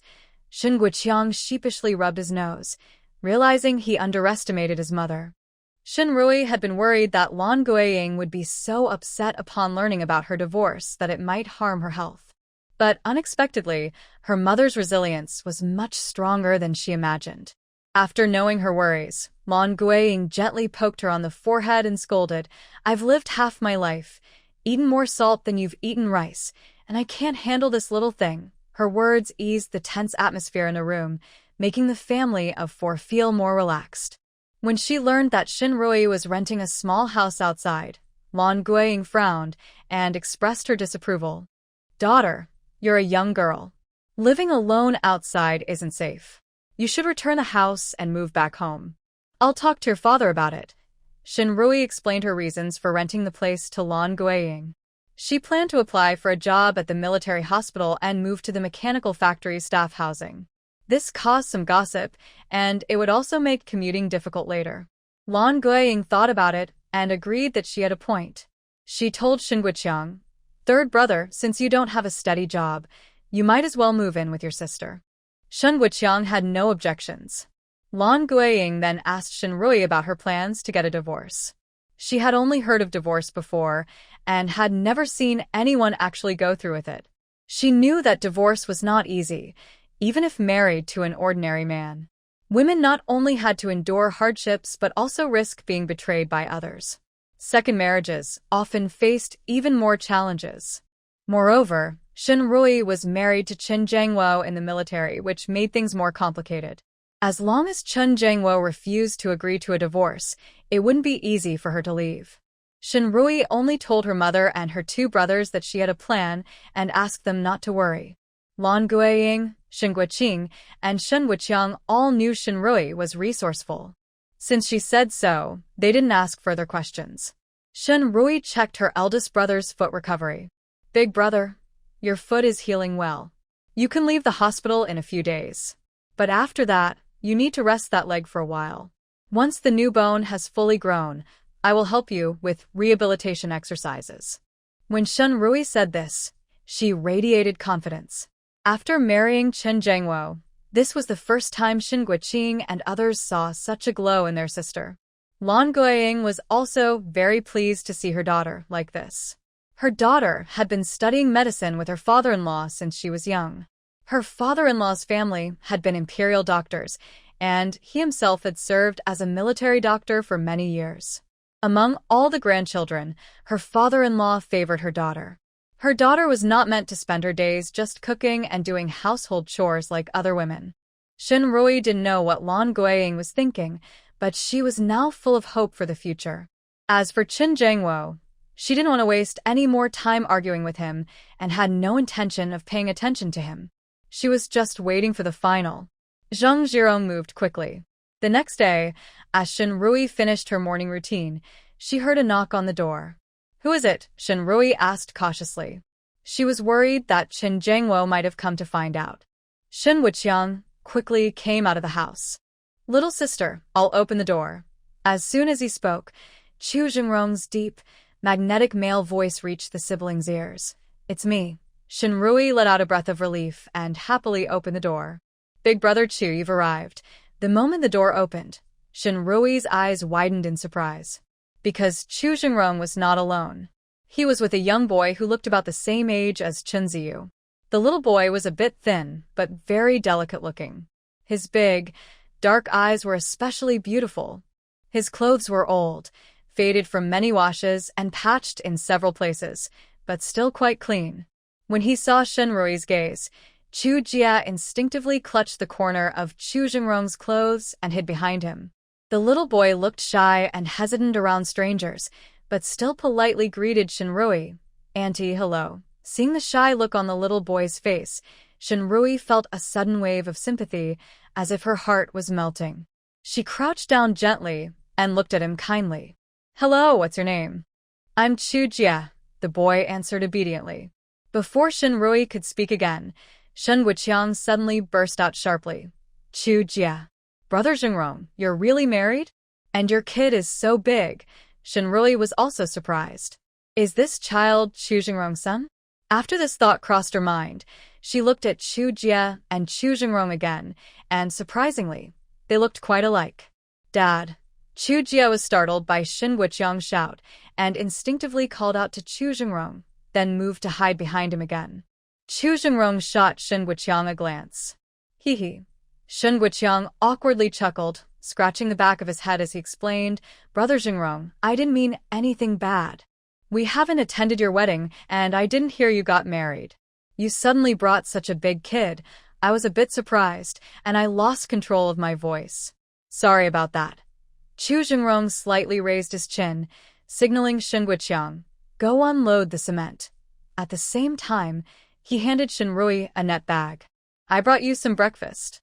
Shin Rui took the bag, which contained 3 rectangular aluminum lunchboxes, 2 with steaming meat buns and 1 with 4 boiled eggs. Below the mesh bag, there is another jar of milk powder and a jar of malted milk. Shin Rui guessed that the milk powder and malted milk were bought for Chu Jia. Chu Jingrong would take them away later, so she didn't think much about it.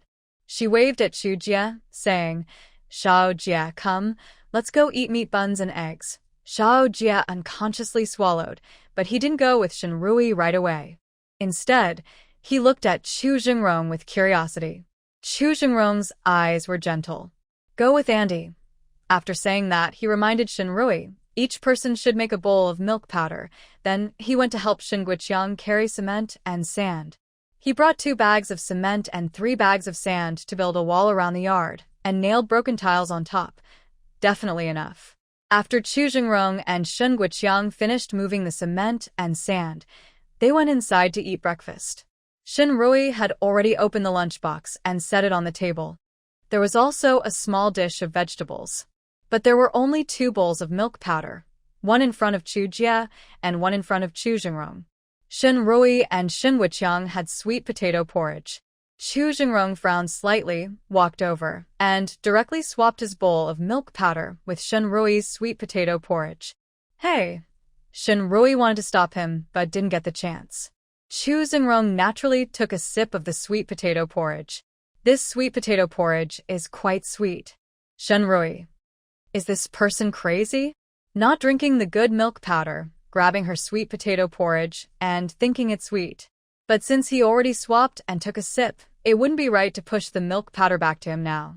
Moreover, before going on a mission, he had left some of the milk powder and malted milk at home for her to eat, and she had already eaten them. This bowl didn't matter. Shin Rui picked up a big meat bun and handed it to Chu Jia. Xiao Jia, here, eat. Thank you, Annie. Chu Jia said sincerely, his big, bright eyes looking at Shin Rui. Shin Rui's heart softened again. This child really is very lovable. When she was preparing the vegetables earlier, the boy didn't say a word and quietly helped her pick the vegetables. After finishing, he immediately ran to help her light the fire. Later, when she scooped the sweet potato porridge, the little guy even helped carry it to the table. Seeing how skillfully he worked, it was clear he had done these chores often at home. Think about Chunzi, who is about the same age as him. When Chunzi was 2 or 3 years old, she took care of her disabled father-in-law and her mother-in-law, Zhang Chunfang, at the Qin family village. At that time, she not only had to manage the household but also work outside. Chunzi would feel sorry for her and would wipe her sweat when she was tired. She also wanted to help her wash clothes. Back then, she believed she was willing to do anything for her children. Later, in her past life, her relationship with Chunzi and her son almost completely broke down, but she never thought of giving up. She was supported by the warmth she felt during that time. However, that period was not long. Zhang Chunfang saw Chunzi wipe her sweat several times and wanted to help her with chores. She secretly told Chunzi that those chores were her responsibility, and as a man, he should follow his father's example and aim to be an official, not do dirty work. After that, Chunzi not only stopped feeling sorry for her, but also started to boss her around, just like Zhang Chunfang. She scolded him a few times, but he didn't change. Instead, he resented her as his mother. This was one of the reasons why, after they joined the army, Chunzi was easily persuaded by Su Yuzhen to switch sides. Chu Jia took the bun and started eating eagerly.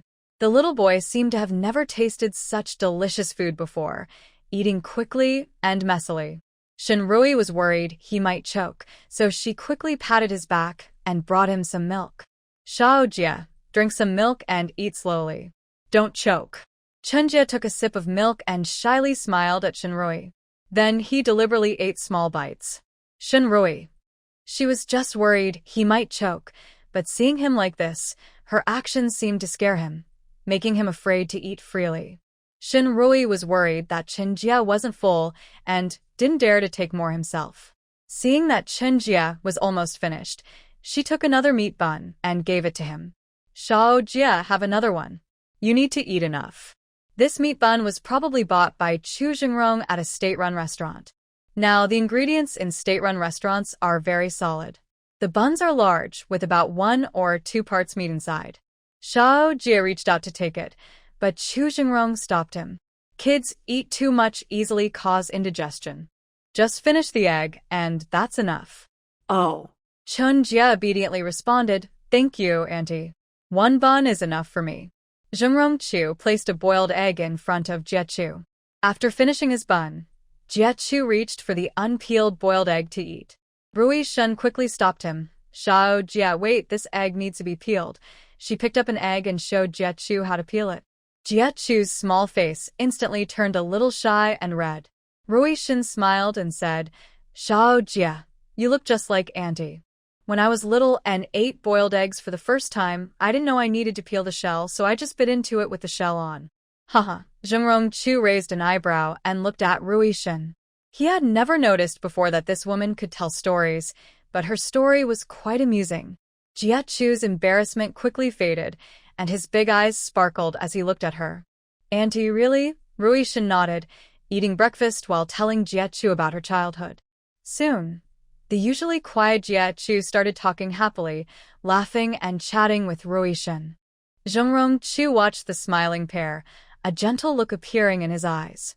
Rui Shun listened to Jiechu talk about life in the countryside, but couldn't help feeling confused. How could Jingrong Chu's child grow up in the countryside?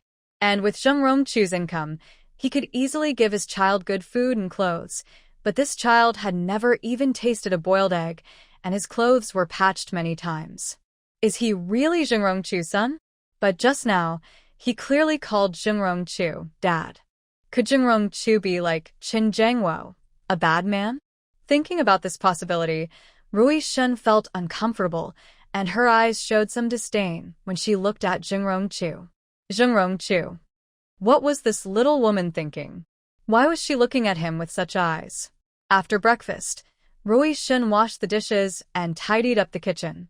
Shaojia was busy helping her. Shin Guqiang and Jingrong Chu were in the yard mixing cement and sand, preparing to put tiles on the wall. While working, Shin Guqiang kept gossiping about when Jingrong Chu got married and where Shaojia's mother was. Jingrong Chu didn't satisfy his curiosity and just gave him a cold look, telling him to be quiet. Shin Guqiang obediently shut up. After tidying up the house, Rui Shin came out to help Shin Guqiang and Jingrong Chu. Chu Jingrong was smoothing cement, while Shin Guqiang pressed broken tiles into the fresh cement. Shin Rui handed the broken tiles to Shin Guqiang. Shaojia helped by carefully passing the broken tiles to Shin Rui again. Chu Jingrong worked quickly, so their entire team finished the task fast. By the end of the morning, the wall was already covered with tiles. Shin Rui felt sorry for Shaojia, who had been busy with them all morning. When it was time for lunch, she made a tough decision. She used the meat her third brother bought yesterday for her to make meatballs and prepared a meatball soup. She also cooked spicy and sour shredded potatoes and pickled cabbage. During the meal, she scooped half of the meatballs onto Chu Jia's plate. Chu Jia, being thoughtful, divided the meatballs in half again and gave some back to her. Auntie, you worked hard today. You should eat too. Kids can't digest too much meat. Shaojia can't eat that much. Shinrui felt warm and soft inside. If Chunzi had ever shown concern for her hard work before, he had never shared his tasty food with her. He believed that any good food at home should belong to him. When they ate meat at their old home, it was rare. If she hadn't given her share to Chunzi, he might have even gotten angry. Thinking of this, Shinrui couldn't help but smile bitterly at herself. She used to think that children protect their food by nature. Given their poor conditions now, it was normal for Chunzi to want to eat more good food. She thought all children were like Chunzi. But now, seeing Chujie, she realized not all children are as selfish as Chunzi. Children have limited energy. After a busy morning with the adults, Chujie started to doze off after lunch. Shinrui saw him rubbing his eyes constantly, knowing he was sleepy. She hugged him. As soon as Chujie was in her arms, he fell asleep. Deputy Commander Shao Jie has fallen asleep. I'll put him to bed first, Shinrui said to Chu Jingrong before carrying the child into her room. Chu Jingrong raised an eyebrow. What was this girl doing?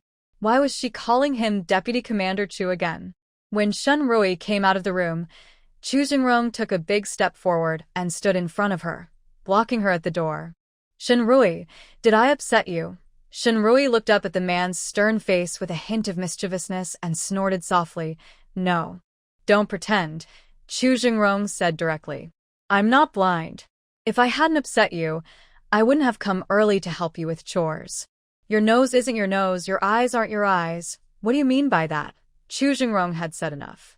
Shinrui didn't care whether her words were appropriate or not. She spoke directly. Why didn't you bring Xiao Jie's mother here? You saved so much money, but Xiao Jie is so thin, obviously not eating well for a long time and a bit malnourished. And his clothes are patched over patches. If you're doing this as a husband and father, then you're no different from Qin Zhengwo. After she finished, Chu Jingrong didn't get angry. Instead, he smiled with a mischievous grin. So, you think I'm irresponsible like Qin Zhengwo, and that's why you're angry? Shinrui frowned. She wondered if Chu Jingrong had been injured during a mission these past few years and had some brain issues. She had just scolded him, yet he was still smiling. Her tone was cold and firm. I wouldn't say I'm angry. I'm not someone close to you, so I have no right to be angry. I just dislike men like you. Irresponsible and unkind. The smile in Chu Jingrong's eyes deepened a little. What do you think I am to you? Shinrui. She instinctively looked into Chu Jingrong's deep black eyes. His deep, magnetic voice seemed to be tempting her, making her heartbeat skip a beat. But in the next moment, she felt a surge of anger rise in her chest. She even had the urge to slap Chu Jingrong hard. She clenched her fists, holding back her impulse. Chu Jingrong, you have a wife and children, and you're still saying such ambiguous things to me. You're worse than Qin Zhengwo, more shameless. Qin Zhengwo and Su Yuzhen at least shared mutual feelings and were willing. Chu Jingrong was just teasing her unilaterally, trying to trap her into wrongdoing. Seeing Shinrui truly angry, Chu Jingrong quickly stopped his playful smile. He spoke seriously. Xiao Yi, I want to tell you about Xiao Jie's situation. Before Shinrui could refuse, he directly explained Xiao Jie's circumstances. Xiao Jie was a child rescued and adopted by his comrade. During their recent mission, his comrade was killed, and before dying, he entrusted this child to him.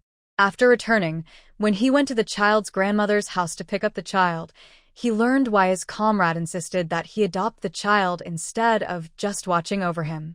Because his comrade's mother believed the child was not her biological grandson. Although she helped take care of the child because her son paid for it, she didn't treat the child well. The child, very young, had to do laundry, cook, and do many chores. When there was food, the grandmother hid it away to give to her own grandchildren, her biological grandchildren, from her son's other family. When his comrade was alive, the child was not treated fairly in their home. Now that his comrade has died, the family has no place for the child. Chu Jingrong said, Xiao Yi, I have adopted this child, but you know I have heavy training duties and often go on missions. I don't have much time at home and can't take good care of the child. So, I want to ask you to help take care of him. Of course, I won't ask for free. I will pay you 30 yuan each month, Shinrui. At this moment, she felt guilty for blaming Chu Jingrong unfairly, and she was also feeling confused. In her past life, only Chu Jingrong had sacrificed during this mission, no one else. Now, Chu Jingrong has returned, but another soldier has sacrificed. Did she cause this by reminding Chu Jingrong and helping prepare those things, leading to Xiao Jie's father losing his life, and Xiao Jie's father sacrificing himself for Chu Jingrong? If that's true, then Shen Rui felt overwhelmed with guilt and confusion. Seeing her expression, Chu Jingrong thought she was unwilling to take care of Xiao Jie and quickly said, "If you don't want to, that's okay. I can find someone else." "No need to find someone else." Shen Rui snapped back to herself and immediately said, "When you don't have time, just send Xiao Jie to me. I will take care of him." If her rebirth changed Xiao Jie's father's fate, then she owed Xiao Jie. She must take responsibility for this. Chu Jingrong's eyes lit up with a smile again. "All right, then I'll entrust Xiao Jie and a He to you." At the same time, he took out the iron tin box that Shen Rui had just given him yesterday. "Keep these things. Consider it as my advance payment for your wages and for Xiao Jie and a He's food." Shen Rui suddenly remembered that he had just said he would give her 30 yuan a month as salary. She quickly waved her hand. "No, I can accept the food expenses for little Jie and a He, but I don't want the salary." She owed little Jie, and she should take care of her. As for He, if he can stay here and watch the house and guard the yard, that's a good deal for her. Why should she take Chu Jingrong's high salary? And it's a very high salary. Currently, an ordinary first-level worker earns just over 20 yuan. She's just helping to look after the children and the dog, and Chu Jingrong is giving her 30 yuan, plus additional for food. This salary. It's incredible. Does this man have so much money he doesn't know what to do with it?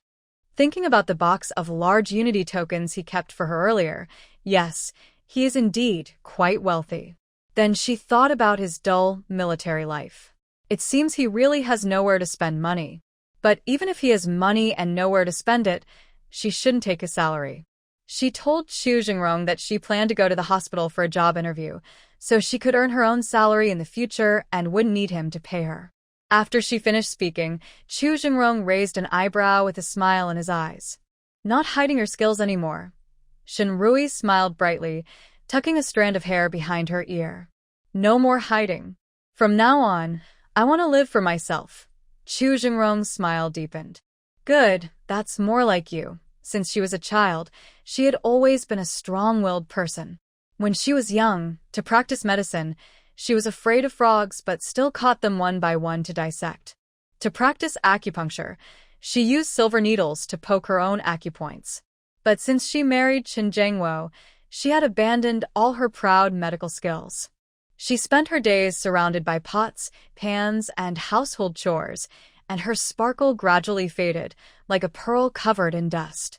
Shen Rui knew Chu Jingrong was happy for her, and she responded with a bright smile. Chu Jingrong was dazzled by that sunny smile, and his heartbeat unexpectedly skipped a beat. Suddenly, a furious voice came from the doorway. "What are you doing?" Chen Jiangwo had finally found out and come over, originally planning to apologize sincerely to Shen Rui and bring her back. Since there are elderly people and children at home, it's really not proper to have a woman take care of everything alone. Thinking about why Shen Rui caused such a big fuss, it was mainly because Chunzi insulted her and even hurt her when trying to defend Suyuzhen, which made her very upset. He also specifically scolded Chunzi at home, telling him he must apologize to Shen Rui properly today. But unexpectedly, when they came over, they saw a different scene. Shen Rui has been married to him for 6 years, and he has never seen her smile so brightly. Just a moment ago, her smile was so dazzling that he was momentarily stunned and didn't react right away. Chen Jiangwo angrily rushed forward, grabbing Shen Rui's arm and pulling her behind him. "Deputy Captain Chu, what do you mean? Shen Rui is my wife. Do you know it's against the law to break military marriage? If I report you now for trying to flirt with my wife, you could be punished or even expelled from the army." Chu Jingrong's cold gaze fixed on Chen Jiangwo. Without saying a word, he threw a punch directly at him. Chen Jiangwo instinctively wanted to fight back. But as soon as he moved, Chu Jingrong grabbed his arm with a hold and pressed him against the wall. "Captain Chen, when you helped Comrade Su, did anyone say you were trying to flirt with her or that you two were having an affair?" "I and Comrade Su are innocent."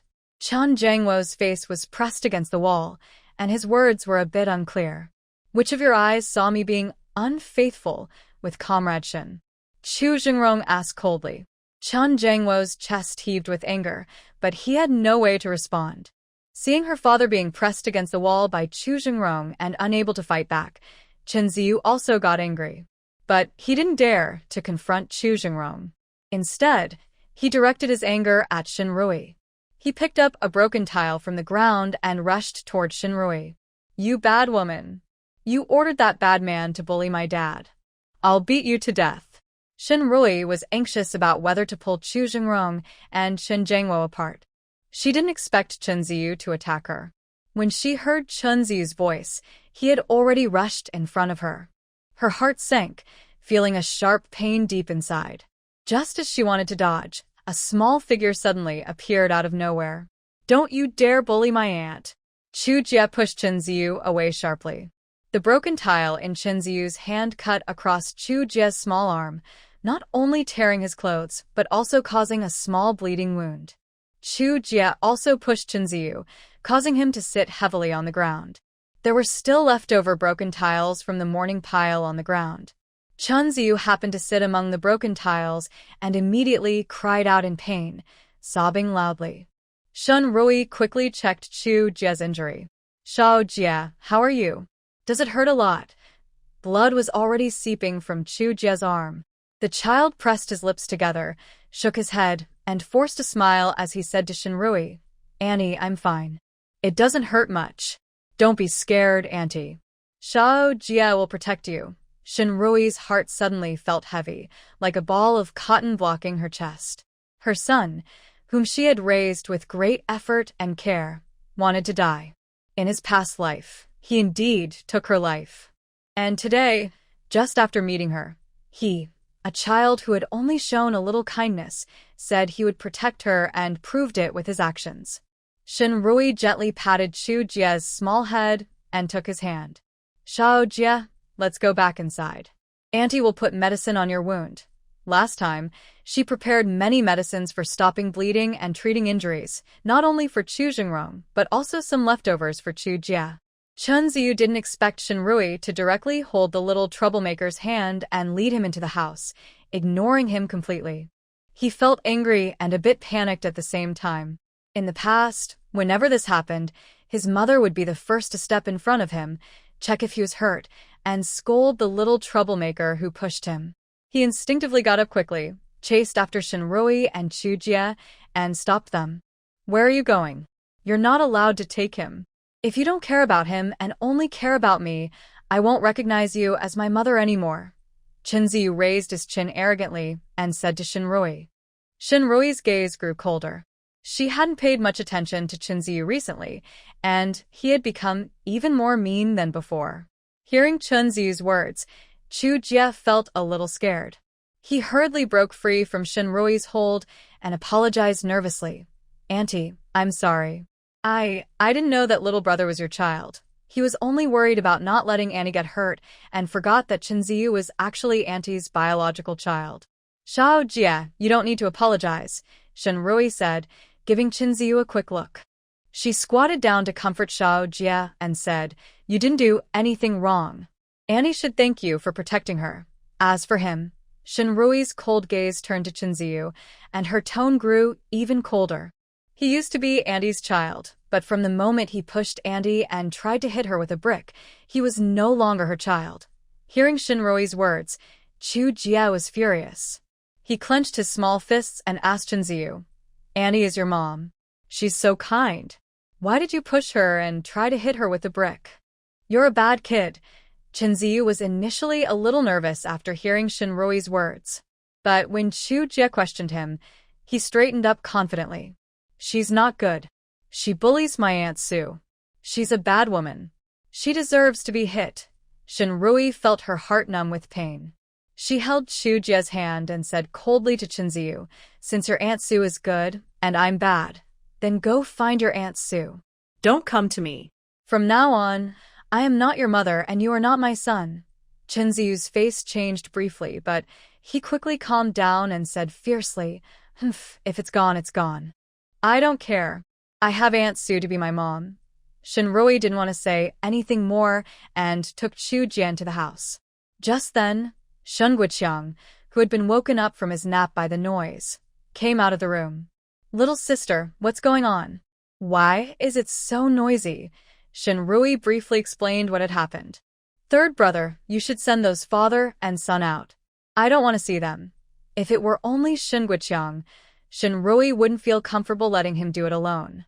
But with Zhu Xingrong here, she felt reassured. Chun Jiangwo couldn't get any benefit from Zhu Xingrong. Zhu Xingrong wouldn't let Shunguiqiang suffer any loss either. When Shunguiqiang heard about Chun Jiangwo and his son's shameless behavior, he was so angry he nearly exploded. He grabbed the broom leaning against the wall, ready to go and fight. Chunzi was very young, and he was so frightened that his face turned pale. He cried loudly and ran away. Zhu Xingrong let go of Chun Jiangwo.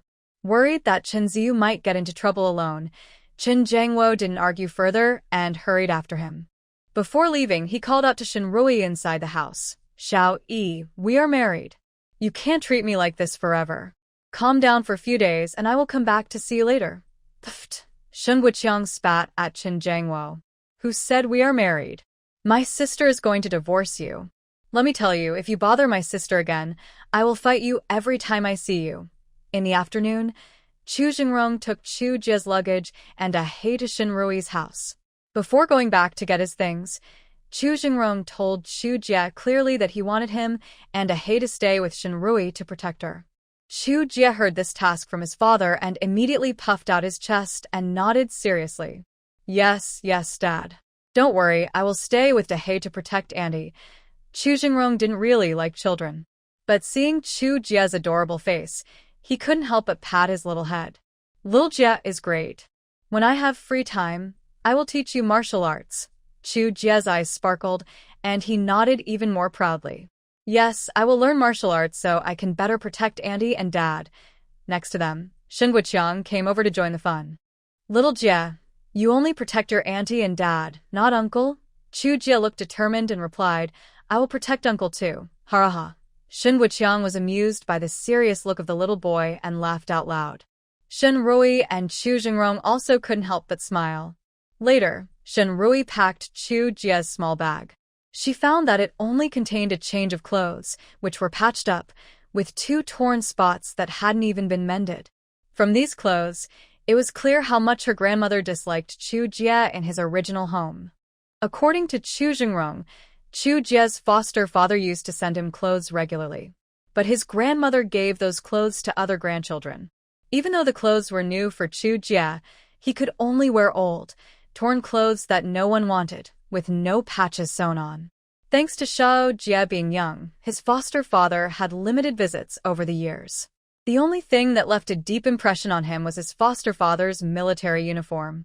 So when Zhu Xingrong came to pick him up, seeing the uniform, he immediately believed Zhu Xingrong was his dad, with no hesitation. Shenrui looked at Xiao Jie's worn-out clothes and sighed. These clothes could no longer be kept.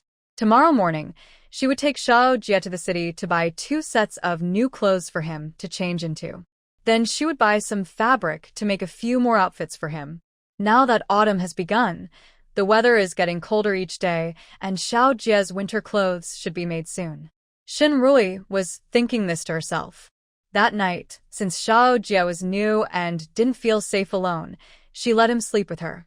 At first, Xiao Jie carefully slept at the edge of the bed, not daring to move, as if afraid he might disturb her. Unconsciously, Shenrui thought of Chunzi. In the past, when she took care of Chunzi, around this time, he would tuck his feet into her arms, asking her to keep him warm.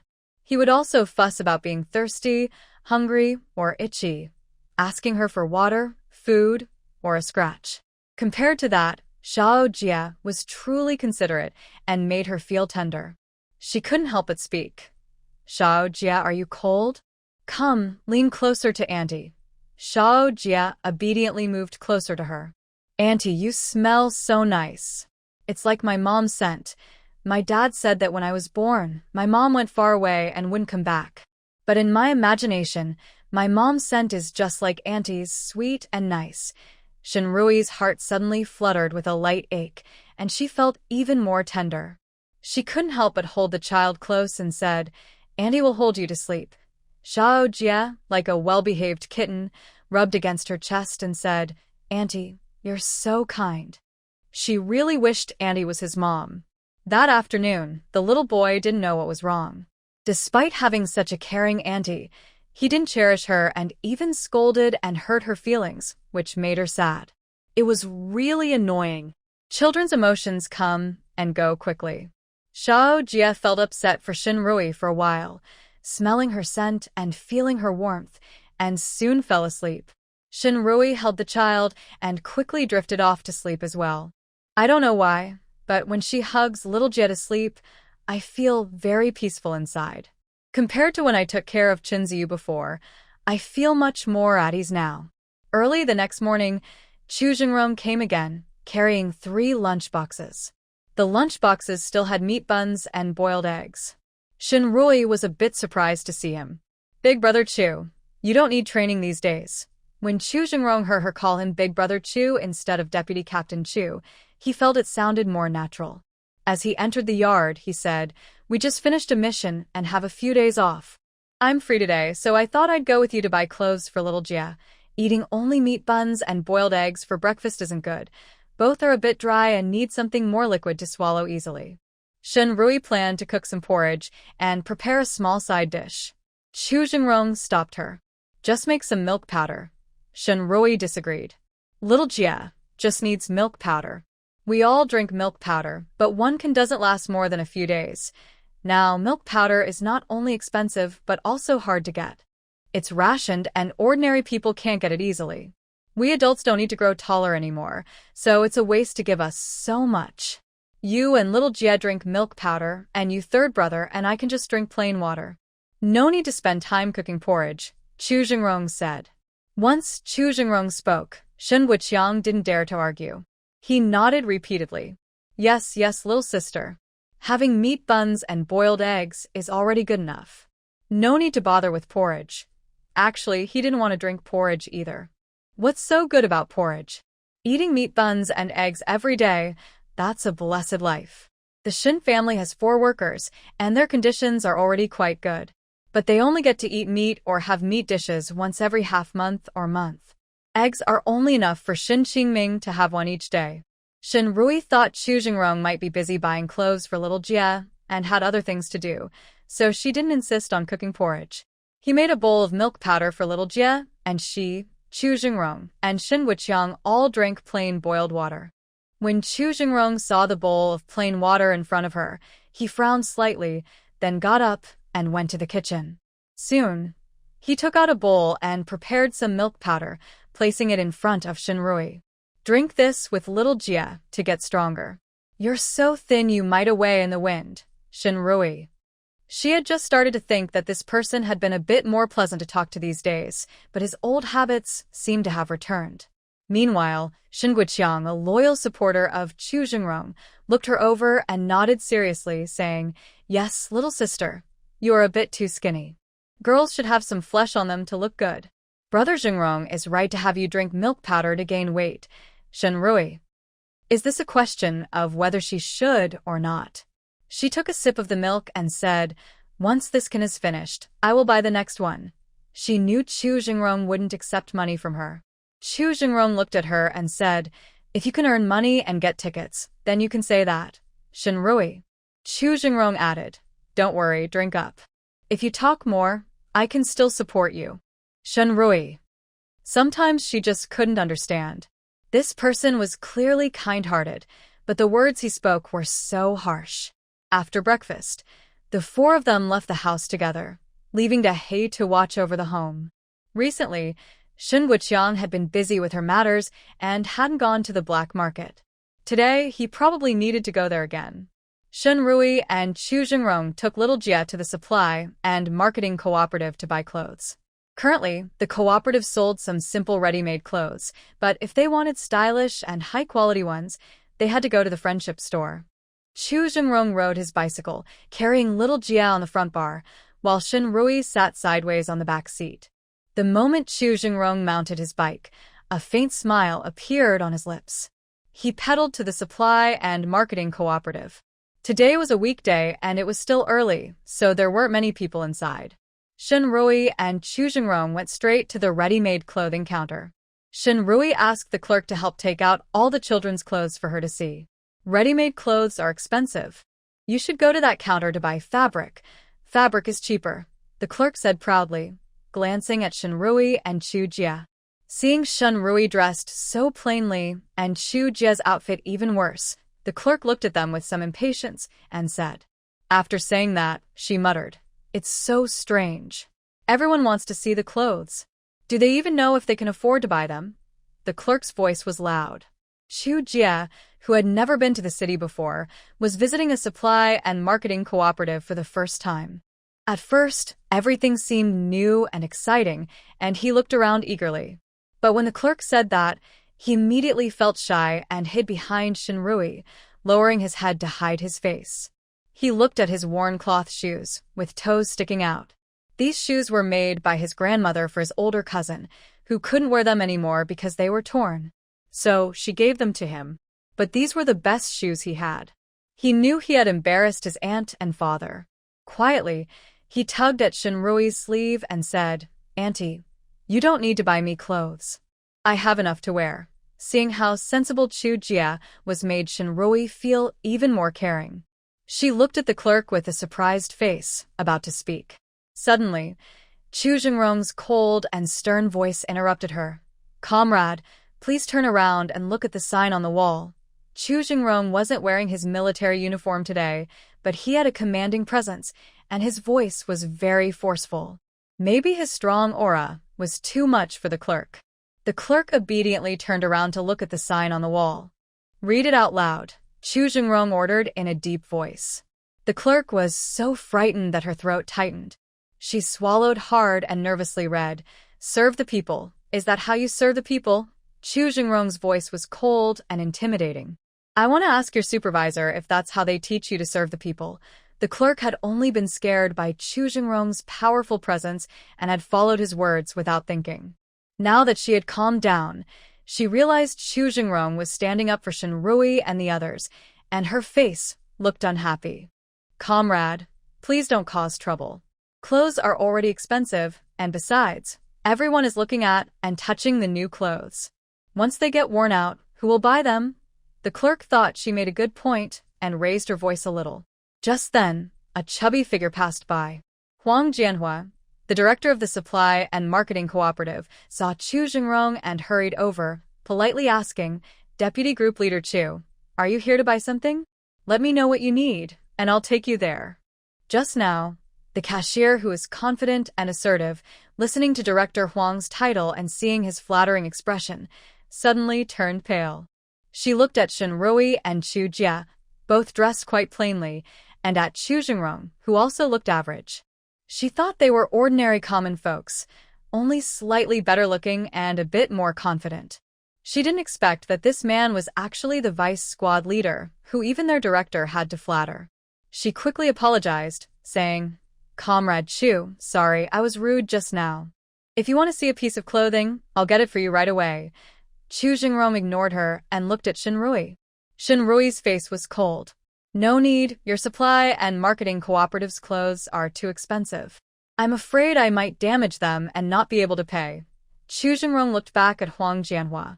"Director Huang, your work at the supply and marketing cooperative is closely related to the daily lives of ordinary people. Take a good look at those big characters on the wall. Remember them in your heart, and make sure everyone working here also keeps those words in their hearts." Chu Jingrong's strong presence made Huang Jianhua sweat coldly on his forehead. He nodded repeatedly, saying, "Yes, yes, Vice Squad Leader Chu. We will definitely improve and serve the people well." Shinrui went to the fabric counter and bought 2 bolts of cloth, one soft, comfortable cotton fabric for Chu Jia to make an inner garment. The other was corduroy, which could be used to make a coat, and stuffing it with cotton later would make a warm jacket. She also bought 3 jean of cotton. Since they are in the south, winters aren't very cold, and 3 jean of cotton is enough to make 3 sets of cotton-padded jackets and pants for the children. When she reached the candy counter, she stopped to buy a bag of White Rabbit milk candies. Originally, when she asked for White Rabbit milk candies, The cashier told her they were out of stock. But Director Huang caught up and said, "Yes, yes, we just received a few packs of white rabbit milk candies yesterday." Today's cashier wasn't the same woman Shinrui knew. It was another female staff member. She looked at Shinrui, then hesitated and looked at Director Huang. "Director, but those candies are not." "What do you mean not?" "Look at the big characters on our supply and marketing cooperative's wall. Serve the people. Can't you see them? We must prioritize the people's needs and act quickly." Director Huang scolded. The clerk hurried to get the items. Director Huang, with a flattering smile, said to Chu Jingrong, "Deputy Group Leader Chu, sorry about this. This comrade is new and not very familiar with the procedures." Chu Jingrong nodded silently. Shenrui knew that Chu Jingrong was not the direct supervisor of the supply and marketing cooperative, so what he said didn't matter much. Now, all companies and organizations are state-owned. As long as you can work there, it's a secure job. Doing well at work can earn recognition and rewards, but if you do poorly, no one has the right to fire you. Most workers lack a strong service attitude. And in organizations like the supply and marketing cooperative where there is a lot of profit, there are often cases of taking advantage or asking for bribes. Soon, the clerk brought out a pack of white rabbit milk candies. Shenrui paid and handed over the money and ticket, then peeled one and fed it to Chu Jia. Before Chu Jia could react, the rich aroma of milk and sweetness spread in his mouth. The child's eyes widened with excitement, and his face was full of happiness. He had never tasted such delicious food before. In the past, his father also sent this kind of high-quality milk candy home. But his grandmother only let his older brothers and younger brothers eat it, not him. He would secretly pick up the candy wrappers discarded by his brothers and eat them. The taste on the wrappers was faint, but it carried a strong, sweet aroma. Back then, his biggest wish was that when his father came home, he could have a whole piece of candy to eat. He never thought his wish would come true so soon. His father brought him to the city, and with such a kind auntie, he could have a whole piece of candy. Shinrui watched the little boy's face light up with happiness and couldn't help but smile. She looked at the child and asked softly, "Is it sweet?" "Yes, yes," little Jin nodded eagerly. "Sweet, fragrant, and delicious. Annie, I've never had anything this tasty before." Shinrui put the entire pack of white rabbit candies into Chu Jia's arms. "Here, these are all yours. Take good care of them. But you can't eat too many at once. You can have at most 2 a day, understand?" Now, the white rabbit milk candies are said to be equivalent to drinking a glass of milk for every 4 pieces. They help supplement calcium and are good for helping children grow taller. But even the best candy is still sugar, and eating too much can cause cavities. Chu Jia was holding a bag of milk candies, looking at Shinrui with some disbelief. "Auntie, is this for me?" Shinrui smiled warmly and nodded. "Yes, it's for you. I trust you. You can take care of yourself, right?" As soon as she finished speaking, Chu Jia looked surprised and quickly returned the candies to her. He shook his small head like a rattle. "Auntie, no, these candies are too expensive. I can't take them. If you could just give me one to eat, I would be happy. You can keep the rest." Shinrui looked at the serious and sensible little boy, feeling her heart soften completely. Such a well-behaved child. If only he were her son. But unfortunately, her son. Thinking of Chunzi, Shinrui felt a twinge of sadness. Just as she was lost in thought about Chunzi, a figure suddenly rushed over and snatched the bag of white rabbit candies. While grabbing the candies, Chunzi also pushed Chu Jia forcefully. "You little brat, why do you get to eat the candies my mom bought for me?" Chu Jia was already thin and weak. Although he was about the same age as Chunzi, he was much smaller and weaker than Chunzi, who had been carefully cared for by Shinrui. Chunzi pushed him, causing Chu Jia to fall heavily onto the ground. His body tilted back uncontrollably, and his head hit the counter of the supply store. Chu Jia was immediately overwhelmed with tears, but he endured bravely and didn't let them fall. Shinrui was furious. For the first time, she slapped Chunzi across the face. At the same time, she snatched back the candies he had taken. Swearing and grabbing things. "Chunzi, I told you yesterday that I am not your mother and you are not my son. Remember that." After saying this, She didn't care about Chunzi, who was stunned by the slap, Chen Jiangwo, whose face darkened with anger, or Su Yuzhen, who looked terrified. She immediately picked up Chu Jia and checked his injury. There was a big bruise on the back of his head. She felt distressed. Shao Jia, does it hurt? Chu Jia's tears welled up, but he shook his head. Auntie, I'm not hurt. I'm fine. Don't worry about me. Shinrui felt even more worried. At this moment, Chunzi, who had realized what was happening, sat on the ground and started crying loudly, kicking his legs. Su Yuzhen responded quickly. She hurriedly went to comfort Chunzi, while also speaking with some blame, saying, Sister Rui, Ziyu is your own son. How can you act like this? Ignoring your own child, but using money to raise someone else's son? Su Yuzhen's words immediately made Chen Jiangwo remember that Shinrui was able to buy that big white rabbit candy for the little boy because she had gotten the money from him. Moreover, she kept pushing him, forcing him to borrow from all his friends to give her that money. He glared at Shinrui angrily. Shinrui, don't go too far. You are my wife. It's one thing if you go shopping with Chu Jingrong, but you also fight with our son over some outside kid. Do you still care about our family? After Shinrui confirmed that Chu Jia was fine, her sharp gaze turned to Chen Jiangwo.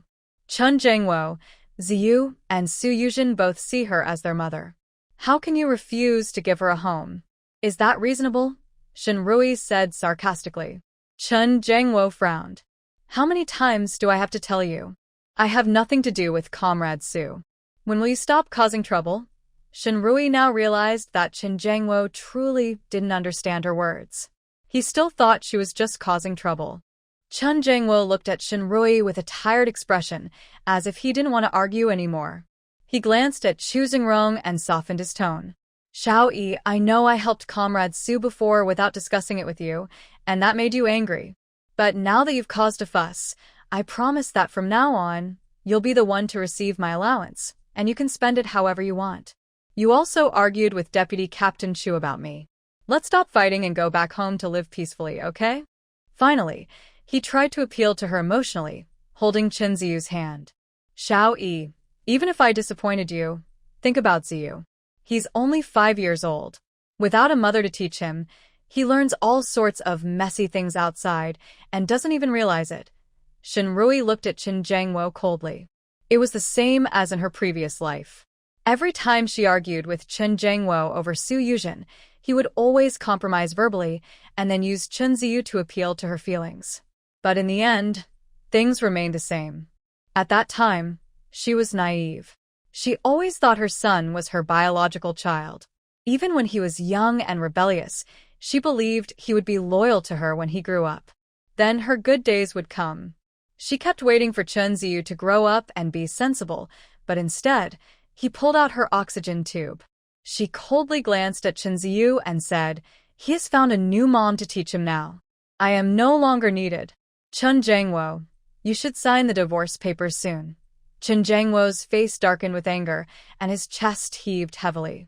He had never realized before how stubborn Shinrui could be. Shinrui ignored him and gently put down Chu Jia. She said to Chu Jia, Shao Jia, go push him back. Chu Jia looked at Shinrui in disbelief. Shinrui pointed at Chen Ziyu and repeated, Shao Jia, he just took your things and pushed you. Now that I've taken the things back, you can push him back. But you shouldn't just let him push you. Growing up in that kind of environment, Chu Jia was used to being bullied and keeping quiet. He hesitated and said, Auntie, but he is your.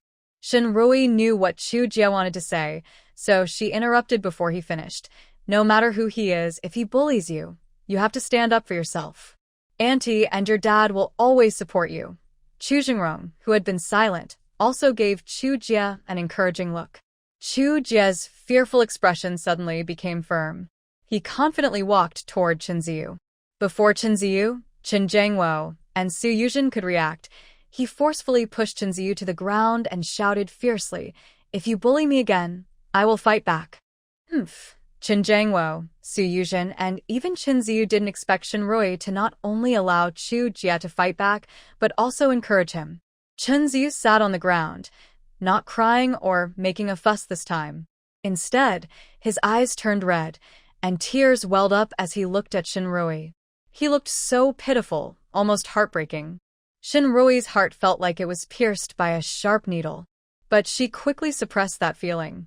She took Chu Jie's small hand and said, "Xiao Jie, let's go." Watching her hold Chu Jie's hand and leave with Chu Jingrong's peaceful figure, Chen Zhengwo suddenly felt a bit anxious. Shinrui no longer wants him. Not even Chunzi. Shinrui would never abandon them. It was Chu Jingrong who deliberately seduced her, making Shinrui develop other feelings. Chu Jie's gaze toward Chu Jie also gradually turned resentful. Last time, when Shinrui left, he was happy because he thought that with his mother gone, Aunt Su could be his new mother. And his mother would still treat him well, just like before. Although his mother no longer lived with him, no one would take care of him anymore, and he would gain someone who cared for him. He wouldn't be at a loss.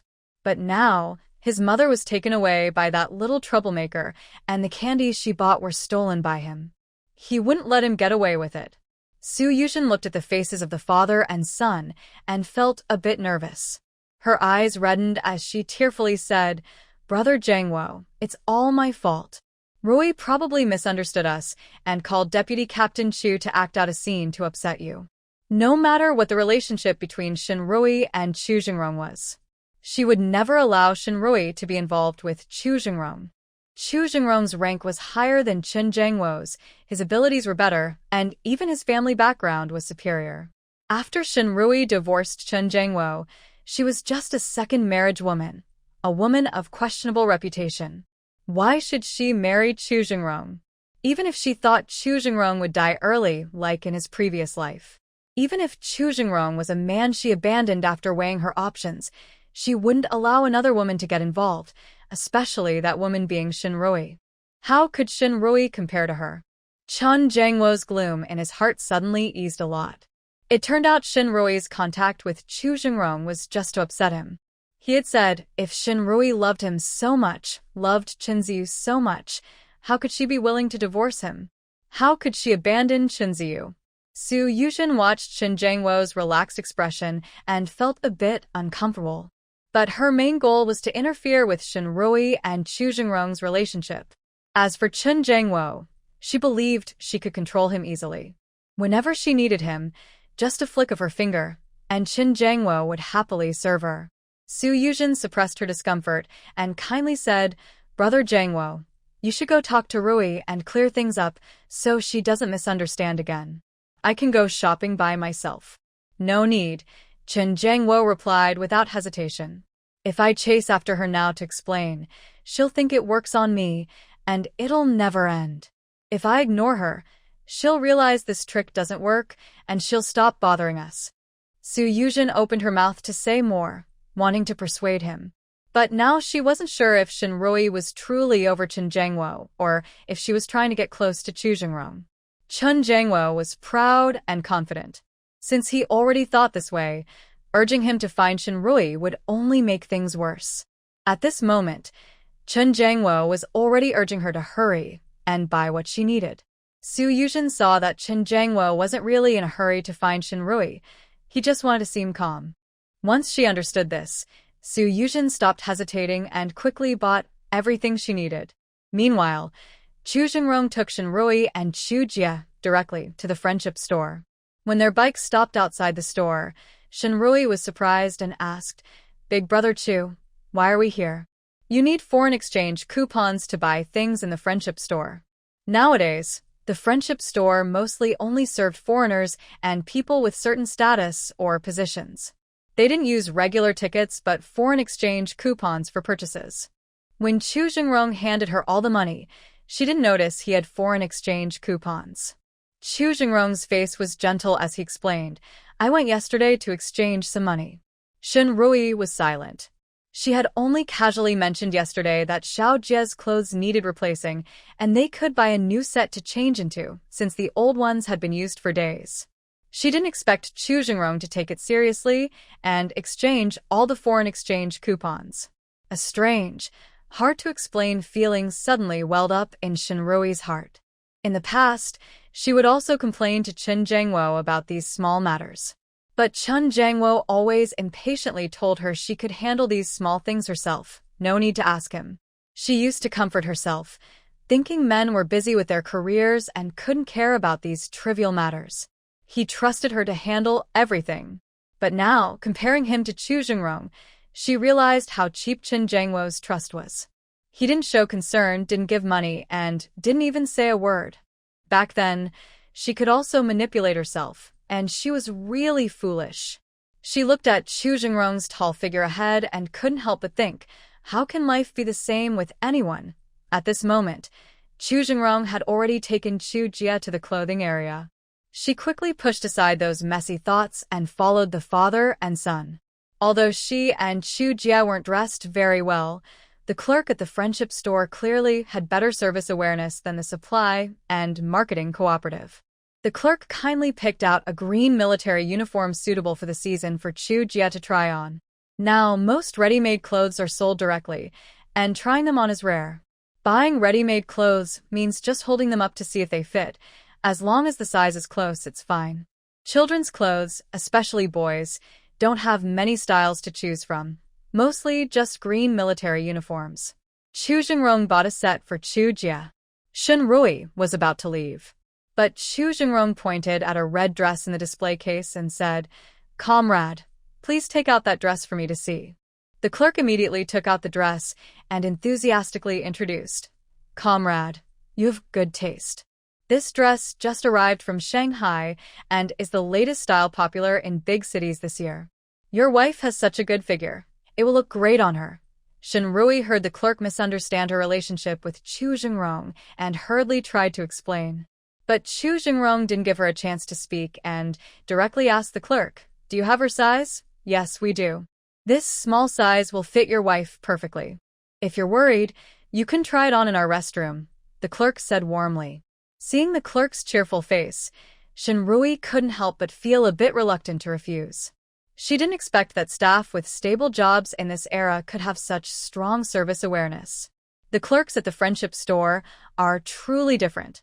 At this moment, Chu Jingrong had already taken the dress from the clerk and handed it to her, saying, "Go try it on." "Big brother Chu," Shen Rui opened her mouth to refuse. But Chu Jingrong cut her off, saying, "If I tell you to try it, then try it. You already said I'm your older brother. As your brother, I can't buy you a dress?" Shen Rui. Chu Jingrong looked serious, and if she refused again, it would seem like she had bad intentions. She could only take the dress, following the clerk's instructions, to their restroom. A bright red long dress made her fair skin look even whiter, almost glowing. The wide round neckline revealed her delicate collarbones. With her red lips, white teeth, and bright eyes, she looked very charming. When she came out of the dressing room, not only Chu Jingrong but also the female clerk, who was also a woman, was amazed by her beauty. "Comrade, this dress suits you so well, as if it was made just for you. You look so beautiful in it. I work at the friendship store and have seen many pretty women, but I've never seen anyone as beautiful as you. You're even more stunning than a movie star." If someone else said this, it might seem exaggerated, but to Shen Rui, it sounded very sincere. Next to her, little Jia also stared with wide eyes, amazed. "Auntie, you're so pretty, like a fairy." Seeing how excited Jia was, Shen Rui couldn't help but hold his small face and tease him, "Little flatterer." Jia immediately looked serious. "Auntie, I'm not a flatterer. I'm telling the truth. Auntie is so beautiful, the prettiest girl I've ever seen. Everyone likes to be complimented, and Shen Rui was no exception." She was amused by Jia's words and teased him back. "How many girls have you seen?" Jia quickly answered seriously, "I've seen lots of girls." He even started counting on his fingers. "Sister Xiaofang, Aunt Li Juan. None of them are as pretty as you." After being surprised for a moment, Chu Jingrong quickly hid his emotions. He felt that Shen Rui's outfit was missing something. His gaze wandered around the women's clothing section of the friendship store and finally settled on a red wool coat. "Comrade, please let her try on that coat too," he said to the clerk. "Okay," the clerk replied sincerely and helped Shen Rui put on the coat. Although the coat looked light, it was made of pure cashmere, so it felt very warm to wear. The double-breasted design looked great whether buttoned up or left open with a belt tied into a bow at the waist. It also suited Shinrui's elegant style. Chu Jingrong looked at her, a slight smile on his lips and a satisfied look in his eyes. She should wear such bright, bold colors, looking lively and confident. This outfit looked more like the little girl who used to always be lively and playful, rather than the dull, gray clothes she used to wear all the time. When Shinrui was young, she liked to wear red, and her grandfather also enjoyed making her red clothes.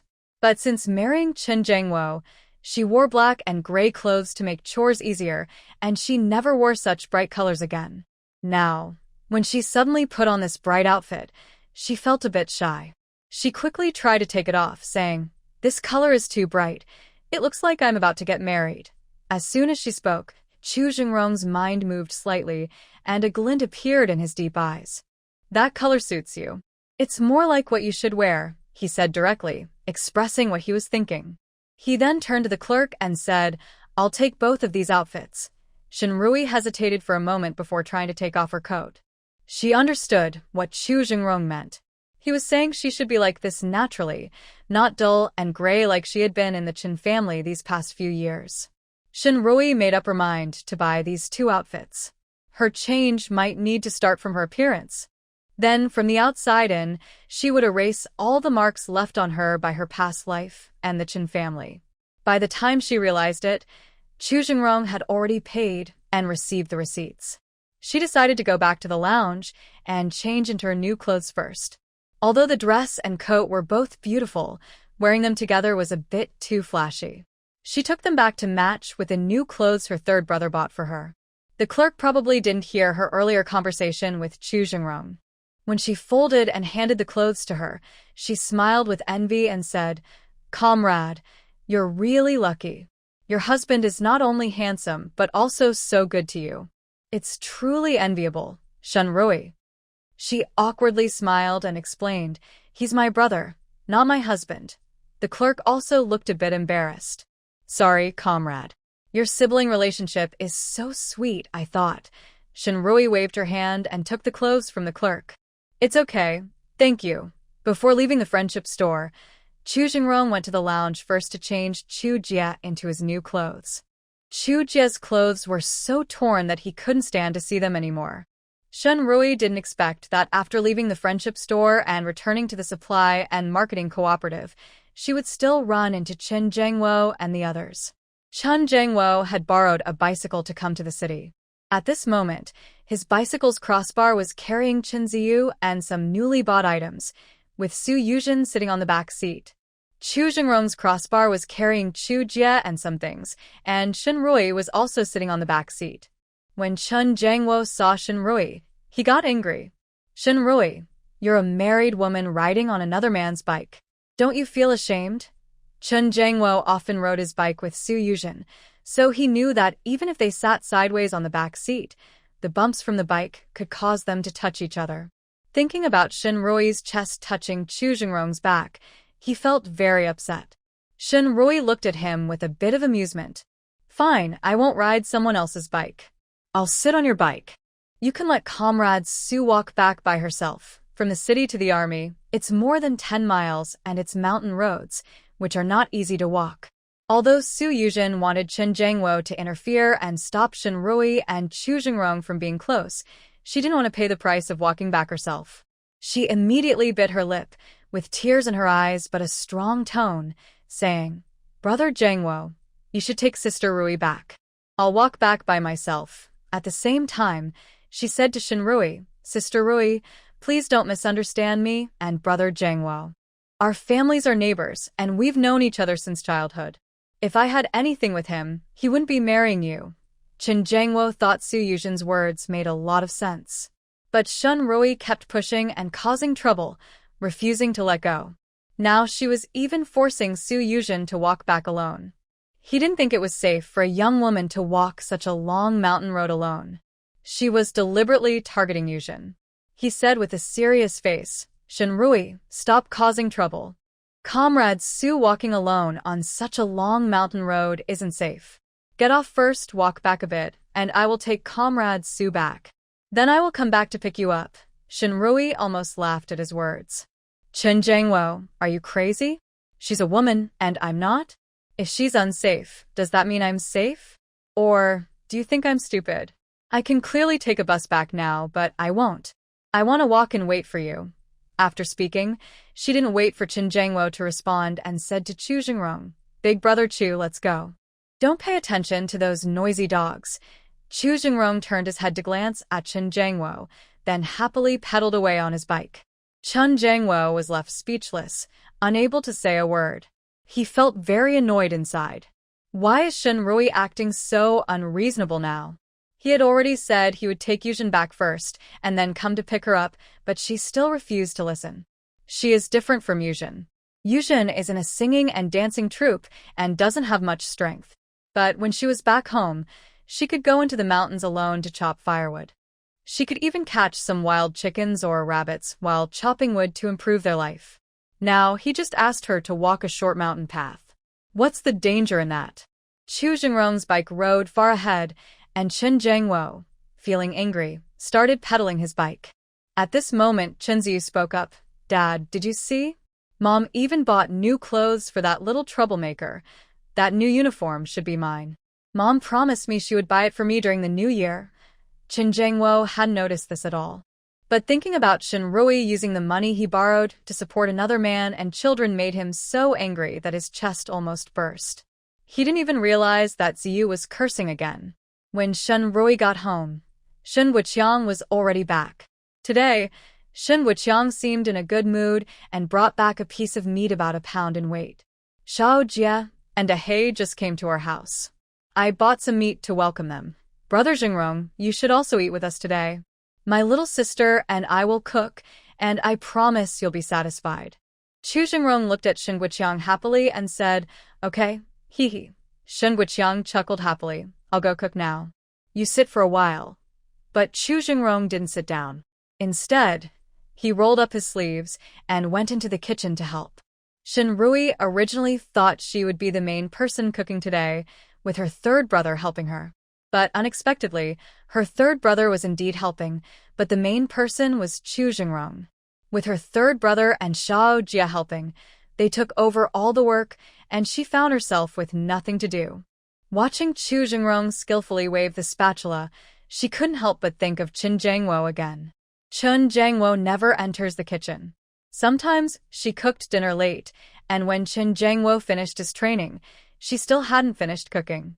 Chunzi was hungry and kept asking for food. She would call Chen Jiangwo to help carry the bowls and chopsticks outside, so Chunzi could eat first. Chen Jiangwo would often be unhappy and say, I don't understand what she's doing at home every day. I know her training is tiring, but when I come back, she hasn't even finished cooking. At that time, she still believed that a gentleman should stay away from the kitchen. It was normal for Chen Jiangwo to help in the kitchen. She even felt guilty, thinking she, as a wife, hadn't done her part well. Now, seeing Chu Jingrong and her third brother, she realizes that not all men are like Chen Jiangwo. Chu Jingrong cooked braised pork, a spicy and sour shredded potato dish, stir-fried eggplant, and a small bowl of bok choy soup. The main dish was steamed rice. When the 3 dishes and soup were served, Shinrui was immediately tempted by the colorful food. Chu Jingrong's cooking skills are amazing. Just as she was marveling, Chu Jingrong took a piece of braised pork and put it into her bowl. Try the taste. You can't get full just by looking. Shinrui took a bite of the braised pork. It was tender and flavorful, melting in her mouth with a perfect balance of sweet and salty. She ate with bright eyes and looked at Chu Jingrong with admiration. Brother Chu, your cooking is so good. It's even better than the chefs at state-run restaurants. Chu Jingrong raised an eyebrow and looked at her proudly. Of course. It's your honor to get to eat my homemade dishes, Shinrui. People like this who are so full of themselves shouldn't be praised. Shin Wuqiang was very supportive. He chewed happily and nodded heavily, saying vaguely, It's an honor. Brother Jingrong, you really are the best. He gave Chu Jingrong a thumbs up. Whatever you do, you're so strong. You're my role model, little Jia also agreed. My dad is the best. When I grow up, I want to be just like him. Chu Jingrong was amused and reached out to ruffle Chu Jie's little head. Good. When I grow up, I'll pass all my skills to you. Thank you, Dad. I will study hard and learn everything to make you and Annie proud. Little Jie's words made all three adults laugh. They enjoyed this meal very much. If it hadn't been for Qin Jiangwo and Chunzi coming just as they were finishing, the meal would have been even more joyful. When Shen Rui heard Qin Jiangwo shouting, Dahei was already baring his teeth and growling to warn Qin Jiangwo. Chunzi was trembling and hiding behind Qin Jiangwo, afraid that Dahei would rush out and bite him. Qin Jiangwo was a bit scared too, but he knew Dahei was a well-trained military dog. Without his owner's command, it wouldn't attack people on its own. Xiao Yi, seeing Shen Rui come out, Qin Jiangwo immediately picked up Chunzi and tried to step forward. Shen Rui had a cold face, not even giving him a look, and directly asked, "Did you submit the divorce application?" All the words Qin Jiangwo wanted to say were blocked by Shen Rui's question. He almost couldn't help but scold Shen Rui again.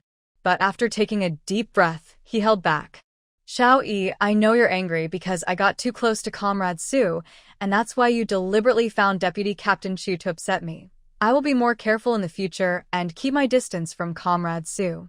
I won't mind the things with Deputy Captain Chu these days. Come back with me, and let's live a good life. Shen Rui sneered slightly. So, you still haven't submitted the divorce application and you're not here to discuss divorce with me? Qin Jiangwo. His patience was running out. Shen Rui was going too far. Shen Rui didn't care how angry he was inside.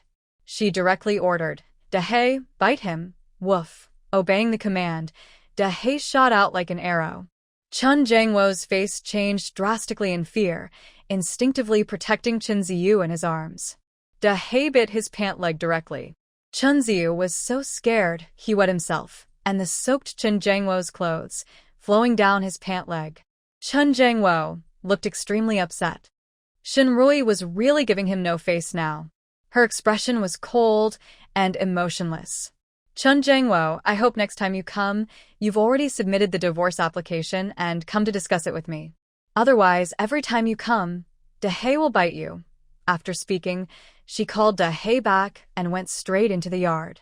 Qin Jiangwo was furious inside, not only because Shen Rui was ignoring him. He was also upset because Dahei was Chu Jingrong's dog. Now that Dahei listened to Shen Rui, it meant Chu Jingrong and Shen Rui. He felt more and more annoyed. As a man, he simply couldn't swallow this feeling. The next day, Chu Jingrong was called into the office by the political commissar of the regiment as soon as he arrived at the unit. Jingrong, I heard you took in Jiang He's child to raise. Commissar Zhao, who was nearly 50, wore glasses on his nose and was usually very friendly. He treated Chu Jingrong like his own son. Yes, Chu Jingrong replied. Jiang He sacrificed himself to save me. That child was his final wish, and I have a duty to raise him properly. Zhao said, Don't worry too much about Jiang He's matter. Your mission is dangerous, and it's normal for someone to get hurt or even lose their life. When there's danger, protecting the leader is also a soldier's duty. Chu Jingrong nodded, thinking that today Zhao was just giving him some advice. Commissar, I have nothing else to do. I'll go train now. The commissar quickly stopped him. Cough, cough. Zhao cleared his throat awkwardly. Jingrong, I called you here today mainly to ask about your personal life. A while ago, when Major Huang and I were talking on the phone with people in Beijing, your father also mentioned this.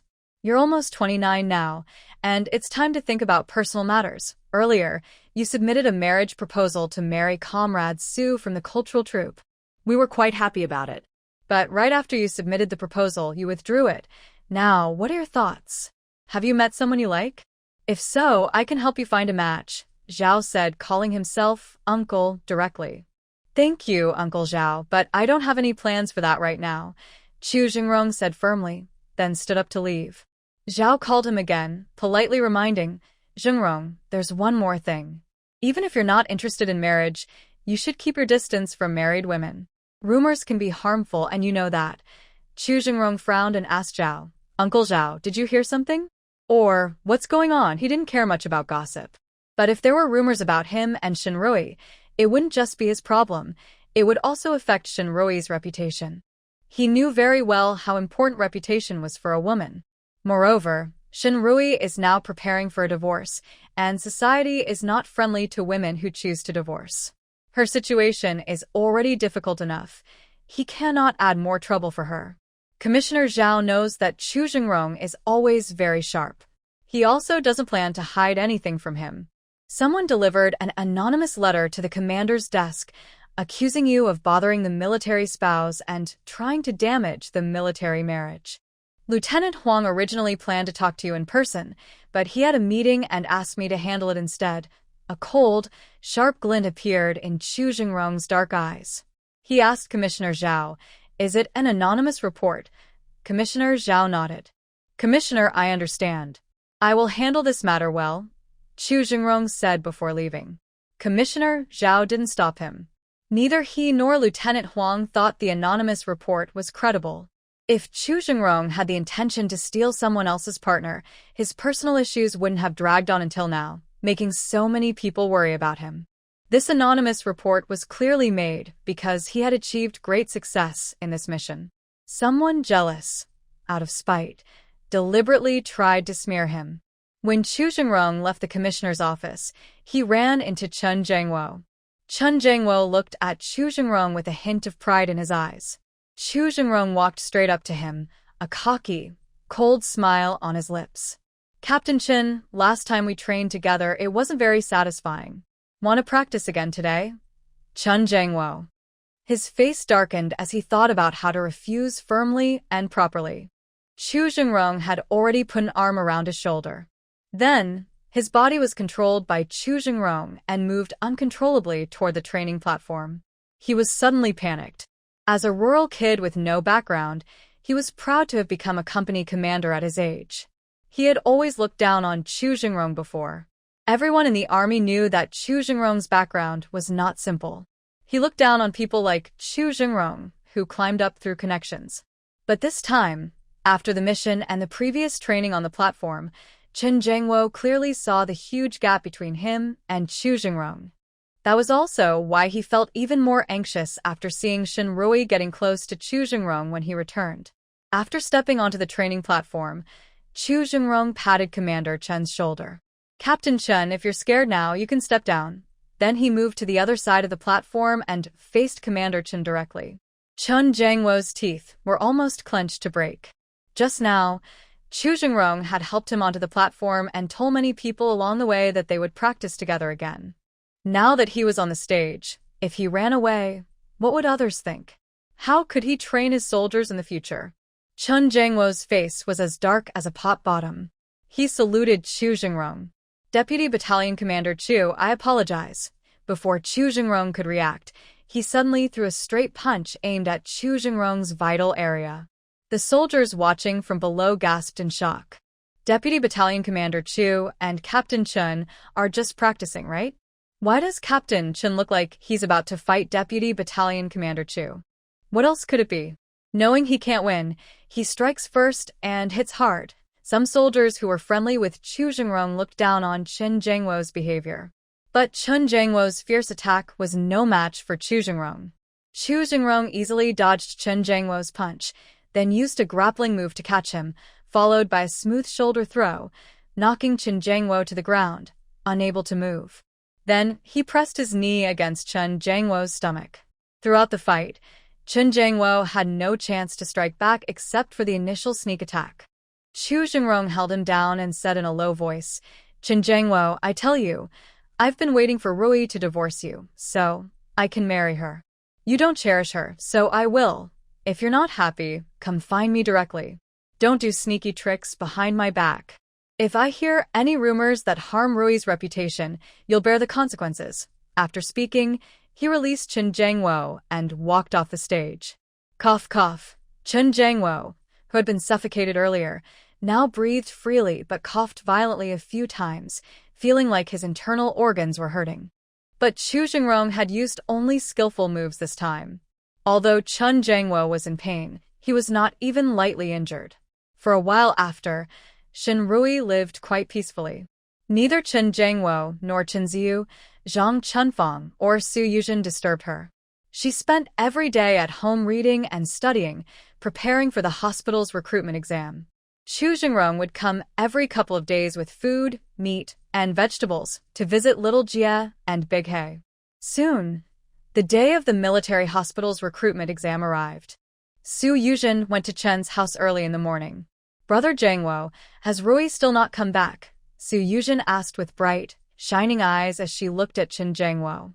Chen Jiangwo felt a bit annoyed. These days, Shen Rui was not at home.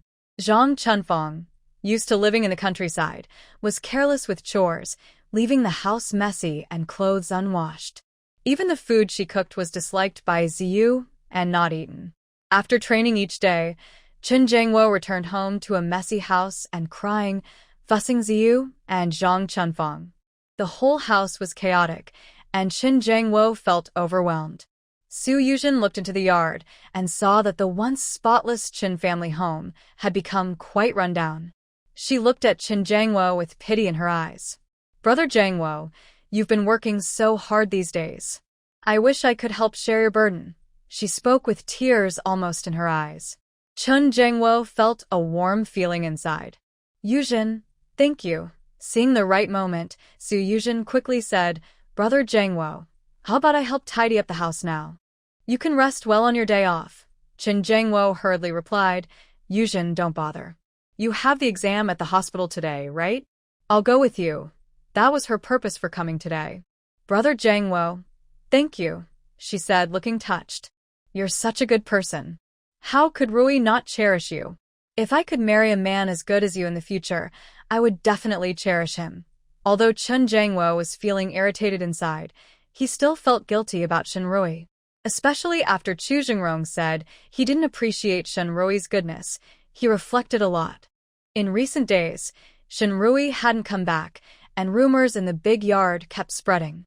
People said he had been sleeping separately from Shen Rui all these years, and that he gave most of his money to Yuzhen, which was considered too much. He also reflected on his actions and thought he had been too harsh. Shen Rui couldn't bear it anymore and caused a big fuss. He had originally planned to buy 2 pounds of fruit candies today to visit the Shen family, apologize sincerely to Shen Rui, and then bring her back home. Now, hearing what Su Yuzhen said, his guilt eased a little. He felt that even if he was wrong, Shen Rui's behavior was too unreasonable. However, he still interrupted Su Yuzhen, saying, "Yuzhen, you can't blame her. I am also at fault.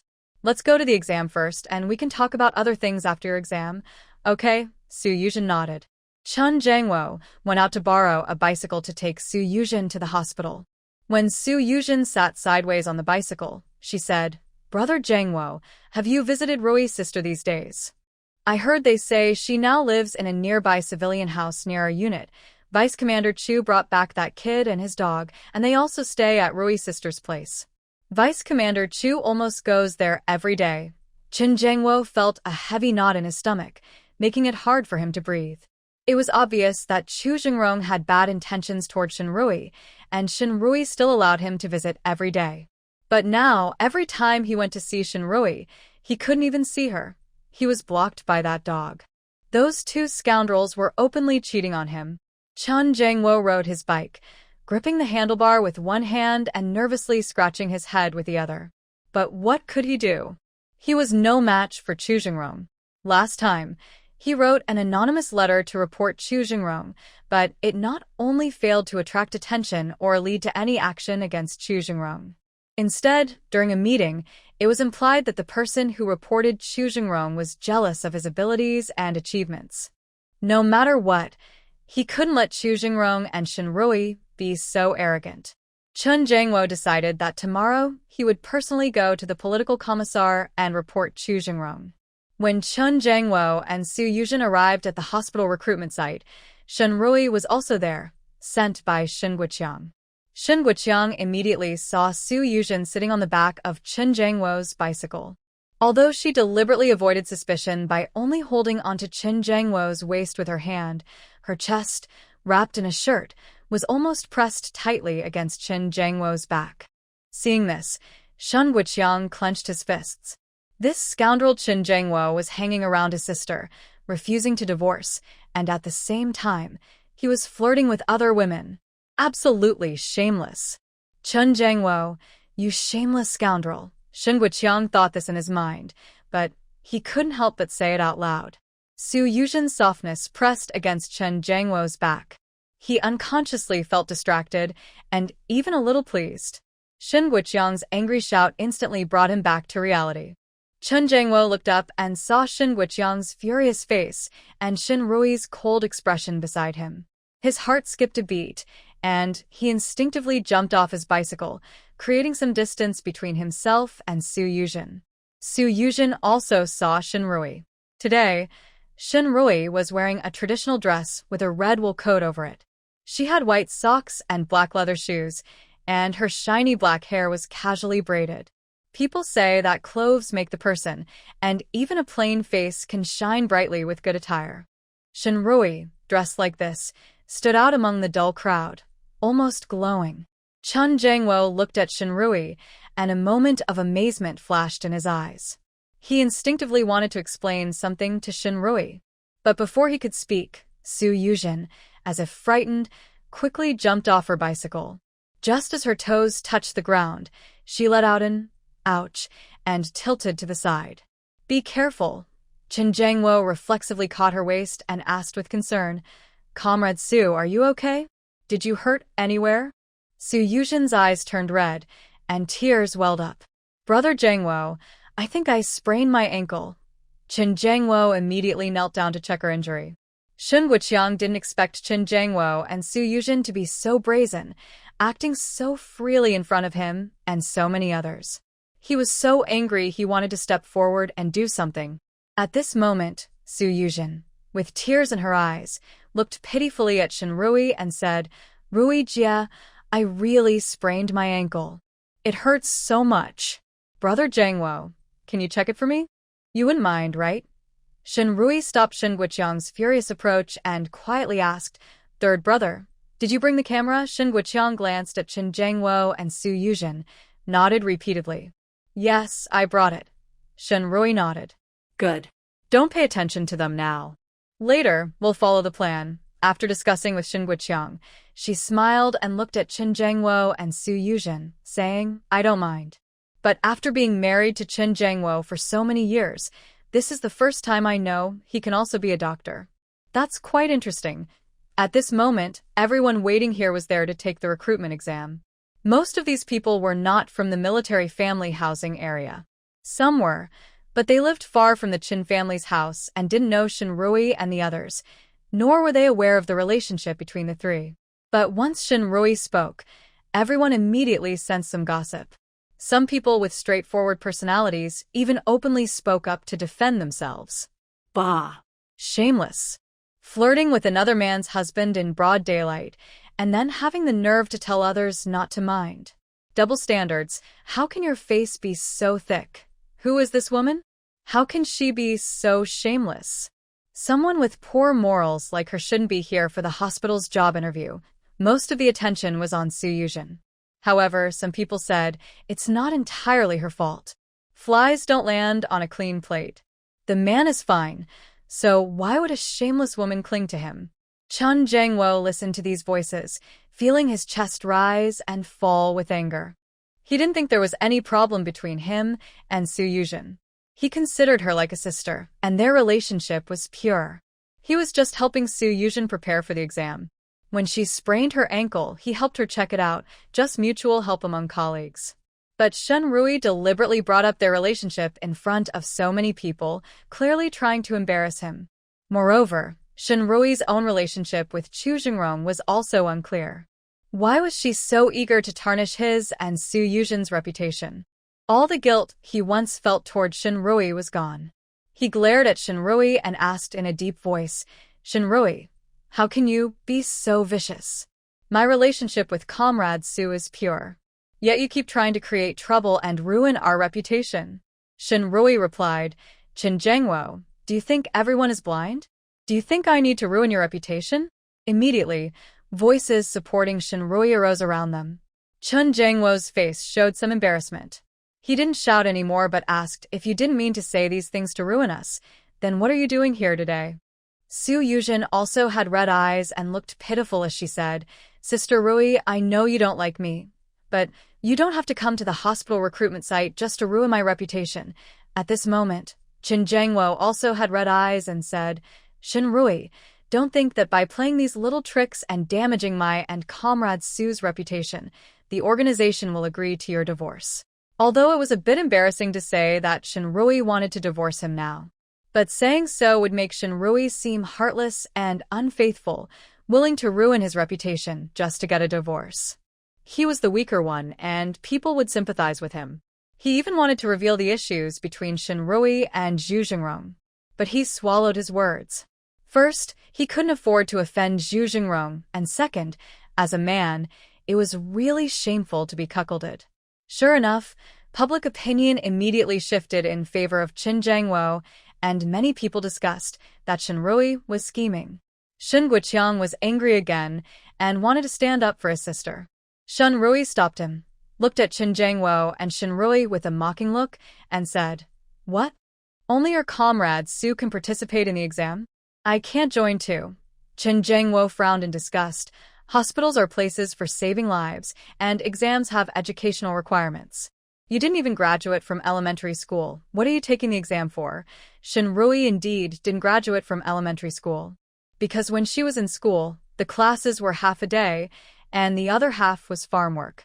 Her grandfather thought it was a waste of time. So he withdrew her from school and personally taught her. Su Yuzhen's eyes rolled. "Sister Rui, you didn't graduate from elementary school, but still took the exam. Did someone help you get in?"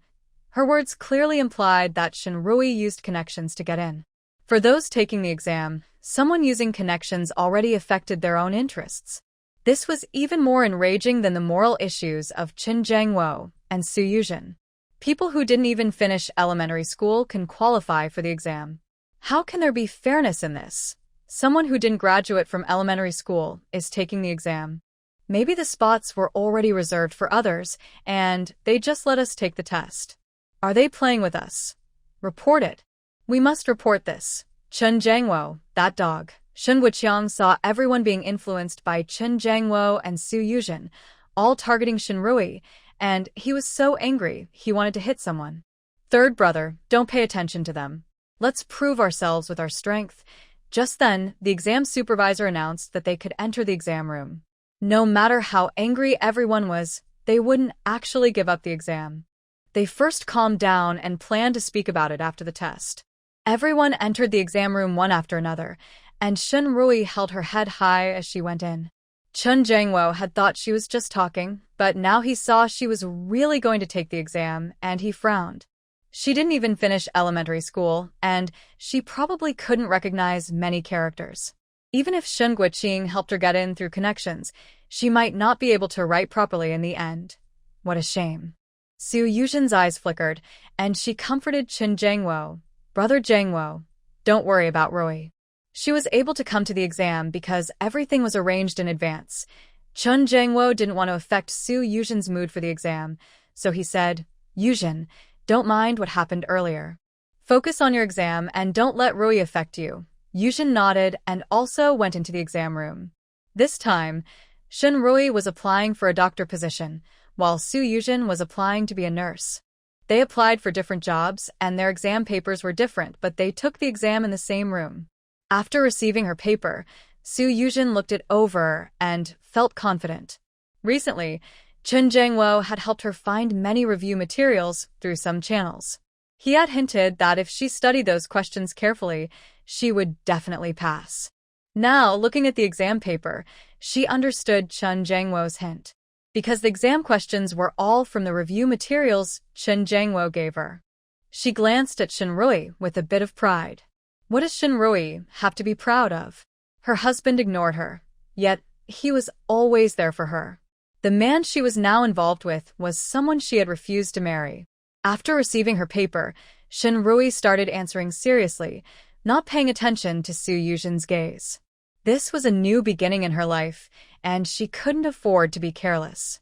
Meanwhile, outside the exam room, Shen Guoqiang looked at Qin Jiangwo, who was holding back and touching his camera on his back, finally controlling his urge to punch Qin Jiangwo. He glared fiercely at Chen Jiangwo, spat, then looked away to watch Shen Rui inside the exam room. Chen Jiangwo saw the spit suddenly fly toward him, frowned slightly, and took a step back. He looked at Shen Wuqiang with disdain. Forget it. He decided not to bother with someone like Shen Wuqiang, who was a second-rate person. The written exam lasted 2 hours, but Shen Rui finished all the questions in just 1 hour. After checking her answers and confirming they were correct, she asked the exam staff if she could submit her paper early, and she did. Her early submission immediately drew attention from others. Su Yuzhen muttered softly.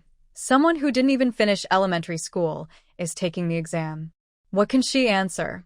If she actually gets the job, the whole exam would be a big joke. Su Yuzhen's voice was quiet, but in the small, quiet exam room, everyone could hear her clearly. The other candidates already believed Shen Rui had used favoritism to get in, and they had decided that if she really got the job, they would make a big fuss about it. Shen Rui didn't know what others were thinking, and even if she did, she wouldn't care because she trusted her own abilities. The exam included both a written test and a practical test. After submitting her written exam, the proctor didn't let her leave, but took her to the practical exam room. The room was set up with 6 workstations, 3 for doctor applicants with anatomy tables, and 3 for nurse applicants with practice stations. After the written test, the doctor candidates took turns doing dissections. The nurse candidates took turns practicing injections and blood draws on small animals as part of their skills test. Judges scored their performance, and the scores were combined with the written exam results to select the best candidates. Shen Rui waited in the practical room for an hour until the other candidates finished and submitted their papers. Although the other candidates felt annoyed that Shen Rui might have used favoritism, they were not overly angry. The examiners drew lots to decide the order of the practical tests. Shen Rui drew the last group. When the examiner announced her lot number, some of the candidates whispered among themselves. Why did she draw the last spot? Could it be intentional? She didn't even finish elementary school, barely answered a few questions on the written test before submitting. Someone must have helped her get this job, and they probably manipulated the exam process. Letting her draw last is so everyone can't see how she's working. That way, she might get a high score. After everyone finishes the test, don't leave. Just watch her work. If she performs badly but still gets a high score, we'll report it. Director Cui, one of the exam judges, heard the gossip and frowned as he firmly tapped the table. The candidates quieted down, but they still looked unhappy. Although Director Cui didn't look at Shen Rui, he was secretly worried for her. He hoped her confidence wouldn't be shaken by these doubts. Losing a talented person would be a shame for the hospital. Shen Rui kept a calm face as she watched the candidates in front of her. Whether they made mistakes or performed well, she showed no strong emotion. It was now the last group of 3 people. Shen Rui stood at the operation table, prepared for the task. She calmly picked a frog from the hospital's materials. Then she took a scalpel, tweezers, and hemostats and began dissecting the frog carefully, following the instructions. Meanwhile, Su Yuzhen also drew the last lot for her group. The animals used for the nurse exam were rabbits. Su Yuzhen sneered as she glanced at Shen Rui, who was focused on dissecting the frog. She thought this country girl can only handle ugly things like frogs. She forgot she was also from the countryside and had used certain methods to bring her family to the city. Shen Rui didn't notice Su Yuzhen's gaze. Since she was a child, she had been fully focused whenever she dealt with anything related to medicine. Soon, Shen Rui found the frog's heart as required. Just as she was about to move to the next step, a scream interrupted her. She looked up toward the direction of the scream, but her hands remained steady and unmoved. Su Yuzhen was about to give the rabbit an injection when, suddenly, the rabbit became frantic and jumped up sharply, kicking Su Yuzhen in the face. Frightened, Su Yuzhen closed her eyes and let out a scream, losing her balance and falling backward to the ground. At the same time, her hand holding the syringe became uncontrollable, and she accidentally injected herself in the thigh. Because of this sudden turn of events, the scene quickly became chaotic. Staff members hurried forward to check on Su Yuzhen. Meanwhile, a tall figure rushed in from outside, looking anxious. "Yuzhen, are you okay? Are you hurt?" Chen Jingwo asked with concern and worry. Su Yuzhen was terrified. Seeing Chen Jingwo at this moment was like a drowning person grabbing onto a piece of driftwood. She cried loudly and hugged Chen Jingwo's neck, saying, "Brother Jingwo, I'm scared. Am I going to die?" Boo-hoo, she was just about to complete the final step of her exam. The last step was to inject the rabbit with a euthanasia drug. The syringe containing the drug was still stuck in her thigh. Chen Jingwo frowned and quickly bent down to carry Su Yuzhen horizontally in his arms. "Yuzhen, don't be afraid. I'll take you to the hospital. You won't die." Without even bothering to greet the director and examiners, he carried Su Yuzhen and left. Shen Rui's lips curled slightly as she looked at Shen Wuqiang standing outside the window and gave him a signal with her eyes. Then, she continued with her exam task. Order inside the exam room quickly returned to normal. 1 minute later, Shen Rui carefully removed the frog's heart, keeping it intact, and placed it on a plate. The frog's heart was still beating on the plate. She only took out the heart for everyone to see, then immediately put it back into the frog's chest and sewed it up. After she finished sewing, the frog even let out a croak sound. Not to mention the students who had stayed behind to supervise her work and prevent cheating.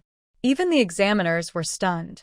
The frog was small, its heart even smaller, and the blood vessels were no thicker than a needle.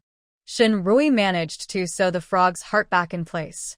What skill and precision that required. The dean's face showed obvious excitement. Shen Rui is not only skilled in medicine but also has a calm mind and strong mental strength. She is truly a natural healer. Such a promising doctor must not be missed. Therefore, he gave Shen Rui a perfect score. The other examiners were also amazed by her skills and gave her full marks, without hesitation. Worried that others might feel jealous, he even allowed the other candidates to observe Shen Rui's operation on the frog. Initially, some candidates were unhappy about Shen Rui receiving a perfect score. However, after seeing her sew the frog's heart back together, they couldn't help but admire her. But some still muttered, "So, what if she's good at surgery? She didn't even finish elementary school and can't read many words. How can such a person be a doctor?" Director Chui frowned, feeling angry but also understanding the other candidates' feelings. After all, jobs are hard to come by and no one wants to miss this opportunity. Just as Director Chui was about to speak, Shen Rui spoke first. "Yes, I didn't finish elementary school, but that doesn't mean I can't read a few words, nor does it mean I have a low level of education. Do you know how many doctors in our country learn their skills not from formal schooling but through family traditions passed down through generations?" Hearing Shen Rui's words, Director Chui nodded in approval. Someone with ability, determination, and a strong temper is truly suitable for the medical profession. He quietly instructed the staff nearby. The staff nodded and quickly left. When they returned, they held a stack of exam papers. The director cleared his throat. "Today, we have heard your doubts about Comrade Shen Rui. To ensure fairness and justice in this assessment, we will break the rules and grade the exams on the spot, allowing everyone to check their papers." After speaking, the director handed the exam papers to several examiners. They began grading the papers on site. There were about 20 candidates applying for the doctor position, including the director. 5 examiners in total, each grading 4 papers. In half an hour, the grading was completed. The director distributed the papers to each candidate for review, inviting them to check their scores and raise any questions immediately. The candidates stood together, and while reviewing their own papers, they could also see Shen Rui's exam paper in her hand. The bright red 100 on Shen Rui's exam paper was very eye-catching. Someone who was not satisfied borrowed Shen Rui's paper to look at it. After reading it, that person couldn't even feel jealous. Shen Rui's answers were so excellent that all of them were correct. Her neat handwriting also made people feel happy just by looking at it. Her exam paper was passed around among the job applicants. All doubts disappeared, and everyone was convinced by Shen Rui. Knowing that Shen Rui was such a strong competitor, the others realized they had no chance and left. Director Chui was very happy. He reached out to Shen Rui and said, "Comrade Shen, I welcome you to join our hospital early. You'll help improve our country's medical work. Shin Rui shook hands with Director Chui politely and said, "Thank you, Director." Then, Director Chui asked about Shin Guiqing. Shin Rui smiled and said, "Thank you for your concern, Director. My older brother's foot has healed well. He can walk normally now. After resting a bit longer, he plans to return to the army." While talking with the director, Shin Rui walked outside. As soon as she reached the yard, a black figure rushed toward her like lightning. Director Chui was startled and instinctively took a few steps back. Shin Rui scratched the chin of the dog, looking very happy. "Why are you here?" Just as she finished speaking, a clear, small voice of Chu Jia rang in her ears. "Auntie, Dad said we are celebrating you today." Shin Rui looked up and saw the excited Chu Jia and the tall Chu Jingrong. Chu Jingrong was wearing casual clothes today, with a slightly mischievous look and a smile in his eyes, looking sunnier than usual. Director Chui was so frightened by that his eyes twitched. He cautiously looked at and greeted Chu Jingrong. Then, he quickly told Shin Rui, "Comrade Shin, early tomorrow morning, we will announce the list of selected candidates and related matters for your job. Remember to come and check it out.